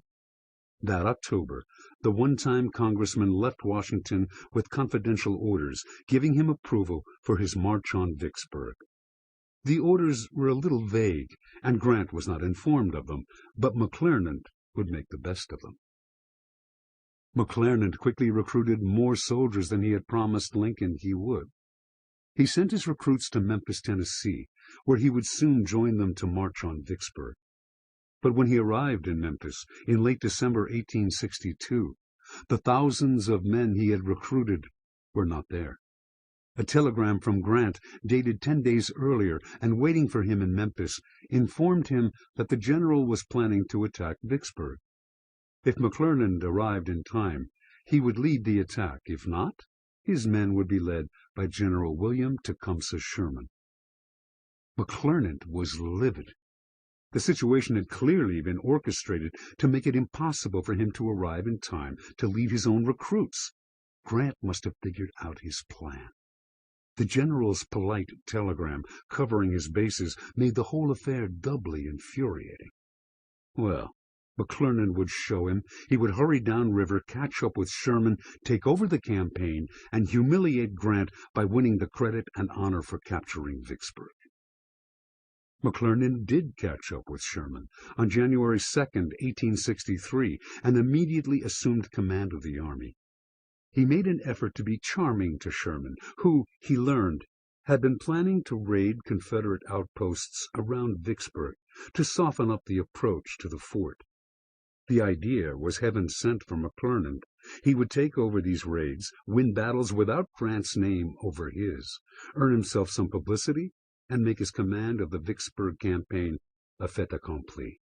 He followed Sherman's plan to the letter, and the campaign was a success. At this triumphant point, out of the blue, McClernand received a telegram from Grant. He was to halt operations and wait for a meeting with the general. It was time for McClernand to play his trump card, the president. He wrote Lincoln requesting more explicit orders and specifically an independent command, but he got no reply. And now vague doubts began to trouble McClernand's peace of mind. Sherman and other officers seemed cool. Somehow he had rubbed them the wrong way. Perhaps they were conspiring with Grant to get rid of him. Grant soon appeared on the scene with detailed plans for a campaign against Vicksburg under his own direction. McClernand would lead a corps, which, however, was stationed at the faraway outpost of Helena, Arkansas. Grant made a point of treating him politely, but everything together added up to a humiliating setback. Now McClernand exploded, writing letter after letter to Lincoln and Stanton to remind them of their earlier rapport and of the support they had once given him, and complaining bitterly about Grant. After days of fuming and writing, McClernand finally received a response from Lincoln, and, to his shock and dismay, the president had somehow turned against him. There had been too many family quarrels among his generals, wrote Lincoln. For the sake of the Union cause, McClernand should subordinate himself to Grant. McClernand was crushed. He could not figure out what he had done, or how it had all gone wrong. Bitter and frustrated, he continued to serve under Grant, but questioned his boss's abilities to anyone who would listen, including journalists. In June 1863, after enough negative articles had been printed, Grant finally fired him. McClernand's military career was over, and with it his dreams of personal glory. Interpretation. You will often come across McClernands in your daily battles, people who are outwardly charming but treacherous behind the scenes. It does no good to confront them directly. They are proficient at the political game. But a subtle one-up campaign can work wonders. Your goal is to get these rivals to put their ambition and selfishness on display. The way to do this is to pique their latent but powerful insecurities, make them worry that people do not like them, that their position is unstable, that their path to the top is not clear. Perhaps, like Grant, you can take action that thwarts their plans in some way, while hiding your own beneath a veneer of politeness. You are making them feel defensive and disrespected. All the dark, ugly emotions they strive so hard to hide will boil up to the surface. They will tend to lash out, overplaying their hand. Work to make them grow emotional and lose their habitual cool. The more they reveal of themselves, the more they will alienate other people, and isolation will be their doom. Reversal. It may sometimes seem therapeutic to outfight your rivals directly. It may sometimes be appealing to send an overtly intimidating message. But the momentary gains you may earn with a direct approach will be offset by the suspicions you arouse in your colleagues, who will worry that someday you will strong-arm them too. In the long run, it is more important to secure good feelings and maintain appearances. Wise courtiers always seem to be paragons of civilized behavior, encasing their iron fist in a velvet glove.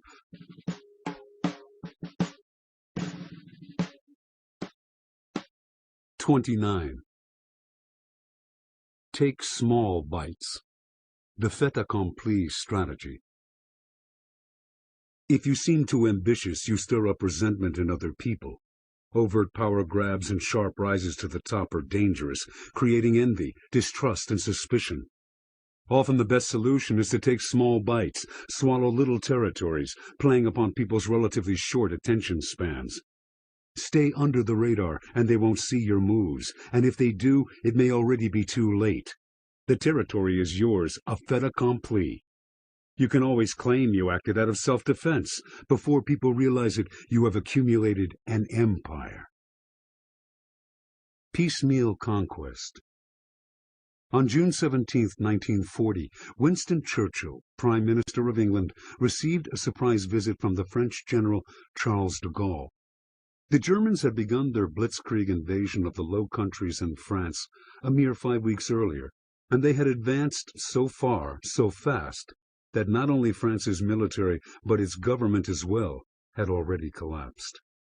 The French authorities had fled, either to parts of France not yet occupied by the Germans, or to French colonies in North Africa. None, however, had fled to England. But here was General de Gaulle, a solitary exile seeking refuge, and offering his services to the Allied cause. The two men had met before, when de Gaulle had briefly served as France's Under-Secretary of State for War during the weeks of the Blitzkrieg. Churchill had admired his courage and resolution at that difficult moment. But de Gaulle was a strange fellow. At the age of 50, he had a somewhat undistinguished military record, and could hardly be considered an important political figure. But he always acted as if he were at the center of things. And here he was now, presenting himself as the man who could help rescue France, although many other Frenchmen could be considered more suitable for the role. Nevertheless, de Gaulle might be someone whom Churchill could mold and use for his purposes. Within hours of de Gaulle's arrival in England, the French military sued for peace with the Germans. Under the agreement the two nations worked out, the unoccupied parts of France were to be ruled by a French government, friendly to the invaders and based in Vichy. That same evening, de Gaulle presented Churchill with a plan. Broadcasting on BBC radio, he would address all Frenchmen still loyal to a free France and would urge them to not lose heart. He would also call on any who had managed to get to England to contact him. Churchill was reluctant. He did not want to offend the new French government, with which he might have to deal. But de Gaulle promised to say nothing that could be read as treachery to the Vichy government, and at the last minute he was given permission. De Gaulle delivered the speech much as he had outlined it, except that he ended it with the promise he would be back on the air the next day. This was news to Churchill, yet once the promise had been made, it might look bad to keep de Gaulle off the air, and anything that would hearten the French during these dark days seemed worthwhile. In the next broadcast, de Gaulle was decidedly bolder. "Any Frenchman who still has weapons," he announced, has the absolute duty to continue the resistance. He even went so far as to instruct his fellow generals still in France to disobey the enemy. Those who rallied to him in England, he said, would form part of a nation without territory, to be called Free France, and of a new army, to be called Fighting France, the spearhead of an eventual liberation of mainland France from the Germans. Occupied with other matters, and believing de Gaulle's audience to be small, Churchill overlooked the general's indiscretions and allowed him to continue his broadcasts, only to find that each new program made it harder to pull the plug. De Gaulle was transforming himself into a celebrity. The performance of the French military and government during the Blitzkrieg had been widely seen as a disgrace, and in the aftermath no one had stepped forward to alter this perception of cowardice, except de Gaulle. His voice radiated confidence, and his face and tall figure stood out in photographs and newsreels.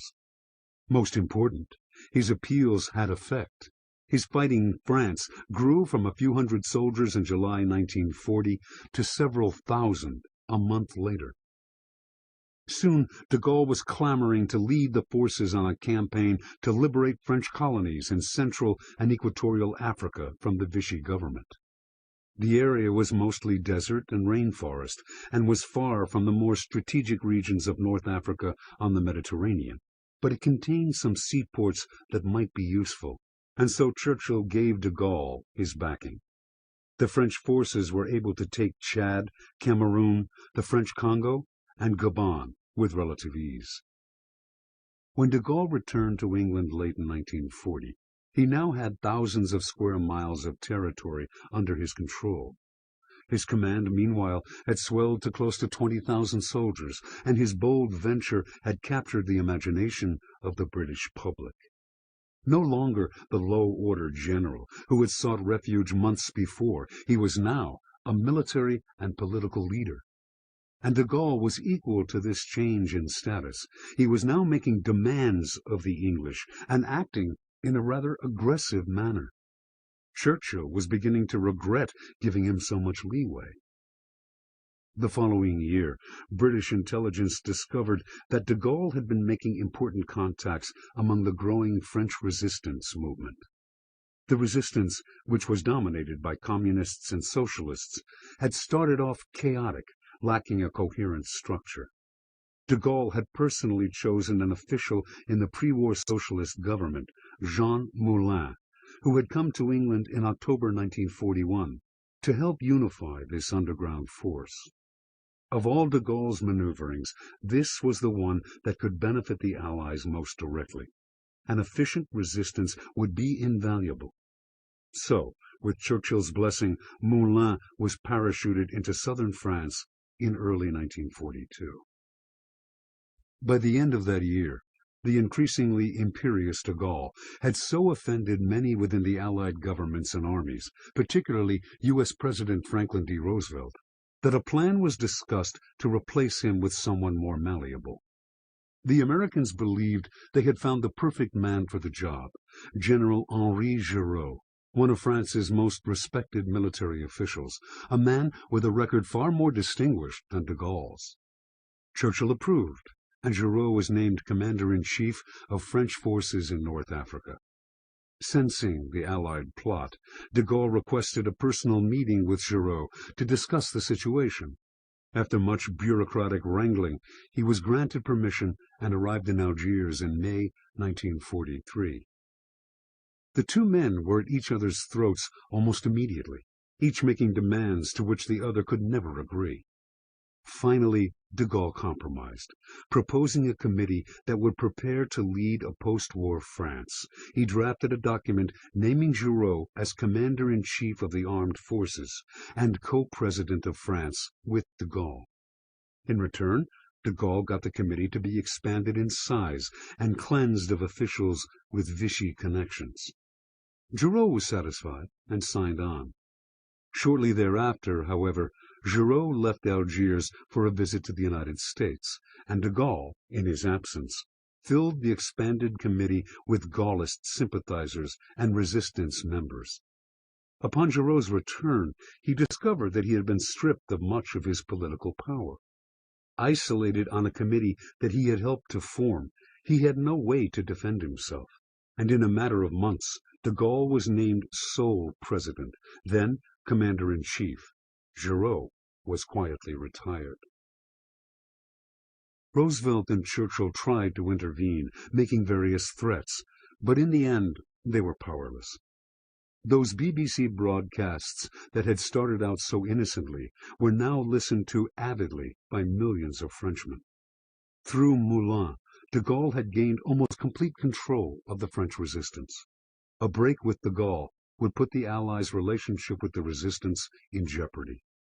And the committee that de Gaulle had helped form to govern post-war France was now recognized by governments around the world. To take on the general in any kind of political struggle would be a public relations nightmare, destructive to the war effort. Somehow, this once undistinguished general had forged a kind of empire under his control, and there was nothing anyone could do about it. Interpretation. Had de Gaulle announced his intentions, he would have been seen as a dangerous mix of delusion and ambition. And had he grabbed for power too quickly, he would have shown those intentions. Instead, supremely patient and with an eye on his goal, he took one small bite at a time. Because he proceeded in such a piecemeal fashion, no one really noticed what he was up to. When Churchill and Roosevelt realized how far he had insinuated himself into the resistance, and into the minds of the British and American publics as France's destined post-war leader, it was too late to stop him. His preeminence was a fait accompli. It is not easy to make one's way in this world, to strive with energy to get what you want without incurring the envy or antipathy of others, who may see you as aggressive and ambitious, someone to thwart.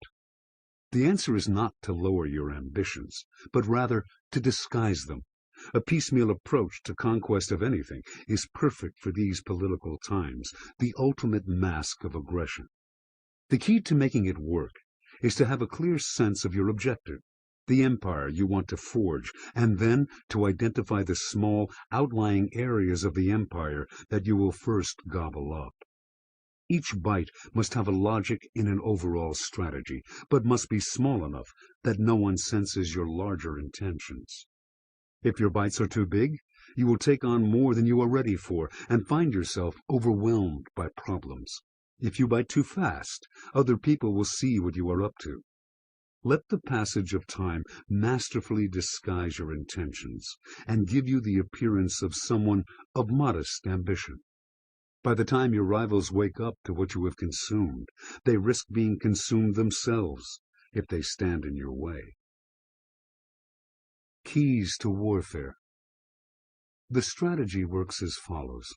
Suppose there is something you want or need for your security and power. Take it without discussion or warning, and you give your enemies a choice, either to fight or to accept the loss and leave you alone. Is whatever you have taken and your unilateral action in taking it worth the bother, cost, and danger of waging war?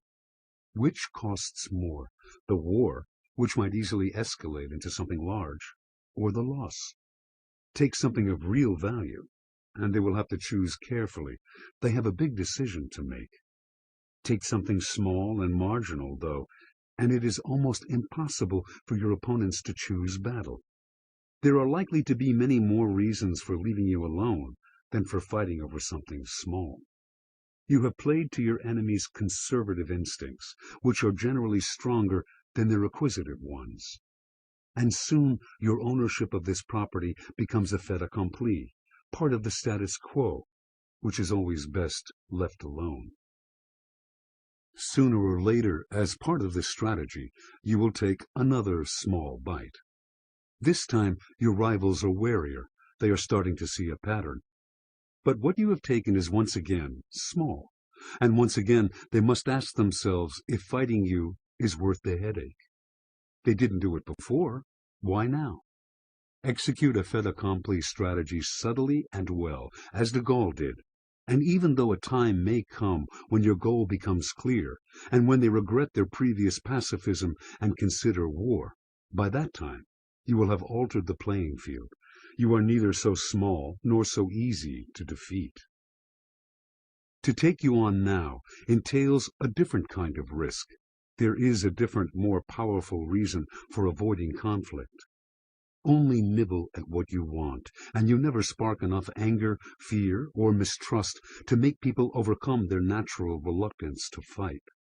Let enough time pass between bites, and you will also play to the shortness of people's attention spans. Reversal. Should you see or suspect that you yourself are being attacked bite by bite, a quick and forceful response will usually be enough to discourage the nibblers, who often resort to this strategy out of weakness and cannot afford many battles. If they are tougher and more ambitious, that forceful response becomes more crucial still. Letting them get away with their bites, however small, is too dangerous. Nip them in the bud.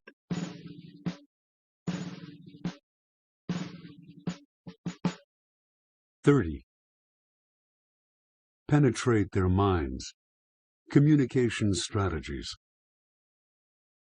Communication is a kind of war, its field of battle the resistant and defensive minds of the people you want to influence. The goal is to advance, to penetrate their defenses and occupy their minds. Anything else is ineffective communication, self-indulgent talk. Learn to infiltrate your ideas behind enemy lines, sending messages through little details, luring people into coming to the conclusions you desire, and into thinking they've gotten there by themselves. Some you can trick by cloaking your extraordinary ideas in ordinary forms. Others, more resistant and dull, must be awoken with extreme language that bristles with newness. At all cost, avoid language that is static, preachy, and overly personal. Make your words a spark for action, not passive contemplation. Visceral communication. To work with the film director Alfred Hitchcock for the first time was generally a disconcerting experience. He did not like to talk much on the sets of his movies, just the occasional sardonic and witty remark. Was he deliberately secretive, or just quiet? And how could someone direct a film which entails ordering so many people about without talking a lot and giving explicit instructions? This peculiarity of Hitchcock's was most troublesome for his actors. Many of them were used to film directors coddling them, discussing in detail the characters they were to play and how to get into the role. Hitchcock did none of this. In rehearsals, he said very little. On the set, too, actors would glance over at him for his approval, only to find him napping or looking bored. According to the actress Thelma Ritter, if Hitchcock liked what you did, he said nothing. If he didn't, he looked like he was going to throw up. And yet somehow, in his own indirect way, he would get his actors to do precisely what he wanted. On the first day of shooting for the 39 Steps in 1935, Hitchcock's two leads, Madeleine Carroll and Robert Donat, arrived on the set a little tense.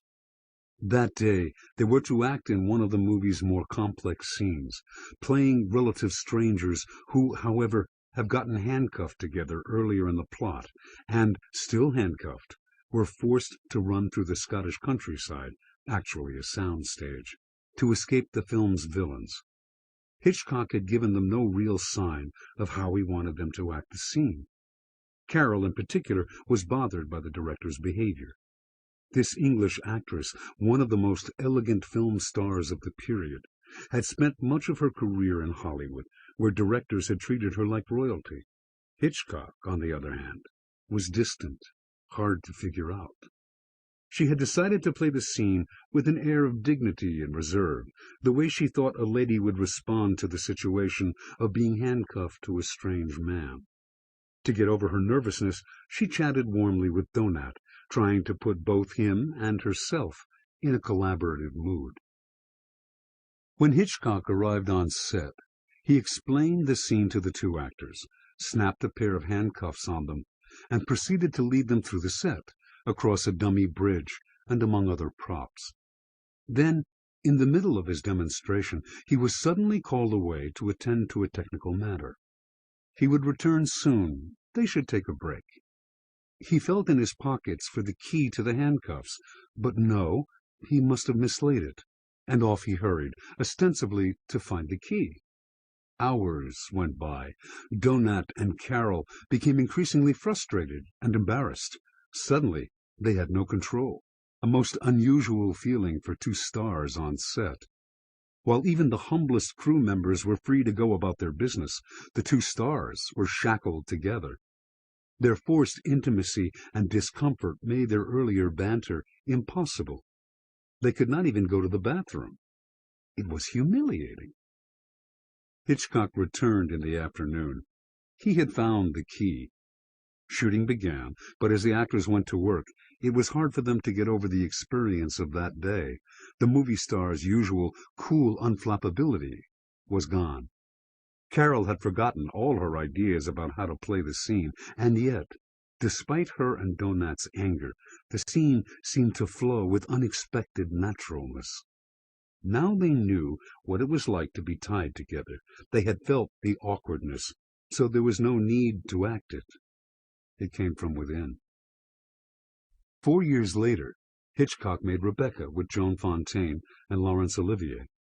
Fontaine, at 21, was taking her first leading role, and she was horribly nervous about playing opposite Olivier, who was widely recognized as an actor of genius. Another director might have eased her insecurities, but Hitchcock was seemingly doing the opposite. He chose to pass along gossip from the rest of the cast and crew. No one thought she was up to the job, he told her, and Olivier had really wanted his wife, Vivien Leigh, to get her part. Fontaine felt terrified, isolated, unsure, exactly the qualities of her character in the film. She hardly needed to act, and her memorable performance in Rebecca was the start of a glorious career. Clearly, Hitchcock mistrusted language and explanation, preferring action to words as a way of communicating, and this preference extended to the form and content of his films. That gave his screenwriters a particularly hard time. After all, putting the film into words was their job. In story meetings, Hitchcock would discuss the ideas he was interested in, themes like people's doubleness, their capacity for both good and evil, the fact that no one in this world is truly innocent. The writers would produce pages of dialogue expressing these ideas elegantly and subtly, only to find them edited out in favor of actions and images. In Vertigo, 1958, and Psycho, 1960, for example, Hitchcock inserted mirrors in many scenes. In Spellbound, 1945, it was shots of ski tracks and other kinds of parallel lines. The murder in Strangers on a Train, 1951, was revealed through its reflection in a pair of glasses. For Hitchcock, evidently, images like these revealed his ideas of the doubleness in the human soul better than words did, but on paper this seemed somewhat contrived. On set, the producers of Hitchcock's films often watched in bewilderment as the director moved the camera, not the actors, to stage his scenes. It seemed to make no sense, as if he loved the technical side of filmmaking more than dialogue and the human presence. Nor could editors fathom his obsession with sounds, colors, the size of the actors' heads within the frame, the speed with which people moved. He seemed to favor these endless visual details over the story itself. And then the film would be a finished product, and suddenly everything that had seemed peculiar about his method made perfect sense.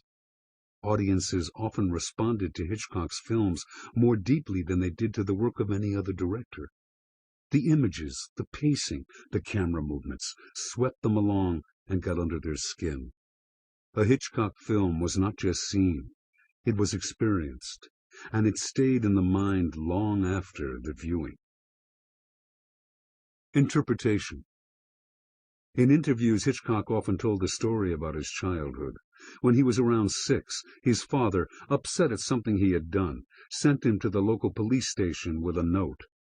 The officer on duty read the note and locked little Alfred in a cell, telling him, "This is what we do to naughty boys." He was released after just a few minutes, but the experience marked him indelibly. Had his father yelled at him, as most boys' fathers did, he would have become defensive and rebellious. But leaving him alone, surrounded by frightening authority figures, in a dark cell, with its unfamiliar smells, that was a much more powerful way to communicate. As Hitchcock discovered, to teach people a lesson, to really alter their behavior, you must alter their experience, aim at their emotions, inject unforgettable images into their minds, shake them up.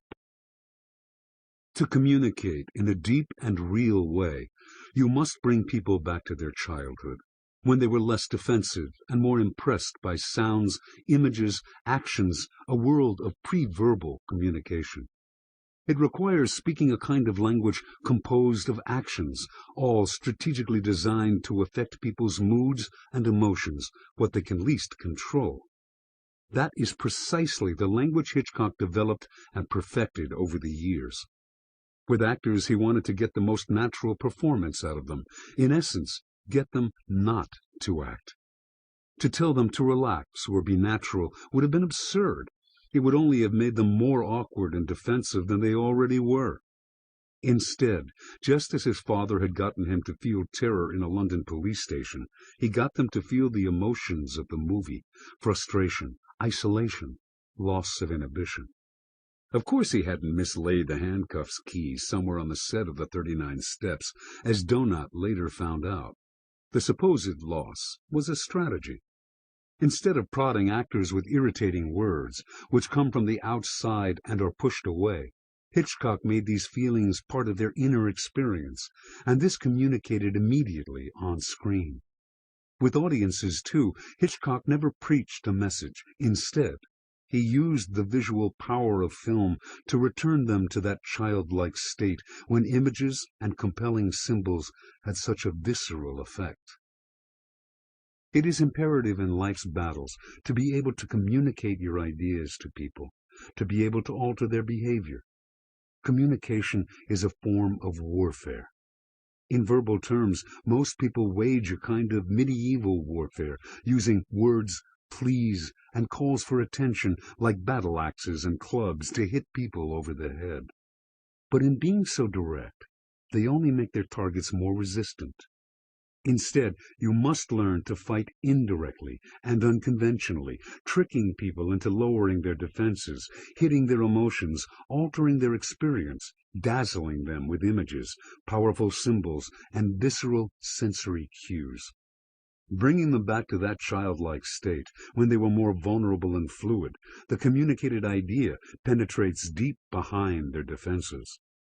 Because you are not fighting the usual way, you will have an unusual power. Keys to warfare. What you need to pay attention to is not simply the content of your communication, but the form, the way you lead people to the conclusions you desire, rather than telling them the message in so many words. If you want people to change a bad habit, for example, much more effective than simply trying to persuade them to stop is to show them, perhaps by mirroring their bad behavior in some way, how annoying that habit feels to other people. If you want to make people with low self-esteem feel better about themselves, praise has a superficial effect. Instead, you must prod them into accomplishing something tangible, giving them a real experience. That will translate into a much deeper feeling of confidence. If you want to communicate an important idea, you must not preach. Instead, make your readers or listeners connect the dots and come to the conclusion on their own. Make them internalize the thought you are trying to communicate. Make it seem to emerge from their own minds. Such indirect communication has the power to penetrate deep behind people's defenses. In speaking this new language, learn to expand your vocabulary beyond explicit communication. Silence, for instance, can be used to great effect. By keeping quiet, not responding, you say a lot.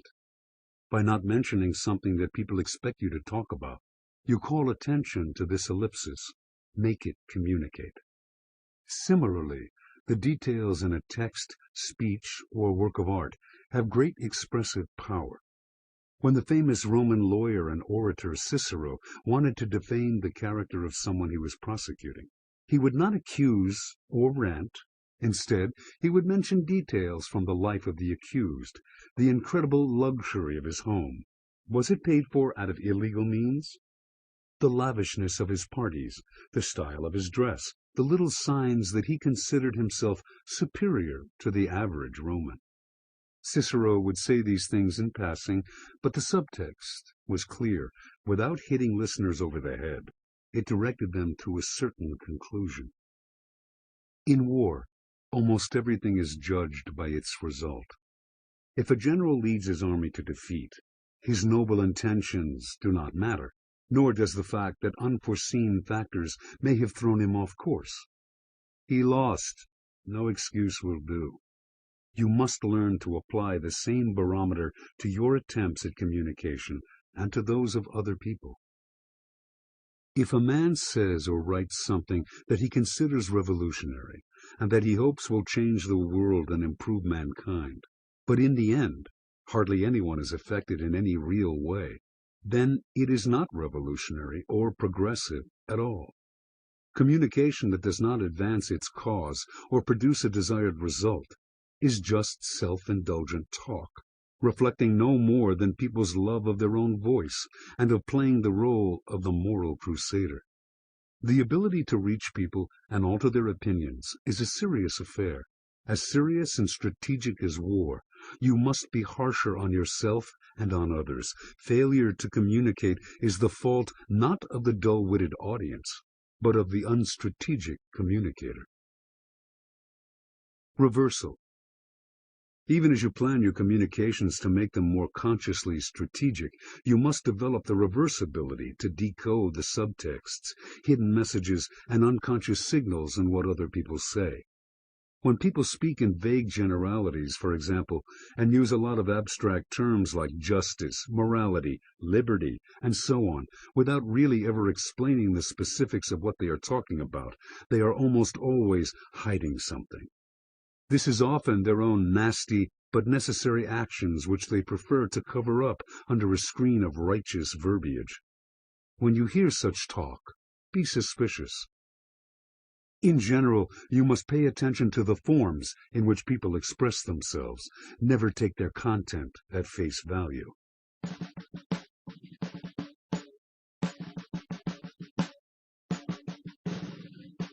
(31) Destroy from within. The inner front strategy. A war can only really be fought against an enemy who shows himself. By infiltrating your opponent's ranks, working from within to bring them down, you give them nothing to see or react against, the ultimate advantage. From within, you also learn their weaknesses and open up possibilities of sowing internal dissension. So hide your hostile intentions. To take something you want, do not fight those who have it, but rather join them. Then either slowly make it your own or wait for the moment to stage a coup d'etat. No structure can stand for long when it rots from within. The friendly takeover. In the summer of 1929, André Breton, the 33-year-old leader of Paris's avant-garde surrealist movement, saw a private screening of a film called Un chien andalou. It was directed by a Spanish member of the group, Louis Buñuel, and its first image showed a man slicing open a woman's eye with a knife. This, Breton exclaimed, was the first surrealist film.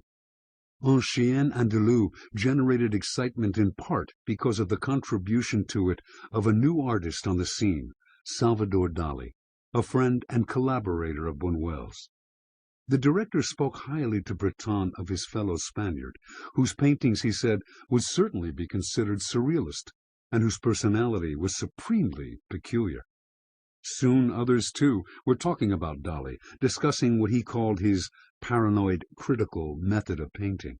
He delved deep into his dreams and unconscious and interpreted the images he found there, no matter what their content, in delirious detail.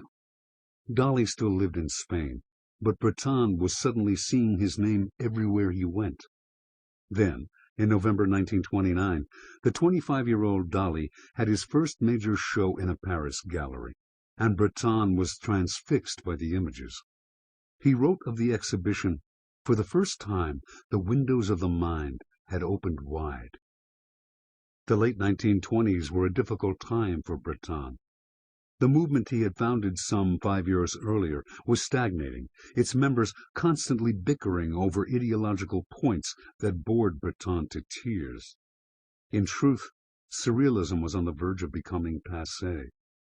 Perhaps Dali could offer the fresh blood it needed. His art, his ideas, and his provocative character might make surrealism something people talked about again. With all this in mind, Breton invited Dali into the movement, and the Spaniard happily accepted. Dali moved to Paris and established himself there.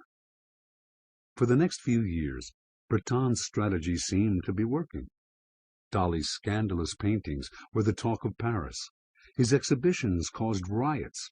Suddenly, everyone was interested in surrealism again, even younger artists. But by 1933, Breton was beginning to rue his inclusion of Dali. He had begun to get letters from the Spaniard expressing great interest in Hitler as a source of paranoid inspiration. Only the surrealists, Dali felt, were capable of saying pretty things on the subject of Hitler. He even wrote of sexually charged dreams about Hitler. As news of Dali's infatuation with the Führer spread within the movement, it provoked a great deal of argument. Many surrealists had communist sympathies and were disgusted by the Spanish artist's musings. To make matters worse, he included in one enormous painting an image of Lenin in a grotesque pose, exposing oversized buttocks 9 feet long, propped on a crutch. Many in the surrealist group admired Lenin. Was Dali being deliberately provocative? After Breton told Dali he disliked this rendition of the human buttocks and anus, a delirious profusion of anus images suddenly began to populate the artist's paintings. By early 1934, Breton could stand no more, and he issued a statement, co-signed by several members, proposing Dali's expulsion from the surrealist group. The movement was split down the middle. Dali had both supporters and enemies. Finally, a meeting was called to debate the issue. Dali had a fever and a sore throat. He came to the meeting wearing half a dozen layers of clothing and with a thermometer in his mouth. As Breton paced the room, listing the reasons for his banishment, Dali began to take off and put on his overcoat, jacket, and sweaters, trying to regulate his temperature. It was hard for anyone to pay attention to Breton.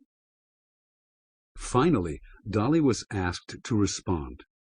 "I had painted both Lenin and Hitler on the basis of dreams," he said, the thermometer in his mouth making him spit many of his words. Lenin's anamorphic buttock was not insulting, but the very proof of my fidelity to surrealism. He continued to put on and take off clothing. All taboos are forbidden, or else a list has to be made of those to be observed, and let Breton formally state that the kingdom of surrealist poetry is nothing but a little domain used for the house arrest of those convicted felons placed under surveillance by the vice squad or the Communist Party. The members of the circle were perplexed, to say the least. Dali had turned their meeting into a kind of surrealist performance, both making fun of the creative freedom they advocated and claiming it for himself. He had also made them laugh. A vote to exclude him would only confirm the accusations he had leveled at them. For the time being, they decided to leave him alone. But in the meeting's aftermath, it was clear that the surrealist movement was now more divided than ever. At the end of that year, Dali disappeared to New York. Word came back to Paris that he had completely conquered the art world in America, making surrealism the hottest movement around. In the years to come, he would actually emigrate to the United States, and his face would grace the cover of Time magazine. From New York, his fame spread far, wide, and around the world. Meanwhile, the Surrealists themselves faded quietly from public view, marginalized by other art movements. In 1939, Breton, disgusted by his lack of control over Dali, finally expelled the Spanish artist from the group. But by then, it hardly mattered. Dali himself had become synonymous with Surrealism, and it would stay that way long after the Surrealist movement had died. Interpretation. Salvador Dali was an extremely ambitious man. Although he appeared eccentric, to say the least, his diaries show the extent to which he applied strategy to get what he wanted. Languishing in Spain early on in his career, he saw the importance of capturing the Paris art world, the center of the modern art movement, if he were to rise to the heights of fame. And if he were to make it in Paris, his name would have to be attached to some kind of movement. That would demonstrate his avant-garde status and give him free publicity. Considering the nature of his work and paranoid critical method, Surrealism was the only logical choice. Of course, it helped that Dali's good friend Buñuel was already a member of the group, and that his lover, Gela, was also the wife of Paul Éluard, one of Surrealism's principal authors and thinkers.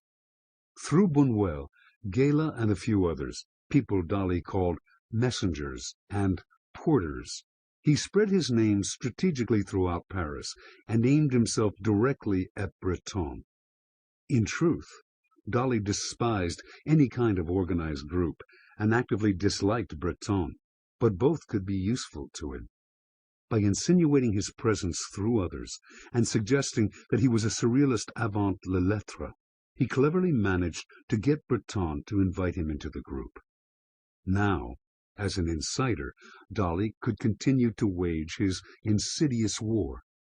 At first, he made a show of being a loyal member of the group, the platform from which he spent several years winning over Paris. The Surrealists were grateful for the new life he had given them, but in reality, he was using their name and presence to propel his career. Then, once his fame was secure, he proceeded to dynamite the group from the inside. The weaker the Surrealists were internally, the more he could dominate them publicly. Dali deliberately chose Hitler and Lenin as images he knew would disgust many. That would both bring out Breton's totalitarian side and cause a major split among the members. Dali's performance at the meeting to expel him was a Surrealist masterpiece in itself, and a strategic blow to any vestiges of group unity. Finally, when the movement was riven with division, he scampered off to New York to complete his campaign. Appropriating the name of Surrealism for himself, he would go down in history as its most famous member, far more famous than Breton. It is hard to make your way in the world alone. Alliances can help, but if you are starting out, it is hard to get the right people interested in an alliance with you. There is nothing in it for them. The wisest strategy is often to join the group that can best serve your long-term interests, or the one with which you have the most affinity. Instead of trying to conquer this group from the outside, you burrow your way into it. As an insider, you can gather valuable information about how it functions, and particularly about its members' hypocrisies and weaknesses, knowledge you can use to wage insidious intra-organizational warfare. From the inside, you can divide and conquer. Remember, your advantage here is that, unlike the other members, you have no sentimental attachment to the group. Your only allegiance is to yourself. That gives you the freedom you need to make the manipulative and destructive maneuvers that will propel you to the fore at the other's expense. Keys to warfare. The basic principle here is that it is easiest to topple a structure, a wall, a group, a defensive mind, from the inside out. When something begins to rot or fall apart from within, it collapses of its own weight.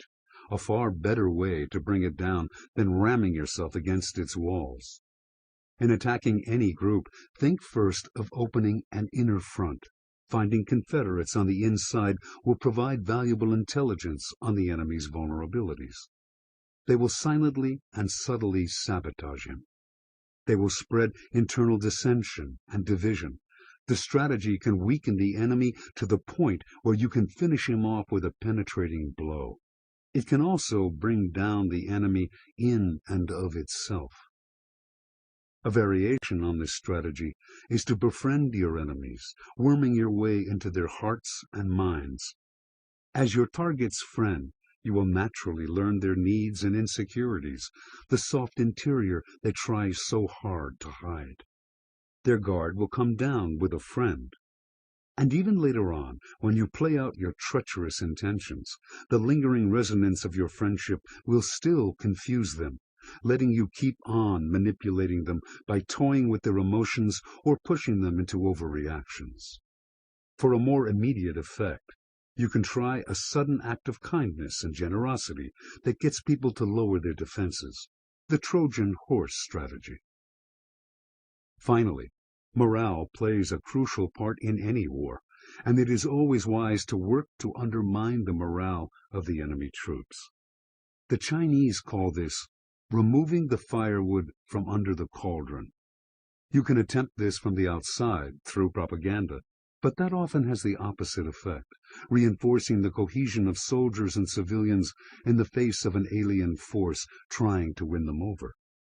It is much more effective to find sympathizers within their ranks, who will spread discontent among them like a disease. When soldiers see those on their own side having doubts, they are generally demoralized and vulnerable to more disaffection. If their leaders overreact by punishing grumblers, they play into your hands, representing themselves as unjust.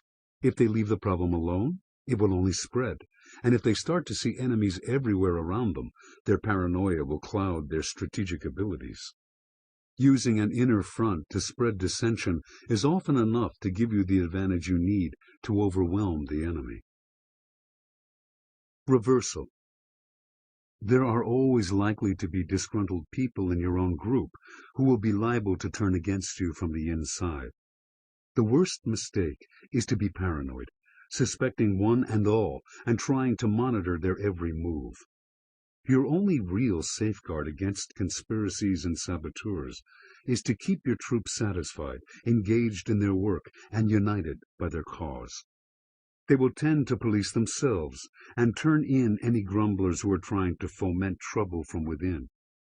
It is only in unhealthy and decaying bodies that cancerous cells can take root. 32. Dominate while seeming to submit. The passive aggression strategy. Any attempt to bend people to your will is a form of aggression, and in a world where political considerations are paramount, the most effective form of aggression is the best hidden one. Aggression behind a compliant, even loving exterior. To follow the passive-aggressive strategy, you must seem to go along with people, offering no resistance. But actually, you dominate the situation. You are non-committal, even a little helpless, but that only means that everything revolves around you. Some people may sense what you are up to and get angry. Don't worry. Just make sure you have disguised your aggression enough that you can deny it exists. Do it right, and they will feel guilty for accusing you. Passive aggression is a popular strategy. You must learn how to defend yourself against the vast legions of passive-aggressive warriors who will assail you in your daily life. The guilt weapon. In December 1929, the group of Englishmen who governed India were feeling a little nervous. The Indian National Congress, the country's main independence movement, had just broken off talks over the proposal that Britain would gradually return autonomous rule to the subcontinent. Instead, the Congress was now calling for nothing less than immediate and total independence, and it had asked Mahatma Gandhi to lead a civil disobedience campaign to initiate this struggle. Gandhi, who had studied law in London years before, had invented a form of passive resistant protest in 1906 while working as a barrister in South Africa. In India, in the early 1920s, he had led civil disobedience campaigns against the British that had created quite a stir, had landed him in prison, and had made him the most revered man in the country. For the British, dealing with him was never easy. Despite his frail appearance, he was uncompromising and relentless. Although Gandhi believed in and practiced a rigorous form of non-violence, the colonial officers of the British Raj were fearful.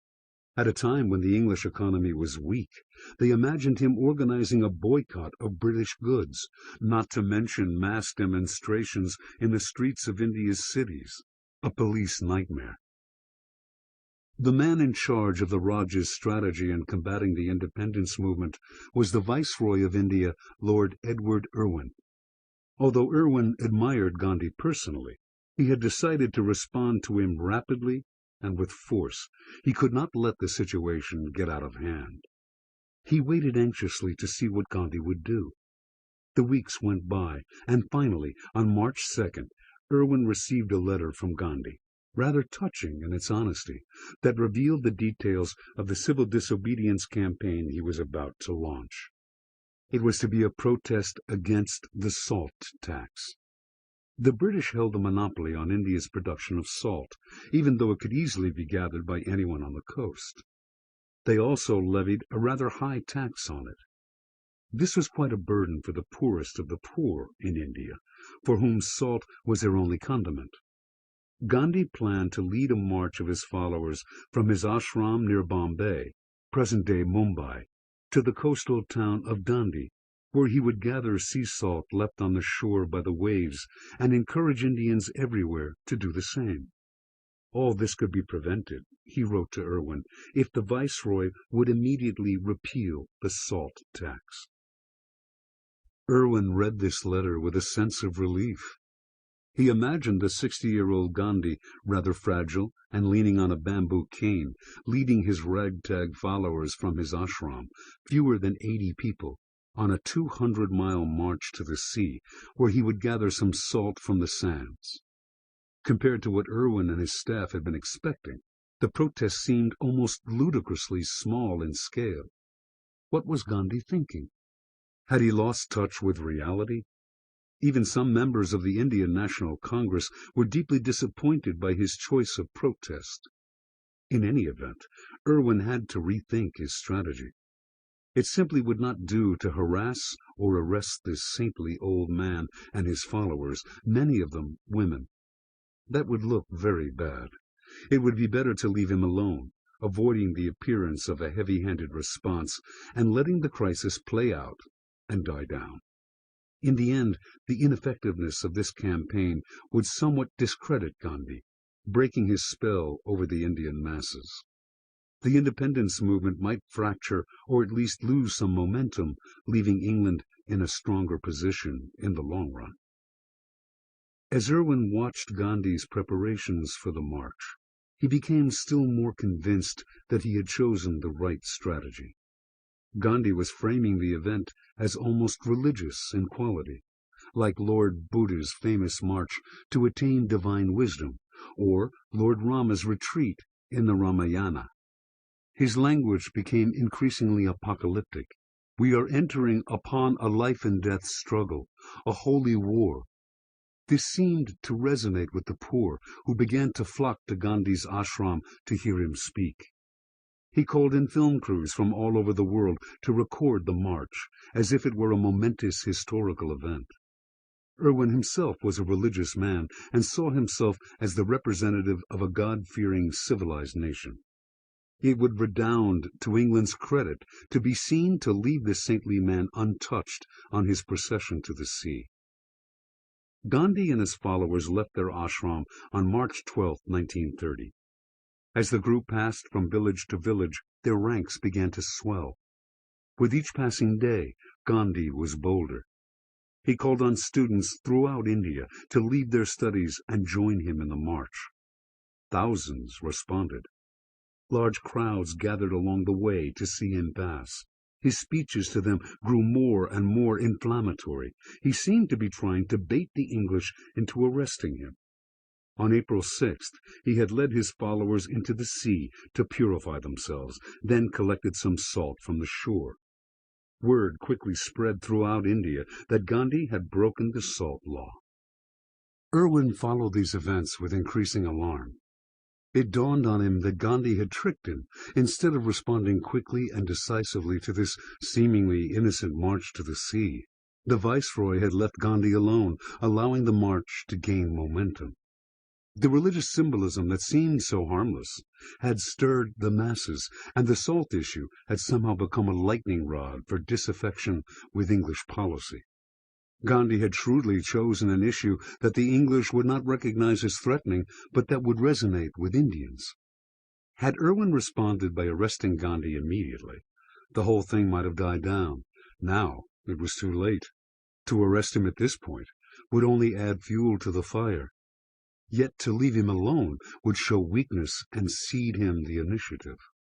Meanwhile, nonviolent demonstrations were breaking out in cities and villages all over India, and to respond to them with violence would only make the demonstrators more sympathetic to moderate Indians. Whatever Irwin did, it seemed, would make things worse. And so he fretted, held endless meetings, and did nothing.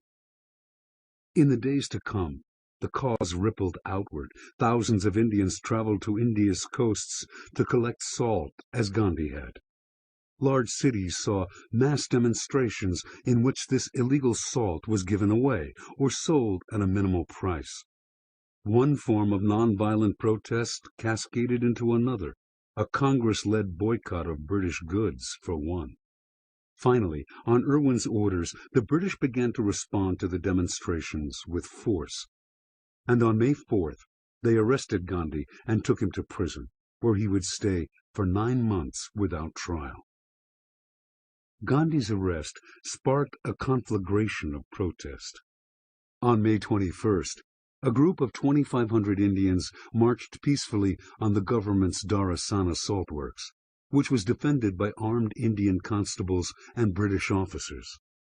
When the marchers advanced on the factory, they were struck down with steel-plated clubs. Instructed in Gandhi's methods of nonviolence, the demonstrators made no attempt to defend themselves, simply submitting to the blows that rained down on them. Those who had not been hit continued to march until almost every last one had been clubbed. It was a nauseating scene that got a great deal of play in the press. Similar incidents all over India helped to destroy the last sentimental attachment any Indian still had toward England. To end this spiraling unrest, Irwin was finally forced to negotiate with Gandhi, and on several issues to give ground, an unprecedented event for an English imperialist viceroy. Although the end of the Raj would take several years, the Salt March would prove to be the beginning of the end, and in 1947 the English finally left India without a fight. Interpretation. Gandhi was a deceptively clever strategist whose frail, even saintly appearance constantly misled his adversaries into underestimating him. The key to any successful strategy is to know both one's enemy and oneself, and Gandhi, educated in London, understood the English well. He judged them to be essentially liberal people who saw themselves as upholding traditions of political freedom and civilized behavior. This self-image, though riddled with contradictions, as indicated by their sometimes brutal behavior in their colonies, was deeply important to the English. Many people today are as ambivalent as the English were about having power and authority. They need power to survive, yet at the same time, they have an equally great need to believe in their own goodness. In this context, to fight people with any kind of violence makes you look aggressive and ugly. And if they are stronger than you are, in effect you are playing into their hands, justifying a heavy-handed response from them. Instead, it is the height of strategic wisdom to prey upon people's latent guilt and liberal ambivalence by making yourself look benign, gentle, even passive. That will disarm them and get past their defenses. If you take action to challenge and resist them, you must do it morally, righteously, peacefully. If they cannot help themselves and respond with force, they will look and feel bad. If they hesitate, you have the upper hand and an opening to determine the whole dynamic of the war. It is almost impossible to fight people who throw up their hands and do not resist in the usual aggressive way. It is completely confusing and disabling. Operating in this way, you inflict guilt as if it were a kind of weapon. In a political world, your passive, moralistic resistance will paralyze the enemy. Keys to warfare. There are two kinds of passive aggression. The first is conscious strategy. The second is a semi-conscious or even unconscious behavior that people use all the time in the petty and not-so-petty matters of daily life. You may be tempted to forgive this second passive-aggressive type, who seems unaware of the effects of his or her actions or helpless to stop. But people often understand what they are doing far better than you imagine, and you are more than likely being taken in by their friendly and helpless exterior. We are generally too lenient with this second variety. The key to using passive aggression as a conscious, positive strategy is the front you present to your enemies. They must never be able to detect the sullen, defiant thoughts that are going on inside of you. In 1802, what today is Haiti was a French possession riven by a revolt of the country's black slaves under the leadership of Toussaint Louverture. That year, an army sent by Napoleon to crush the rebellion managed to seize Toussaint through treachery and ship him off to France, where he would eventually die in prison. Among Toussaint's most decorated generals was a man named Jean-Jacques Dessalines, who now surrendered to the French and even served in their army, helping them to put down isolated pockets of revolt and winning from them much appreciation. But it was all a ploy. As Dessalines squashed these remnants of the rebellion, he would hand over the weapons he captured to the French, but secretly he always kept some of them back, stashing them away until he had quite a large armory. Meanwhile, he built up and trained a new rebel army in the remote areas where his assignment led him. Then, choosing a moment when an outbreak of yellow fever had decimated the French army, he resumed hostilities. Within a few years, he had defeated the French and liberated Haiti for good from colonial control. Dessalines' use of passive aggression has deep roots in military strategy, in what can be called the false surrender. In war, your enemies can never read your thoughts. They must make your appearance their guide, reading the signs you give off to decipher what you are thinking and planning. Meanwhile, the surrender of an army tends to be followed by a great flood of emotion and a lowering of everyone's guard. The victor will keep an eye on the beaten troops, but, exhausted by the effort it took to win, will be hugely tempted to be less wary than before.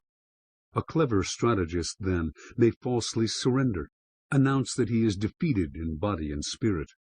Seeing no indication otherwise, and unable to read his mind, the enemy is likely to take his submission at face value. Now the false surrenderer has time and space to plot new hostilities. In war, as in life, the false surrender depends on the seamless appearance of submission. Dessalines did not just give in, he actively served his former enemies. To make this work, you must do likewise, play up your weakness, your crushed spirit, your desire to be friends, an emotional ploy with great power to distract.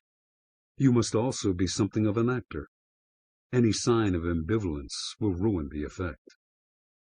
Passive aggression is so common in daily life that you have to know how to play defense as well as offense. By all means, use the strategy yourself. It is too effective to drop from your armory.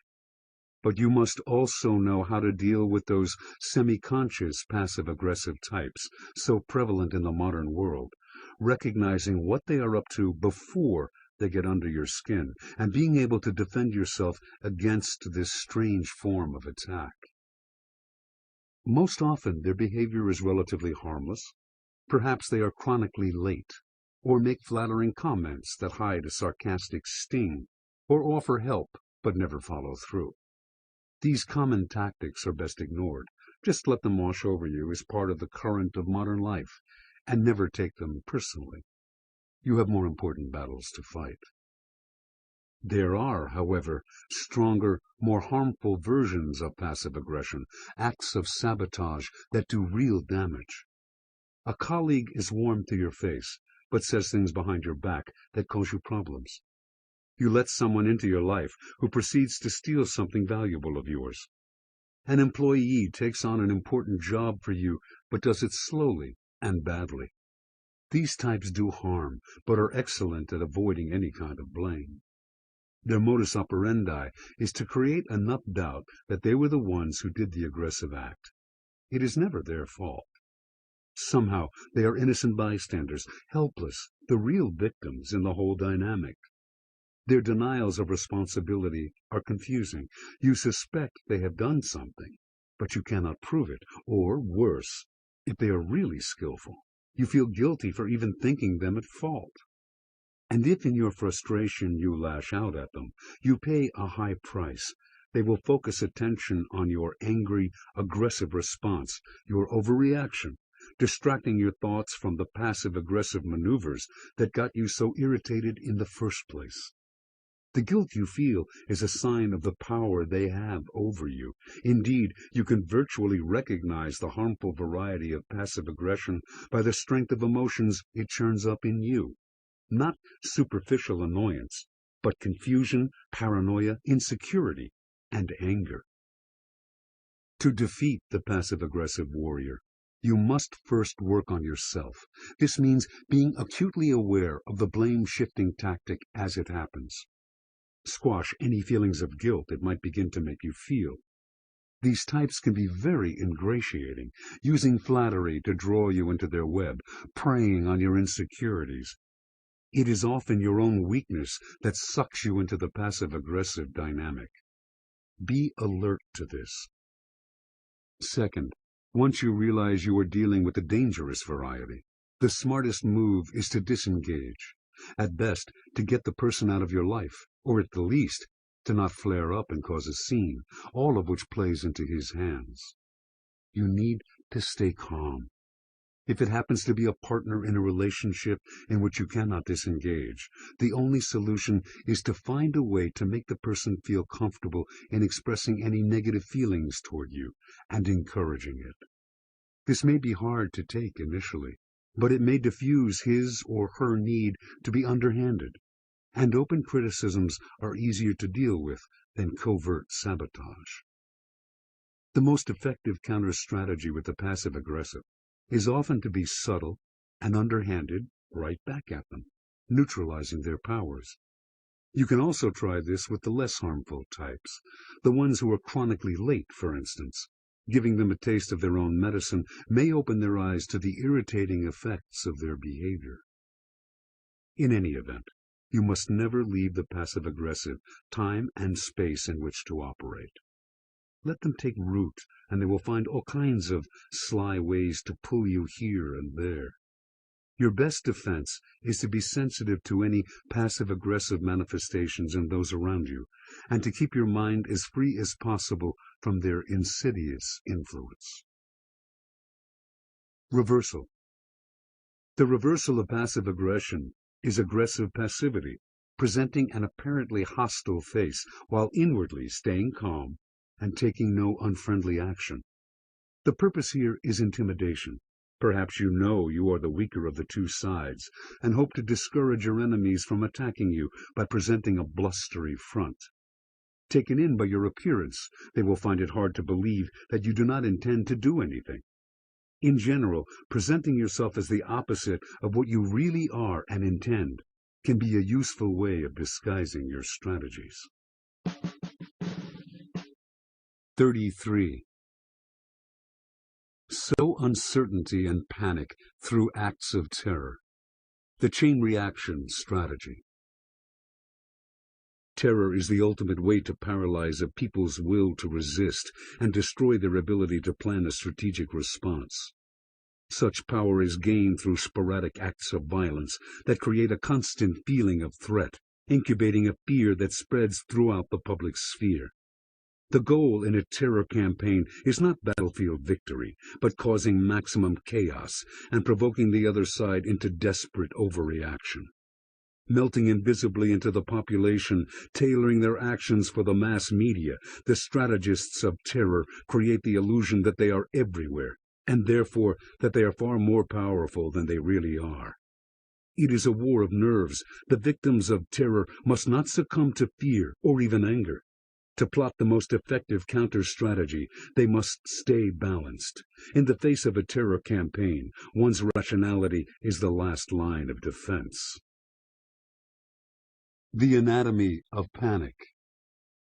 In Isfahan, in present-day Iran, Nizam al-Mulk, the powerful vizier to Sultan Malik Shah, ruler of the great Islamic empire of the period, became aware of a small yet irritating threat.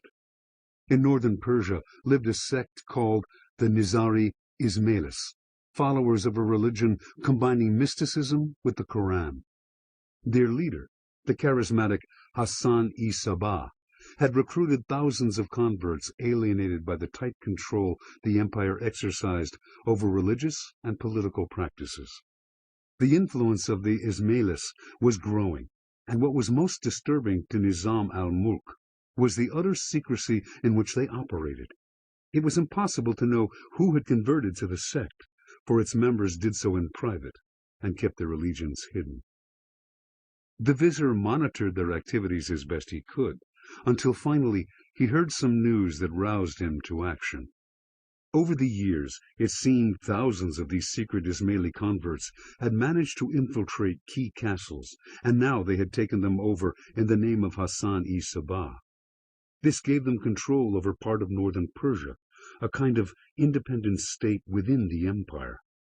Nazim al-Mulk was a benevolent administrator, but he knew the danger of allowing sects like the Ismailis to flourish. Better to snuff them out early on than face revolution. So, in 1092, the vizier convinced the sultan to send 2 armies to bring down the castles and destroy the Nizari Ismailis. The castles were strongly defended, and the countryside around them teemed with sympathizers. The war turned into a stalemate, and eventually the Sultan's armies were forced to come home. Nizam al-Mulk would have to find some other solution, perhaps an occupying force for the region. But a few months later, as he was traveling from Isfahan to Baghdad, a Sufi monk approached the litter on which he was carried, pulled out a dagger from under his clothes, and stabbed the vizier to death. The killer was revealed to be an Ismaili, dressed as a peaceful Sufi, and he confessed to his captors that Hassan himself had assigned him to do the job. The death of Nizam al-Mulk was followed within weeks by the death from natural causes of Malik Shah. His loss would have been a blow at any time, but without his crafty vizier to oversee the succession, the empire fell into a period of chaos that lasted several years. By 1105, however, a degree of stability had been re-established, and attention again focused on the Ismailis. With one murder, they had managed to make the entire empire tremble. They had to be destroyed. A new and vigorous campaign was launched against the sect, and soon it was revealed that the assassination of Nizam al-Mulk was not a single act of revenge, as it had seemed at the time, but an Ismaili policy, a strange and frightening new way of waging war. Over the next few years, key members of the administration of the new Sultan Mohammed Tapar were assassinated in the same ritualistic fashion.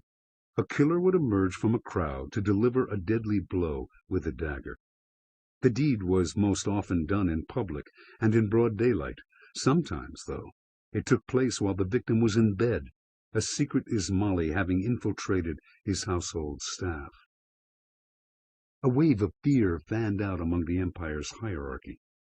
It was impossible to tell who was an Ismaili. Now viziers, judges, and local officials had to travel surrounded by bodyguards. Bitter divisions sprang up within the hierarchy, as some argued for a hard-line approach to Hassan, while others preached accommodation as the only answer. Meanwhile, as the empire struggled to somehow repress the Ismailis, the killings went on. There was no real rhyme or reason to when it happened, or which high administrator was singled out. Officials would talk endlessly about a pattern, analyzing every Ismaili move. Without their realizing it, this little sect had come to dominate their thoughts. By 1120, Sanjar, the new sultan, decided to take action, planning a military campaign to capture the Ismaili castles with overwhelming force and turn the region around them into an armed camp. As preparations for the war got underway, Hassan-i-Sabah sent ambassador after ambassador to Sanjar, offering to negotiate an end to the killings. They were all turned away. The tables seemed to have turned. Now it was the Ismailis who were frightened. Shortly before the campaign was to be launched, the Sultan awoke one morning to find a dagger thrust neatly in the ground a few feet away from the position where his breast lay on the bed. How did it get there? What did it mean? The more he thought about it, the more he began to literally tremble with fear. It was clearly a message. He told no one about this, for whom could he trust? Even his wives were suspect. By the end of the day, he was an emotional wreck. That evening he received a message from Hassan himself. Did I not wish the Sultan well, that dagger which was struck into the hard ground would have been planted in his soft breast. Sanjar had had enough. He was not willing to live in constant fear, his mind deranged by uncertainty and suspicion. It was better, he thought, to negotiate with this demon. He called off his campaign and made peace with Hassan. Over the years, as the Ismailis' political power grew and the sect expanded into Syria, its killers became almost mythic. The assassins had never tried to escape. Their killing done, they were caught, tortured, and executed to a man. But new ones kept on coming, and nothing seemed to deter them from completing their task. They seemed possessed, utterly devoted to their cause. Some called them hashashin, from the Arabic word hashish, because they acted as if they were drugged.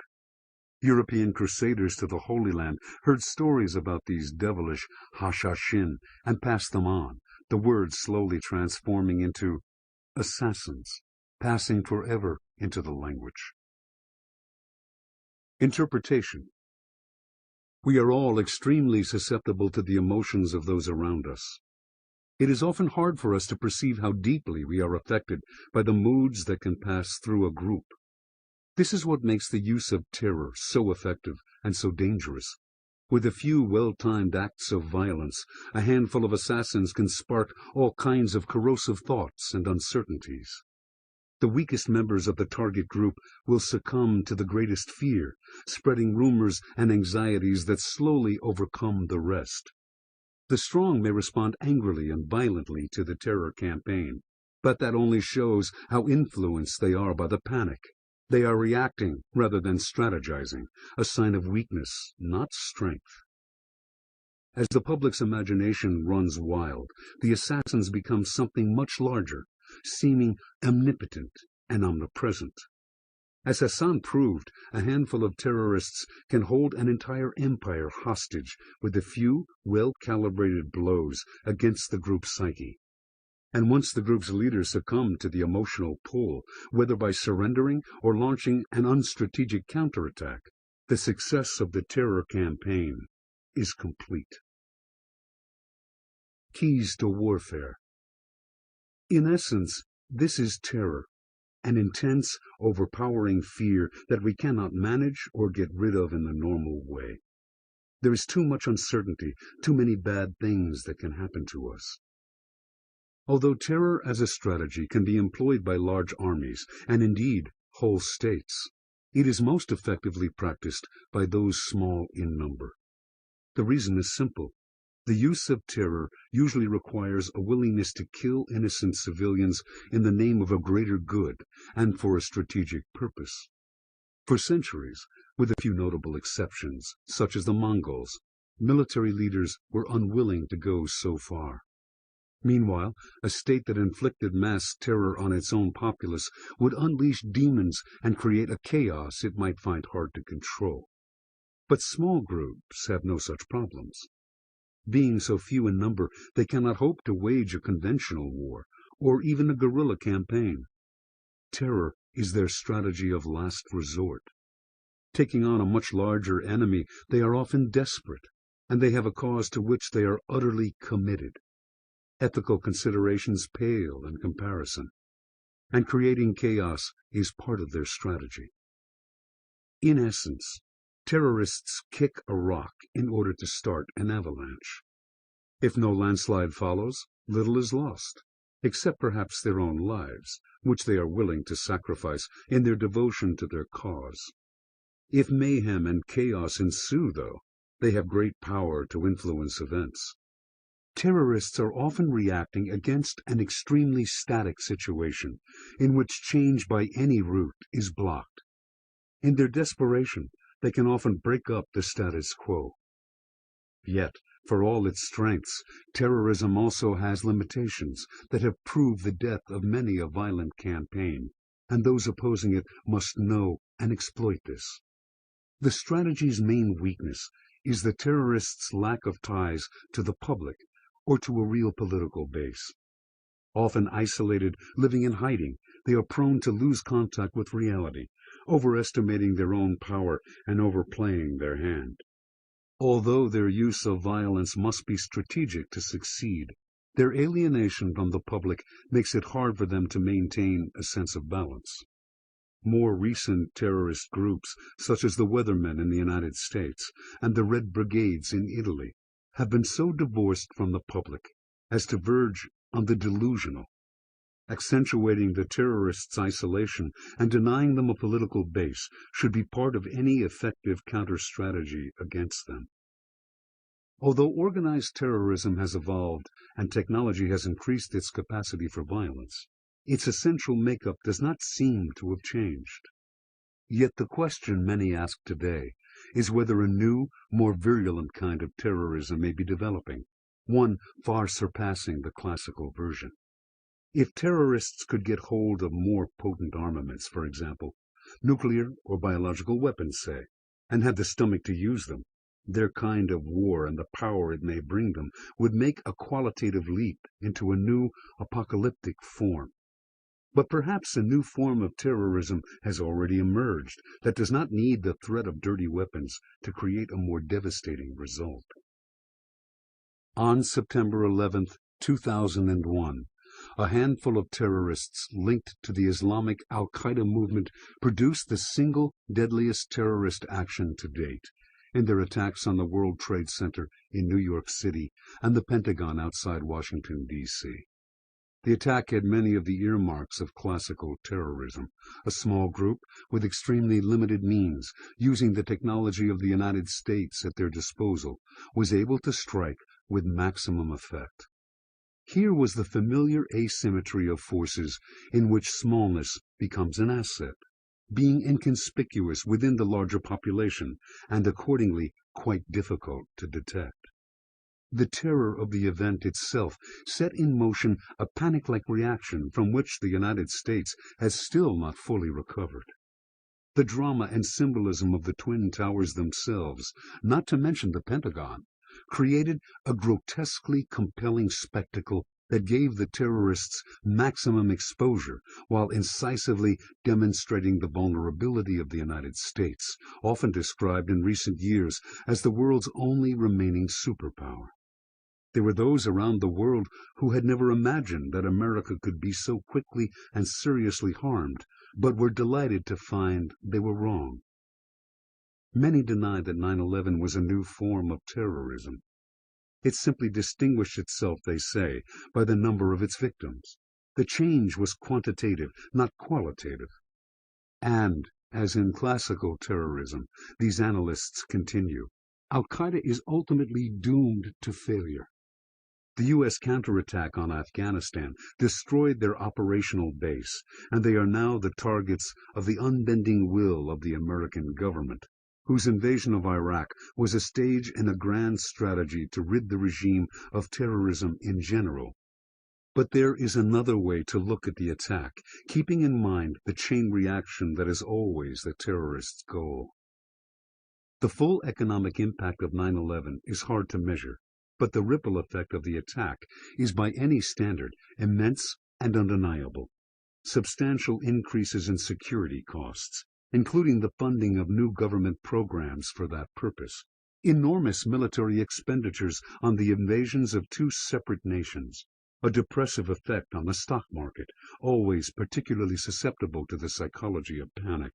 And the consequent injury to consumer confidence.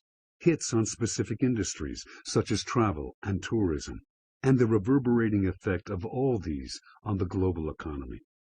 The attack also had tremendous political effects. In fact, the American elections of 2002 and 2004 were arguably determined by it. And as the chain reaction has continued to play out, a growing rift has emerged between the United States and its European allies. Terrorism often implicitly aims to create such splits in alliances and in public opinion as well, where hawks and doves line up. September 11th has also had a definite and obvious impact on the American way of life, leading directly to a curtailment of the civil liberties that are the distinguishing mark of our country. Finally, though this is impossible to measure, it has had a depressive and chilling effect on the culture at large. Perhaps the strategists of Al-Qaeda neither intended all this nor even imagined it. We will never know. But terrorism is by its nature a throw of the dice, and the terrorist always hopes for the maximum effect. Creating as much chaos, uncertainty, and panic as possible is the whole idea. In this sense, the 9/11 attack must be considered a success to such an extent that it does indeed represent a qualitative leap in terrorism's virulence. It may not have been as physically destructive as the explosion of a nuclear or biological weapon could be, but over time, its reverberating power has far surpassed that of any terror attack before it. And this power comes from the altered nature of the world. Given the deep interconnections of the new global scene, whether commercial, political, or cultural, a powerful attack at a single point can have a chain reactive effect that terrorists of earlier years could never have imagined. A system of interconnected markets that thrives on open borders and networks is intensely vulnerable to this intense ripple effect. The kind of panic that once might stir in a crowd or through a city can now spread over the world, fed spectacularly by the media. To consider the 9/11 attack a failure because it did not achieve Al-Qaeda's ultimate goal of pushing the United States out of the Middle East or spurring a pan-Islamic revolution is to misread their strategy and to judge them by the standards of conventional warfare. Terrorists quite often have a large goal, but they know that the chances of reaching it in one blow are fairly negligible. They just do what they can to start off their chain reaction. Their enemy is the status quo, and their success can be measured by the impact of their actions as it plays out over the years. To combat terrorism, classical or the new version on the horizon, it is always tempting to resort to a military solution, fighting violence with violence, showing the enemy that your will is not broken and that any future attacks on their part will come with a heavy price. The problem here is that terrorists by nature have much less to lose than you do. A counterstrike may hurt them, but will not deter them. In fact, it may even embolden them and help them gain recruits. Terrorists are often willing to spend years bringing you down. To hit them with a dramatic counterstrike is only to show your impatience, your need for immediate results, your vulnerability to emotional responses, all signs not of strength, but of weakness. Because of the extreme asymmetry of forces at play in the terrorist strategy, the military solution is often the least effective. Terrorists are vaporous, spread out, linked not physically, but by some radical and fanatic idea. As a frustrated Napoleon Bonaparte said when he was struggling to deal with German nationalist groups resorting to acts of terror against the French, a sect cannot be destroyed by cannonballs. The French writer Raymond Aron defines terrorism as an act of violence whose psychological impact far exceeds its physical one. This psychological impact, however, then translates into something physical: panic, chaos, political division, all of which makes the terrorists seem more powerful than they are in reality. Any effective counter-strategy must take this into consideration. In the aftermath of a terrorist blow, what is most essential is stopping the psychological ripple effect. And the effort here must begin with the leaders of the country or group under attack. In 1944, near the end of World War II, the city of London was subjected to a fierce campaign of terror from Germany's V-1 and V-2 rockets, an act of desperation that Hitler hoped would spread internal division and paralyze the will of the British public to continue the war. Over 6,000 people were killed. Many more were injured, and millions of homes were damaged or destroyed. But instead of allowing despondency and worry to set in, Prime Minister Winston Churchill turned the bombing campaign to his advantage as an opportunity to rally and unify the British people. He designed his speeches and policies to calm panic and allay anxiety, instead of drawing attention to the V-1 attacks or to the more dreaded V-2s. He emphasized the need to stay resolved. The English would not give Germany the satisfaction of seeing them bow to such terror. In 1961, when President Charles de Gaulle of France faced a vicious right-wing terror campaign by French forces in Algeria opposed to his plan to grant the colony its independence, he used a similar strategy. He appeared on television to say that the French could not surrender to this campaign, that the costs in lives were relatively small compared to what they had recently suffered in World War II, that the terrorists were few in number, and that to defeat them the French must not succumb to panic, but must simply unite. In both these cases, a leader was able to provide a steadying influence, a ballast against the latent hysteria felt by the threatened citizenry and stoked by the media. The threat was real, Churchill and de Gaulle acknowledged. Security measures were being taken, but the important thing was to channel public emotions away from fear and into something positive. The leaders turned the attacks into rallying points, using them to unite a fractured public. A crucial issue for polarization is always a goal of terrorism. Instead of trying to mount a dramatic counterstrike, Churchill and de Gaulle included the public in their strategic thinking and made the citizenry active participants in the battle against these destructive forces. While working to halt the psychological damage from an attack, the leader must do everything possible to thwart a further strike. Terrorists often work sporadically and with no pattern, partly because unpredictability is frightening, partly because they are often, in fact, too weak to mount a sustained effort. Time must be taken to patiently uproot the terrorist threat. More valuable than military force here is solid intelligence, infiltration of the enemy ranks, working to find dissidents from within, and slowly and steadily drying up the money and resources on which the terrorist depends. At the same time, it is important to occupy the moral high ground. As the victim of the attack, you have the advantage here, but you may lose it if you counterattack aggressively. The high ground is not a minor luxury, but a critical strategic ploy. World opinion and alliances with other nations will prove crucial in isolating the terrorists and preventing them from sowing division. All this requires the willingness to wage the war over the course of many years, and mostly behind the scenes. Patient resolve and the refusal to overact will serve as their own deterrents. Show you mean business and make your enemies feel it, not through the blustery front used for political purposes. This is not a sign of strength, but through the cool and calculating strategies you employ to corner them.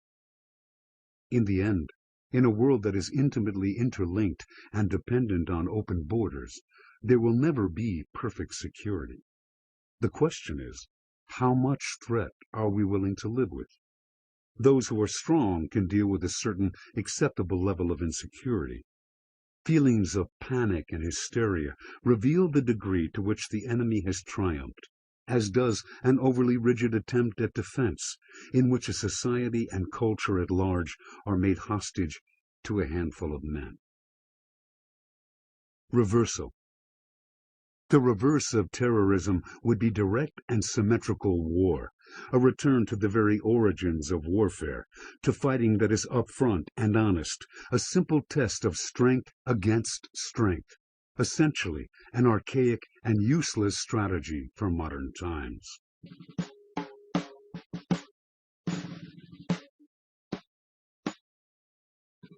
This has been a Highbridge audio production. Continue your education with Robert Greene's The 48 Laws of Power. It's the ultimate guide for anyone interested in gaining, observing, or defending against an adversary's ultimate control. On the web at www.highbridgeaudio.com/48lawsofpower.html. Here is an excerpt from Greene's The 48 Laws of Power. The feeling of having no power over people and events is generally unbearable to us. When we feel helpless, we feel miserable. No one wants less power. Everyone wants more. In the world today, however, it is dangerous to seem too power-hungry, to be overt with your power moves. We have to seem fair and decent. So we need to be subtle, congenial, yet cunning, democratic, yet devious. This game of constant duplicity most resembles the power dynamic that existed in the scheming world of the old aristocratic court. Throughout history, a court has always formed itself around the person in power: king, queen, emperor, leader. The courtiers who filled this court were in an especially delicate position. They had to serve their masters, but if they seemed to fawn, if they curried favor too obviously, the other courtiers around them would notice and would act against them. Attempts to win the master's favor, then, had to be subtle. And even skilled courtiers capable of such subtlety still had to protect themselves from their fellow courtiers, who at all moments were scheming to push them aside. Meanwhile, the court was supposed to represent the height of civilization and refinement. Violent or overt power moves were frowned upon. Courtiers would work silently and secretly against any among them who used force. This was the courtier's dilemma. While appearing the very paragon of elegance, they had to outwit and thwart their own opponents in the subtlest of ways. The successful courtier learned over time to make all of his moves indirect. If he stabbed an opponent in the back, it was with a velvet glove on his hand and the sweetest of smiles on his face.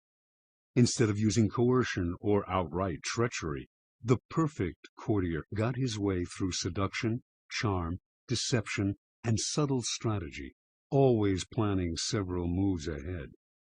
Life in the court was a never-ending game that required constant vigilance and tactical thinking. It was civilized war. Today, we face a peculiarly similar paradox to that of the courtier. Everything must appear civilized, decent, democratic, and fair. But if we play by those rules too strictly, if we take them too literally, we are crushed by those around us who are not so foolish.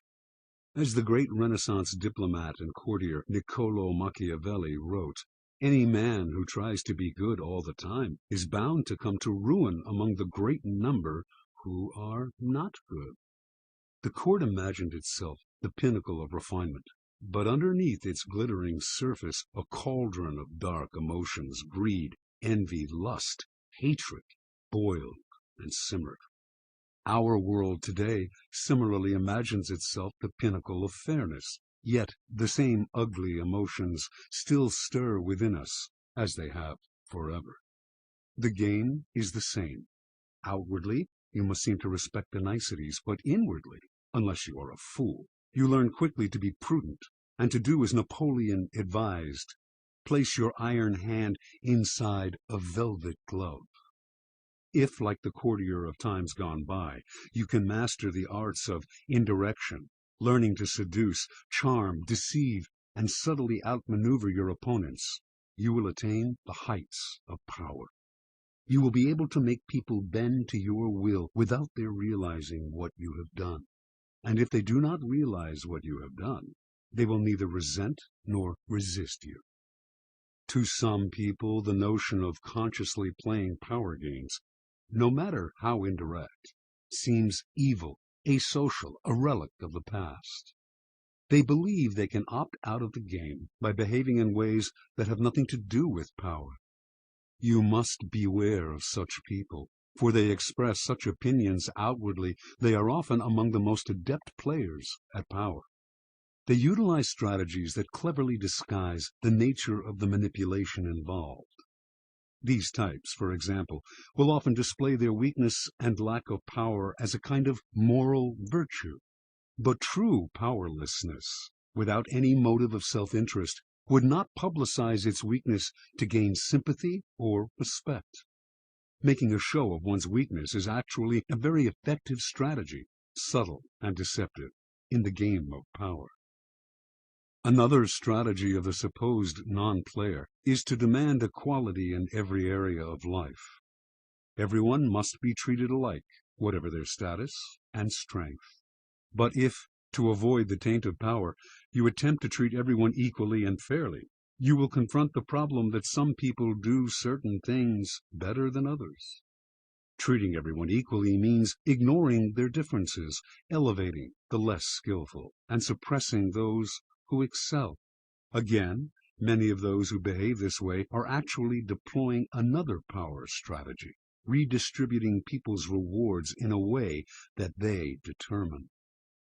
Yet another way of avoiding the game would be perfect honesty and straightforwardness, since one of the main techniques of those who seek power is deceit and secrecy. But being perfectly honest will inevitably hurt and insult a great many people, some of whom will choose to injure you in return. No one will see your honest statement as completely objective and free of some personal motivation. And they will be right. In truth, the use of honesty is indeed a power strategy, intended to convince people of one's noble, good-hearted, selfless character. It is a form of persuasion, even a subtle form of coercion. Finally, those who claim to be non-players may affect an air of naivete to protect them from the accusation that they are after power. Beware again, however, for the appearance of naivete can be an effective means of deceit, and even genuine naivete is not free of the snares of power. Children may be naive in many ways, but they often act from an elemental need to gain control over those around them. Children suffer greatly from feeling powerless in the adult world, and they use any means available to get their way. Genuinely innocent people may still be playing for power, and are often horribly effective at the game, since they are not hindered by reflection.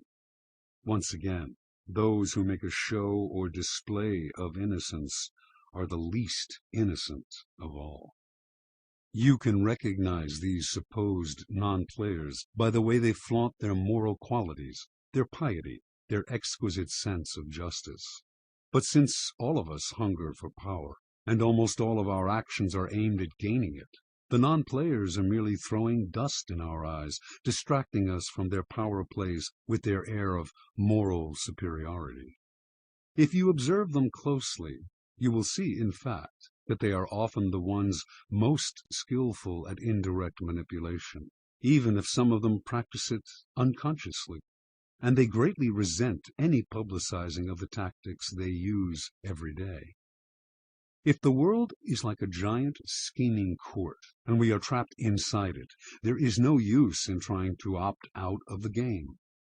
That will only render you powerless, and powerlessness will make you miserable.